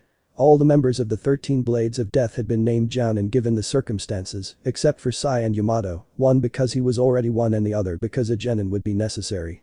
Tsunade. Okay, Naruto. You know the drill. Do you have any ideas on how to get Tsume and Shikaku's group back? Both the Hokage and the council members had told the Redeed and the shark-faced man about the entire situation. They also told the rest of the newcomers, but now they needed to do something. Naruto. To rescue Tsume's group it would be best to send Deidara, Konan, and Kamimuro. Kagaya is the best fighter given his clan, and Deidara and Konan can fly over enemy lines in search of the team that was tracking me. Just give them some directions and they'll be fine. Himura. And for the group that is with Daimyo? Naruto. Myself along with the fish here. Kisame. Hey. Naruto. But the most important thing would be to rescue his daughter, Himura-san. If they keep holding her hostage, nothing will work. Mibuyuki. And what do you suggest? The Uzumaki stared at the pink-haired woman, the mother of his former partner. She was undoubtedly beautiful, but she had always bothered him greatly. The woman, feeling the boy's gaze, blushed without knowing why. Naruto. Obito, Itachi, Shisui, and Izumi, along with Neji and Hinata, would be the most suitable. With Obito in charge, there wouldn't be any problem. Also, with the duo of Itachi and Shisui, I don't think there would be much of a problem. Those two certainly know Shimura Danzu very well. Kahura cleared his throat. Kahura. What do you want in return for your support and that of your team? Naruto and Kisame looked at each other and then looked at the woman. Naruto. Well, some simple things. Sai will be sent to Team 11, reforming it under Konan's command until Anko recovers. And for me I'll be in charge of a new Team 7 with 3 genin without a sensei, either because they've died or gone with the rebels. Of course, I'll choose those 3 children. New Team 7. Narrator I. The boy was running towards Training Ground 7, where he would meet his new sensei and teammates. The boy was Sarutobi Konohamaru, grandson of the late Sandaime and nephew of Asuma, sensei of Team 10. This genin, who had been left without a sensei because he had died protecting him, Jounin and Mogi, stopped in front of a Jounin with red hair, sea blue eyes, and 3 marks on each cheek like a fox. He was wearing the standard Jounin uniform and his sash was tied to his left arm. His katana was leaning against one of the 3 logs in the training grounds and in his hands he was holding a bowl of ramen. Sarutobi saw this and ran over. Konohamaru. Naruto Nai. He raised his head and looked at the man who must have been one of his students. A few noodles flew into his mouth. Naruto. Ah, you're definitely early, Konohamaru. Well, I'm glad you're punctual. Right now, we need to get moving, Konohamaru. Well, you're very calm, Nai-san. Naruto. I guess. Do you want some ramen? I have another bowl, he says, taking out the second bowl of ramen, handing it to the boy, who accepts it and starts eating it next to his brother figure. The two continue eating the ramen until the 2 more genin that would make up the group arrive, a girl with brown hair and pearly eyes and a young man with white hair and light blue eyes. Naruto. Here you come. He leaves the bowl behind him and jumps down from the log. Hyuga Hanabi and Yamanaka Takeo, the 2 look at the Jounin of Konoha and the Hyuga blushes slightly as she recognizes him. Hanabi. You're Naruto. The Jounin blinks a couple of times and looks at the girl. Naruto. Oh. You know me? The chestnut nods. Hanabi. I saw you at the Chunin exams 3 years ago. My father was amazed by your and your partner's skills. The Redeed scratches his head and hears Takeo scream. Takeo. You're Uzumaki Naruto, the one who stood up to Orochimaru to bring Lady Tsunade home and also rescued Akeno Nichan from prison. You're my hero. Naruto began to scratch the back of his neck, smiling. That boy was very cheerful, just like he had been a while back. No doubt he and Konohamaru would make good shinobi in the future. As for little Hanabi, Hinata's younger sister, the boy saw her as a good kinwaichi who had been forced to train since she was little and tried to exceed her father's expectations. The Jounin placed a hand on the wide-eyed girl's head and petted her, as if she were a puppy. Both Sarutobi and Yamanaka looked at Hanabi and broke out in a cold sweat. No one who did that would have survived the beating she gave them. Konohamaru. Takeo, let's go before things get ugly. Takeo. Yes. I don't want to die. But to the surprise of the 2 genin, the kinwaichi only blushed and bowed her head. Hanabi felt a strange sense of well-being she'd never felt in all those years of training and demands from the clan council. That sensei made her feel good about herself. Naruto. Your hair is very soft, says the Uzumaki, while smiling. Fine, Hanabi-chan. You will be the leader of Team 7 after me and the shark. Takeo. Shark. A man with a shark face, blue skin, dressed as a Jounin and with a huge bandaged sword resting on his shoulder, comes out of the forest while eating a fish. Naruto. Os presento al segundo sensei del equipo 7, Hoshigaki Kisum, on Shinobigatana de Kurigakur, no Sato. The blue-skinned Jounin stops and looks at the 3 children and then lets out a small snort. Kisum. So this will be your team, tomato. The vein appears on the Redeed's forehead. Naruto. Whatever. Kisum, this is Hyuga Hanabi, Yamanaka Takeo, and Sarutobi Konohamaru. All 3 of them are members of Team 7, along with us, little fish. Kisum threw a blow with his Samahita, but the Redeed stopped it with his sheathed katana. Kisum. Always fast looks at Takeo and points his finger at him. If the girl and that scarf-wearing boy are your pupils, this one will be mine. The Uzumaki nodded, while Takeo grunted and retorted. Konohamaru. Hey, Nai-san. Naruto looked at him. Since when is Hanabi your pupil? The pearly-eyed girl looked at her new sensei with some fear. What if he had said it as a joke? She knew she had a strong character and surely the boy who had surprised her father wouldn't accept her. Naruto. Since we crossed glances. The girl tilts her head. Konohamaru. And when was that? The Redeed removed his hand from the Hyuga's head and picked up the empty bowl of ramen he had left on the trunk. Naruto. 5 minutes ago. Kisum hits his face with the palm of his hand and Konohamaru falls backward while Takeo stares at his hero and Hanabi can't help but feel happy. This would definitely make a good team of 7. Yashi, the swordsman of the night. Narrator I. The new Team 7 advanced, jumping from branch to branch, heading towards the palace of the daimyo of the country of fire, where Nara Shikaku and Hyuga Hiashi were as protection for him and his family after the kidnapping of his little daughter, who should be a couple of years older than Uzumaki Naruto. The new Team 7 was made up of Sarutobi Konohamaru, Yamanaka Takeo and Hyuga Hanabi, Hiashi's best daughter, along with Hoshigaki Kisum and Uzumaki Naruto, who wore the Konoha Jounin costume. The Shinobigatana carried the legendary Samahita on his back. This sword was very special. It was capable of absorbing chakra from jutsus and ninjas and passing it on to its wielder. That, coupled with the fact that it healed his wounds and that Kisame himself had enormous reserves, made them a rival feared by all, except for a certain raven-haired man, along with a duo of Rinnegan using Uzumakis. Naruto, for his part, now carried the true sword his mother used, the one that belonged to his clan. This katana was beautiful, in the words of an expert. It was no different from the replica the boy used, except that it had great power within it, apart from a spirit, although he would find out that soon, since he hadn't wielded it yet. He also wore his 6 Nagatama bracelet, a very special bracelet for him, in addition to the medium scroll on the back of his waist. The 2 Jounin members of the 13 Leaves of Death went in front, followed by their students, who were jumping from branch to branch. Sarutobi Konohamaru was very excited about the mission the Godame had granted them, in addition to being the student and pupil of her brother-like figure. The boy with the blue scarf was undoubtedly like Naruto. He wouldn't give up just like that. Without a doubt, a copy of the Redeed and another bearer of the Sandame's legendary Will of Fire. He would be a great shinobi, just like the Uzumaki. The Yamanaka Takeo, Ino's cousin, was more than happy to be with his hero, in this case the Redeed. The boy with white hair and glasses couldn't believe he was being trained by that Jounin who had risen to that position in no time, just 2.5 years. He was undoubtedly his role model, but he was also happy to be the pupil of Shinobigatana, a former member of Akatsuki. He could only believe that it was all a dream. The Hyuga, on the other hand, didn't know what to feel. She was happy because that boy took her as his pupil and student, but she didn't know if her father would accept it. Hanabi just wanted to free herself from the harsh training to which she was subjected by the clan council, always watched over by her father. She knew that he was not a bad person, but the clan council had a lot of power in their hands. It was clear to her that they would surely already have everything ready in case the rebel side rose to power, although it was a side without the support of the people, who were on the side of the Godame. The group moved forward in silence, or at least the 2 Jounin, since both Konohamaru and Takeo were talking about them. Takeo.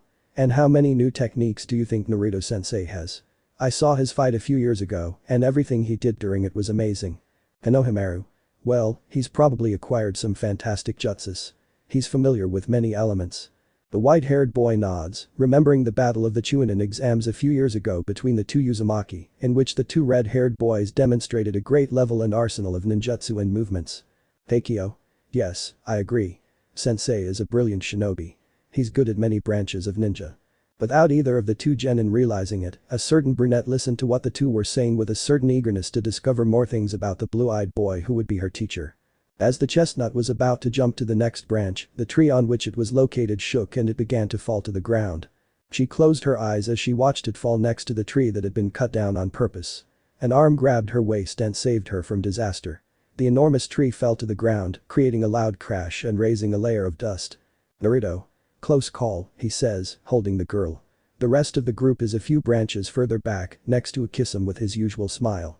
You'd better follow Kisame, Hanabi. I have to do something. Beside the fallen tree, the figure of a man dressed as a rude Anbu, but without the cloak or mask, materialized. His black hair falls over his black eyes, and across his back he carries a large black sword with bandages on the hilt. Hanabi nods at the sight of the pale-skinned man with cold eyes, who has raised his face to look at the Uzumaki and the Hyuga, who are above him, on the branch of the tree, following the one he knocked down a few minutes ago. Student and teacher part ways. She joins her other sensei and the rest of the team to resume their march, and he grabs the hilt of his katana for the first time in a long time, especially considering that it was in the crypt of the first Uzumaki leader, and no one had used it until Rick took it out to give it to Naruto, thus replacing the skirt she was wearing, and jumped to stand in front of the person who caused the tree to fall to the ground. Something he seems to have achieved thanks to his enormous black sword. Naruto. I don't know who you are, but it's clear to me that you're not on the Godame's side. He unsheathes the ancient katana, revealing that edge as old as the clans, and that seems to shine slightly when the Jounin moves it, so I assume you're on Danzu's side. Naruto. A man of few words. Maybe you need a second mouth. Before the Uzumaki can make any move, he is sent backward by a tremendous kick to his stomach caused by the black-haired and black-eyed swordsman. He collides with a tree, which halts his advance, and stands up, a look of pain on his face. Without a doubt, this was going to be a great battle that would be remembered. He stands up to his full height and spits out a little blood. Naruto. TCH, you're fast and strong. No wonder you can swing that huge sword like a toothpick. Naruto. Aren't you going to talk? I have nothing to say. Naruto. Well, you've already said something. The dark-haired man turns, trying to slash at the Redeed, but receives a punch to his face that sends him 10 meters away and leaves his cheek, where the fist hit, red. The Uzumaki waves his hand. Naruto. Dude, are you made of iron or what? He turns his face, his black eyes meeting the Uzumaki's blue ones. He feels as if he's about to be swallowed up, as if they weren't just eyes, but a well that sucks in everything it looks at. Naruto. It doesn't matter, man. I'm not going to try to get you to even introduce yourself. The man pulls his huge sword out of the ground, where he had had it stuck, and looks at the blue-eyed man with his emotionless face. Shanyashi. He raises the enormous thin-hilted broadsword and brandishes it with one hand, then slashes downward at the Uzumaki, whose mouth is open. How the hell was that guy capable of wielding such an unimaginably large sword? He had to jump to the right to avoid being split in two vertically speaking. He gripped the hilt of his katana with his right hand and ran towards his rival. Seeing the blue-eyed man's intentions, he raised his enormous sword slightly and made a horizontal slash to the left, intending to separate the Jounin from his legs. Naruto placed his katana vertically, with the handle facing up and the blade facing down, to block Shanyashi's slash, whose face remained impassive. He resumed his march towards the dark-skinned man, sliding the blade of the Uzumaki katana along the edge of the enormous greatsword, and, when he was 3 meters from the dark-skinned man, Naruto jumped and launched a spinning slash as he descended with the intention of decapitating him. Yashi dropped his sword, then did a few backflips, using his hands as support and a springboard alongside his feet, and stepped away, leaving 7 meters between them. His black broadsword remained on the ground next to the serious-looking Uzumaki. The Uzumaki was slightly excited by the fight. Shanyashi was undoubtedly a great swordsman who would be on par with the strongest of the 7 shinobi katana, or even higher. He would have to be very careful not to end up without a pair of legs to walk on. Naruto. You're good. Yashi. You're same. His eyes darted toward the dark-haired man as he followed suit. Just as they were about to meet, Yashi slid across the floor and reached his companion, the enormous black sword, and grabbed it by the bandaged hilt. Naruto, thinking. Damn. This guy is really dangerous. No wonder Anki-chan and the rest of the Jounin are in the hospital, they've had to deal with guys like this. Iridid looked at the swordsman closely. He far surpassed the level of even the strongest of the shinobi katana of Kurigakure and would undoubtedly give Kisame and him a great fight together. That was going to be a tough opponent and perhaps still not at the level of that boy named Shanyashi. He was able to lift his enormous sword with great ease. He moved his katana to the side and side, relaxing his kenjutsu stance. Just in time to place his sword horizontally above his head and defend himself from the vertical slash intended to bisect him. The ground cracks after the impact under the Uzumaki's feet. Yashi jumps, separating. Yashi. Incredible. That should have engaged your weapon and killed you, he says, his voice and face devoid of emotion. Naruto lets out a grunt as he stands back up. His muscles ache from that massive slash from his opponent, who wielded that enormous sword. That guy clearly had immense power and strength. Naruto-sama. Iridid opens his eyes slightly in surprise. Naruto, thinking. Kuro-chan. No, I am your katana, I am the spirit that resides within it. I am the great SH plus Pseudo, Ghost Blade, but you may call me SH plus 2. Iridid slightly shifted his gaze to his katana while he heard the clearly feminine voice of the katana's spirit. Naruto, thinking. Not to be rude, SH plus 2, but I'm busy right now. SH plus 2. I know very well, Naruto-sama. I'm fighting alongside him. I just wanted to warn you to be very careful with that sword. It's very similar to Samahita. It can absorb chakra, so your jutsus won't be very effective. Naruto, thinking. Thank you, SH plus 2. As soon as this is over, I'll formally introduce myself. The Uzumaki gripped his katana named SH plus Pseudo quite firmly as he once again set his sights on Shanyashi, the swordsman in front of him. Naruto. I might have to risk something. With Team 7. Kisame and the genin arrived at the daimyo's palace. They were somewhat tired and worried about Naruto, who still hadn't reached them, and it had been several minutes. Ashigaki Kisame frowned. That boy, wielding that enormous sword, hadn't given him a very good feeling. Something told him he concealed great power and was very dangerous. I stopped thinking that when the samurai, daimyo's guards, stood in front of them, with their hands on the hilts of their katanas, ready to use them. Who are you?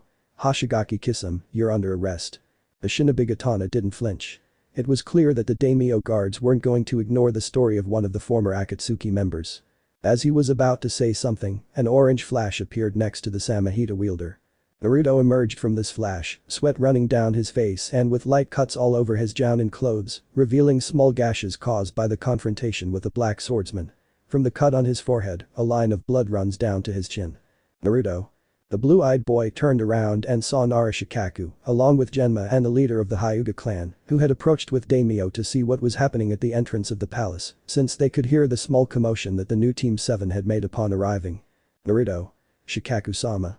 Hiashi-sama. The two moved forward slightly.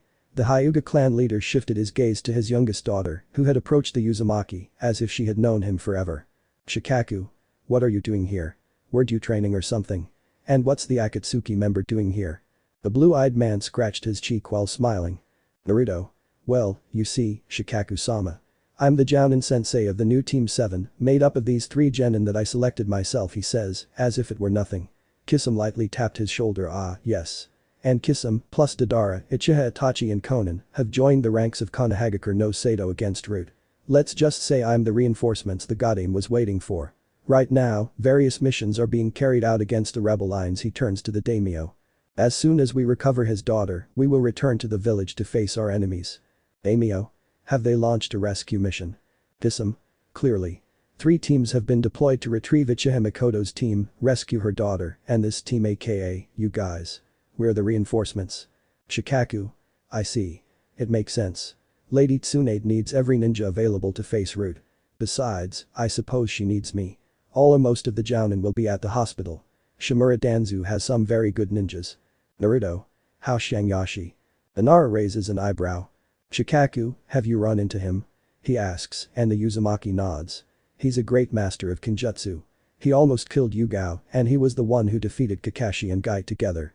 He's no more than about 18 years old, and he's been wreaking havoc on Konohagakure no Sado and the Land of Fire these past 2 years of war. If he's near here, it means that. The group of samurai arrived before the feudal lord, completely wounded. They had various cuts on their bodies, and their armor was completely torn. Shangyashi. The one who said it falls dead, leaving a pool of blood under his body. The Uzumaki frowns and looks in the direction the daimyo guards have come from. A man with black hair, black eyes, and black clothing enters his field of vision. Drops of fresh blood fall from the edge of the giant sword. Naruto unsheathes his SH+ Togmsudo and stands in front of his men. At his side stands Hoshigaki Kisame, with Samahita ready for battle. The genin fall back, ready to see what their senseis are capable of. Both Hiashi and Shikaku position themselves next to the fire-powered daimyo and his guards. Kisame.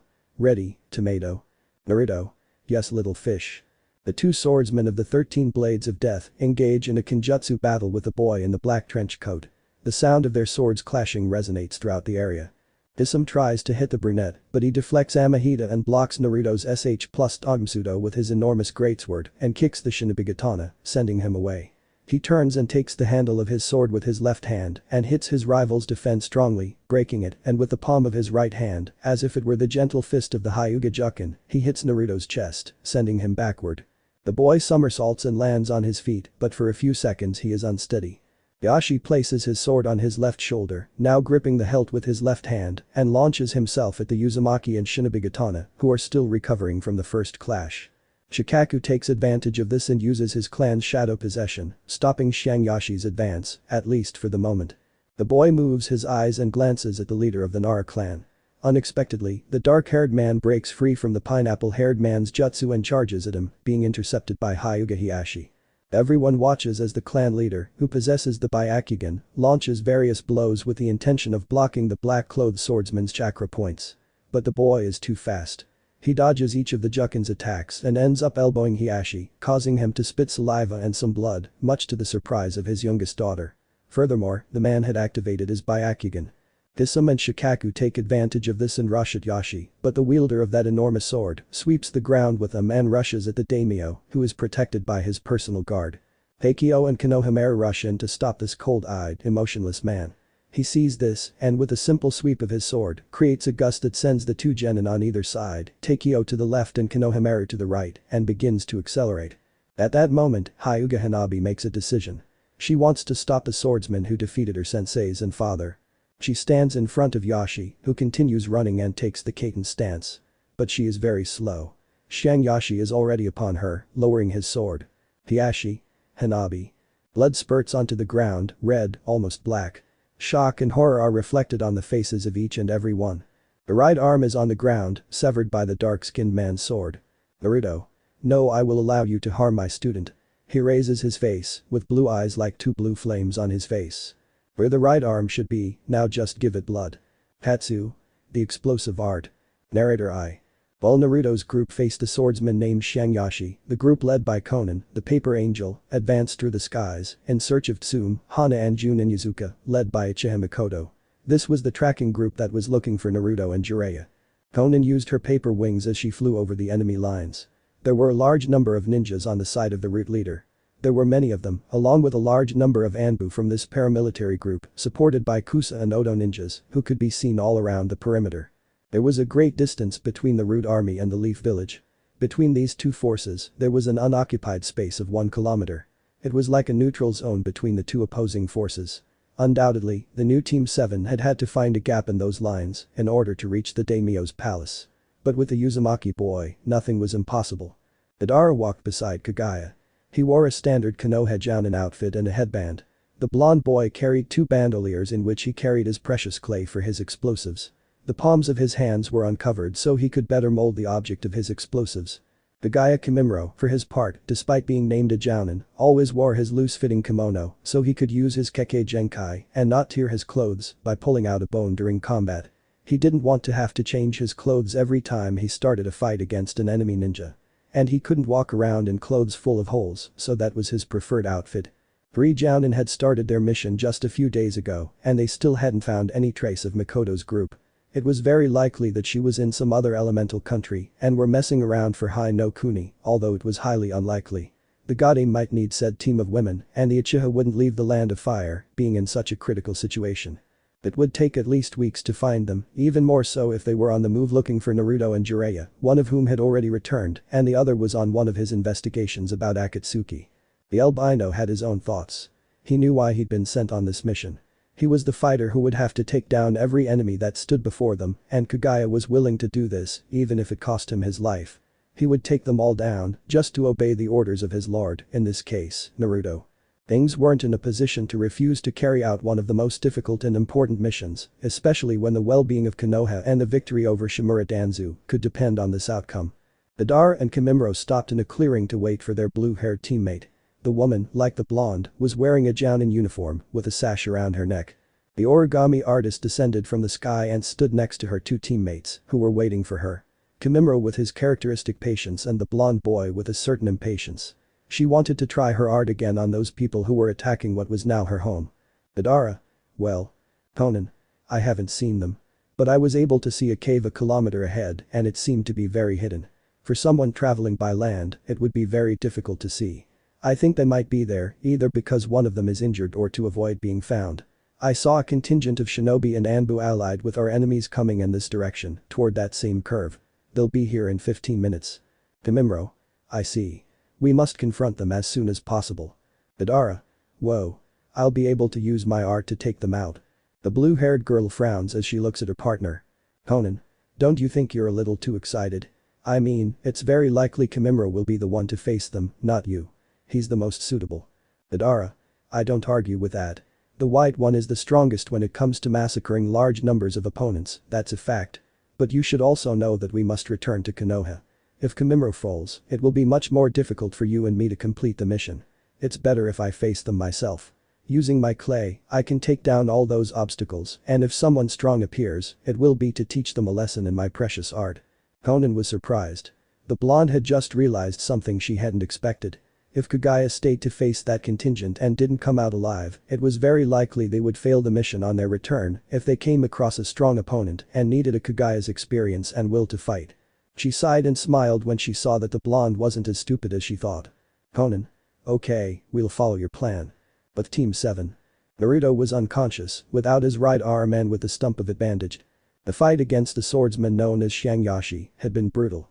In a mere 15 minutes, he had defeated Kisame, Hiashi, Shikaku, and the genin, and had nearly killed the Uzumaki, in addition to seriously injuring many members of the daimyo's personal guard. And if it hadn't been for the boy, Hyuga Hanabi would have died. Naruto stepped between the dark-haired man's enormous sword and his student, instantly losing his right arm, which shocked everyone. No one expected the Retide's reaction. He was now in a coma, so to speak, with his arm bandaged and stable. But there was nothing they could do there. They needed to return to Konoha as soon as possible, and the Godin needed to help the Uzumaki. If they took much longer, he might lose his life. If Yashi hadn't left after cutting off Naruto's arm, everyone, including Daimyo, would be dead. It was abundantly clear that the leader of Rays had something up his sleeve. Now, they just had to find a way to destroy each of that old man's weapons. But Madara. Explosions were heard throughout the forest, part of the word katsu. Echoing throughout the combat zone, followed by a series of explosions that took out several of Danzu's men. Konan and Kimimaro headed towards the hidden cave to see if the team of Itachi and Sasuke's mother Uchiha was there. The blonde man blew up several clay figures again with a smile on his face. This was his thing. Crushing his opponents with his art, taking their lives with an explosion that erupted after the former Akatsuki member's scream. Madara dodged a kunai by throwing his head back and looking at the person who had thrown it. A huge muscular man with dark skin stood on a branch, an axe on his back and a dull expression on his face. Madara. Wow, finally someone to test my wonderful art with. I highly doubt you'll do anything to me, Konoha ninja. I'll kill you for Danzu-sama and bring him your head. I reach for the handle of his axe and grip it tightly. I leap from the branch and slash down hard, creating a massive crater. If Madara hadn't moved out of the way in time, he'd be ripped to shreds. Madara, thinking, come on, man. Just when I'm having fun, this guy who really freaks me out appears. He's incredibly strong. One hit and I'm dead, especially if he hits me with that axe. The new Jounin of Konoha began to throw his explosive clay figures, but the dark-skinned man cut them effortlessly and approached the artist with his axe, ready to cut him in two with one movement. He knew he had to move and raise his level, give his all in this fight. If he didn't, he'd end up more than dead, split in half by an axe blow from that man of immense muscles and tremendous strength who had yet to show himself. He began dodging the axe lashes, which were swift and intended to split him in two at the slightest mistake. But he couldn't make such an idiotic mistake. He had to stay alive, or at least take that guy with the face carved in stone with him. Madara all on the ground, dodging a new axe blow that left another crater on the battlefield.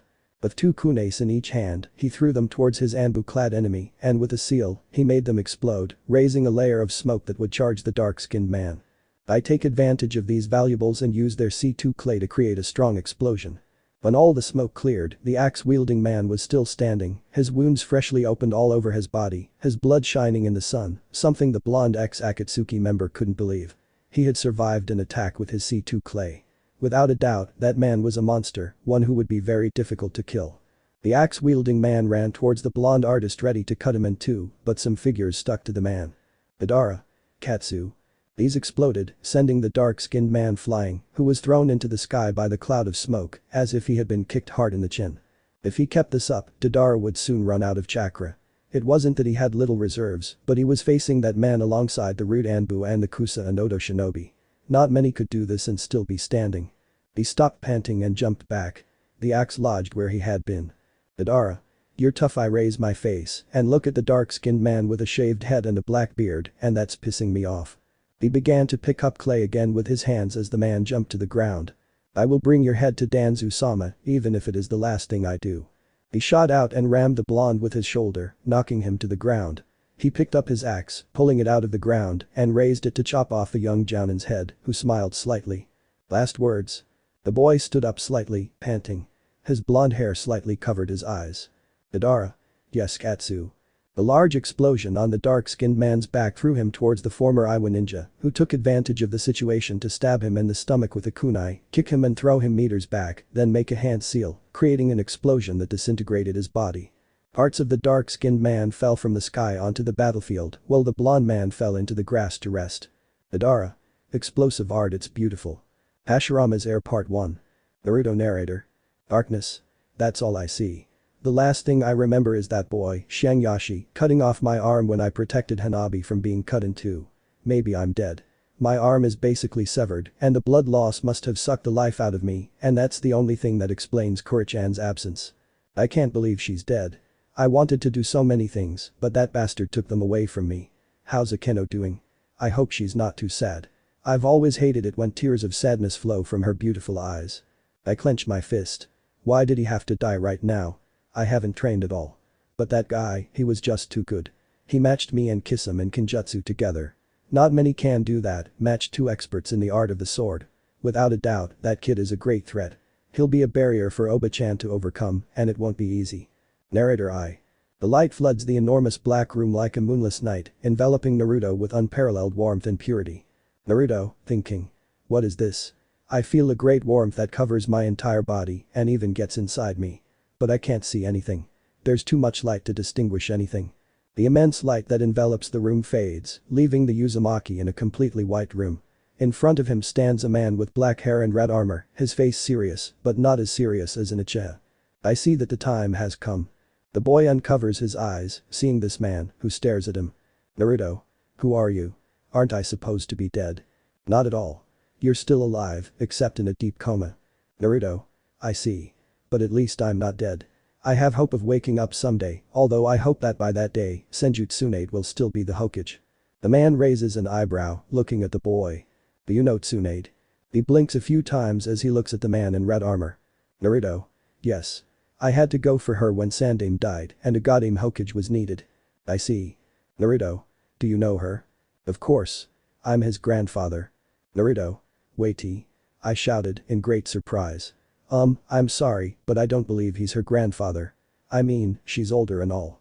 Well, I am, young Naruto. The only problem is that I'm a spirit, so to speak. I'm dead, and now we meet in your subconscious. It's the only place we can talk. The boy frowned. Naruto. What do you want to talk about? First, let me introduce myself, kid. My name is Senju Hashirama, the Shodaime Hokage of Konohagakure no Sado, as well as its founder alongside the legendary Uchiha Madara. Now, the Redeed was surprised. Standing before him was the Shodaime Hokage.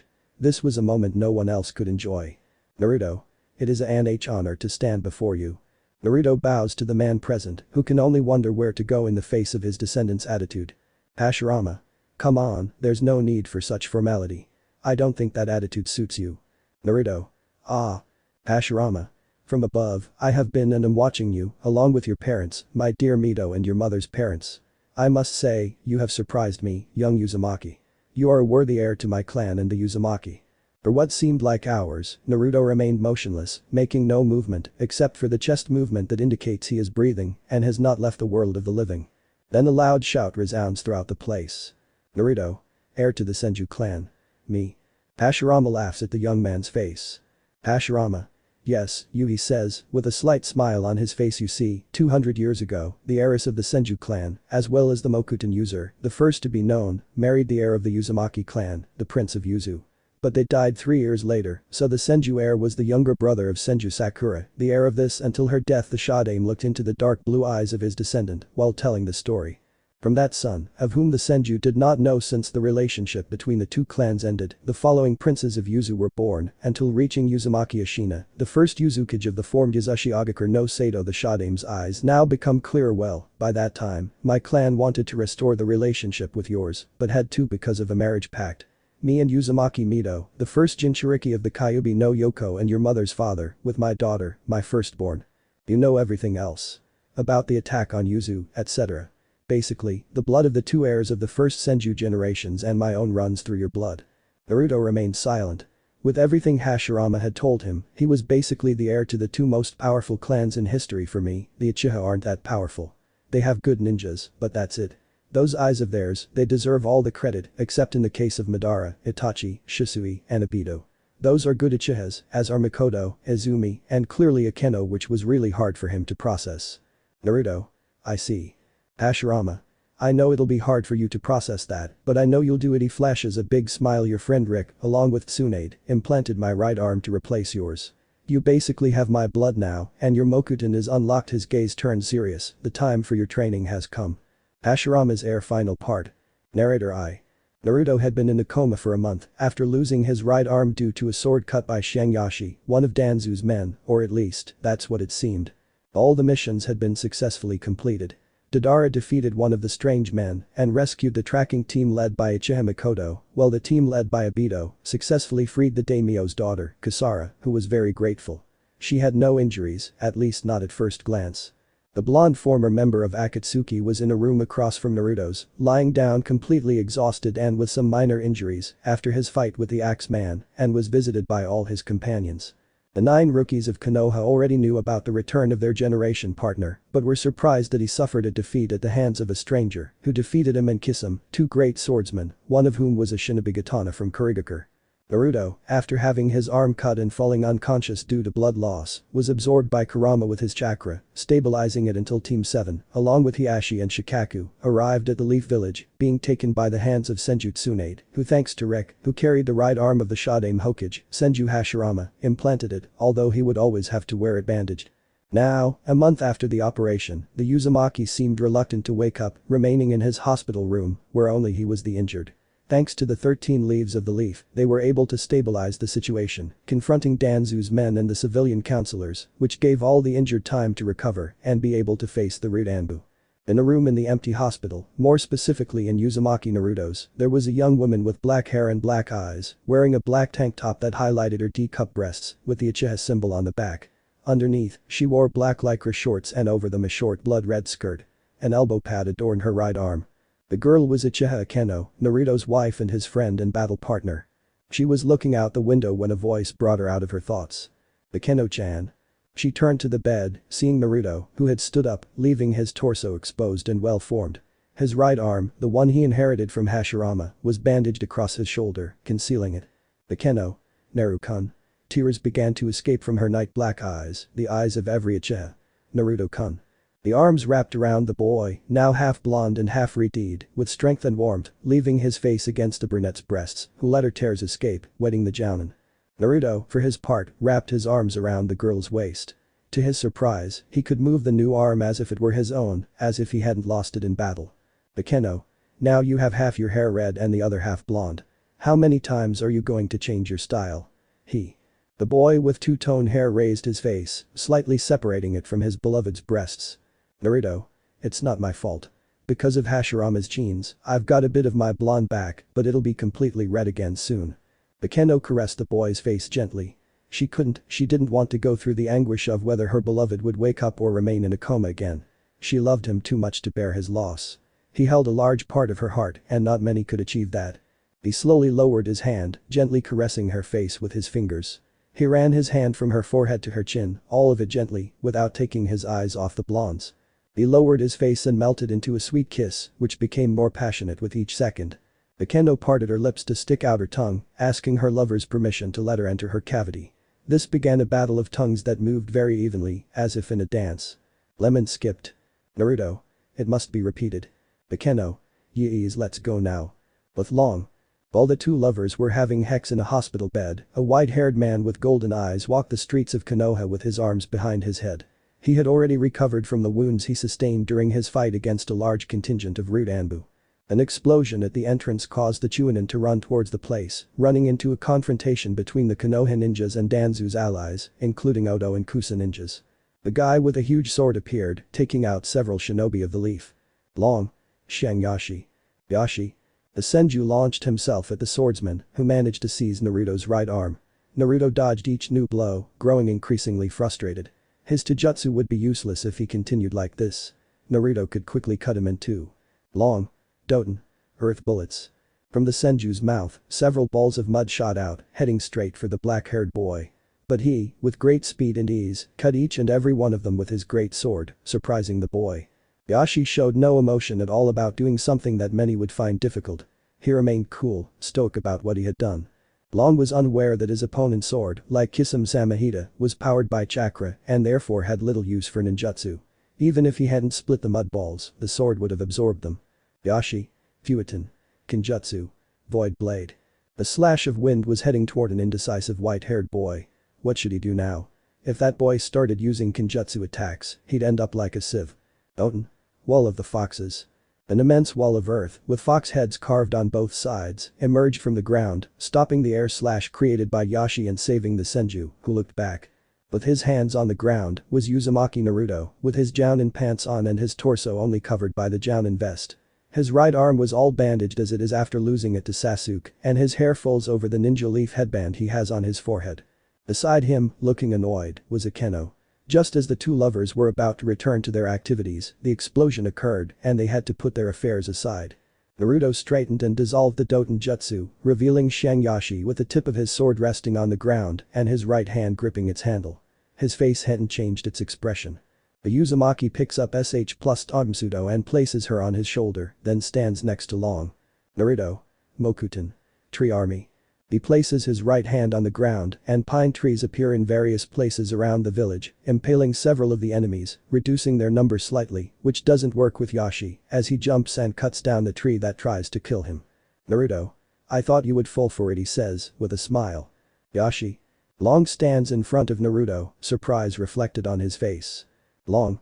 Do you have Mokuton? I barely have control of it. Naruto. Let's say the Shodaime Hokage left an heir in this world, a reincarnation of his former self, and adding that he carried his arm, they awakened this element earlier. In front of you is Hashirama's heir. Let's get serious. Uzumaki Naruto vs Shanyashi. Narrator I. The Keno.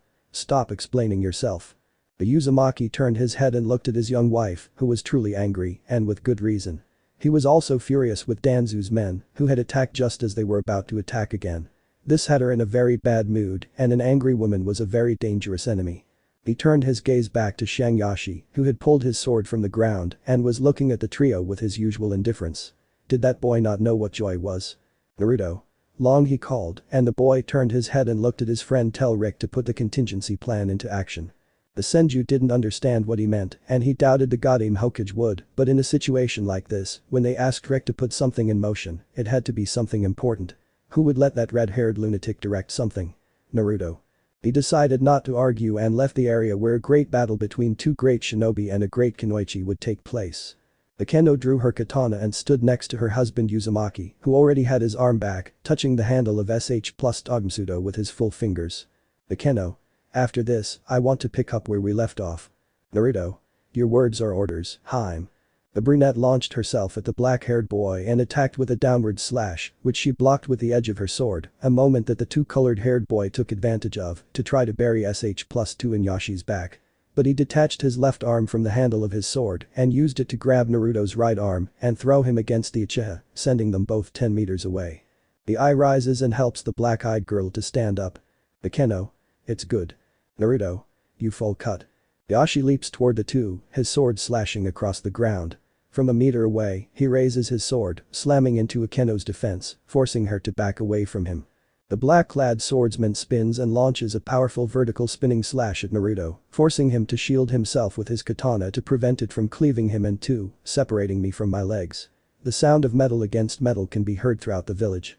The Uzumaki jumps back while throwing some air balls that combine with the fireballs thrown by his wife, creating a powerful flame that surrounds the young man in the black trench coat. The couple stands 20 meters away from the fire tornado, watching the flames dance. Gyuuten. Kenjutsu. Dragon Cyclone. The powerful wind tornado completely extinguishes the fire tornado, and several Futon element slashes are shot out in all directions. Naruto. Doten. Wall of the Foxes. Naruto's jutsu once again blocks his rival's powerful attack, protecting him and his partner and wife. The Keno climbs the wall and jumps towards Yashi. The Keno.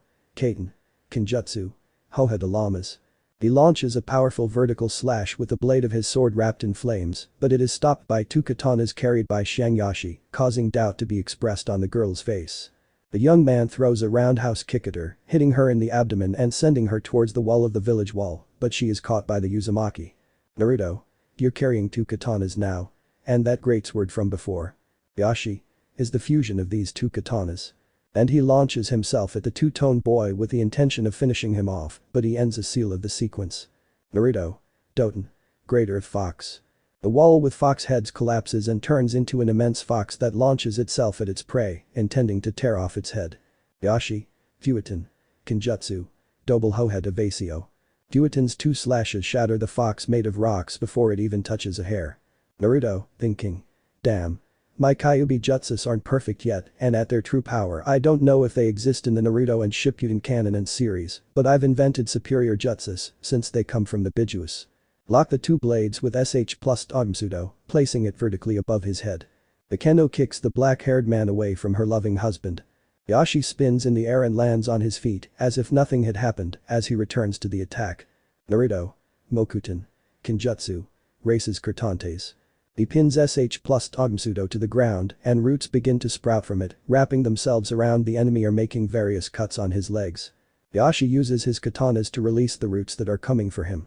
The Keno. Kaiten. Jutsu Gran Bola de Fuego.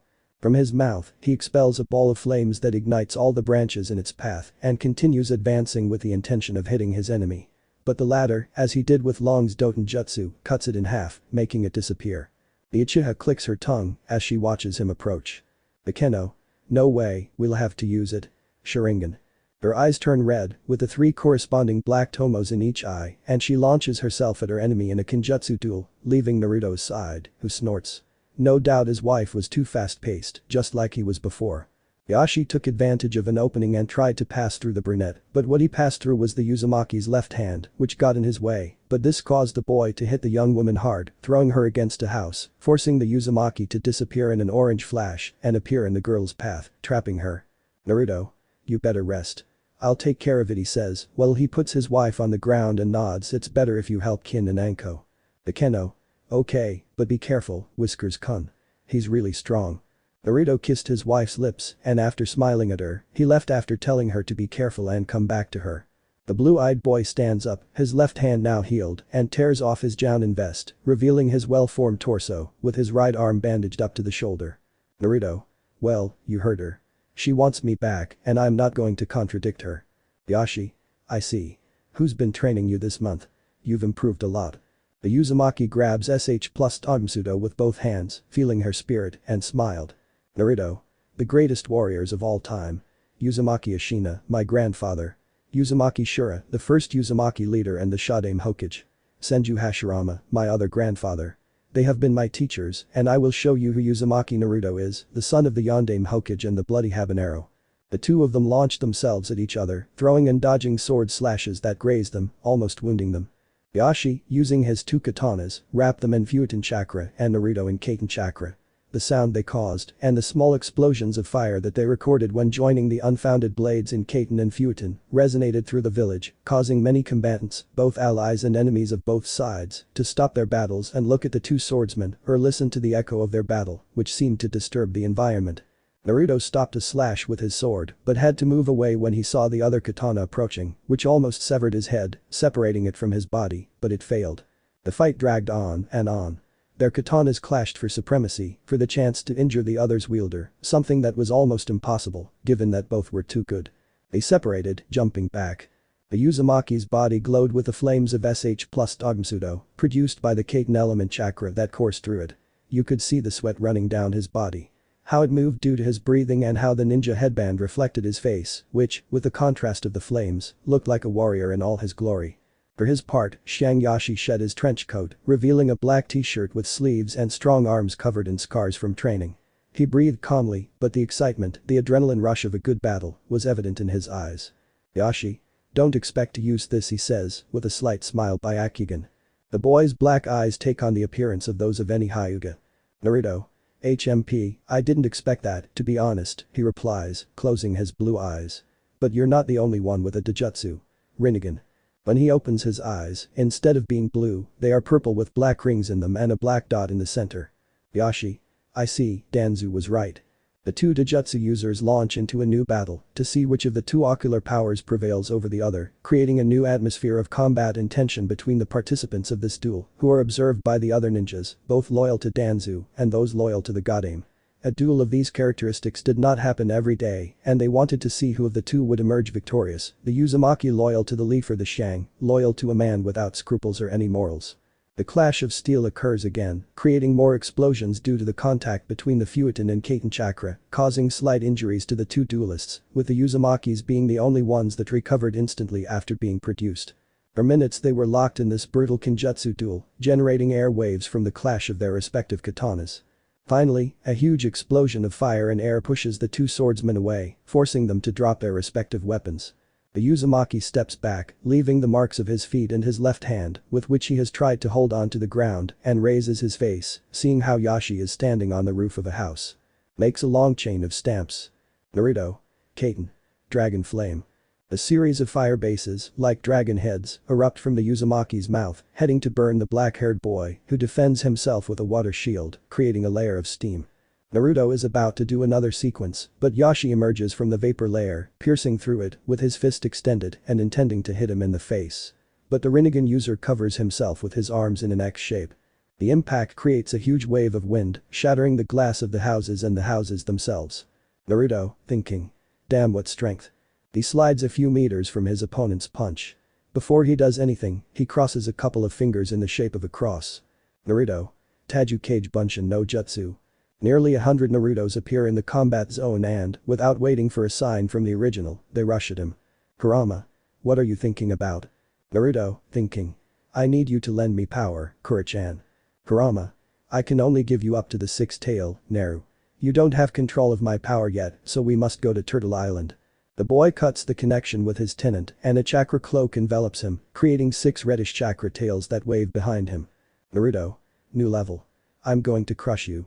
3 Naruto clones launch themselves with a Rasengan each. Naruto. Triangle Rasengan. A huge explosion occurs at the scene, revealing a large blue chakra and a huge crater left behind after the disappearance of the bluish dome of light. The Uzumaki reappears behind Yashi, who had dodged the jutsu, and hits him in the face, sending him into the crater and falls on him, with SH plus Togmsudo in his hands, and quickly stabs him. The Black Rose of Konoha. Narrator I. Uchiha Akeno jumped from rooftop to rooftop, looking for her teammate and combat partner, Tsuchi-kin, who 2.5 years ago joined Konoha thanks to Uzumaki Naruto, who saved her from death. The brunette was really upset. She didn't like being interrupted when she was doing something important, and just as she was with her husband, that surprise attack had begun. Without a doubt, the opponent she would face would be the one who would take her fists and much of her anger, which only increased with time. She wanted to return to Naruto, but she knew that the fight between her husband and the black-clad swordsman would be long and complicated. Everywhere you could see clashes between the allies of the Goddamn Hokage and those of Root, who had numerical superiority and some great opponents, such as that boy named Shangyashi, who was facing Uzumaki Naruto. The sound of metal made the Uchiha jump in a backflip, dodging the metal bar that embedded itself in the roof, leaving a large hole in it, to the surprise of the black-eyed girl. Said weapon began to shrink until it was only 1 meter long, which surprised the Kinwaichi. I hope you like my weapon, Uchiha.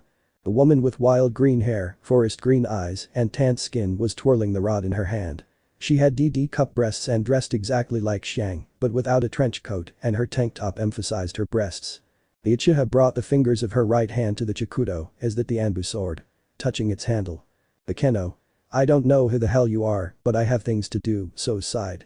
The woman smiled wildly, running her tongue over her lips, as if her prey were in front of her. He grabs the staff, and after an order it quickly lengthened so much that the Uchiha barely had time to move her head out of the path. My weapon can be as long as I want, my dear.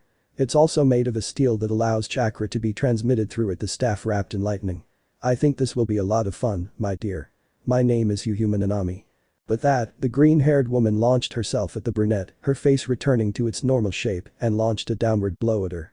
A blow that Akeno stopped with her Chikudo, raising sparks. Akeno. TCH, you're fast. She jumps back, away from her new rival, and the one who will take her fury, but I can't afford to lose. He disappears from Nanami's sight, who remains calm, and the clash of steel is heard again. Brut's ally has stopped the brunette slash with her staff, and now they stand face to face, staring into each other's eyes. The Uchiha's eyes transform into the 3-volume Sharingan, which makes Yuhuma Nanami smile. Nanami. Sharingan, huh? You're not the only one, darling. The woman's eyes take on the shape of the Sharingan, with the same level of maturity. Now this will be more fun. The Keno cursed as she pulled away. She hadn't expected that girl to have the Sharingan, much less a 3-volume one. Nanami did not let the brunette rest and launched herself at her, with her staff wrapped in Raiten. The clash of steel and sparks began to fly across the rooftops. Both women threw punches, intending to harm their opponent, but each one was blocked or deflected by their opponent, without even grazing either of the girls. The Keno was surprised. That girl was really fast. If it weren't for her Sharingan, she would have already taken more than one hit. The Keno, thinking. TCH, maybe I'll have to use Mangekyo. This girl is too fast to be taken lightly. They stood face to face again, Sharingan against Sharingan and their respective weapons, kissing. The Uchiha began to make one-hand seals and began to puff out her chest. The Keno. Kaiten. Jutsu Gran Bola de Fuego. She expelled a huge ball of orange fire, which hit the green-haired girl full-on. But this turned out to be a Raiten clone, and she was forced to spin quickly to block the blow from the Raiten-imbued rod, which was inches away from hitting her in the head. Nanami. Good reflexes, Uchiha. You're certainly a good user of those eyes. Like me, she pulled away and began to do a sequence of seals. Raiten. Electric Dragon. The dragon made of lightning began to form behind the green-haired girl, then shot out towards Akeno, who watched this with annoyance. A huge explosion erupted at the scene as the dragon reached its destination, creating a large cloud of dust and smoke. Nanami carefully observed the site of the explosion, with her staff ready to be used. Jounin. Compressed airball. She only managed to dodge 2 of the 3 airballs. The third hit the girl's chest, sending her hurtling toward the house that had been destroyed by the woman's jutsu. She flipped and landed on her feet, rubbing the impact area, which brought a slight blush to the brunette's face. Nanami. I expected nothing less from the black rose of Konohashi, made a sequence of seals and a scroll appeared. She stretched it out on the ground and placed the palm of her hand on it, summoning a second rod, but this one with spikes roses have thorns, but you don't seem to possess that defense. The 2 rods are wrapped in Raiden, it's your end. The Keno's eyes closed for 3 seconds, then opened to reveal the Maguekio Sharigan, which is identical to that of her brother Obito. The Keno.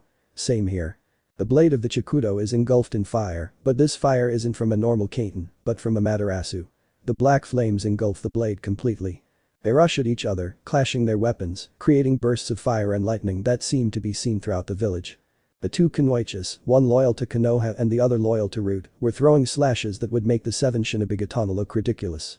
When the Uchiha wasn't looking, human Nanami took advantage of the situation to plunge the bar into the brunette's chest.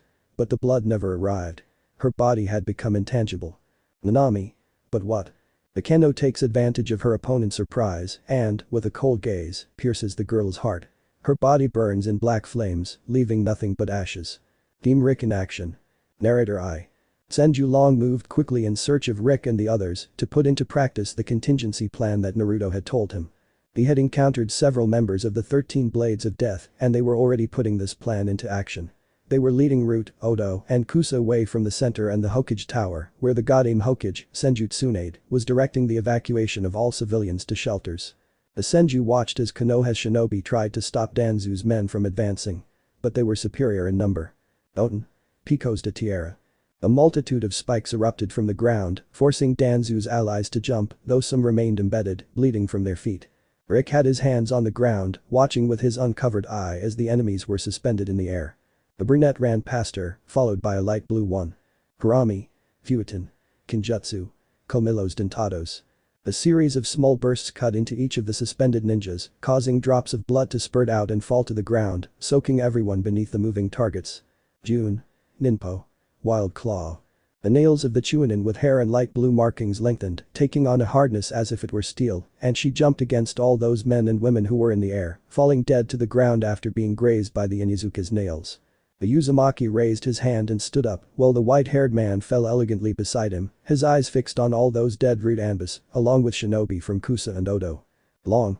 Naruto. Rick. Rick knows what he has to do. Rick already took his daily lemon and is at 100%.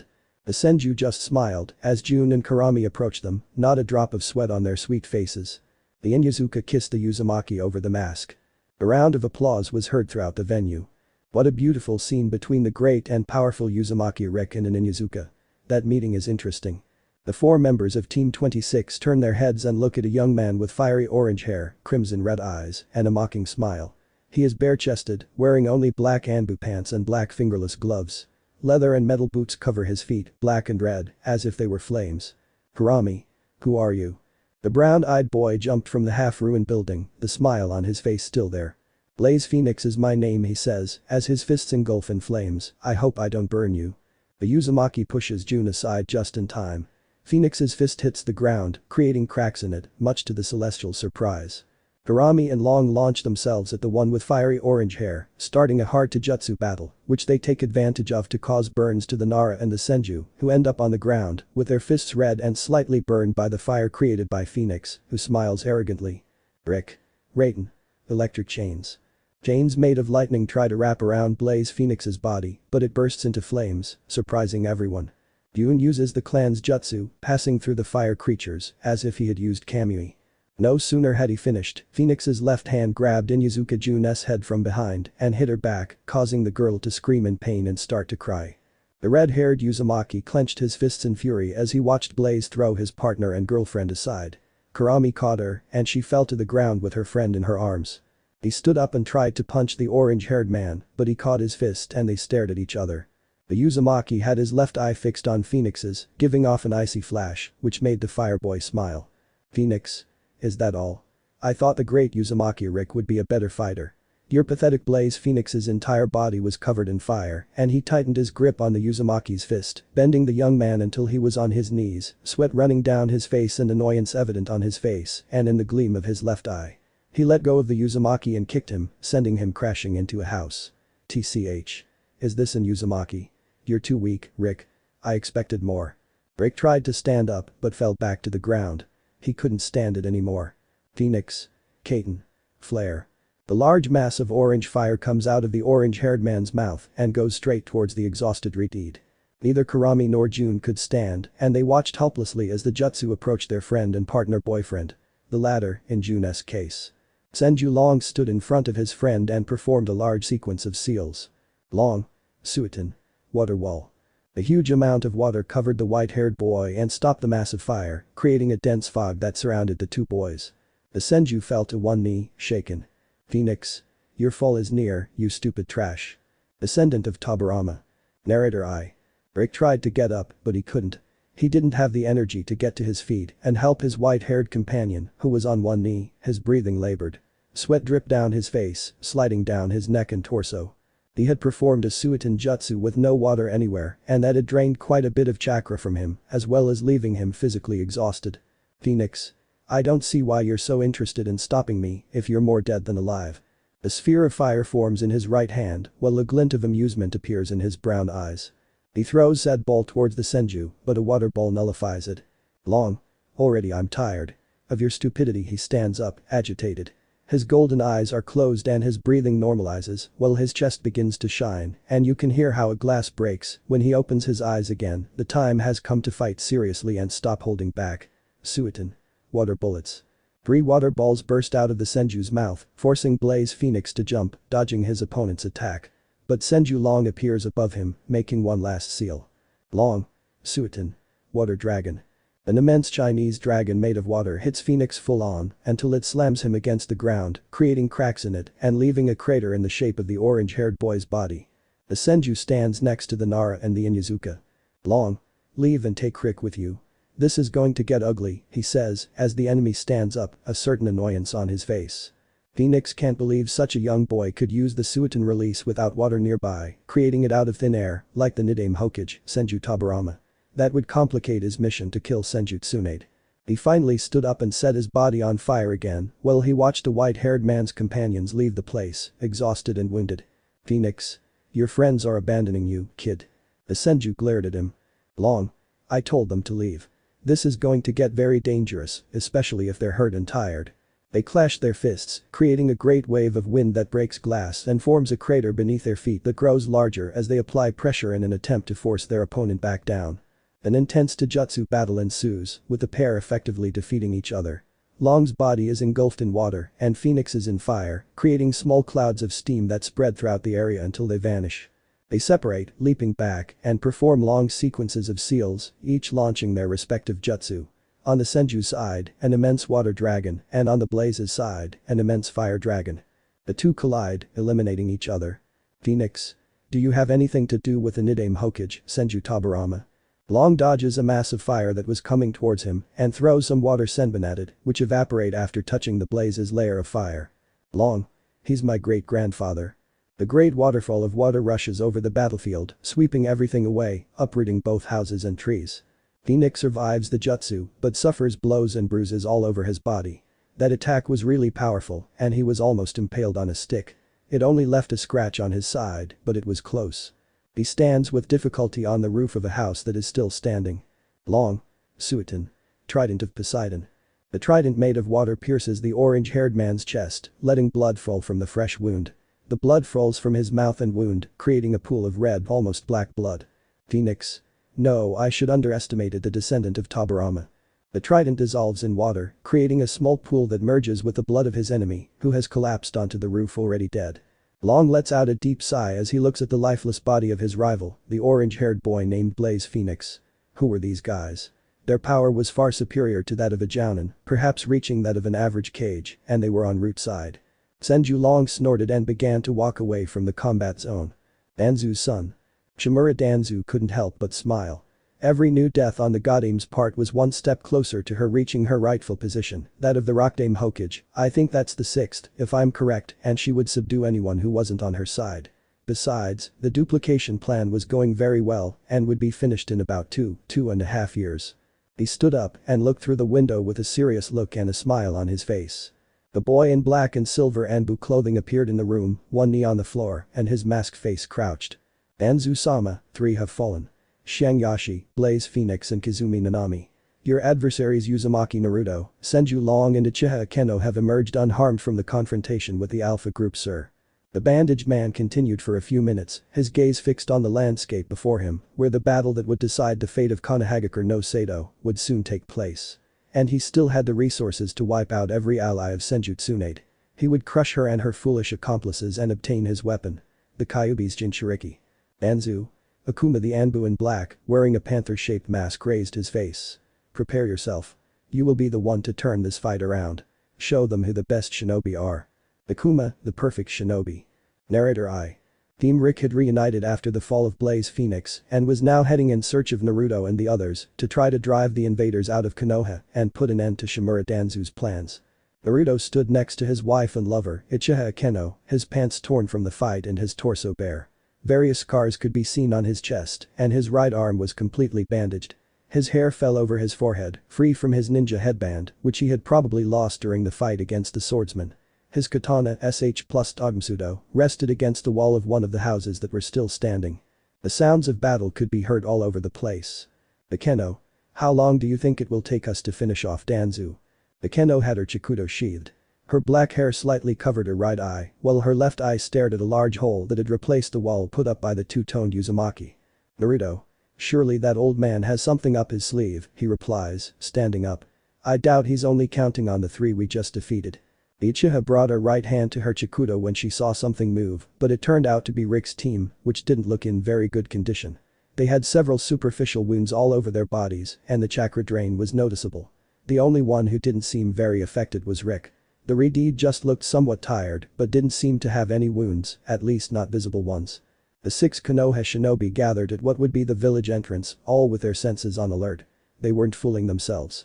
The battle continued, and it was very likely that at any moment an enemy would appear to confront them.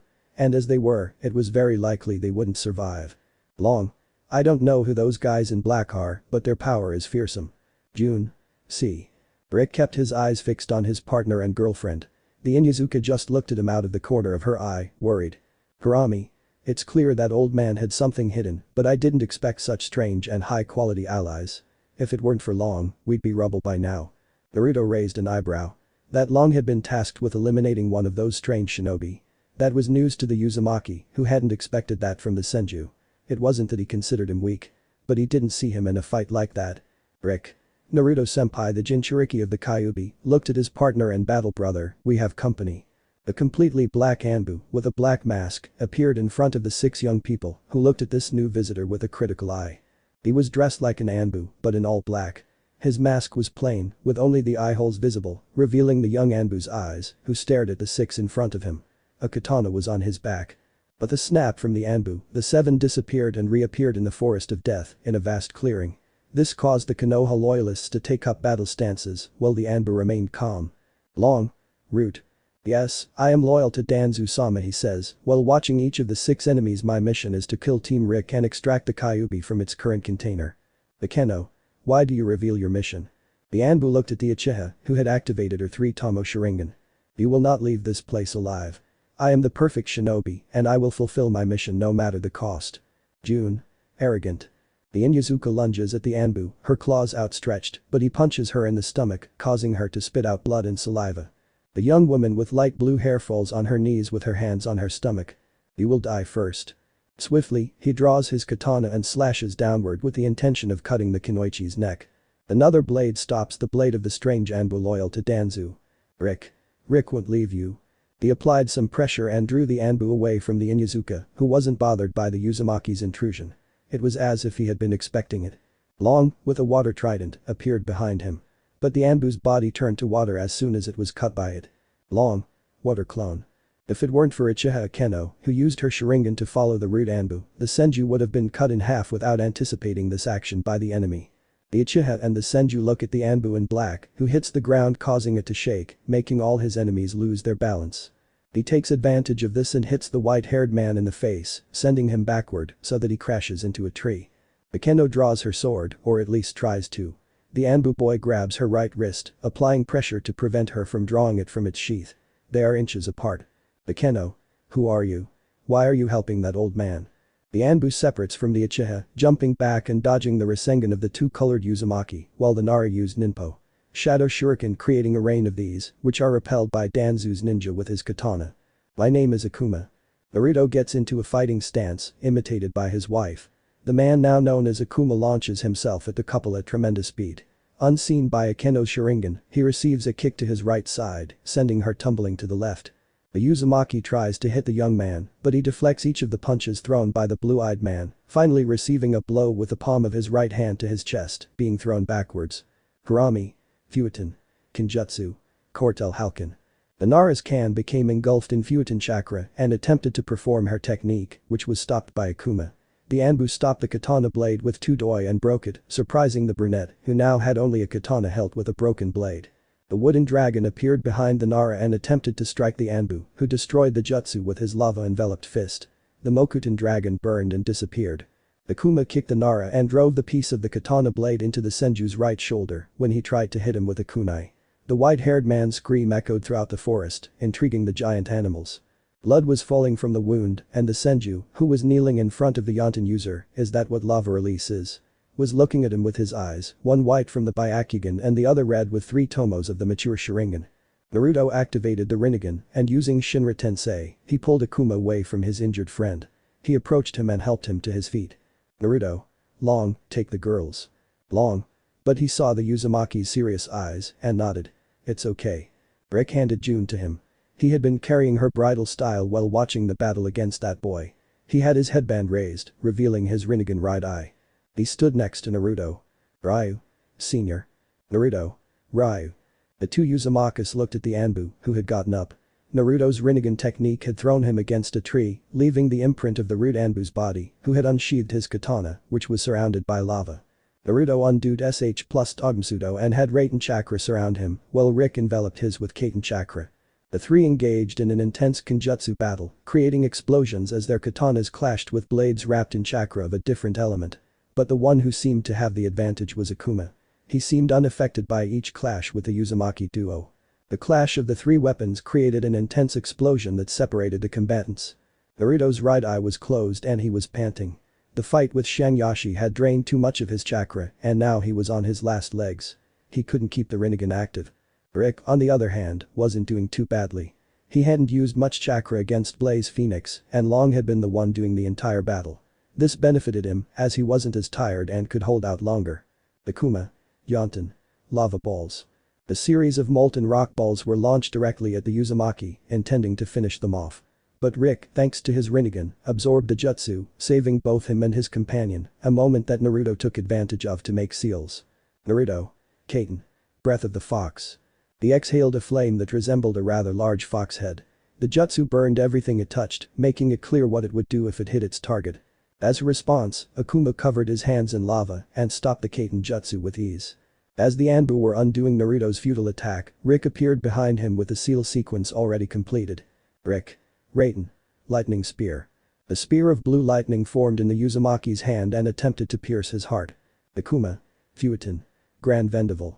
A strong wind was unleashed around the Anbu, undoing Rick's jutsu and sending him far away and away from the battle, at least for a few minutes. Minutes that he would use to kill the other Uzumaki, the Jinchuriki of the Kyubi no Yoko. Naruto, thinking. Shit. Without Rick, I won't be able to do anything. Kuro-chan, lend me all your strength. Kurama Claro, Naruto-kun. The reddish cloak enveloped the Uzumaki. He had deactivated the Rinnegan, and 8 chakra tails, along with the red chakra cloak, enveloped the young man, who now displayed a determined look. Akuma smiled under his mask as he watched a great battle approaching. Rigus, the guardian of the sun. Narrator I. Naruto, wrapped in the Kyubi's chakra, launched himself at Akuma. He still couldn't access Akuma's full power, and he still lacked training. He could only access 8 of the Bijuu's total tails, but he would use everything he had to stop this enemy and defeat Danzu. The Uzumaki boys fist against the Anbus, creating an explosion of energy and wind that created a small crater under the feet of the two fighters. Akuma attempted a sidekick, which was blocked by the Uzumaki's left forearm, creating another wind wave. Every time they connected, wind waves and explosions erupted. They jumped back, separating. The Jinchuriki stared at the Anbu, his fighting stance ready. Akuma had only his Sharigan and Byakugan activated. The Uchiha Jutsu in his right eye and the Hyuga in his left. This undoubtedly gave him a certain advantage over Naruto, who didn't seem to want to back down. The small E fell slowly from a tree, right in the middle of the battlefield. As soon as it touched the ground, the two shinobi vanished in a blur. The clearing seemed empty again, as if they had left the place for their owners, the animals of the place, who were watching the area, searching for intruders. Suddenly, the area was filled with small gusts of wind that shook the trees, hopefully causing more to fall to the ground. If you looked closely, you could see two specks moving across the area, one reddish and the other black. Craters appeared around the area, following the passage of the two blurry spots that kept moving from one place to another, being observed by the various animals in the area. Naruto appeared on a tree branch, and Akuma appeared on another one, a few meters higher, in the tree in front of him. The Uzumaki jumped towards the Anbu in black, with SH plus Togmsudo in his hand. The katana cut through the wind, intending to reach its destination, which was the body of the young Anbu in service to Danzu. But the latter blocked the cut with his own katana and tried to hit the blue-eyed man with his fist, which ended up colliding with his own. The Konoha shinobi ended up being thrown backward by the shock sling and the wind that rose when their fists collided.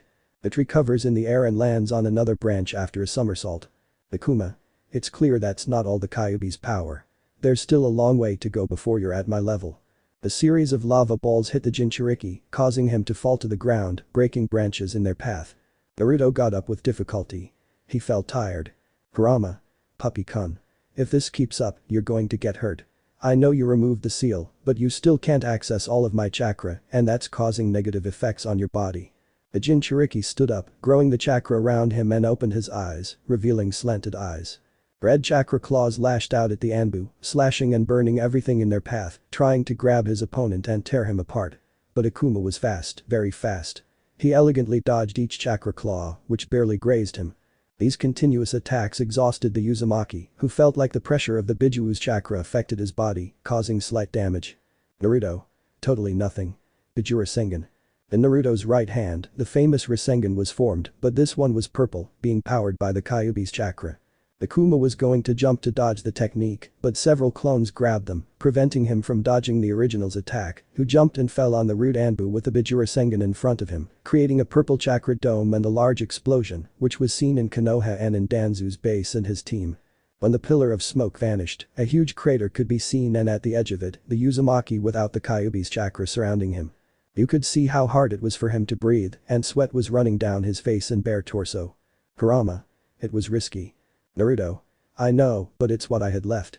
Strands of red and blonde hair fall over her blue eyes as she raises her face to look at the destruction she has caused. Nice attack. The Anbu steps out of the surrounding smoke. His suit is covered in scratches and his mask is cracked. With a movement, he reveals his shapely torso. His freshest wound soaked the old ones with his blood. Naruto and Kurama were shocked. Had he really survived that jutsu? If they weren't seeing it with their own eyes, they wouldn't believe it. The Jinchuriki received a direct blow to the stomach, sending him flying and falling to the ground. Blood trickled from the corner of his lips. He tried to get up, but he didn't feel strong enough. Naruto. You're tough. He spat out blood as the Anbu approached. If anyone could see his face, they'd see a satisfied smile on it. He was loving this fight, but it was time to end it. He reached for his shoulder with his right hand to grasp the handle of his katana so he could draw it. But a fireball made him jump back. Uzumaki Rick made an appearance, standing in front of Naruto, with the Rinnegan given to him by his father exposed and with minor injuries from his previous participation. The Anbu looked at the red-haired Uzumaki and tilted his head. He highly doubted that if a defective Jinchuriki hadn't defeated him, a normal one would. Rick. Naruto-senpai. Let me finish this enemy, he said, serious. Naruto nodded as he walked away with the help of Kurama's chakra, which he lent to him to give him the strength he lacked. Akuma crossed his arms, waiting. Rick, thinking. I can't beat him alone, that's why I'm asking you to help me, Rikusnai. Lend me your power. An aura of silver chakra completely surrounded the red-haired Uzumaki. This surprised both Naruto and Akuma. The chakra that began to surround the boy was similar to that of the Kyubi, but 10 times more powerful and not as dark. Finally, a burst of light appeared, enveloping the Red. When the silver light faded, Rick looked different. He was wrapped in a silver and black cloak like Naruto's when he used Kurama's power that gave him an imposing appearance. His skin was silver, as was his hair, which had resembled a lion's mane. The Uzumaki's chakra stabilized. Rick. I haven't used this power for a long time. The Kuma frowned. What had just happened? That boy's chakra had just increased, and his presence was even more imposing and powerful. Cracks formed beneath the boy's feet from the pressure of the chakra. Naruto. Ryu. The Kuma. What the buck just happened? The lion the size of the Kyubi appeared behind Rick. It was a silver lion, with slanted sky blue eyes and black lines running down its silver body. The feline stared at the Anbu. My name is Rigus, the guardian of the sun. I am a beast similar to the Bijuus, except more powerful. Only one could face me. Rick smirked under his mask. He had hidden his Rinnegan eye again under the Konoha headband. Rick. That wasn't in your calculations, huh, bastard. The massive silver chakra that had the shape of the silver lion called Rigus melted into the Uzumaki. His violet blue eye became slanted and sky blue, like Rigus's. Let's start the fun. He disappeared. Akuma started searching for him, but the silver boy was nowhere to be seen. A strong, invisible blow sent him skyward, and a long sequence of punches and kicks sent him flying, never even touching the ground. It was all in the air. All Naruto saw was a silver blur that appeared and disappeared every time the rude Anbu was sent from one place to another. Akuma felt powerless. The Uzumaki was beating him up without a care in the world, and there was nothing he could do. There was no evidence that the boy was a Jinchuriki like the fox boy. Did a 10th Biju even exist? No, that lion had said it was similar, but not the same, and it was clear that it was at least 10 times more powerful than the Kyubi at its full power. He wouldn't get out of this alive. The punch from Rick sent the black Anbu tumbling to the ground, creating a huge crater. His mask finally shattered, revealing the face of a young man no older than 17, with black hair falling over his forehead. Blood was pouring from his mouth, and his clothes were already in tatters. Rigus's Jinchuriki stood over him, with one hand extended towards him. Rick. You are useless. You are not even good for warming up. He approaches him, annoyed. Since he had been forced to use his friend brother's power, he expected them to put up more of a fight. He smiled. I will show you what secondary element I possess in this form. He moved his arm towards a group of rude Anbus and shinobi from Kusa and Odo, who had arrived in the area to see what was happening, all by orders of Shimura Danzu. Ranton. Storm sphere. I think that's what the storm element is, if not, tell me. The sphere of black lightning, which seemed to concentrate a storm of lightning and wind, was launched at the enemies. A huge explosion erupted, obliterating all unwanted spectators. Not even the remains remained. Akuma's eyes widened in surprise and terror. Naruto, on the other hand, was thrilled by the power of his friend and companion, as well as his fellow Jinchuriki. Rick turned his face towards the Anbu. Rick. The Ranton element originates from Rigus. Every time I use Rigus form, I can access this lethal element, and believe me, I have many more jutsus. This is the weakest of them all. He smiled. It's your choice. Do you surrender or end up like the spectators? Naruto's fight. Narrator. I. The silver chakra disappeared, leaving Uzumaki Rick with his normal appearance, with his red locks falling over the Konoha ninja headband he wore, and which hid his Rinnegan eye. The black cloth mask hadn't suffered a single blow. It was still pristine, as if he hadn't just fought against Root's finest Anbu and used a jutsu to eliminate a large group of enemy shinobi. Not even ashes remained of them. Akuma's face was white, as if he'd just seen a ghost, and for good reason. Rick's devastating jutsu in his Sun Guardian form had been something he'd never thought he'd seen. Naruto stood up, looking at the fighting duo. Rick was standing above the Anbu, his face turned to the left, looking at the area where Danzu's shinobi had previously been. He was contemplating the destruction of his Ranton element jutsu. On the other hand, the rude Anbu was on the ground, his shield shattered and fear shining in his eyes, something common after seeing how a simple young man mercilessly slaughtered his enemies. Rick. I think we'll have a visitor soon. The Kyubi's Jinchuriki followed the direction of his teammate's gaze, which was focused on the edge of the forest. Many types of birds ran away from it, as if something dangerous was approaching, and their instinct told them to flee or else they would die. 5 minutes later, a large number of rude Anbu appeared, draped in tree branches, their cloaks covering them. The white mask with the kanji for root was their giveaway. In front of this large group of Anbu stood a bandaged man with an X-shaped scar on his chin. Naruto and Rick got into a fighting stance, with the recently defeated Akuma behind them. Shimura Danzu, leader of Rude and the rebellion against the Godame Hokage, emerged from the shadows, leaning on his wooden staff and with his left eye fixed on the Uzumaki, while the right was hidden by bandages. Disappointment and frustration were evident on his face. Those two boys had managed to turn around his coup d'etat. He almost had the Senju on the ropes. But the arrival of the Kyubi boy and that group of shinobi had ruined everything. The blue-eyed SH plus Togmsudo, already recovered from his battle with Akuma, who was still behind the Uzumaki, held on in shock. Rick disappeared in a burst of speed, only to reappear in front of the root leader, his short katana half drawn. But something struck him in the right abdomen, knocking him against a tree and causing him to crash into it, causing it to shake upon impact and thus freeing him from a few leaves. The gray-clad Anbu, holding a staff, stands before the root leader, his gaze fixed on the red-haired Uzumaki. The only thing distinguishable about him is his dark hair, tied back in a ponytail. Naruto grabs the handle of SH plus Togmsudo, and the Anbu looks at him. The Kyubi's Jinchuriki and the famous Uzumaki Rick. It's an honor for me to kill you, he looks at Akuma and snaps his fingers. In a second, his head rolls down, eyes wide open. The weak have no place in this world. The two-colored Uzumaki clenches his fists, closing his eyes. How could that Anbu have ended the life of a comrade just like that? The Anbu smiled under the black monkey mask. Let's see who I finish off first. The Kyubi's Jinchuriki opened his eyes after hearing those words and disappeared from everyone's sight to appear above the Anbu with a staff and launch a downward slash with the intention of cutting him in two. The man quickly moves his staff and blocks the cut, so Naruto tries to punch him but moves his head to the side. He leaps back and charges at his enemy again after reaffirming his grip on SH plus Togmsudo. All of this under the watchful eye of Roots Anbu, their leader, and the recovered Uzumaki Rick, who is perched on a tree branch, watching his brother fight. The Anbu blocked each of the Uzumaki's slashes with his staff.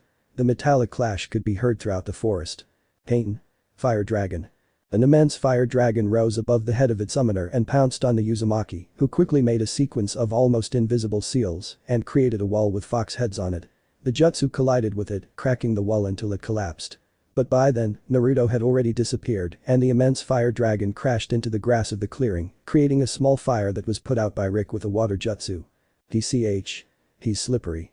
3 wooden stakes rushed at the Anbu, who deflected them with his staff. From the ground, 100 Narutos emerged, all of them with an icy gaze. Hanakeno. The Uchiha had jumped from branch to branch, following the sounds of the battle. She was worried about her husband. She had recently gotten him back and she didn't want to lose him again. She arrived at the clearing where a great battle was taking place and what she saw left her somewhat in shock. An Anbu wearing a monkey mask was holding her husband, who was struggling to breathe. Blood was dripping from the right side of his head and spilling onto the ground as he tried to free himself from his rival's grasp with his arms. His hands moved slowly, his fingers loosening their grip under the mocking gaze of the Anbu, who smiled slightly. The Uchiha tried to go and prevent the death of her beloved. But a certain Redeed stopped her, with his violet blue eye watching the confrontation. Akeno. What the hell are you doing? She tries to break free from her former teammate's grasp, but the Redeed clings tighter to her arm and stares at her. Rick. Enough, Akeno, he growls, his eye visible on his brother's fight. This fight belongs to Naruto alone. We can't just interfere like that. The brunette stops looking at the Redeed and focuses her black eyes on the blue-eyed man's fight. Akeno. Naruto. With Naruto. The Uzumaki looks at his rival, feeling the Anbu's fingers close like pincers on him, with the intention of killing him. Your death will be so sweet to me, I'll throw a party afterward. Afterward, I'll have fun with your wife. Naruto opened his eyes suddenly, releasing a large amount of chakra, forcing the Anbu to release the blue-eyed man and move away. He raises his face, revealing the eyes of the Rakuto Sennin, while an aura of red chakra surrounds his body. Naruto. Did you happen to mention Akeno? The ground begins to crack, leaving dense fissures beneath his feet. TCH. They don't usually piss me off, but you did it. He disappears from everyone's sight, appearing behind the Anbu with a staff, who protects himself with his weapon from the punch that the Uzumaki throws at him, forcing him to retreat. But what? Naruto doesn't let him breathe and tries to launch a Taijutsu combo, which is partially repelled by his rival, thanks mainly to his staff. The Jinchuriki wraps his body in the Kyubi's cloak 100%, while his purple eyes shine with fury, while the Anbu looks at this in amazement. The Uzumaki had just obtained the full power of his Bijuu. Shimura Danzu frowned as he was about to give the order to attack to finish off the Uzumaki. But the 13 blades of death appeared, causing the roots to retreat. Naruto. Your time has come, you bastards. Son, the monkey god versus Naruto. Narrator I. The Anbu cracks his neck as he watches the Jinchuriki in his perfect phase. This will undoubtedly be a very interesting fight. He plants the staff in the ground while facing the Rinnegan wielder. He feels the immense chakra pressure he releases while standing still. This will definitely be a great fight. Naruto says nothing. He keeps his Rinnegan eyes fixed on his opponent, who is putting on his gloves before fighting the Jinchuriki. Naruto.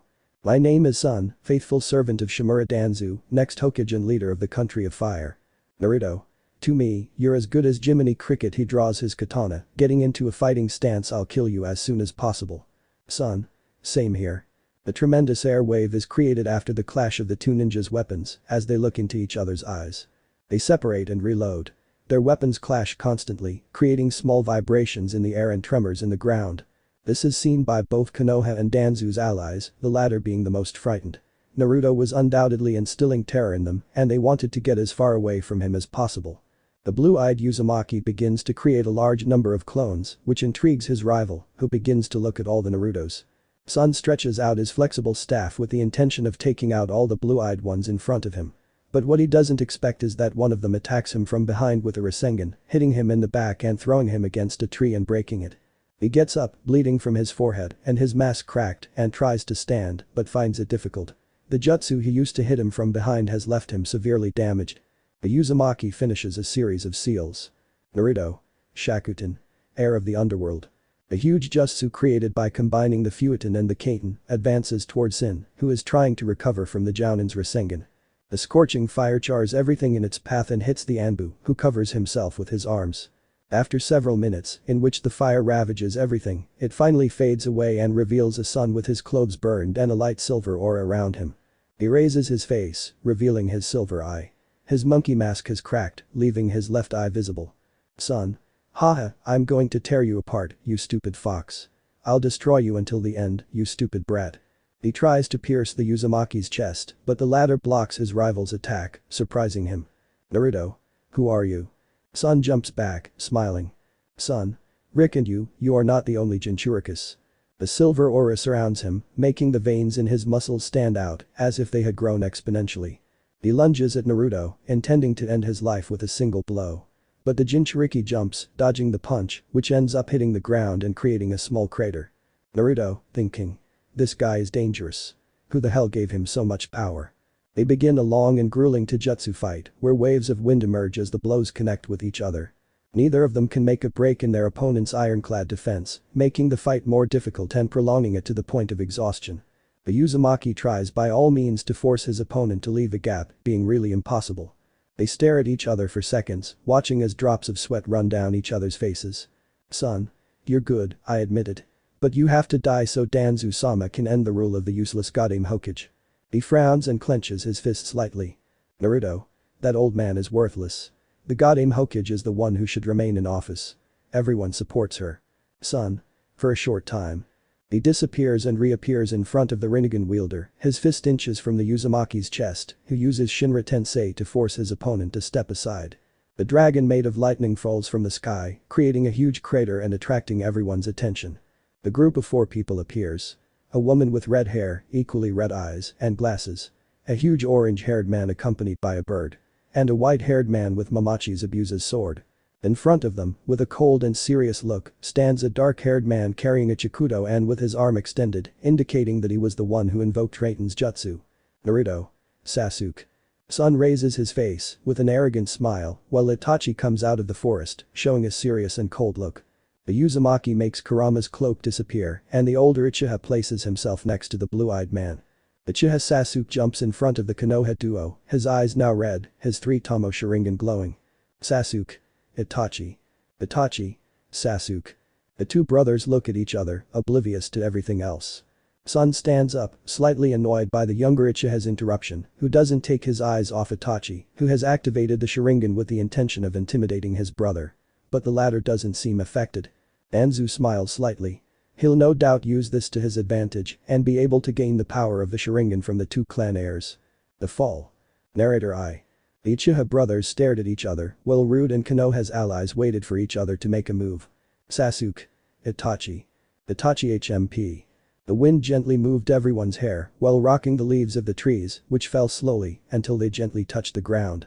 The younger Uchiha took a step forward, but the blue-eyed man intervened with Kurama's aura activated. Rick backed him up, his hand on his ninja headband. Sasuke.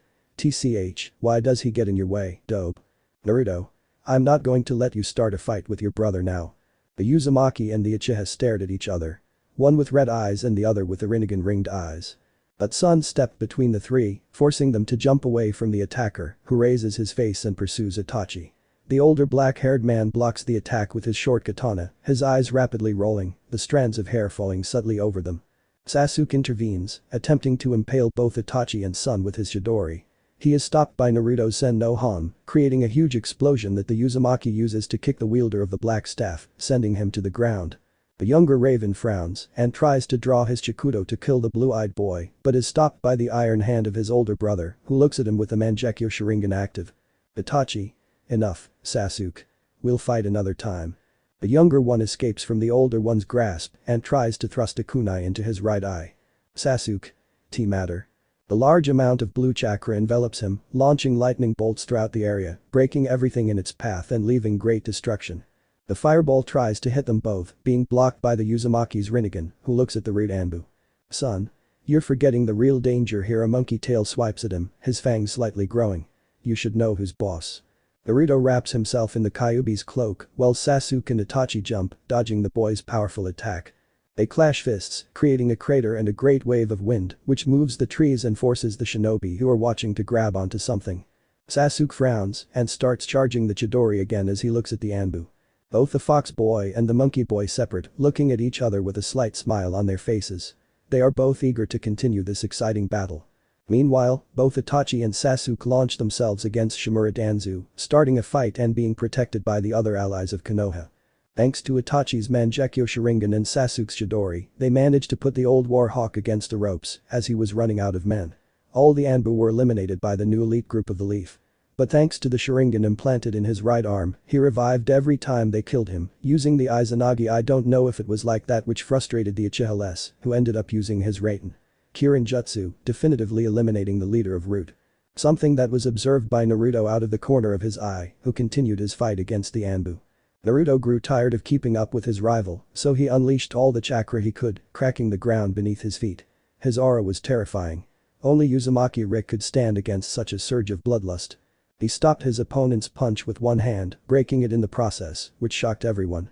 The bone could already be seen protruding from the flesh, blood dripping from it.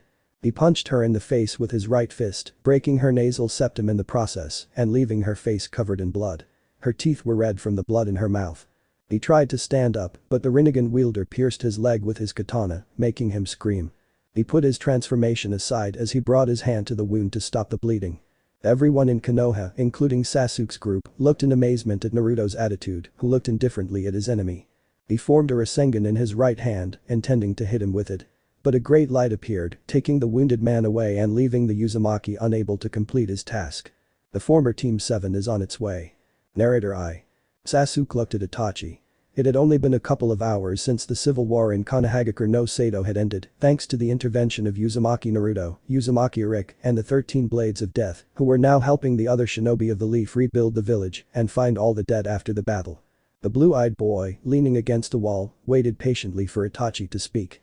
Next to him were Uchiha Obito, Uchiha Shisui, Uchiha Keno, and Uchiha Izumi. It could be said that they were the only ones who could be there at that moment, aside from Sasuke's team, made up of Karen, Sujetsu, and Jugo. Itachi sighed. Itachi. Sasuke, I'm going to tell you the truth behind the death of the clan, he says, staring at his younger brother. A month before it happened, I found out that father was going to stage a coup against Konoha, followed by the entire clan, at least those who were linked to the clan's elite. That's why I warned Sandaime-sama to try to reach an agreement and prevent that from happening.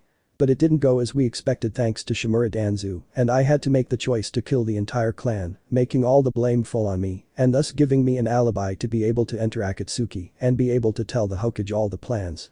That's why, when Rick decided to form this team and contact us, I did not hesitate to join him. Sasuke didn't know what to say. All this time he believed his brother had done everything out of ambition, but it turned out he did it to protect the Leaf Village. He lightly clenched his right fist. Naruto. Let's leave this already, he says, separating himself from the wall and looking at the younger Uchiha Sasuke. You should leave Orochimaru alone. The jet black man looked directly at the two-tone man. Sasuke. Why should I listen to you, dope? Naruto. Why, I could kill you if I wanted to. If you leave, Rick and I will kill you. The Red with a mask appeared next to the two-tone with a lemon popsicle in his right hand. Rick. Rick heard Naruto-senpai calling him. The Uchihas, except for Akeno, stare at the Red with a bead of sweat on their heads. Was he really eating an ice cream right now? Naruto hid his face with his hand. Naruto. Always the same. The Redeed looked at everyone without understanding why they were looking at him strangely. Rick. What's up, Naruto-senpai? Naruto. Nothing happens. An Anbu with a bear mask appeared in front of the group.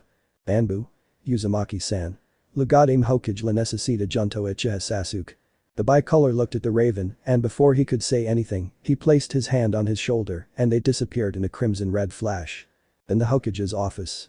Senju Tsunade was completely worried. Shimura Danzu's allies were all dead and they hadn't been Leaf Shinobi. In front of her, a young woman with pink hair and jade eyes stood, looking at her sensei and waiting for those who would form her team to arrive. Uruno Sakura, throughout the war, was in the hospital, along with Kato Shizune, taking care of the wounded. The crimson flash appeared on his right side. Naruto. Abachan. Naruto appeared in his Jounin outfit, with his hair longer than usual and his right arm bandaged. At his side, dressed in his Orochimaru student robes, was Uchiha Sasuke. He wore a chikudo around his waist and looked at no one. Before Uruno Sakura could say anything, the Hokage spoke. Tsunade. Good. I need you to take care of an urgent mission. If it's completed, Sasuke will be able to belong to Konoha again. Sakura, what should we do? The Senju looked at the old Team 7. Tsunade. I want you to travel to Kurigakure. It seems there's a secret laboratory there where monsters are being created. In a secret place. In a cave filled with beds, cages, and giant capsules filled with greenish liquid, lay a boy with purple hair, lilac eyes, and a mark over his right eye. He was wearing a black trench coat along with the rest of his clothes. Everything is going perfectly. Akatsuki has set off, despite losing a large portion of its troops, and the tests carried out during the test were a success. A Redeed with red eyes and clothing similar to the purple-haired man's, turned her gaze to her companion. Then, we must gather them. If Pain gets hold of the Bijuas, our plan won't work. You're right. Maybe we should intervene before everything we've done goes down the drain. Are we going to send her? That's the right thing to do. Besides, that snake is getting closer to us and I'm getting tired. If that stupid Leaf Village can't kill him, we will. And believe me, as immortal as he is, he wishes he were dead. Bran. Narrator I. Team 7, made up of Uzumaki Naruto, Haruno Sakura and Uchiha Sasuke, advanced jumping from branch to branch, heading towards Kurigakure no Sato to complete the mission that the Goddamn Hokage had entrusted to them. The lab they were supposed to dismantle and find out who owned it was close to the border, so they wouldn't have to go too far into the village and thus not cause any trouble. Naruto had cut his hair, which was now completely blonde again, thanks to Senju Hashirama's genes. Both the Uzumaki and Senju genes had already found the balance they needed and all the seals had vanished. Now, the boy would have to train again to control each of his new powers. Sasuke, for his part, remained silent, his gaze fixed on the horizon. Did he really want to return to Konoha? He hadn't refused to go on the mission, but he wasn't sure. It didn't seem fair to him that his brother should be forced to do all of this just to protect the village. Without realizing it, he clenched his fist slightly, trying to control the anger he seemed to feel. The pink-haired girl, for her part, had her eyes on her former teammate. She hadn't seen him in nearly 3 years, ever since he left with Jiraiya to complete his training and thus be able to master all the abilities he seemed to be unlocking. Sakura. Naruto. The blue-eyed boy tilted his head to look at the jade-eyed girl, who continued running to keep up with the blonde. Naruto. HMP. Sakura, I find it incredible that you're a Jounin so soon.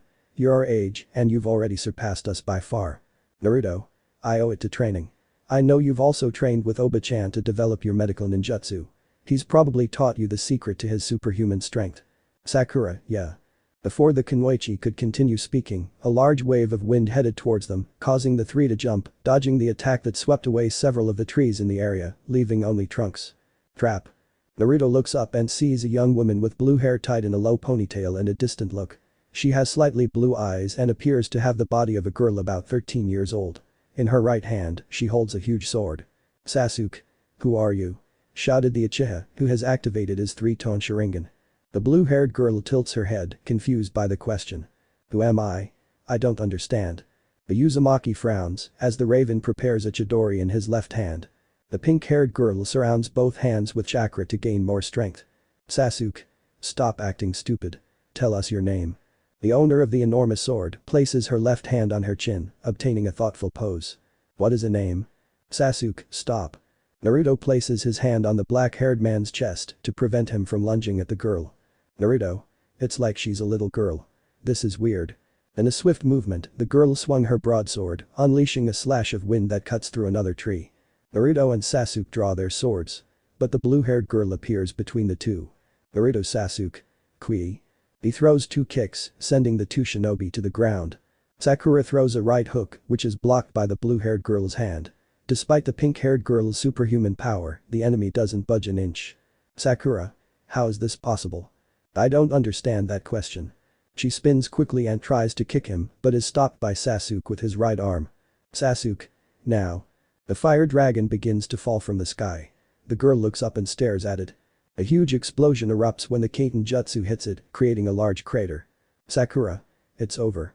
Naruto appeared next to his companions, with a serious look. When the smoke clears, a young woman with blue hair, completely untouched except for her clothes, emerges from the crater with an innocent look. That was nice. Team 7 stares at this in disbelief.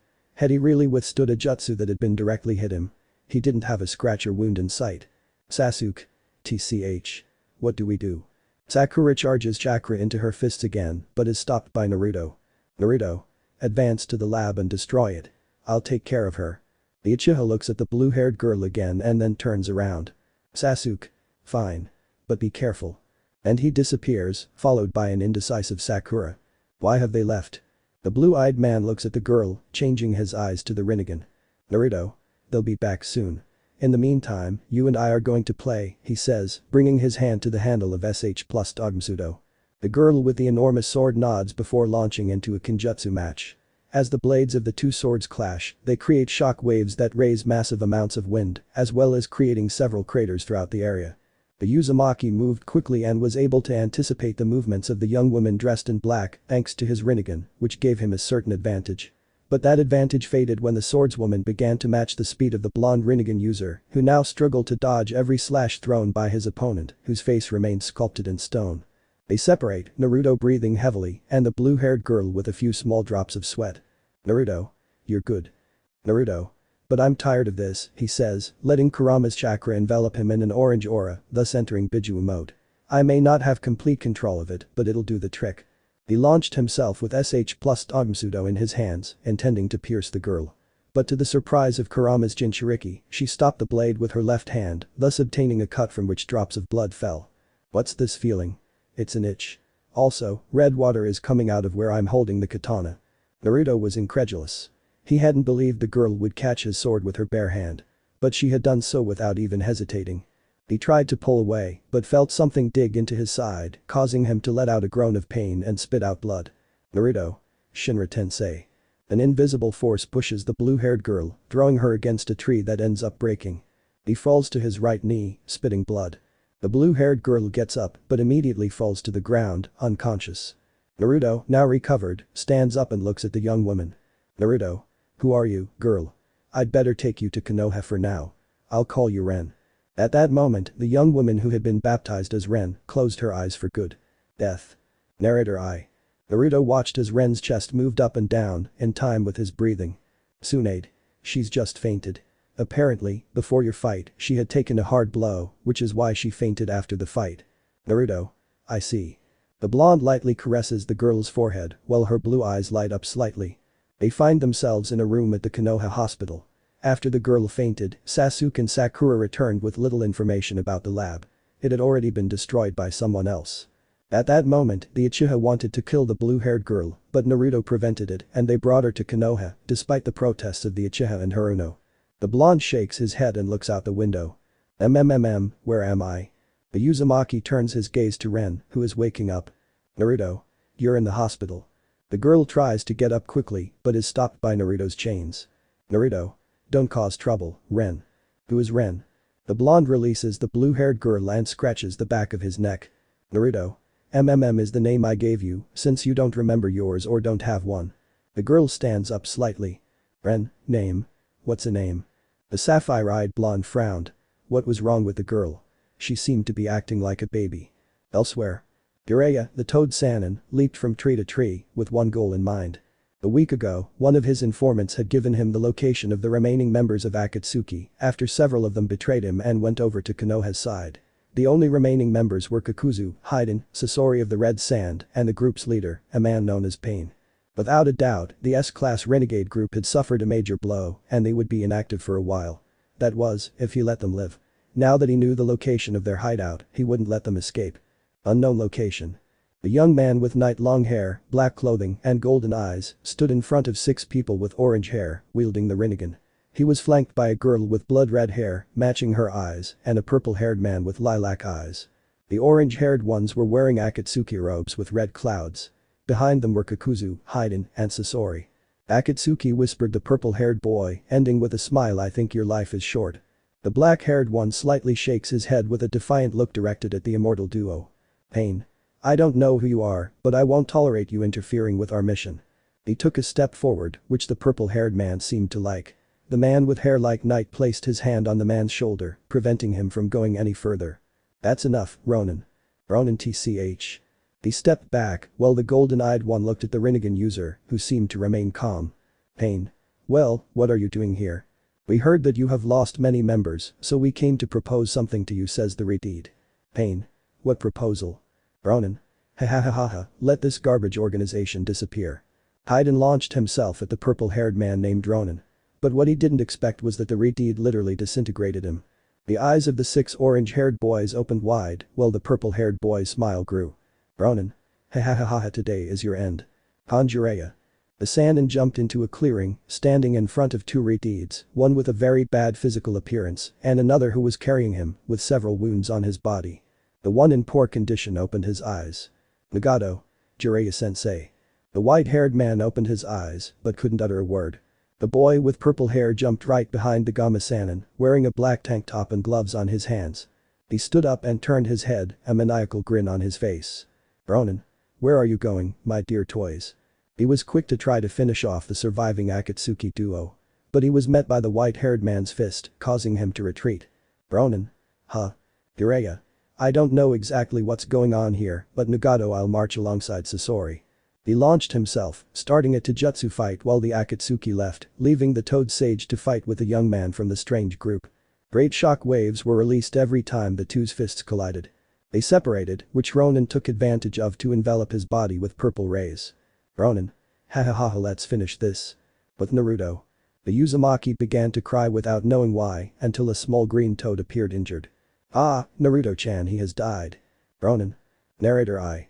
Ronin stood up. Blood dripped from his right arm to the ground. Blood that didn't belong to him. In front of him was the lifeless body of an elderly man with white hair, but his body was separated from his head. The purple-haired boy licked the blood dripping from his arm and smiled sideways. Ronin. Ha ha ha ha, I expected more, Sannin Jiraiya. I hope the others give me more fun. The man with a long black head of hair appeared at his side. You went too far, Ronin. Ronin. Oh come on. I need my fill of blood and destruction. Otherwise, I can't live in peace. A Redeed appeared in front of the 2 boys. DCH, have you done it again? Ronin. What thing? The kill unnecessarily. The young man with purple hair looked at the golden-eyed man. Ronin. I only live to kill. If you don't like it, that's not my problem. The sphere of purple lightning formed in his right hand and he extended his arm toward the old Sannin's body. I throw it at him with a smile, leaving a large crater in the place. In Konoha. Uzumaki Naruto was getting dressed to go to the last place where his sensei should be. Oz words had left a bitter taste in his mouth. How could Jiraiya, being one of the 3 legendary Sannin, have fallen so easily? He clenched his hand slightly as he looked at his ninja headband. Was it really worth giving his life for this village? He was beginning to doubt that. Once he finished putting things away, he hung the large scroll on his back next to SH plus Armsudo. The Keno. Naruto. The Uzumaki raised his face and looked at his wife, forcing a smile that seemed to reassure the Uchiha. Naruto. I'll be back, don't worry, and disappeared from the room, leaving the Jounin uniform and the Konoha band on the bed, which surprised Akeno. The blonde appeared at the entrance of the village, while the stars shone next to the silver moon. Rick. Senpai won't leave without me. The young man with red hair, a black cloth mask, and a bandage covering his right eye appeared. He was dressed in street clothes, leaving behind his uniform and ninja headband. Sasuke. Dope. The younger Raven appeared with the clothes he wore when he was Orochimaru's student and without the new headband they had given him. Naruto. What are you doing here? The Uchiha jumped from the tree branch he was on, standing next to the one-eyed Uzumaki. Sasuke. I'll go with you whether you like it or not. He'll help me train. Rick. Rick will never leave Naruto-senpai alone. Akeno would kill Rick. He sighed as he looked at his two traveling companions, if he would accept them. He lightly clenched his fists as he looked at the Hokage's faces with ice blue eyes. Naruto. I don't know who killed Iro Sennin. But they will regret it with their blood. Both Rick and Sasuke nodded and the three set off just as the moon reached its zenith in the sky, indicating midnight. 3 days later. The trio of young people stopped at the place where the battle of the Toad Sage against the purple-haired boy had taken place. Just a big crater. That's what they found. Naruto clenched his fists, his red and black cloak the one he wore when fighting pain fluttering. He had changed his clothes, just like Rick. The red-haired Uzumaki was wearing a Jounin outfit from Yuzushiogakure no Seido, with a swirling sash covering his eye. His vest was dark blue. Sasuke. Where is his body? Naruto. I don't know. The two boys looked to the sides, searching for Jiraiya's remains. Rick. Rick thinks that boy disintegrated Jiraiya-senpai. The blonde Uzumaki opened his eyes, clenching his fists. Was his body really gone? The three jumped, dodging a sphere of purple lightning. Oh wow. I failed. Sasuke unsheathed his shakudo, while Rick raised his sash, showing the Rinnegan his father gave him. The young man with purple hair, wearing black clothes, appeared, showing a mocking smile. I'm Ronin. If you're looking for the old man, I'll disintegrate him. In an instant, Naruto disappeared and reappeared in front of the young man, a Rasengan in his hand, which landed. A loud explosion echoed in the air, and a large amount of smoke hid the two of them. Rick was in a battle stance, waiting for any move from his rival. When the smoke cleared, a shocked Naruto could be seen. The boy named Ronin had stopped the blonde's arm just inches from his heart. He squeezed, breaking his wrist and threw him to the right, being caught by the Uchiha, who had the eternal Maguekio Sharigan activated, which made the purple-haired boy smile, who created a purple Chidori in his right hand and launched himself against the Konoha duo. Sasuke made a hand pose, wrapping his hand in Raiten chakra. Sasuke. Chidori. He launched himself at the young man and their techniques clashed, creating a huge explosion that sent them flying from one side to the other, leaving Ronin unharmed. The Uchiha spat out blood as he brought his right hand to his left shoulder, which had a hole in it. Rick swiftly stood in front of Ronin, beginning a hand-to-hand combat that created immense waves of wind that shook the trees. The Uzumaki's Rinnegan eye flashed furiously as he cracked his knuckles, while Ronin laughed as if possessed. A moment that Naruto, with his Kyubi cloak, took advantage of to hit the boy again with a Rasengan and send him towards the Redeed, who wrapped himself in the power of Rigus and received him with a sphere of the Rantan element, throwing him towards a large group of trees that broke as the boy's body passed. The two Jinchuriki stood side by side, protecting the still bleeding Uchiha. Suddenly, a great burst of chakra caused them to get into a fighting stance again. Ronin emerged from the trees smiling and unscathed. Ronin. Raiten. God of Lightning. The large spear pierced the stomach of both Uzumakis, creating a large purple dome, with the immense explosion that followed. Ara appears. Narrator I. While the fight between the Uzumakis and the Uchiha against Ronin was taking place, the wife of the blue-eyed blonde was in the office of the goddamn Hokage, Senju Tsunade with Taiya and Ren, who didn't really know what she was doing there. Tsunade. As you know, yesterday one of our greatest ninjas perished in combat against a mysterious young man. As a result, Uzumaki Naruto, Uzumaki Rick and Uchiha Sasuke left the village, acting like renegades. She turns to look at the group of women. I want you to find them and bring them here immediately. A team consisting of Haruno Sakura, Tsuchi Kin and Inyazuka Hana are already on their way, followed by Team Taki, consisting of Sujetsu, Jugo, and Uzumaki Karen. With Naruto. The smoke cleared, revealing an unharmed Naruto and Rick, who had lost the chakra cloak of their respective Bijuus. In front of them stood Uchiha Obito, arms crossed, the eternal Maguekio Sharingan in his right eye and the Rinnegan in his left, while a surprised Ronin frowned. Before he could say anything, a kick sent him several meters back. Obito. I find this interesting, really. The Uzumaki spat out blood, their wounds slowly healing. Who was this boy who possessed so much power that he could face two Jinchurikis without breaking a sweat? Obito began to fight, using his taijutsu while the purple-haired man defended himself. The Uchiha wore the standard clothing of an elite Jounin, while his eyes blazed brightly. Ronin dodged a kick and moved away from his opponent. Ronin. TCH, this is a pain. He tries to pierce the black-haired man with a Chidori, which is deflected by the arm of the student of the late Yondaime Hokage, causing him some minor burns. Obito. Kaiten. Great fire annihilation. The flame was directed towards the young man, who with a gesture, the fire disappeared completely, making Obito show his annoyance with a grimace. This fight was undoubtedly going to be long and would leave him with almost no chakra left, but it was the only thing he could do. He had to stop that strange young man once and for all. Several spears of purple lightning were directed at the black-haired man. But he became intangible, thus avoiding any serious harm. Ronin.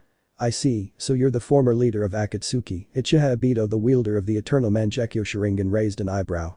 I must say, all your friends have died. Well, except for those who left with you. Obito.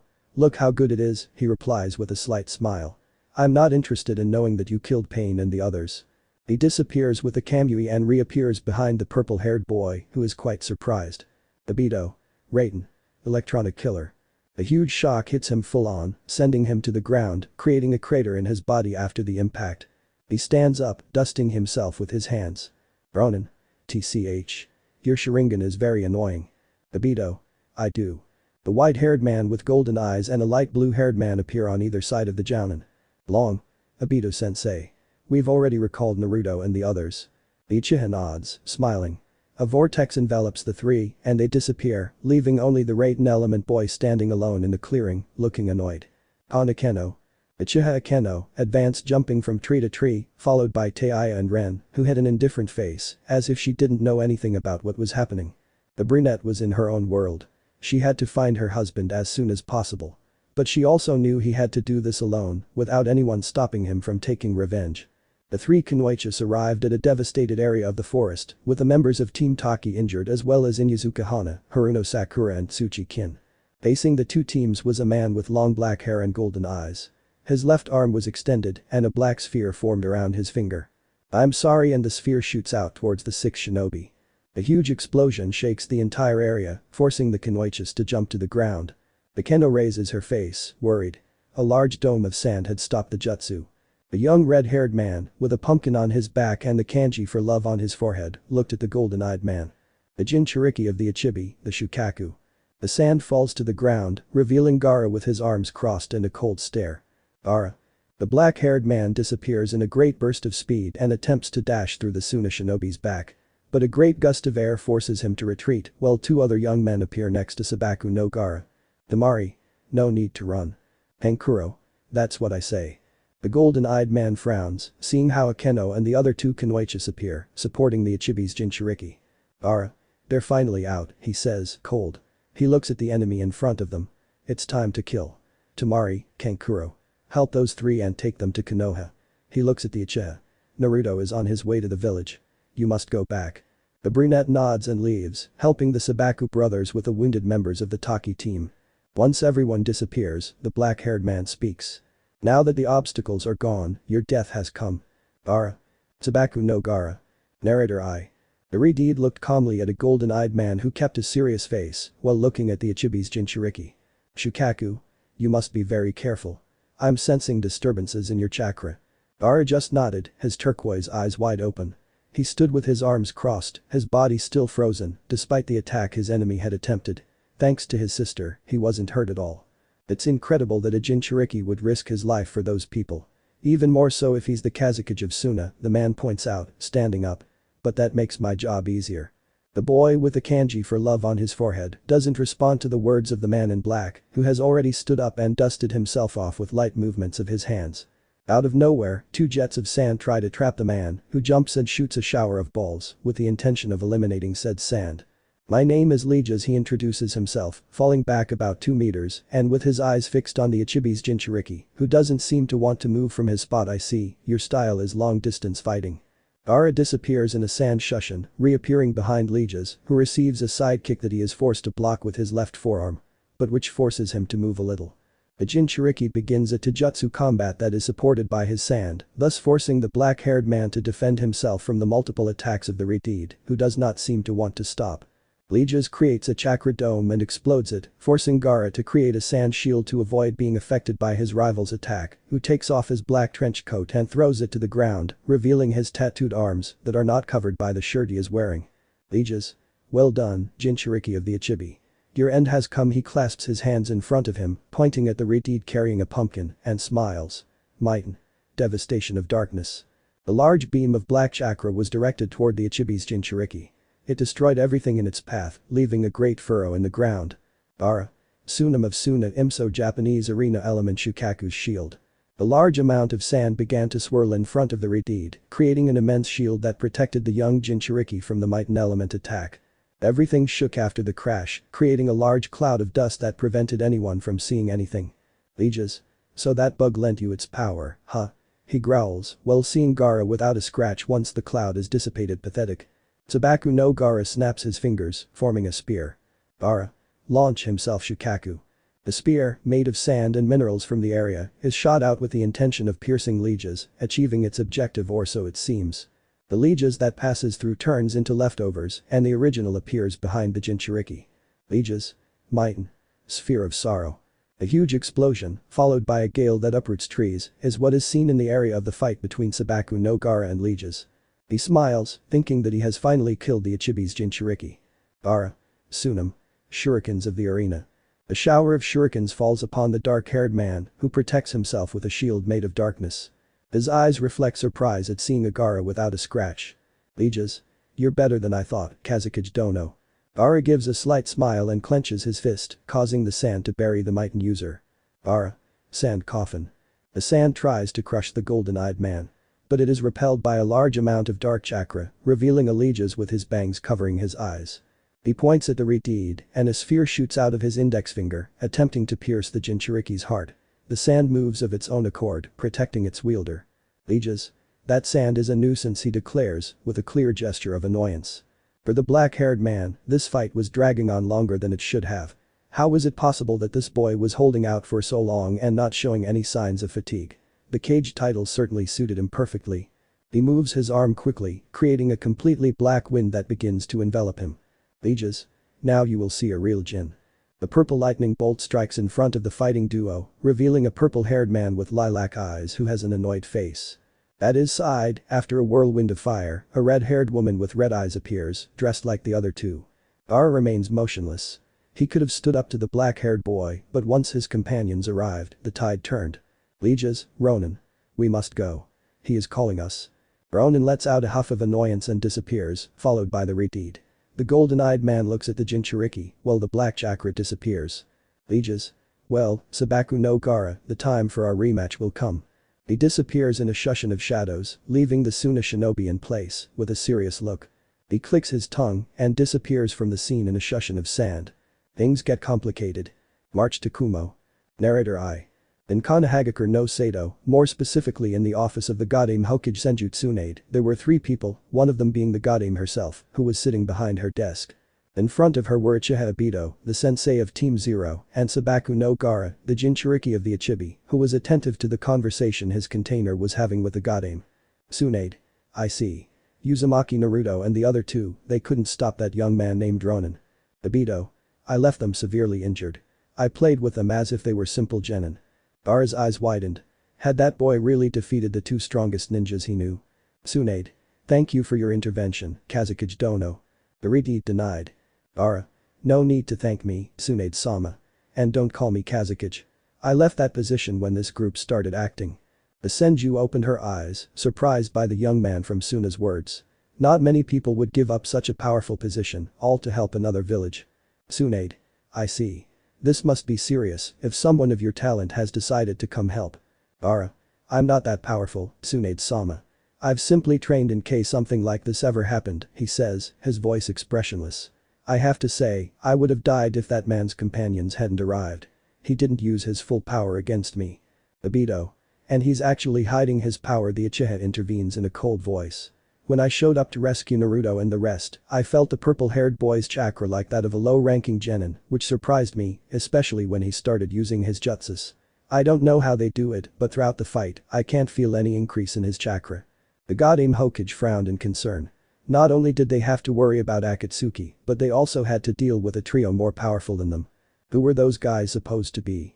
They had easily defeated Naruto and Rick in their Bijuu modes, although the former didn't have great control over it. But even so, they had easily defeated Uzumaki Rick, who was already accustomed to the immense power of his inner beast, although no one knew exactly how many tails he had. Tsunade. TCH, this needs an emergency plan. The office door opens, revealing Itachi's face. Itachi. Maybe I can help with that. But Naruto. The blonde Uzumaki stared up at the white ceiling of the hospital, his fists clenched tightly. He had lost his sensei, whom he considered a father, at the hands of that purple-haired Raiden user. But despite his all, he couldn't even injure him. Kurama. You should calm down, pup. You can't access the full extent of my power yet, that's where your disadvantage lies. Naruto, thinking. I know that, but that doesn't take away the frustration I feel. I couldn't even touch him using Biju mode. Maybe I should have used Sannin mode. Kurama. That wouldn't have changed anything. I think those three are like Rick. The blonde frowned. Naruto, thinking. Like Rick. What do you mean, Kura-chan? The Kyubi sighed as she opened her eyes, red, slanted eyes that would make anyone pale with fear. Kurama. They are Jinchurikis of a power superior to that of the Bijuous Naruto. The blonde's eyes opened wide due to the surprise of the revelation. When I felt the power of Rick, it remained engraved in my mind. That's why I have been able to qualify the source of power of that Ronin, and perhaps his companions will also have a similar power. Naruto, thinking. But he didn't use that power to kick our asses. That means they're stronger than they look. Kurama. Exactly. That's why you must access my powers sooner than expected and train. The time has come for you to prove yourself a worthy Jinchuriki. Oh, Inira, it is much more than that, says a new voice that is unknown to our protagonist. The Uzumaki closes his eyes and enters his mind, appearing next to the Kyubi, who is no longer in a cage. A man with horns on his head and red hair appears floating in front of the duo. Kurama Odo-san. I haven't seen you in ages, Kurama. Kurama. What are you doing here? The man turns his gaze towards the young Jinchuriki with yellow hair and marks on his cheeks. Uzumaki Naruto, it's a pleasure to meet you. Naruto. Same here, sir. Sorry for my lack of education. I am Otsutsuki Hagoromo, known as the Rakuto Sennin. Naruto takes a couple of steps back, surprised by the revelation of the man dressed in white. Naruto. Are you Kura-chan's father? Hagoromo. Exactly, although I'm not here for her, but for you. You are the heir to the power of my son Ashura, the youngest. Kurama opened her eyes in surprise, while the Uzumaki didn't quite understand what she meant. Before he could speak, he was interrupted by the Otsutsuki. Hagoromo. When the time comes, you will gain the power to face your enemies, though you will have to give something in return. We will meet, Uzumaki Naruto, when danger comes to you. The man began to fade away, and the blonde with marks on his cheeks opened his eyes, finding himself staring into the faces of Rick, Senju, Tsunade and Itachi. Once they gave him some space, he stood up, with his clothes already on and the cape waving, a red color with black flames. It's the cape he uses against pain. Could someone tell me what that clothing is called? He will use it from now on over his orange and black clothes. Tsunade proceeded to speak. Tsunade. Well, since you're already awake, Naruto, it's time to tell you the plan. Naruto. Plan? What plan? The Senju cleared her throat. Tsunade. You, along with Rick and Gaara, will march to Kumo to begin gathering the Jinchurikis who still have their respective Biju. The time has come to form a team to defeat our enemies while you acquire the power of the Kyubi. Filler B. Naruto narrator. I left Konoha with Gaara and Rick to go to Kumo for special training at the hands of one of the Jounin of the Cloud Village. I still can't get over the fact that, after all the training at the hands of Iro Sennin, he couldn't stop that boy with the purple crazed eyes. He finished off my sensei and defeated Sasuke, Rick and me. And if Obito hadn't shown up, we'd be dead, even though he was actually outnumbered too. From what Gaara told me, they've kept their true strength a secret. I could say they played us.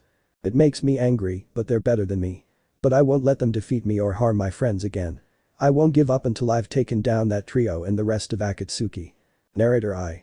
The trio formed by Sabaku no Gaara, Uzumaki Naruto and Uzumaki Rick continued jumping from branch to branch, heading towards Kumagakure no Sato, the Cloud Village, where they were supposed to be trained by one of the Jounin of that village, who was recognized for being one of the strongest shinobis, along with the current Raikage. The blonde was excited. He was eager to reach Biju mode perfectly and fuse it with Sannin mode. That would give him a huge advantage when it came to facing Ronin and his companions, as well as taking down the Akatsuki. He knew it would cost him, but he would have to do it if he wanted to be able to protect his people. Unknown location. A man with a Rinnegan shining in his eyes, with hair as black as ice and armor as red as blood, looked at a statue representing a 10-tailed beast. Next to him was a white-haired man with glasses, who turned out to be Ikushi Kabuto, the right-hand man of Orochimaru, the Sannin of the Snakes.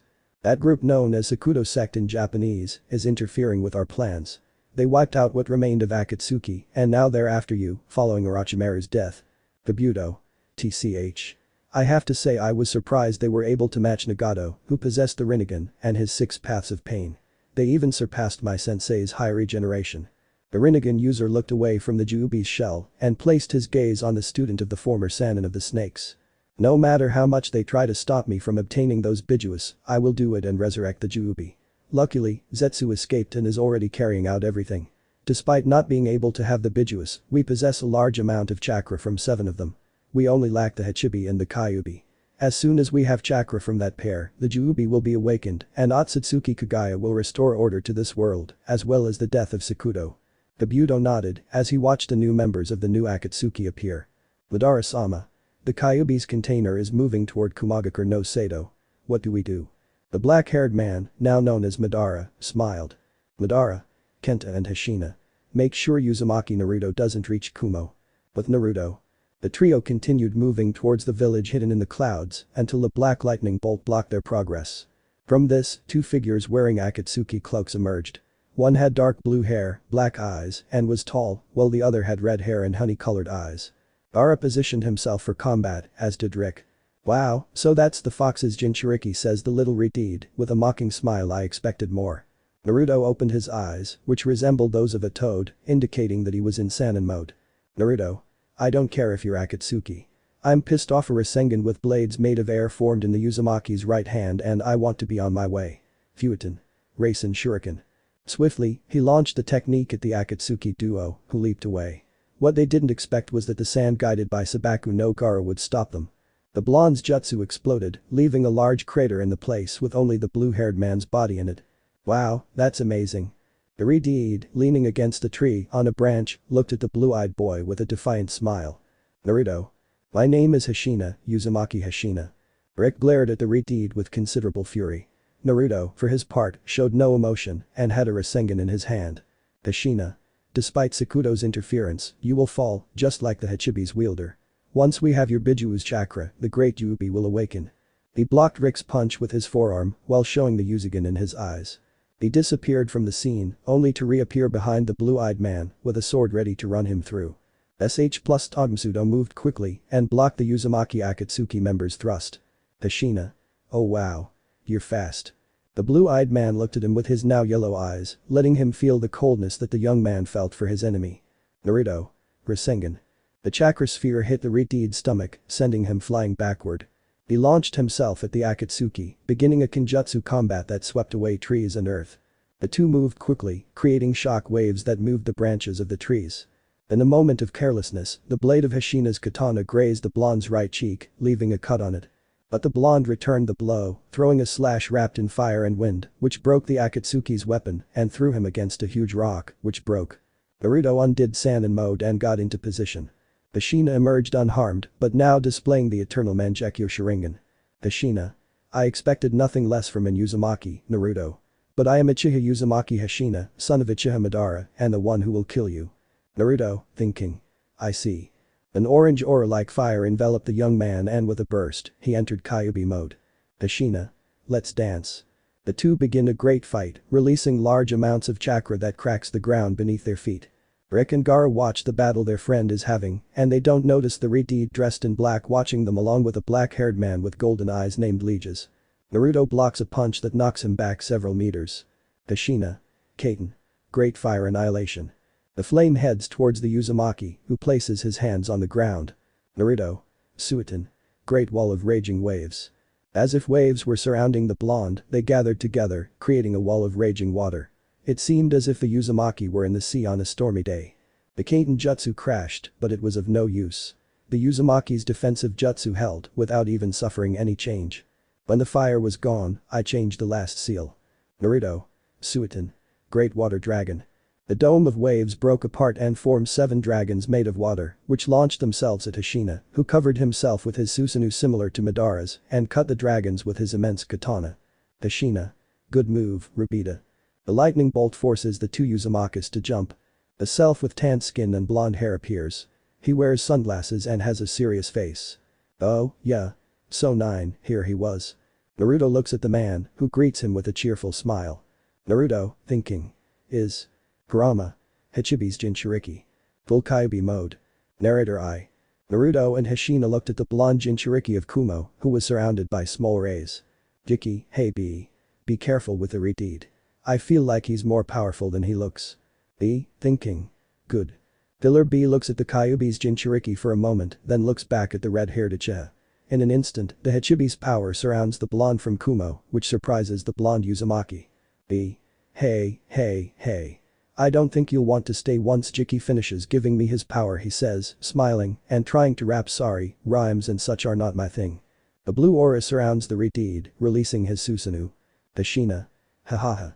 The Uchiha Uzumaki launches himself against the Jinchuriki of the Hachibi, who is already waiting for him with the Hachibi mode active. It will be like the complete Kyubi mode, but light blue. The loud bang echoes around the place, and the ground cracks, creating a small crater that makes B smile as he watches the Uchiha on one knee, blood pouring from his mouth. B. Leave him, you won't be able to beat me and. The purple lightning bolt forces both of them to jump back. Jounin makes an appearance. Jounin. Madara's son and the Jinchuriki of the Hachibi. I couldn't ask for more. Wooden stakes force the Raiden user to jump backwards. Naruto and Moto Kyubi in completo appears frente al miembro de Sakudo, que tira on lado su gabardina negra. Naruto. The Rasengan forms in his hand while his eyes flash with great anger directed at Jounin. Jounin. Oh, the Toad student. I thought you were dead, just like that boy, Rick. He is forced to defend himself from the blonde Uzumaki's punch. Naruto. Well, we're alive, bastard. The clone of the Kyubi's Jinchuriki appears behind Sakudo's member and hits him, throwing him into the aura. Naruto. Futon. Raisen Shuriken. He throws the jutsu at him, which grazes the purple-haired boy, leaving a cut on his right side. It falls nimbly to the ground, forming a purple Chidori. Jounin. Heh, you're slow and you'll die. He runs out with the intention of piercing Naruto with the Raiden jutsu. But to the surprise of Naruto and B, Hashina gets in the way and blocks the Chidori with her fist covered in flames. Hashina. Kaiten. Wolf Claw. The fist turns into claws and he launches a flaming swipe that knocks his opponent back. Naruto stands by her side. Naruto. What? Hashina. I'm not on your side. I just want to finish him off and you don't possess the full power of Kyubi. Naruto. I see. Jounin emerges from the rubble, grinning like a madman. Jounin. I will finish off the Uchiha prince and the Uzumaki prince here, and now a purple aura surrounds him, releasing a large amount of chakra. Hashina's Susanoo appears, while Naruto closes his eyes. Jounin sees this and lunges at him, but Madara's son's Susanoo katana gets in the way and forces him to move away. In Naruto's mind. The blonde man looks at a black fox who is following Namikaze Minato, our hero's father. Minato. Sorry I took so long, but I'm here, next to Kurama Ying, I think that's the dark one, if not, tell me. The enormous dark fox stares at the Uzumaki and the orange fox behind him. He extends his fist and the younger blonde man bumps his fist with the Bijuus. The two foxes smile, as does the Namikaze. Out of the Uzumaki's mind. Hashina is exhausted, his Susanoo cracked while Jounin smiles, with two Chidorus ready to kill the Uchiha Uzumaki. Jounin. Ha dies. He is about to intervene, still in Hachibi mode, but a burst of chakra makes him stop. Naruto opens his eyes and appears in front of Jounin, punching him in the stomach, sending him backward. The Uzumaki appears in full Kyubi mode and holds a Bijuu Rasengan in his right hand. Naruto. It's time for a change. Hashina makes the Susanoo disappear and disappears from the place, something that doesn't seem to matter to the Sakudo member, who is standing up. Jounin. You finally seem to want to fight. The Uzumaki looks at the purple-haired boy while the ground cracks more and more due to the great release of chakra he is executing. Naruto. That's right. Now, neither you nor your friends there pointing to the purple-haired boy's two companions on the tree branch will get out of here alive. He disappears and reappears in front of Jounin, hitting him in the stomach with the technique and throwing him backwards until he crashes into some trees. Rick smiles under his mask while Gaara stares coldly at the duo on the tree branch. B, for his part, nods. The purple-haired man stands up, spitting blood. Jounin. I'll have to make you see that you're nothing, Uzumaki. I'm also a Jinchuriki, like Rick. Your Bijuu can't take me on. Naruto places his hands forward while the fox's head appears, orange in color. Naruto. Bijuu Dama. The purple almost black sphere is thrown towards the purple-haired boy who is forced to cover himself with his beast's chakra, although it seems insufficient. A huge explosion rocks the area, leaving a large crater and a wounded Jounin, who has been saved by a tall man with steel gray hair and green eyes. He is tall and dresses like the others, in black clothes and a trench coat. So Kyubi just woke up. Naruto stares at him, unfazed. Beside him, B appears, his Hachibi mode active. Liejas, along with the red-eyed Redeed, appear next to the man, showing no expression. Liejas. Soon, the Bijuus of this world will be eradicated by the ancients, he says, showing no emotion. You don't have enough power to stop beasts of the Jubi's caliber. When B is about to say something, they disappear in a white flash, leaving the trio with the Hachibi's Jinchuriki. Jinchuriki training. Narrator I. The group now advanced led by Killer B, the Jinchuriki of the Hachibi, who was at the front, followed by a thoughtful Naruto. He already possessed the full power of the Kyubi, but he still needed training to fully utilize it. It uses a huge amount of chakra, and the Uzumaki didn't know how to use it without going overboard and destroying something. At least he had already matched the power of Sakuto's members. But now that he knew the Akatsuki had new members, things got complicated. He couldn't face two organizations alone. He would need the help of the other Jinchurikis, which was complicated. He only knew Gaara and Rick. Adding Killer Bee, that made 3. But his Uzumaki companion wielded a beast that rivaled the Juubi. If he wanted to stop Sakuto and the Akatsuki, he would have to train in Kyubi mode, especially now that it was complete with all its power. The blonde followed the Kumo Jounin, his thoughts swirling in his head. The blue-eyed Uzumaki's companions each had different thoughts. On one side was Sabaku no Gaara, who was talking pleasantly with the Ichibi, who seemed interested in Killer Bee, perhaps because he was the Ichibi's Jinchuriki. Rick, for his part, was thinking about the encounter with Sakuto. If they, as they said, possessed the power of beasts that equaled the Juubi, it meant he would no longer have to hold back. He lightly clenches his fists, while his left eye transforms, revealing the Uzigen, the Dojutsu of the Uzumaki. He jumped down, standing in front of the large gate of the Cloud Village, which was guarded by 4 guards, who, upon seeing the tan-skinned blonde, gave a slight bow. After a short chat, the 4 of them headed into the village, heading towards the Yondaime Reikage's tower. They entered, meeting a woman with blonde hair in a braid. The Jounin turned around, looking at the quartet. Yo, too. The blonde's forehead had a vein popping out, while the muscular blonde Reikage stood back. Stop that great joy, B-sensei.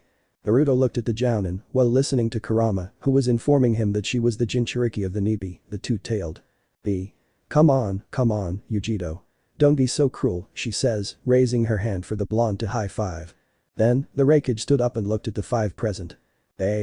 Okay, that's enough B and Yujito. It's time to meet our friends. Gaara was the first to step forward. Gaara. I am Sabaku no Gaara, former Kazekage of Suna and Jinchuriki of the Ichibi. The red-haired Uzumaki took another step. From his left eye, the Uzigen had disappeared. Rick. I am Rick, Uzumaki Rick. I am the Jinchuriki of the Guardian of the Sun, Rikus, the Great Lion. Then, the blonde with marks on his cheeks stepped forward. Naruto.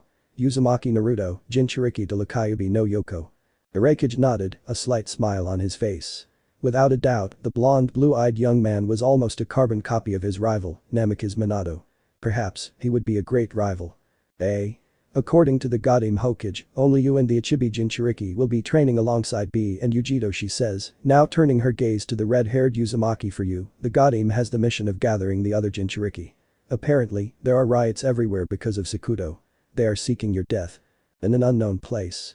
The young red-haired man walked calmly, his Akatsuki cloak fluttering in the wind. He was a copy of his father, but with red hair. He stood next to a man with black hair and Rinnegan eyes. Behind him, a statue with 10 tails seemed to be waiting for something, completely still and emanating that aura of power, despite being only a shell. Madara. My son.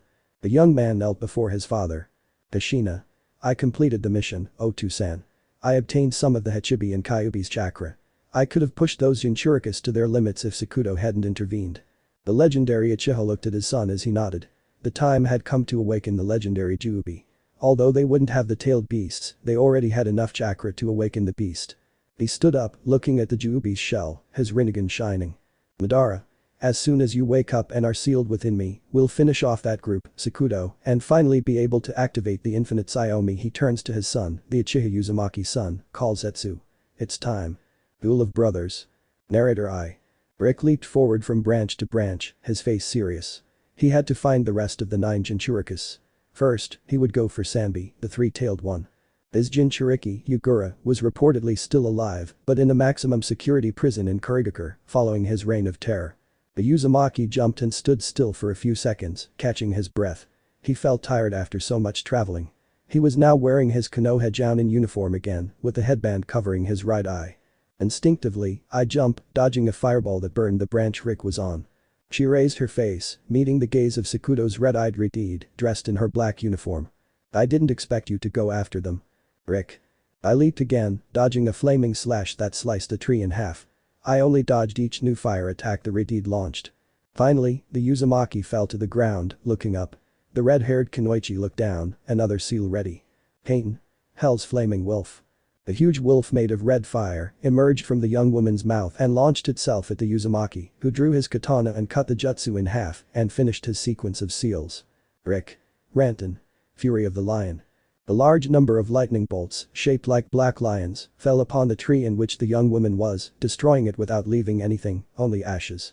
I spin, blocking the kunai with which the young woman tried to pierce the Riteed's heart. Fast as always, Rick Nai-chan. The Uzumaki jumped, moving away from the girl. Rick. You're still the same, Sukumi ni. The two Riteeds looked at each other seriously. Yes, this Riteed duo were brothers, or at least they seemed to be, given the honorific each one gave themselves. Tsukumi threw the trench coat aside, revealing some D-cup breasts, which were covered by a black sleeveless shirt with the Uzumaki symbol on the back.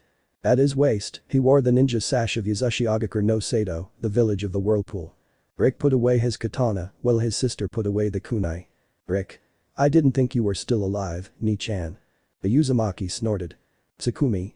You know very well that Nyx, the guardian of the moon, wouldn't let me die just like that, she says, as an aura of pearl-colored chakra surrounded her. Her brother did the same, being enveloped by Rigus's silver aura. I see that Rigus and you are still just as synchronized. In a burst of speed, the two brothers were facing each other, throwing blows with their taijutsu style, and supported by their respective Biju emotes. Rick jumped back, while dodging eye spears that tried to pierce the Sun Guardian. The great pressure was felt in the area, caused by the fight between the Guardian of the Moon and the Guardian of the Sun, who looked at each other without doing anything. Black lightning enveloped the Uzumaki's right hand. Rick. Rantan. Chidori. Using the Rantan element, I created a copy of the Chidori, but with black lightning that moved furiously as if they were part of a storm. He launched himself at his sister, intending to kill her. But she, using Himten, created a shield that got in the way. As soon as the Chidori touched the shield, it exploded into pieces and made the Kunoichi retreat a couple of meters. Tsukumi smiled as the icy aura grew around her. Tsukumi. You and your Rantan. I expected nothing less from you, Ani-chan, she says, with a sweet and warm smile, as Nyx's chakra aura disappears. Rick did the same, dissipating Rigus's aura. Tsukumi. You haven't used Otu-sen's eye. Rick. I didn't need it, Ni-chan, he says, opening his left eye and revealing the Uzugen. I know you also possess this taijutsu. Nyx's Jinchuriki closes her eyes for a minute and then opens them, showing the Uzugen in all its splendor in both eyes. Tsukumi. Looks like you want things to be even, bro. Rick. Yeah, relaxes his position. Why are you with Sakuto? In a second, the gaze of the Uzumaki user of the Uzugen turns cold. Tsukumi. You abandoned me, Ani-chan. I don't think you should ask questions that don't concern you. Rick. If it concerns me, especially if you're after him. Tsukumi. He's not the prince of Yuzu, Rick. You're alive, so that position falls to you, she says coldly. Besides, once we kill the 9 Biju, the ancients will be able to return to the world. The Uzumaki closes his eyes, thoughtful, while his sister looks at him icy, as if she were trying to freeze him in place. He brings his hand to the band covering his eye and raises it as he opens said eye, revealing the Rinnegan of their father, while the Uzugen reappears in his left eye. Tsukumi summons her Uzugen again, getting into battle stance. Rick. I'm not going to let you or any member of Sakuto kill Naruto-senpai. Even if it costs me my life, I'll eradicate your friends and prevent your plan from working. I hope you understand, sister, why I'll have to kill you. Same place, with Ronin and Legis. The shinobi duo looked at their partner, Nyx's Jinchuriki, as they saw the iron disposition of her brother. Ronin. TCH, I should finish him off already. Legis says nothing, but keeps his golden eyes on the Rinnegan using Uzumaki. Legis. I don't think it's that easy. That boy carries Rigus, the only being who can rival and surpass Nyx. Surely only one of us will get out of here alive. Ronin. Why don't we intervene? Legis. Sukumi has to do this alone. She's the only one capable of facing that boy, aside from our leader. But it's better if she kills him. That way, we'll know she's loyal to us. Everything gets complicated. Akatsuki returns. Narrator I. Uchiha Sasuke stood, breathing with some difficulty, while sweat fell from his face. In front of him were Uchiha Mikoto and Uchiha Itachi, the former in a Jounin uniform and the latter in an Anbu one. Both of them had their Maguekio Sharigan activated, staring at their son brother, who was barely standing. Yes, the new training the young Uchiha was undergoing was hellish and undoubtedly surpassed that of the Snake Sannin. He sighed again, as the Chidori in his left hand began to glow again, as did the Maguekio Sharigan in his eyes. Itachi. Venga, Atoto. But that simple phrase, the younger Uchiha lunged at the older one, attempting to pierce his brother with the Raiten Jutsu. Itachi grabbed his younger brother's wrist, just like that time long ago, and threw him to the other side. Sasuke spun in the air as the Chidori disappeared from his hand and was replaced by a seal. Sasuke. Kaiten. Gran Bola de Fuego. He puffed out his chest and exhaled a huge red fireball that went straight towards the Uchiha Anbu. This one, when Kaiton's jutsu was about to hit him, disappeared in a shushin of crows to reappear behind his brother with a Mangekyo spinning quickly, ready to put his younger brother in a Jinjutsu. Before he can do so, Sasuke tries to elbow him, which is blocked by the older man. The two jump apart as black flames try to burn both Uchihas, who look at their mother ready for action. Before Itachi and Sasuke go against their mother, a Jounin appears coming out of a vortex. Uchiha Obito dusts himself off as he watches the Uchiha family. Obito. I'm sorry to interrupt your training, Mikoto-sama, he says, deactivating his Mangekyo Sharingan. Mikoto. It's okay, Obito-san. What's wrong? The Uchiha sighs. Obito. The Godame has sounded the alarm. Apparently, the new Akatsuki is mobilizing, intent on stopping their rivals. Itachi. I see then Shisui and I must reorganize the Anbu. If they arrive before then, we can consider ourselves dead. Sasuke clenched his right fist slightly, his hair obscuring his Sharingan, which had been unconsciously activated by him. He felt angry that he hadn't caught up to Naruto yet. He had to keep training to be able to match the Uzumaki, who was currently training with the other Jinchurikis in Kumagakure no Sado. He stood up, head bowed. His brother noticed the change in his brother and knew what he was going through. But he decided not to say anything and let him get over it. He picked up the crow mask and went to put it on when a tornado of fire appeared. A young man with red hair and black eyes appeared. A gunbai, I think that's Madara's fan, adorned his back. The eldest Uchiha knew that gunbai belonged to someone extremely important in the Uchiha clan. This was going to get difficult. The young man threw aside the Akatsuki cloak, revealing a dark blue armor, very similar to his father's. Well, second-class Uchihas. Your end has come. Several explosions were heard throughout the village, putting the black people on alert. Mikoto. Obito-san, leave with Godame. We'll take care of this Akatsuki. The Uchiha nodded as he vanished into a vortex caused by the eternal Mangekyo Sharingan. Itachi drew his short katana and the Ridi did the same with his gunbai. Itachi. I'll take care of it. Uchiha Hashina. That is my name. His black eyes turned red, displaying Madara's eternal Mangekyo Sharingan. I am the son of Uchiha Madara and I will judge you for betraying Otu-sen's cause. He slowly slid his foot forward, holding the gunbai tightly, his hair moving slightly. Uchiha Sasuke activated his Sharingan, as did his mother, while his older brother was in battle stance, ready to kill Hashina. Madara's son launched himself at the Anbu, who blocked the attack with his weapon, while trying not to retreat from the force of the red-haired Sharingan-eyed man in his final phase. Itachi. You're good. Hashina HMP. I turned quickly and tried to kick the right side of the black man's face, who defended himself with his forearm. Sasuke watched a fight between his brother and the Akatsuki. He was clearly lacking something to match Itachi. The two separated, staring at each other as the Sharingan spun rapidly in their eyes. Itachi. Jinjutsu won't work. Hashina. HMP makes a sequence of seals and expels a large fireball that is propelled by a large wave of wind created by the gunbai, which advances towards the jet. Itachi, thinking. So he can use Fueton with his gunbai and combine it with his Kaiton. This gets complicated, he thinks, while jumping, dodging the enormous fire jutsu. He knows how to manage chakra and doesn't waste it. Hashina looks at Itachi with no emotion reflected on his serious and cold face. Sasuke. Chidori. The younger boy appears, intent on stabbing the Reteat in the back and finishing him off. Hashina moves swiftly, grabbing the dark-haired man's left wrist and slamming his knee into his stomach, causing him to spit out blood and saliva. He ends up placing his hand on the back of the young man's neck and slamming him to the ground as Mikoto and Itachi look on. The latter blocks the thrust with which he attempts to kill Sasuke, saving his younger brother's life. Hashina. I got you, she says, impaling the Anbu through the chest with her left arm engulfed in fire. One down. He withdraws his arm, from which drops of very red blood fall, staining the grass of the training field. Itachi brings his hand to his chest while spitting blood from his mouth and looks at his younger brother, who sees it as fear for the wound he now carries. The Uchiha Anbu stands up with the strength he has left, causing the Reteat to jump back, moving away from the long-haired brunette in a ponytail. Mikoto. Itachi. She shouts, worried about her firstborn, who is in a pitiful state. The purple aura surrounds the Uchiha and the perfect Susanoo comes out in all its splendor. Hashina sees this and smiles slightly. The dark blue Susanoo, similar to Madara's, wraps around the Uchiha Uzumaki, protecting him. The two humanoids launched themselves, intending to finish off each other, creating shock waves that moved the trees. Both Susanoos throw punches at each other, trying to break through each other's defenses. But they can't. The two are equally matched in power, or so it seems. The Susanoo summoned by Itachi begins to fracture until it falls apart, allowing the Anbu to receive the blow from the katana of the one summoned by Hashina and being thrown to the ground, creating a large crater. The mother and brother go towards him, seeing him covered in blood, still with his eyes open with the Maguekio Sharigan activated. Itachi. Sasuke, I'll give you my eyes so you can obtain the eternal Maguekio Sharigan, just get out of here Olive, he says. With his last strength, he tears out both of his eyes and gives them to his mother, who keeps them in a jar with green liquid. Hashina descends to the ground and undoes the Susanoo. Hashina. Okay, 1 down. 2 more to go. Let's dance. Sacrifice. Narrator I. Team 10, consisting of Yamanaka Ino, Nara Shikamaru and Akamichi Chouji, moved rapidly through the city. A series of explosions had alerted the Leaf Shinobi, who were now trying to find the cause or causes of all this.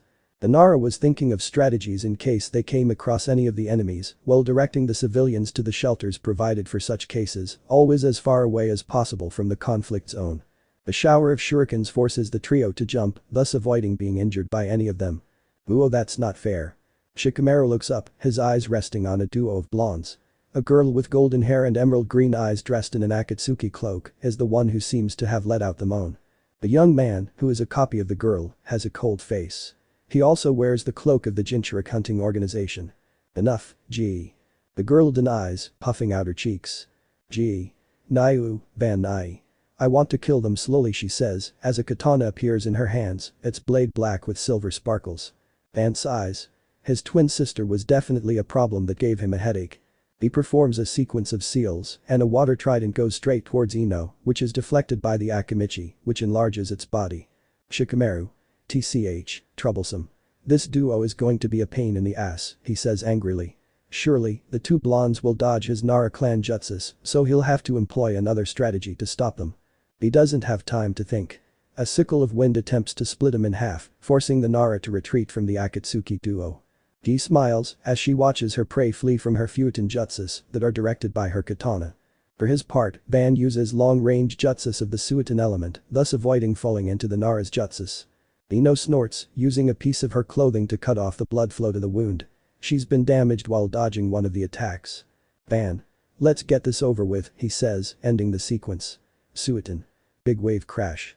The water begins to gather around the young man with blonde hair and is launched towards the Chunin, who do not see how to dodge said jutsu that will take them away. Suiton. Great water barrier. The wall of water appears and blocks the jutsu launched by the blonde duo. Ashigaki Kisame appears before the Chunin trio, with Samahita leaning on his shoulder. Kisame. Yes, you will feed on their chakra, he says, with a sharp smile. Van jumps to the ground, unsheathing his katana and launches himself at the blade's shinobi katana. The two weapons clash, starting a kinjutsu duel. The green-eyed man frowns as he watches the blue-skinned man deflect each of the Akatsuki's lashes. Kisame. You're good, kid. But you can't beat me. Van says nothing.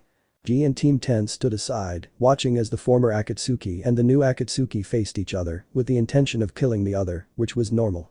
The two moved nimbly, slashing left and right as they looked for a gap in their opponent's defense.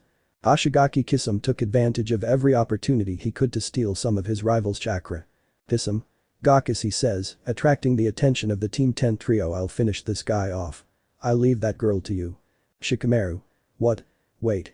Kisame performs a long sequence of seals, causing him to pierce the former Akatsuki with his weapon. But this doesn't stop the shinobi katana from finishing the sequence while spitting blood, grabbing the katana blade with his left hand, preventing it from separating, and placing the palm of his right hand on the blonde's chest. Kisame. Suiton. Soul Seal. A sphere of water surrounds the Akatsuki member, who is surprised by what Ashigaki Kisame is going to do. The shinobi katana smiles as the water prison begins to shrink until it disappears, taking Van without a trace, before the eyes of Gia, her twin and Team 10. Kisame falls to his knees, still clutching the katana to his chest and blood pouring from his mouth. He'd already given his life, all to protect this trio of idiots. It was all Itachi and Naruto's fault. That pair had made him soft. With a smile, he closed his eyes, letting himself be carried away by the Shinigami. Gia saw this and glared at the dead blue-skinned man with cold eyes. If she couldn't kill the shinobi katana, she would kill those Jounin of Konoha for her brother. The Fall of the 13 Leaves of Death. Narrator I. 2 members of the 13 Blades of Death had already fallen. Uchiha Itachi and Ashigaki Kisame, who slowed down Akatsuki somewhat. Itachi confronted Madara's son until, due to his brother's actions, he received the fatal blow. Kisame, for his part, committed suicide to eliminate one of the blonde twins, which angered Gia, the survivor. Now, the village was facing a new attack, with the shinobi facing the new Akatsuki. The large group of them attacked civilians. It was clear they were clones, but made of blood, which complicated matters. The Akatsuki was short, with short pink hair and a mask that covered his face. He and his clones were wreaking havoc throughout Konohagakure. "Lee from Madara-sama, I'll kill everyone," he shouts, happy, while his copies finish off a group of genin, dismembering them. Ha ha ha ha, die you bastards. Some clay figures fall, exploding and taking several of those clones with them. Madara. Here comes the art. The blonde man stands in front of the masked man, dressed in his Konoha Jounin attire. He holds a white mass in his hands, which he begins to play with. "Oh, Madara. The former Iwa shinobi who stole the explosion element," he says smiling, "you won't be able to face me without damaging these people." But Taiya. The red-haired chocolate-eyed Uzumaki stared straight ahead, tears falling from her face. The white-haired man with pale skin was being pierced by a huge spear with a curved blade. He fell to the ground, inert, as the Akatsuki member, a young man with long blue hair, stood in front of the Uzumaki, who clenched her fists in fury. How was it possible that this boy could defeat Kimimaro so easily?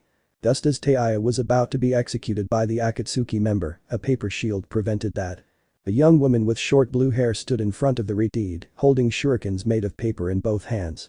"I kill one of you, and you'll spawn like cockroaches. I'll have to eliminate them all at once, so you leave me alone." "Conan. Try it," she says coldly. She looks away at the chocolate-eyed Uzumaki. "Go away, Taiya.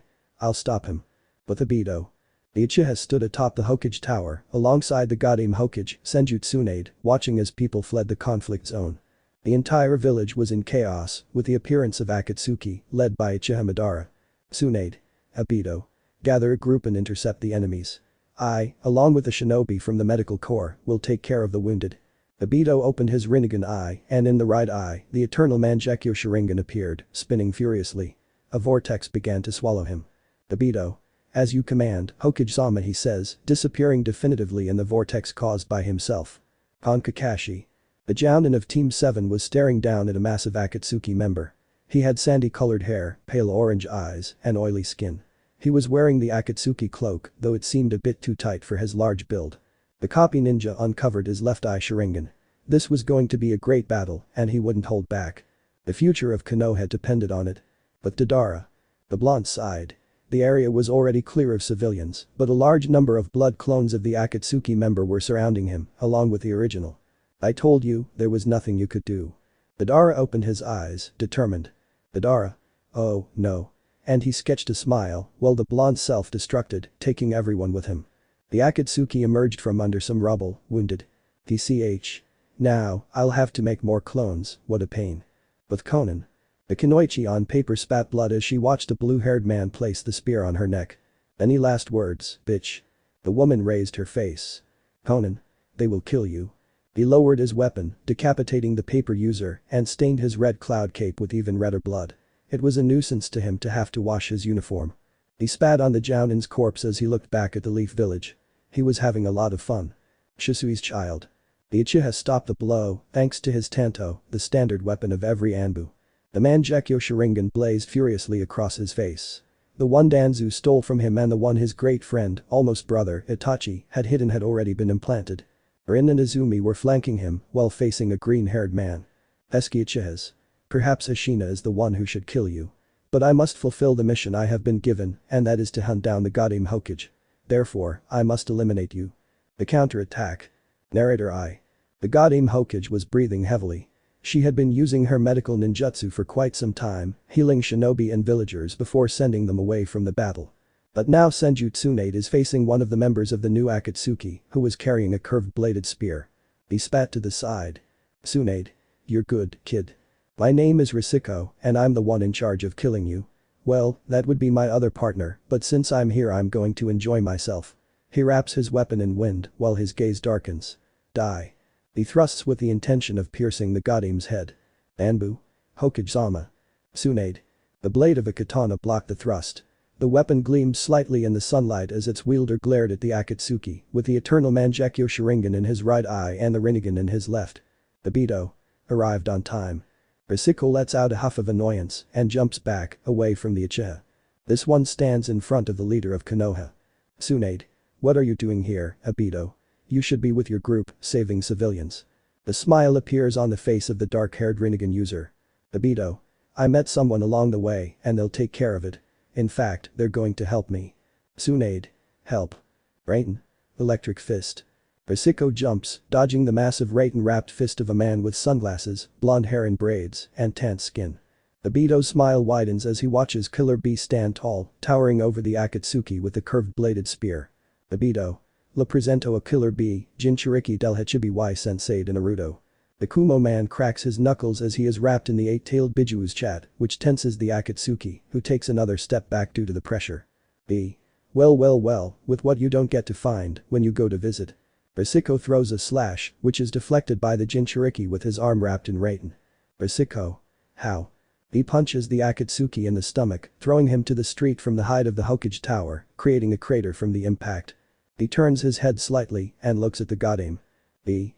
You should rest and let Obito and I take care of this. He jumps towards Risiko, who dodges B's fist again and removes his cloak, revealing a Kusa Jounin outfit. Risiko picks up his weapon and faces the Jinchuriki.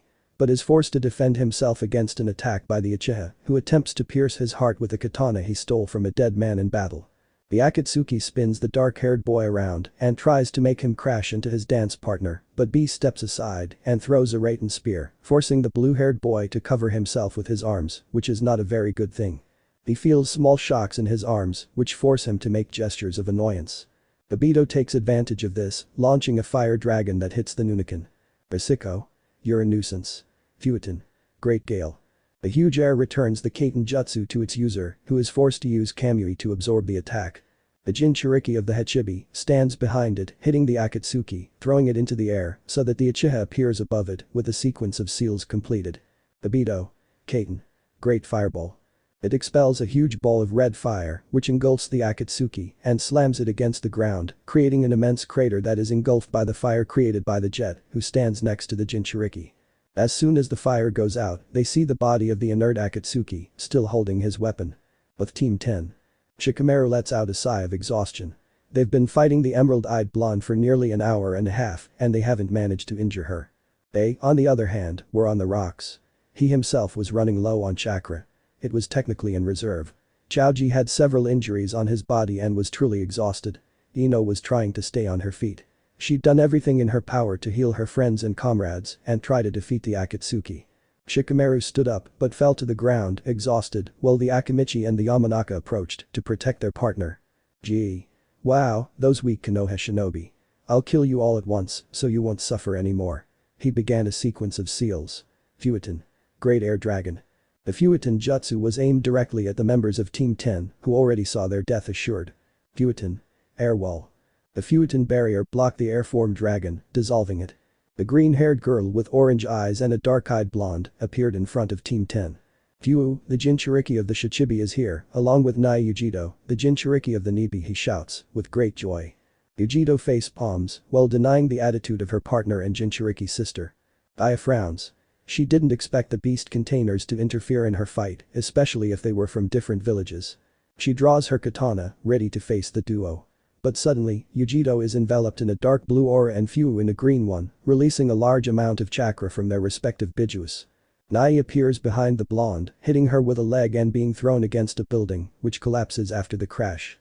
Bia stands up, bleeding from her head and with a look of fury. Before she can do anything, she is hit by Fu's fist, bending her forward and spitting blood. Ujido. Kaiten. Mouse Furball. The blue fireball hits the Akatsuki and is thrown into the rubble of the house. The two Jinchurikis dissolve their Bijuu forms and turn to Team 10 to help them. On Kakashi. The copy ninja was sweating, although it was barely visible thanks to the headband, which was raised to reveal his mature Sharingan and the mask he always wore covering his face. But down his left arm, a trail of blood as red as the darkest wine was running. This wound prevented the elite Jounin from performing the seal sequences at high speed. I dodged the greasy-skinned giant's fist, which left a huge crater. Kakashi, thinking. He's as strong as Tsunade-sama. If this keeps up, I'm dead. He snorted as the Raiden took shape on his right arm. It was his last card, his ace up his sleeve. The Akatsuki launched themselves at the Jounin, who mimicked their movements. But he fell to the ground due to a lack of chakra, forcing him to undo the jutsu to avoid being injured by it. He was already lost. His death had arrived. The Imton element jutsu forced the Akatsuki to halt their advance. Two men, one with red hair and a shorter beard than the other, who was taller, wore a red hat and mask. The eyewit bands gleamed on their foreheads. "I am Rashi, Jinchuriki of the Yonbi," the four-tailed beast says the redeed, while the one with the hat looks at the Akatsuki. He is the Jinchuriki of the Gobi. His name is Han. The two Iwa shinobi jumped to the ground, positioning themselves on either side of the silver-haired man, who had hidden his Sharigan eye under his headband. Han enveloped himself in his Bijuu's aura, making his partner Rashi smile slightly. He launched himself at the oily giant, without giving him a chance to introduce himself to the people who were going to kill him. The Bijuu aura of each Jinchuriki is like Naruto's in full Kyubi mode, except that it's the color of his Bijuu, like Naruto's, which is orange, and received a punch in his stomach and was thrown against a wall, which collapsed. Rashi. Imton. Great current. The large amount of lava falls on the Akatsuki, burying it beneath it and causing it to scream in pain. Han sighed, fading his Bijuu mode and turned around, looking at the leaf Jounin. This was being very easy. In the center of Konoha, the Akatsuki clone creator ran, escaping from his pursuers, who were Yugura, the Jinchuriki of the Sanbi, and Utakata, the container of the Rikubi. The Kurigakur no Sato duo stood in front of the pink-haired boy, who looked at them in terror. Both were in Bijuu mode and radiated a great amount of power. Bigura, former Mizukage of Kiri, completed a seal sequence. Bigura. Suiton. Great water vortex. The vortex of water swallowed the Akatsuki, throwing it from one side to the other, as if it were a rag doll. As the water stopped moving violently and began to disappear, the short man from Akatsuki could be seen, impaled on an iron beam. His end had come. Shisui's child. The Uchiha Anbu breathed heavily as his Susanoo faded away. He had used it to protect Nahara-rin and Uchiha Izumi. He was bleeding from various wounds, and the Maguekio Sharingan had him at his limit. The man, with green hair, looked at them seriously. For him, no enemy was weak. That's why he always distrusted enemies. He swung his weapon swiftly, splitting the Uchiha's ninjado in half, while he spat out blood. "Rin. Shisui." The girl approached her friend to heal his wounds. But the Akatsuki weren't willing to do so and attempted to kill her with a Futon jutsu. The wall of sand stood in the way. Intruders. Sabaku no Gara appeared above the combatants riding on a cloud of sand, while another acted as a shield for the trio. He wrapped himself in the Ichibi's cloak and leaped in front of his leaf allies, who stared at the one-tailed Jinchuriki with some surprise. Soon a sash hung from the string that tied his gourd to his back. Gara launched himself at the Akatsuki, who were waiting for him, ready. What the green-haired man didn't expect was for the sand to hold him to the ground and for him to be impaled by the Shukaku spear, one of the Jinchuriki's strongest jutsus. On Sasuke. The Uchiha spat to the side, blood escaping from the various wounds and burns that glistened on his body from his battle with Hashina. Madara's air was much stronger than he appeared. Thanks to his Kaiten and Futon, which were guided by his Gunbai, he could unite them and create the Shakutan element. This caused him quite a few problems. He raised his face, showing the Maguekio Sharingan he had obtained when he lost his brother at the hands of the Akatsuki, and looked at the red-haired Uchiha Uzumaki. "Hashina. You can't take it anymore," she says, looking at mother and son. "The end of the traitorous Uchihas has finally arrived. Kuchiyus no Jutsu. Is that so?" A huge cloud of white smoke appeared, revealing a huge white tiger with an icy stare. It gave off an aura of inhuman coldness. "Hashina, I will finally kill your enemies." "Hashina. Alright, Ryuki. Take out the Uchiha." The tiger turned his enormous head and realized, seeing the helpless Sasuke and Makoto, who looked at the summon without being able to do anything. Another puff of smoke appeared, revealing a huge red toad, holding a tanto, a pipe, and a jacket. Above his head, a blond young man, wearing a red cape with black flames and a leaf band on his forehead, his eyes closed. Hashirama's heir versus Madara's heir. Narrator I. The three Uchihas, Makoto, Sasuke and Hashina, looked at the enormous toad leader of the Toad clan, who was carrying on his head a blond man who kept his eyes closed while his cape fluttered in the wind. "Sasuke. Naruto." He shouted, in great surprise. The Uchiha didn't expect his former teammate from Team 7 to appear like that at the exact moment when Madara's son's summoning was about to kill them. The tiger looked at the toad, who took his pipe out of the mouth and blew a large amount of smoke towards the feline. "Amabunta. HMP," a big caddy says, while looking at the Uzumaki get down gaki. "I have to work." Naruto jumped from the head of his invention, placing himself next to Sasuke, and the leader of the toads launched himself against the tiger, beginning a battle that seemed to be evenly matched. Ryuki used Hinata element jutsus, freezing Gamabunta's Suiton, which bothered him to some extent. He couldn't hit his enemy if he froze their attacks. He drew his tanto and used it with the intention of cutting his opponent. The enormous tiger grabs the blade of Gamabunta's weapon with its jaws, preventing him from using it to skewer it as if it were a trout. Gamabunta. Good kitty. Suiton. Compressed water ball. The jutsu hit Ryuki, causing him to flinch and release the Tanto blade, which the Toad boss took advantage of and sliced the tiger leader in half, causing him to disappear in a puff of smoke.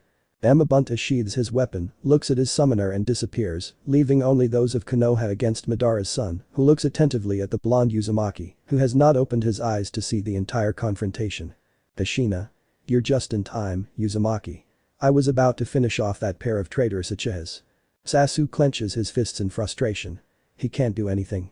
The wounds won't let him. Makoto. Naru-chan. Be careful. He's very powerful.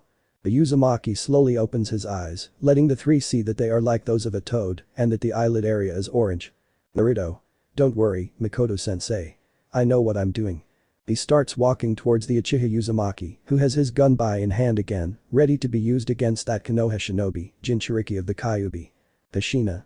Senjutsu, I see, she says, smirking. I think you used it on me that time. Naruto. Heh, almost. I didn't use Senjutsu perfectly. Now instead, I'll use it and kill you. He gets into a taijutsu stance he usually uses heir to Uchiha Madara. It's time for you to pay for everyone's death. Ashina glares at the Uzumaki, but gets into his clan's intercepting fist taijutsu stance as the 3-tomo Sharingan appears on his face. The movement of a branch caused by the jump of a squirrel begins the fight between two young promises of this world. Naruto runs quickly, throwing a punch towards the red-haired Uchiha's face. The latter deflects the blow with his taijutsu and returns it. The blonde catches the fist tightly. Ashina. Fast. They separate, looking at each other closely. For Madara's son, finding someone his equal is extremely fun. He's never had an opponent who makes him sweat and give it his all.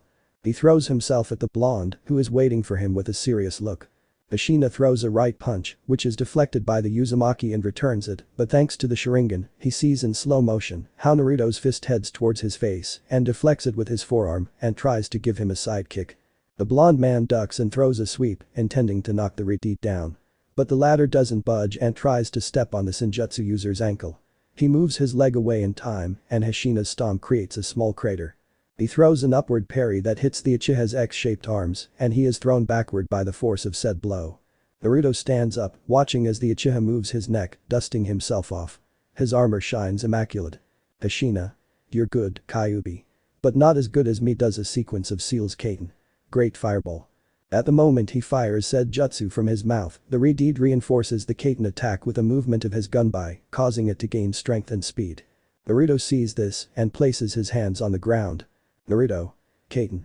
Wall of foxes. A wall with fox heads on both sides appears in front of the Toad summoner and receives the fireball full on. This causes the wall to crack and eventually collapse, but by the time the Kaiten jutsu has faded, it has finally collapsed. Ashina. Quite surprising. I didn't expect your Doten jutsu to withstand mine amplified by the gunbai. Although, it's probably due to the effects of the Senjutsu. The blonde stands up to his full height, showing the Toad eyes that the Sannin mode grants him. Naruto. Whatever you say, your end has come. Kaiten. Sen no Han. His right hand becomes wrapped in 1,000 flames and he launches himself at the red-haired Uchiha. Ashina blocks the jutsu with his arm, inches away from hitting his face. He uses all the strength he has to stop it from advancing. Ashina, thinking. Damn, if he keeps this up, he'll kill me. I have to wait for the Senjutsu to stop entering him, then kill him. The kick to his chin brings him out of his thoughts as he regains his balance in the air and lands on his feet, rubbing the area of the blow. Without a doubt, the Uzumaki was giving him a great battle. The Redeed with eternal Mangekyo Sharingan eyes took down his gunbai and positioned himself again to restart the fight. The blonde lunged before the Uchiha could. He tried to punch him in the face, but the blow was deflected. He spun around and tried to hit him with a kick, which was blocked by the Redeed's forearm. The second Naruto appeared behind him and attempted to use a Rasengan on Hashina's back. He succeeded and was thrown into a group of trees that were destroyed. Naruto breathed raggedly as the clone disappeared and he regained his strength. Naruto, thinking. This could get complicated. I'll probably have to use Kurama's power. Ashina slowly stood up, picking up the gunbai. The breastplate of his armor was cracked after the blonde Uzumaki's attack. With a gesture, he finished tearing it off, leaving him with a mesh shirt over his torso. He turned around, only the lower part of his samurai armor resembling his father's. Ashina. Ha, come on, Uzumaki. This is getting more and more interesting. Kaiten. Great hellfire.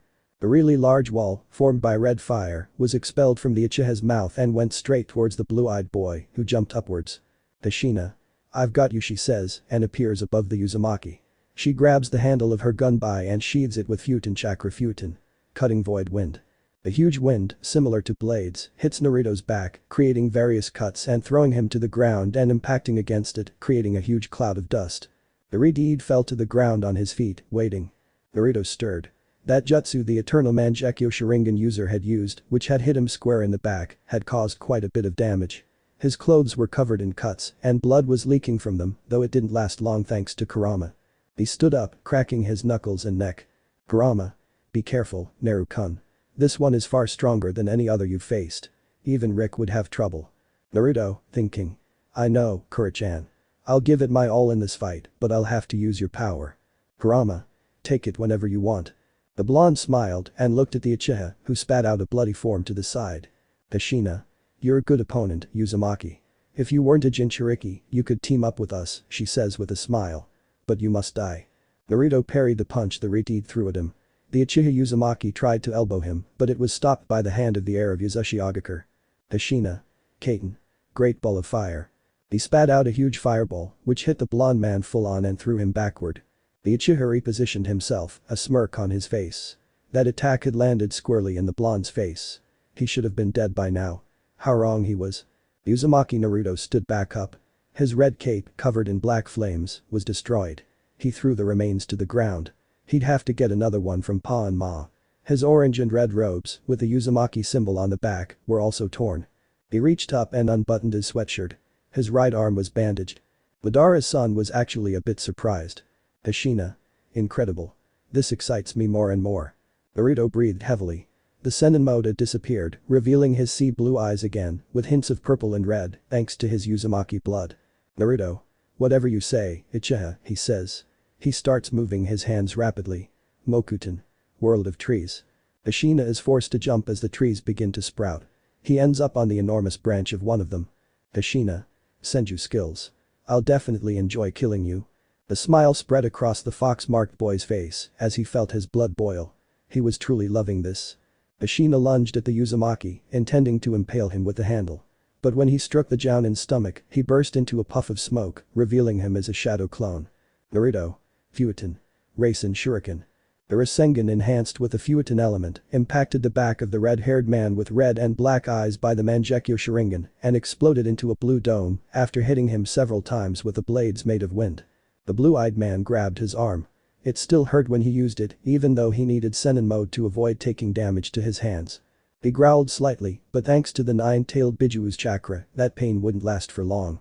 The Redeed stands up, bleeding from his back and mouth. He spits to the side, laughing. Tashina. Powerful jutsu you just used. You could have killed me. He removed what little remained of the mesh shirt he had under his breastplate.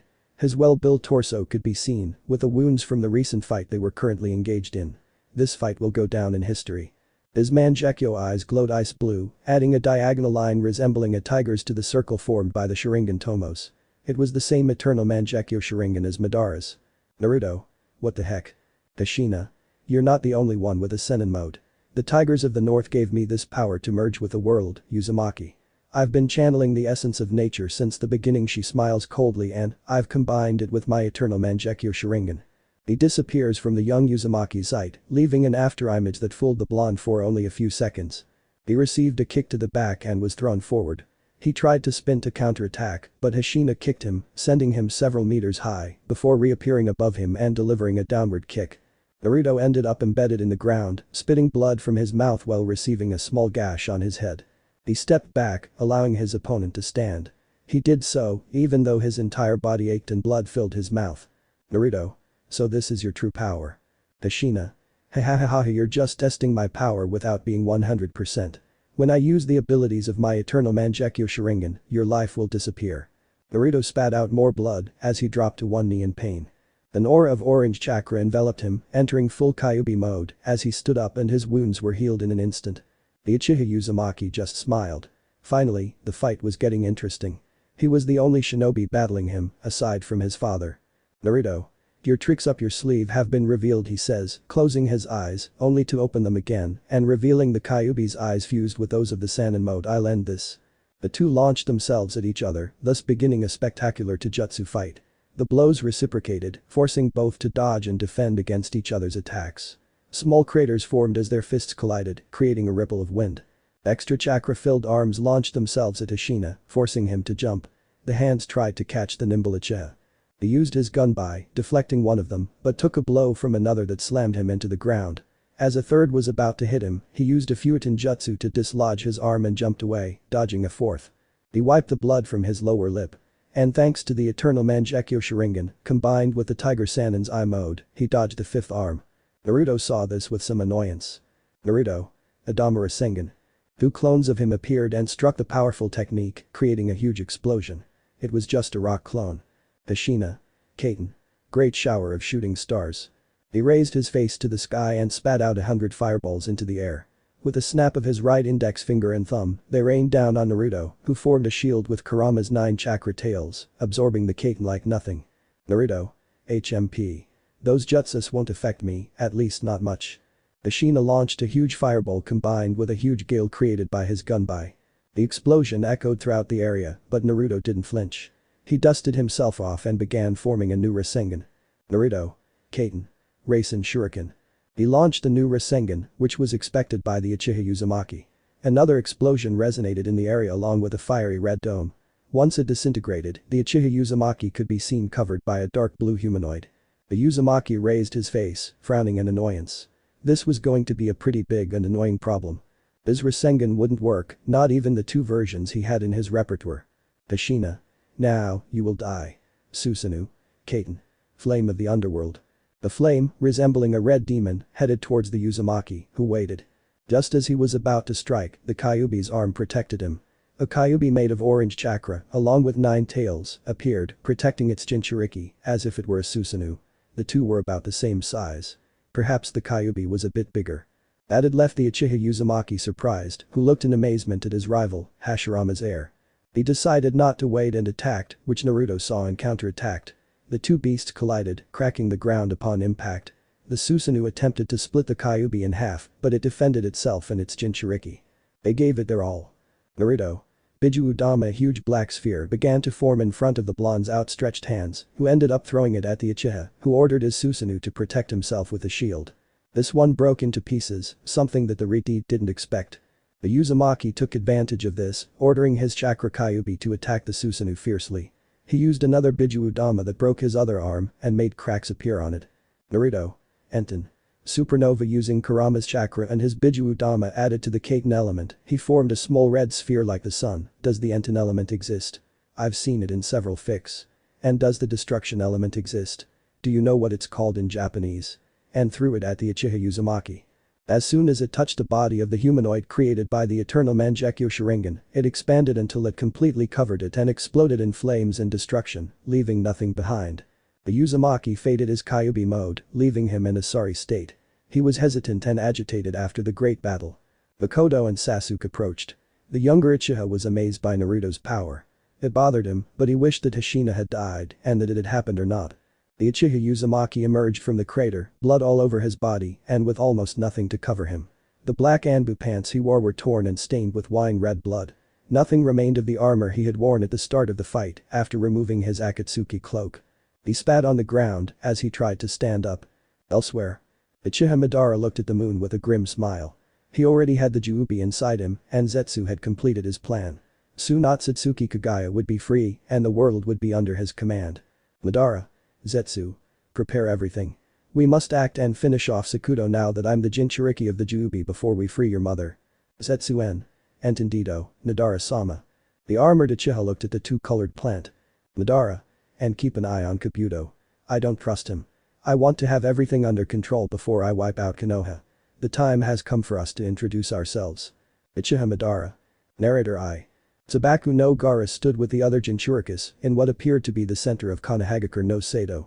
Along with them were the Konoha rookies, the Jounin sensei of each of the teams, the Godame Hokage, and what remained of the 13 Blades of Death, along with Team Taka, which was led by Uzumaki Karen. All of them were waiting for Uchiha Sasuke and Uchiha Makoto to return from the training grounds with Uzumaki Naruto. They already knew about Itachi's death thanks to Karen. And since the fight against Akatsuki was finally over, they had to start counting the casualties. What they didn't count on was that Uchiha Madara, one of the founders of the Leaf Village, would appear before them in all his splendor. He wielded his legendary gunbai, and the Rinnegan was the Dojutsu he wielded, surprising many. Madara looked indifferently at each and every one of the shinobi of the Leaf until he saw the 8 Jinchurikas present. Madara. Luck is with me, he says. He takes down his gunbai and starts walking slowly, getting on everyone's nerves. Shisui, along with Team Rick, launched themselves against the legendary Uchiha, who with a simple movement of his large fan, displaces them until they crash into the remains of a building that was once a ninja armory. The Konoha teams, led by Shikamaru, attempted to stop the black-haired man, but were repelled nonetheless. Their fatigue and lack of chakra were taking their toll. They wouldn't be able to do anything like this, and Madara knew it. He only wanted the Jinchurikas. Although he wouldn't need the beasts, they could still be useful in finishing off Sakuto. He dodged Kakashi's Yadori, who was using the Maguekio Sharigan, and returned it, severely wounding him in the chest. The Haddock fell to the ground, seriously injured, and Shizune had to take care of him. The Jinchurikas were about to charge forward, but soon felt a massive aura and burst of chakra that intimidated them, even Killer Bee. In the blink of an eye, they were all on the ground, injured and under a containment seal that prevented them from communicating and harnessing the power of their Bijuus. Madara had just defeated them without breaking a sweat. Just how much power did the leader of the Uchiha clan possess? Senju Tsunade was about to find out, but she felt a blow to the back of her head that knocked her out. Shizune. Tsunade-sama. Uchiha Obito took a step forward, with a Rinnegan in his left eye and his eternal Maguekio Sharingan in his left. Madara. HMP. Obito stared at the armored Uchiha and took off his Jounin vest. Obito. Well, until Naruto arrives, I'll be your opponent, he says, while putting on his fingerless gloves. Shall we begin? He disappeared and reappeared above it, launching a rather large fireball. Which was deflected by Madara's gunbai. Madara. Is that all? Obito disappears into his kamui, appearing before the Rinnegan-wielding man. He attempts to strike with his fist, but is stopped by the Uchiha leader. He returned the blow, hitting him squarely and causing him to retreat several steps. He was disappointed. He'd hoped someone would at least make him sweat for a fight before eliminating him. But it didn't seem like that was going to happen. He performed a rather long sequence of seals, then used his Great Fire Annihilation, which was sent toward the Leaf Jounin. The fire disappeared in a vortex. Obito. Parati. The jutsu comes out of the Uchiha's right eye and is sent towards the Akatsuki leader, who uses his fan to deflect the return attack, this time hitting Obito, who screams in pain from the attack, which had been enhanced by the wind from the gunbai. He fell to his right knee, spitting blood. Was there that much of a difference in power? Madara strapped his gunbai back onto his back. Disappointment shone in his eyes. Madara. This is ridiculous. And you're shinobi. You should be ashamed for not being able to defend your home. For that, you deserve to die. Obito and Kakashi stood up. The white-haired man had already been healed by Kato Shizune and had begun healing others. The former members of Namikaze Minato's team stood before their common enemy, the leader of Akatsuki, Uchiha Madara, who looked at them with disdain. He hadn't expected that this duo of Jounin would be able to give him a fight. The Haddock launched himself first, and the Uchiha followed. Madara smiled. He would give them a chance, even though he hadn't yet used the power of the Great Kyubi. He stopped the Uchiha's fist with his forearm and grabbed it, launching it at Obito. The raven-haired Jounin leaped to Kakashi with his jutsu ready. Obito. Kaiten. Scorching breath. The fire was launched against the Uchiha, who again used his gunbai to dispel the attack, as if it had not existed. But Kakashi appeared beneath his guard, the Chidori ready in his hand. It hit him squarely, slightly shattering his armor, and he was thrown back a few meters. It wasn't a very dangerous attack, nor had it done much damage to him. Madara raised his face, smiling. Finally, someone had landed a blow, damaging his armor. Now, he was going to get serious. Madara. Shakutin. Hell's Breeze. The jutsu advanced with great speed, hitting the white-haired leader of Team 7 and causing him to fall to the ground with severe burns. Obito saw this and attempted to attack Madara again. The Uchiha leader defeated the Leaf Jounin with several blows. He ended up placing his foot on Madara's head and looking down on him, while the Uchiha's face was pressed against the ground. Madara. This is your end. Little did he know, things were about to get more interesting for him. The sons of Otsutsuki Hagoromo. Narrator I. Madara looked at the defeated Leaf Shinobi, as well as the Jinchuri from the other villages. He had them all subdued. He hit Obito with a tremendous kick and he was thrown among the other wounded. Madara. This is stupid. You're not like the ancient shinobi, the ones who fought in clan wars. Unity has made you weak and it's proven. All of you together, you won't be able to stop me. He unhooks his gunbai, digging the end of the handle into the ground. You're not even worth having offspring with. Your offspring would be weak, like you. Everyone stared at the black-haired man with Rinnegan eyes. They couldn't believe the power gap between their Jounin and the legendary Uchiha Madara was so vast. Perhaps they should have known better. That man had fought on equal terms with the Shodaime Hokage Senju Hashirama, the first to use Mokuton. No one could move. Not even Shizune was healing the others. They were afraid of the man in front of them. And Madara knew it. If he succeeded, Sakuto would fall, and he would be the leader of everything. He took a step forward, separating himself from his inseparable gunbai. Madara. Senju Tsunade, my rival's granddaughter, he says with a cold smile. With his hand, he forces the Godime to raise her face and look at him. Perhaps you can be the mother of my son's offspring. He must have killed the Kyubi and the rest of the Uchihas. The Senju tried to turn her face away with a furious movement, but the man held the woman tightly, forcing her to look into those purple-ringed eyes. His smile widened as he watched the woman tremble. He surely knew what awaited him. Pain. Fire dragon bullets. A series of fireballs attempted to hit the Uchiha, knocking him away from the Senju and the gunbai. Facing Madara was Uchiha Sasuke, the eternal Maguekio Sharigan glowing in his right eye. His left eye was hidden by his black bangs. A Chikudo, a type of sword, hung from his waist in the back. The young Uchiha took a step forward, and Madara straightened. Was a mere child really going to stand up to him? He tried to go for his trusty gunbai, but the black-haired man had a seal ready to use a jutsu. Madara. Flies, always bothering us. Do you really want to die? Sasuke stared at him. He felt a small burning sensation on his left hand, where the moon mark was. Hagoromo had given him enormous power, and he would use it to save the home his brother had so protected. Sasuke. I won't die. You'll be the one to die. He lunged at his clan leader. Raiden. Chidori Nagashi. The jutsu he learned from Kakashi had been completed. He used it to attack Madara, who jumped to dodge the attack. Madara. Speed he. Kaiten. Great fire annihilation. The wall of flames erupted from his mouth, intent on killing the younger boy. Sasuke knew that if that jutsu hit him directly, he'd be dead. He began a rather long and complex sequence of seals. Sasuke. I learned this jutsu from Naruto. Doten. Wall of the Foxes. He places both palms on the ground and from it emerges an immense wall that stops, luckily for the wounded and for Sasuke himself, the Kaiten jutsu. The Akatsuki leader smiled. This young Uchiha was resourceful and knew how to use the eternal Maguekio Sharigan to copy the appropriate jutsus. Kaiten. Sen no Ham. The young man, wrapped in orange chakra, leaped from the wall onto the raven. Madara blocked the boy's arm with a kunai, stabbing his forearm. Blood dripped from it. Madara. Kyubi whispered, smiling. In front of him was Uzumaki Naruto, the Jinchuriki of the Kyubi, using the full Kyubi mode combined with the Sennin mode. Naruto. That's me. He bent down, and Sasuke hit Madara's face, throwing him far away and separating him from the Jinchuriki. Sasuke. Why haven't you used the Hiraishin? The Uzumaki shrugs. Naruto. I didn't think about it. With the whole Hagoromo Oji-san thing.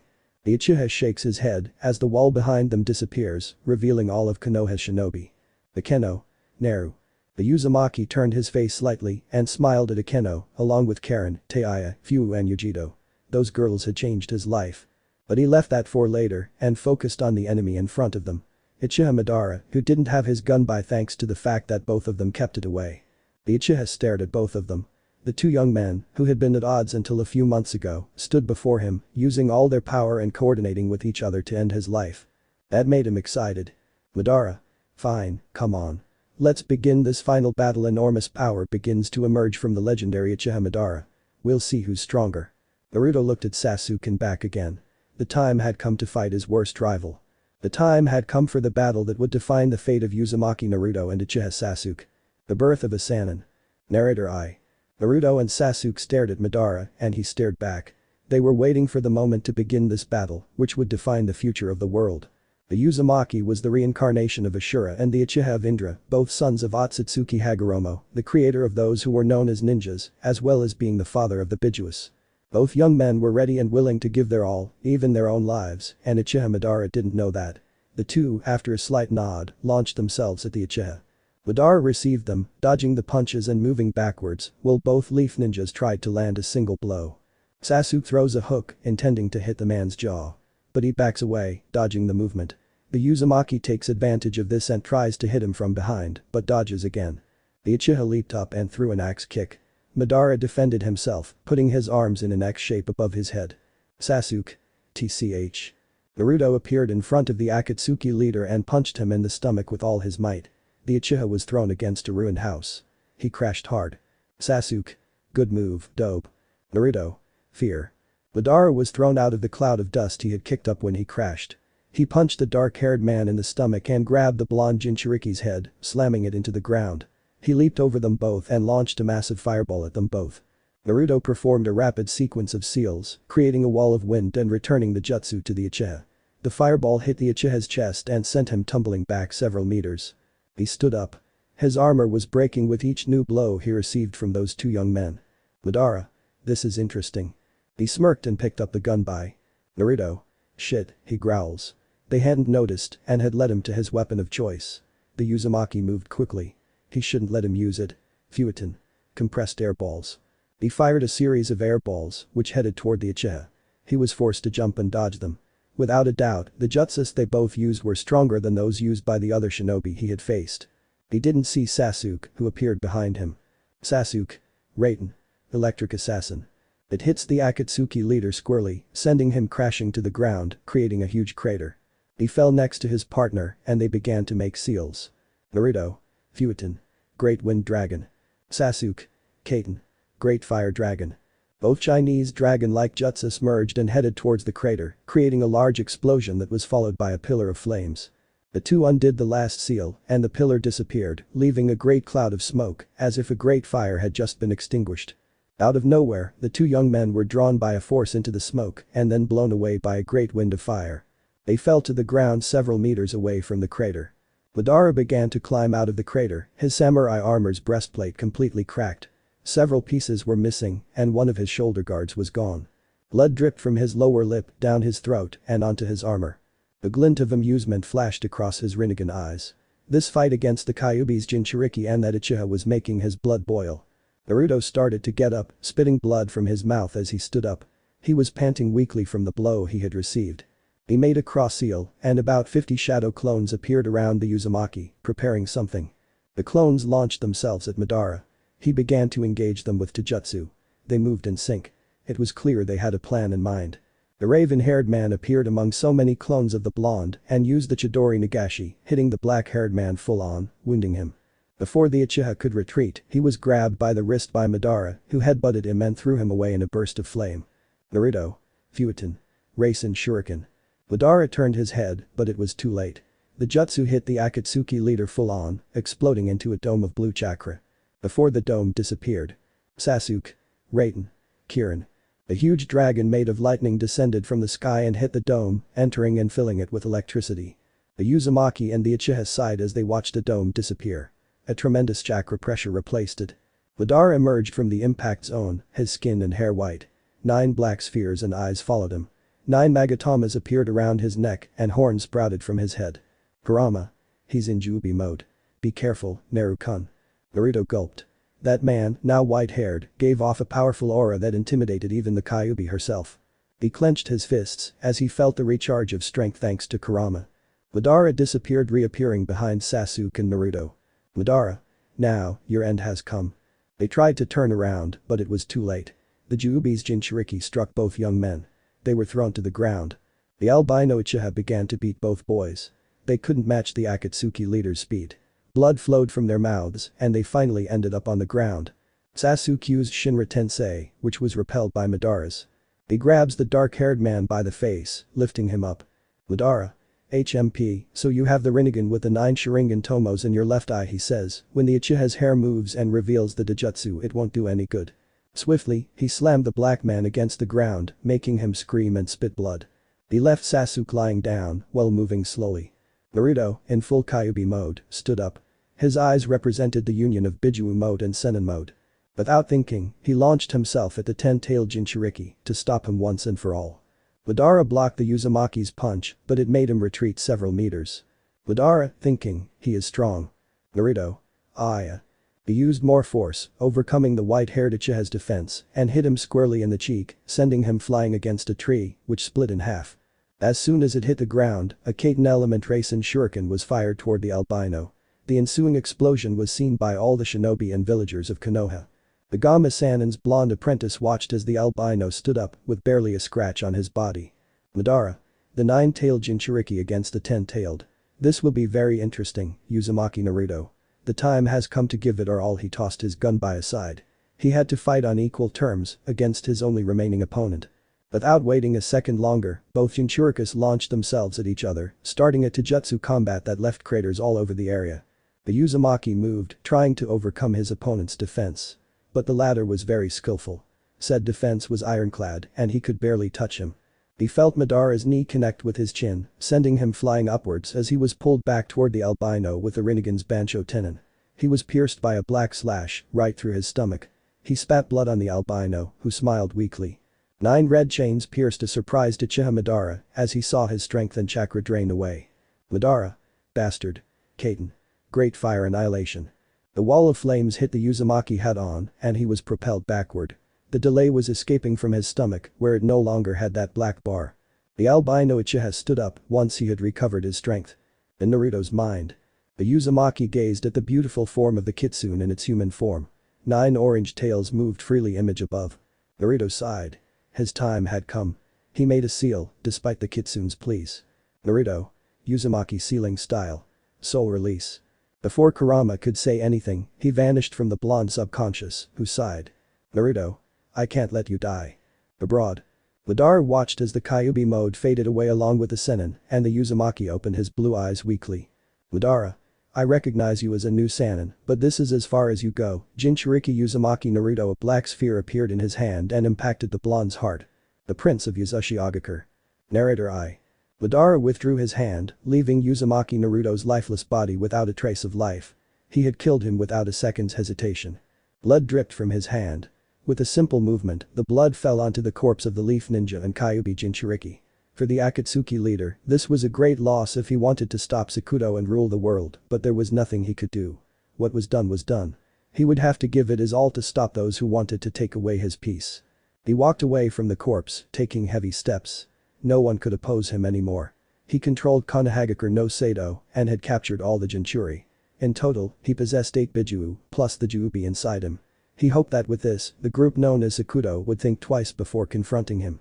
If he wouldn't hold back from killing someone he needed, he wouldn't do it for someone who was of no use to him. He arrived before the defeated Leaf Ninjas, who stared fearfully at the albino man emitting the Juubi's chakra. He was undoubtedly the most powerful being at that moment. Madara. Your heroes, Uchiha Sasuke and Uzumaki Naruto, are defeated. Well, Sasuke is seriously injured and Naruto is dead. It's a shame the Kyubi was inside him. It's a great loss for me, but I can't do anything now. Tears. Cries. Sadness.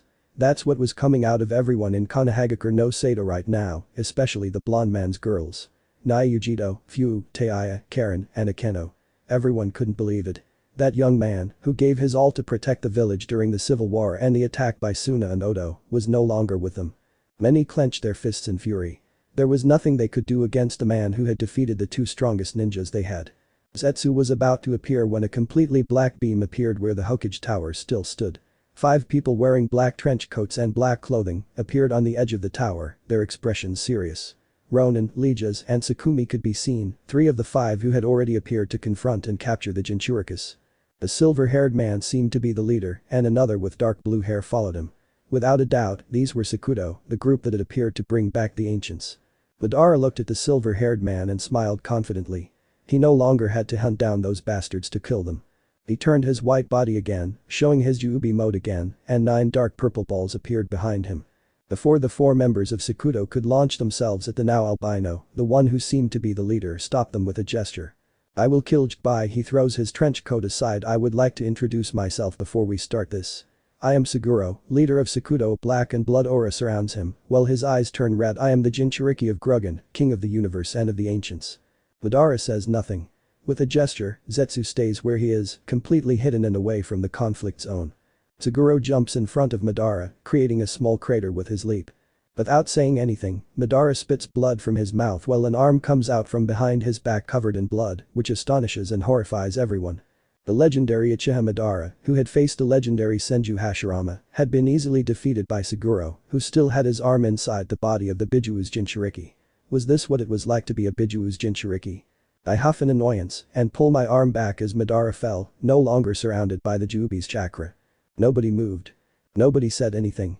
That man, the Jinchuriki of the leader of the ancients, had easily defeated the Juubi, as if he were an insect. He was too strong for a normal person. Saguro created a sphere of might and chakra and destroyed the Uchiha's body without realizing that a dark purple chakra escaped from it and went with Uchiha Obito, who saw this still in pain from the fight. Sakuto focused on the Jinchurikis. They were weakened and could put an end to those Bijuas who thought they were important. Bastard. Saguro turned around, seeing a young man with red hair, eternal Maguekio Sharingan eyes just like Madara's, and holding Madara's gunbai. He was bare-chested, revealing the bandages covering his wounds. Uchiha Makoto was helping him walk beside him. Makoto. Calm down, Hashina. You can't do anything. You're hurt. The young Akatsuki member fell to his knees, crying. He couldn't believe his father had been so easily defeated. Saguro smiled coldly. Don't even move, bastard, says a cold voice. Everyone looks at a young man, dressed in a Jounin uniform with a crimson-red vest, with a sky-blue Uzumaki swirl on his back. He wore a sky-blue cape with black flames covering said swirl, and you could see the kanji for Uzushi Agakure and prints on it, in scarlet red.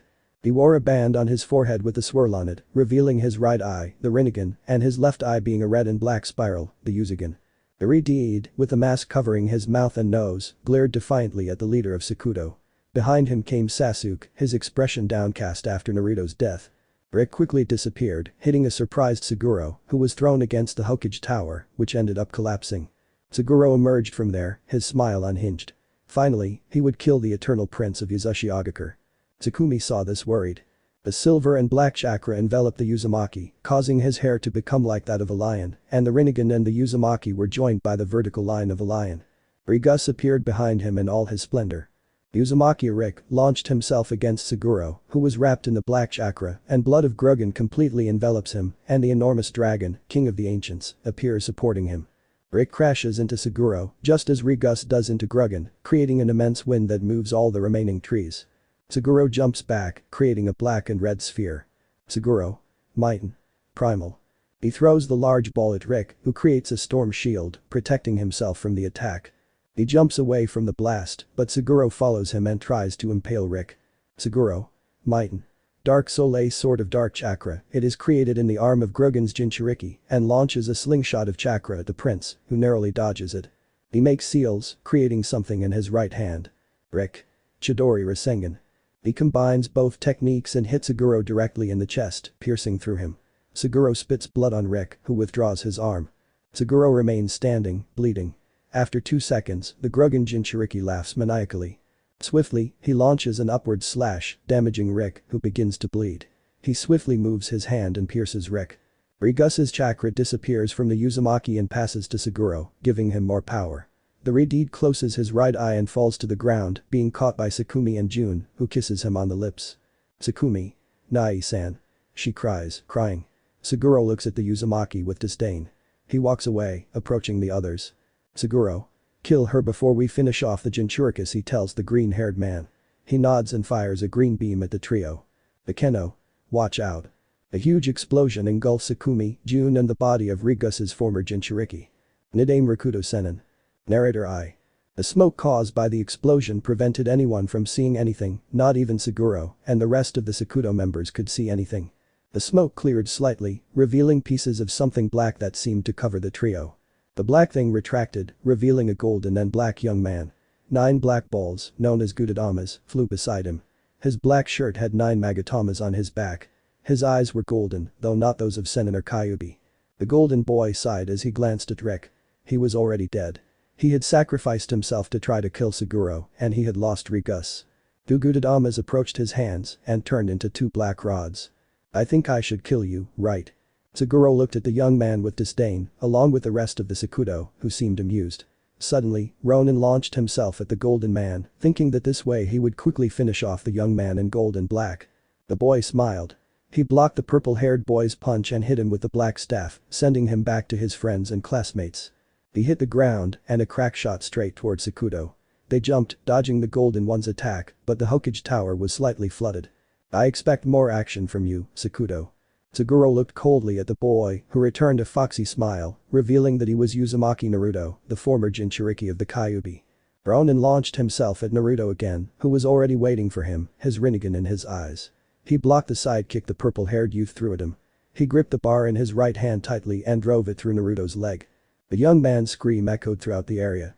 Legias appeared behind the Uzumaki, his hand wrapped in dark chakra. He tried to impale the young man, but the Gudadamas protected Naruto, much to the Sakuto members' surprise. Naruto formed a Rasengan with Magatamas in his left hand and spun around quickly. Naruto. Magnet Rasengan. And impacted the jutsu on the black-haired man's chest, throwing him backwards while spitting blood. Ronin watched this with wide eyes. He tried to stand, but the black staff prevented him. Naruto. Sorry snaps his fingers, causing the staff to return to its Gudadama form, placing itself next to the other 8, floating above the Uzumaki forgive me. Mighten. 7 stars of sin. Chakra balls formed in front of the Uzumaki, forming a 7-pointed star, and after a gesture from him, the star pierced the purple-haired boy, taking his life. He only had 2 members of Sakuto left alive, not counting his deceased friend sister. I block a punch from the green-haired man with red eyes. Rinnegan user. Jinchuriki of the Kyubi. Your end has come before me, the god of thunder, Harem. Naruto disappeared in a golden flash and appeared above the thunder god, forming a Rasen shuriken with Kaiten chakra and throwing it at him. The young member of Sakuto dodged the jutsu. Naruto, thinking. Damn, I still can't get used to Rakuto mode. Hagoromo. Calm down, Naruto. You're in control, just enough to finish off Saguro. Though you know what's going to happen. Naruto nodded as he looked at Harem, who seemed surprised by the power of the Kaiten release Rasen shuriken he had used. The Sakuto member's gaze was cold. On the other hand, Uzumaki Naruto's gaze reflected great determination. The chakra once again surrounded the young son of Namikaze Minato and Uzumaki Kushina, erupting with more force than before.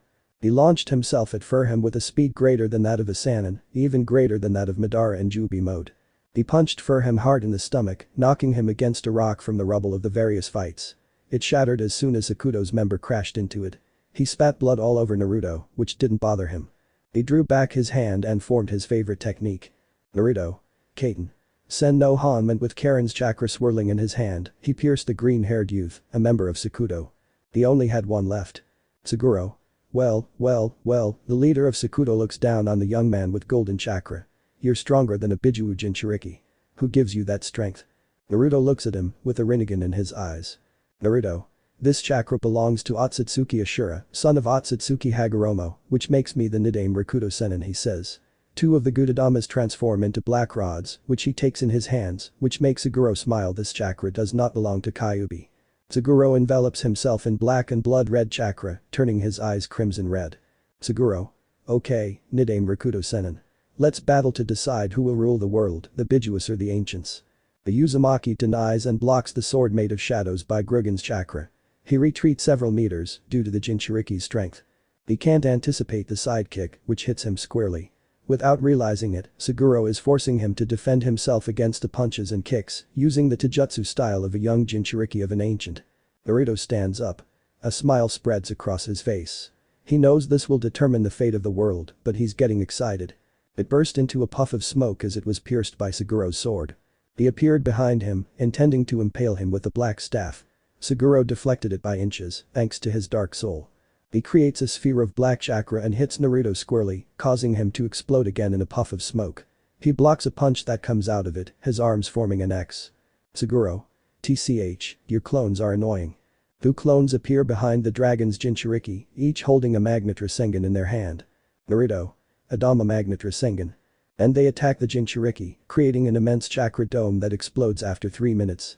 Saguro emerges from the immense crater bleeding, without Grugen's chakra covering him, and spits out some blood, falling to his knees. How was it possible that the Uzumaki had hit him with such a direct blow? Uzumaki Naruto stared at Saguro kneeling before him, completely defenseless.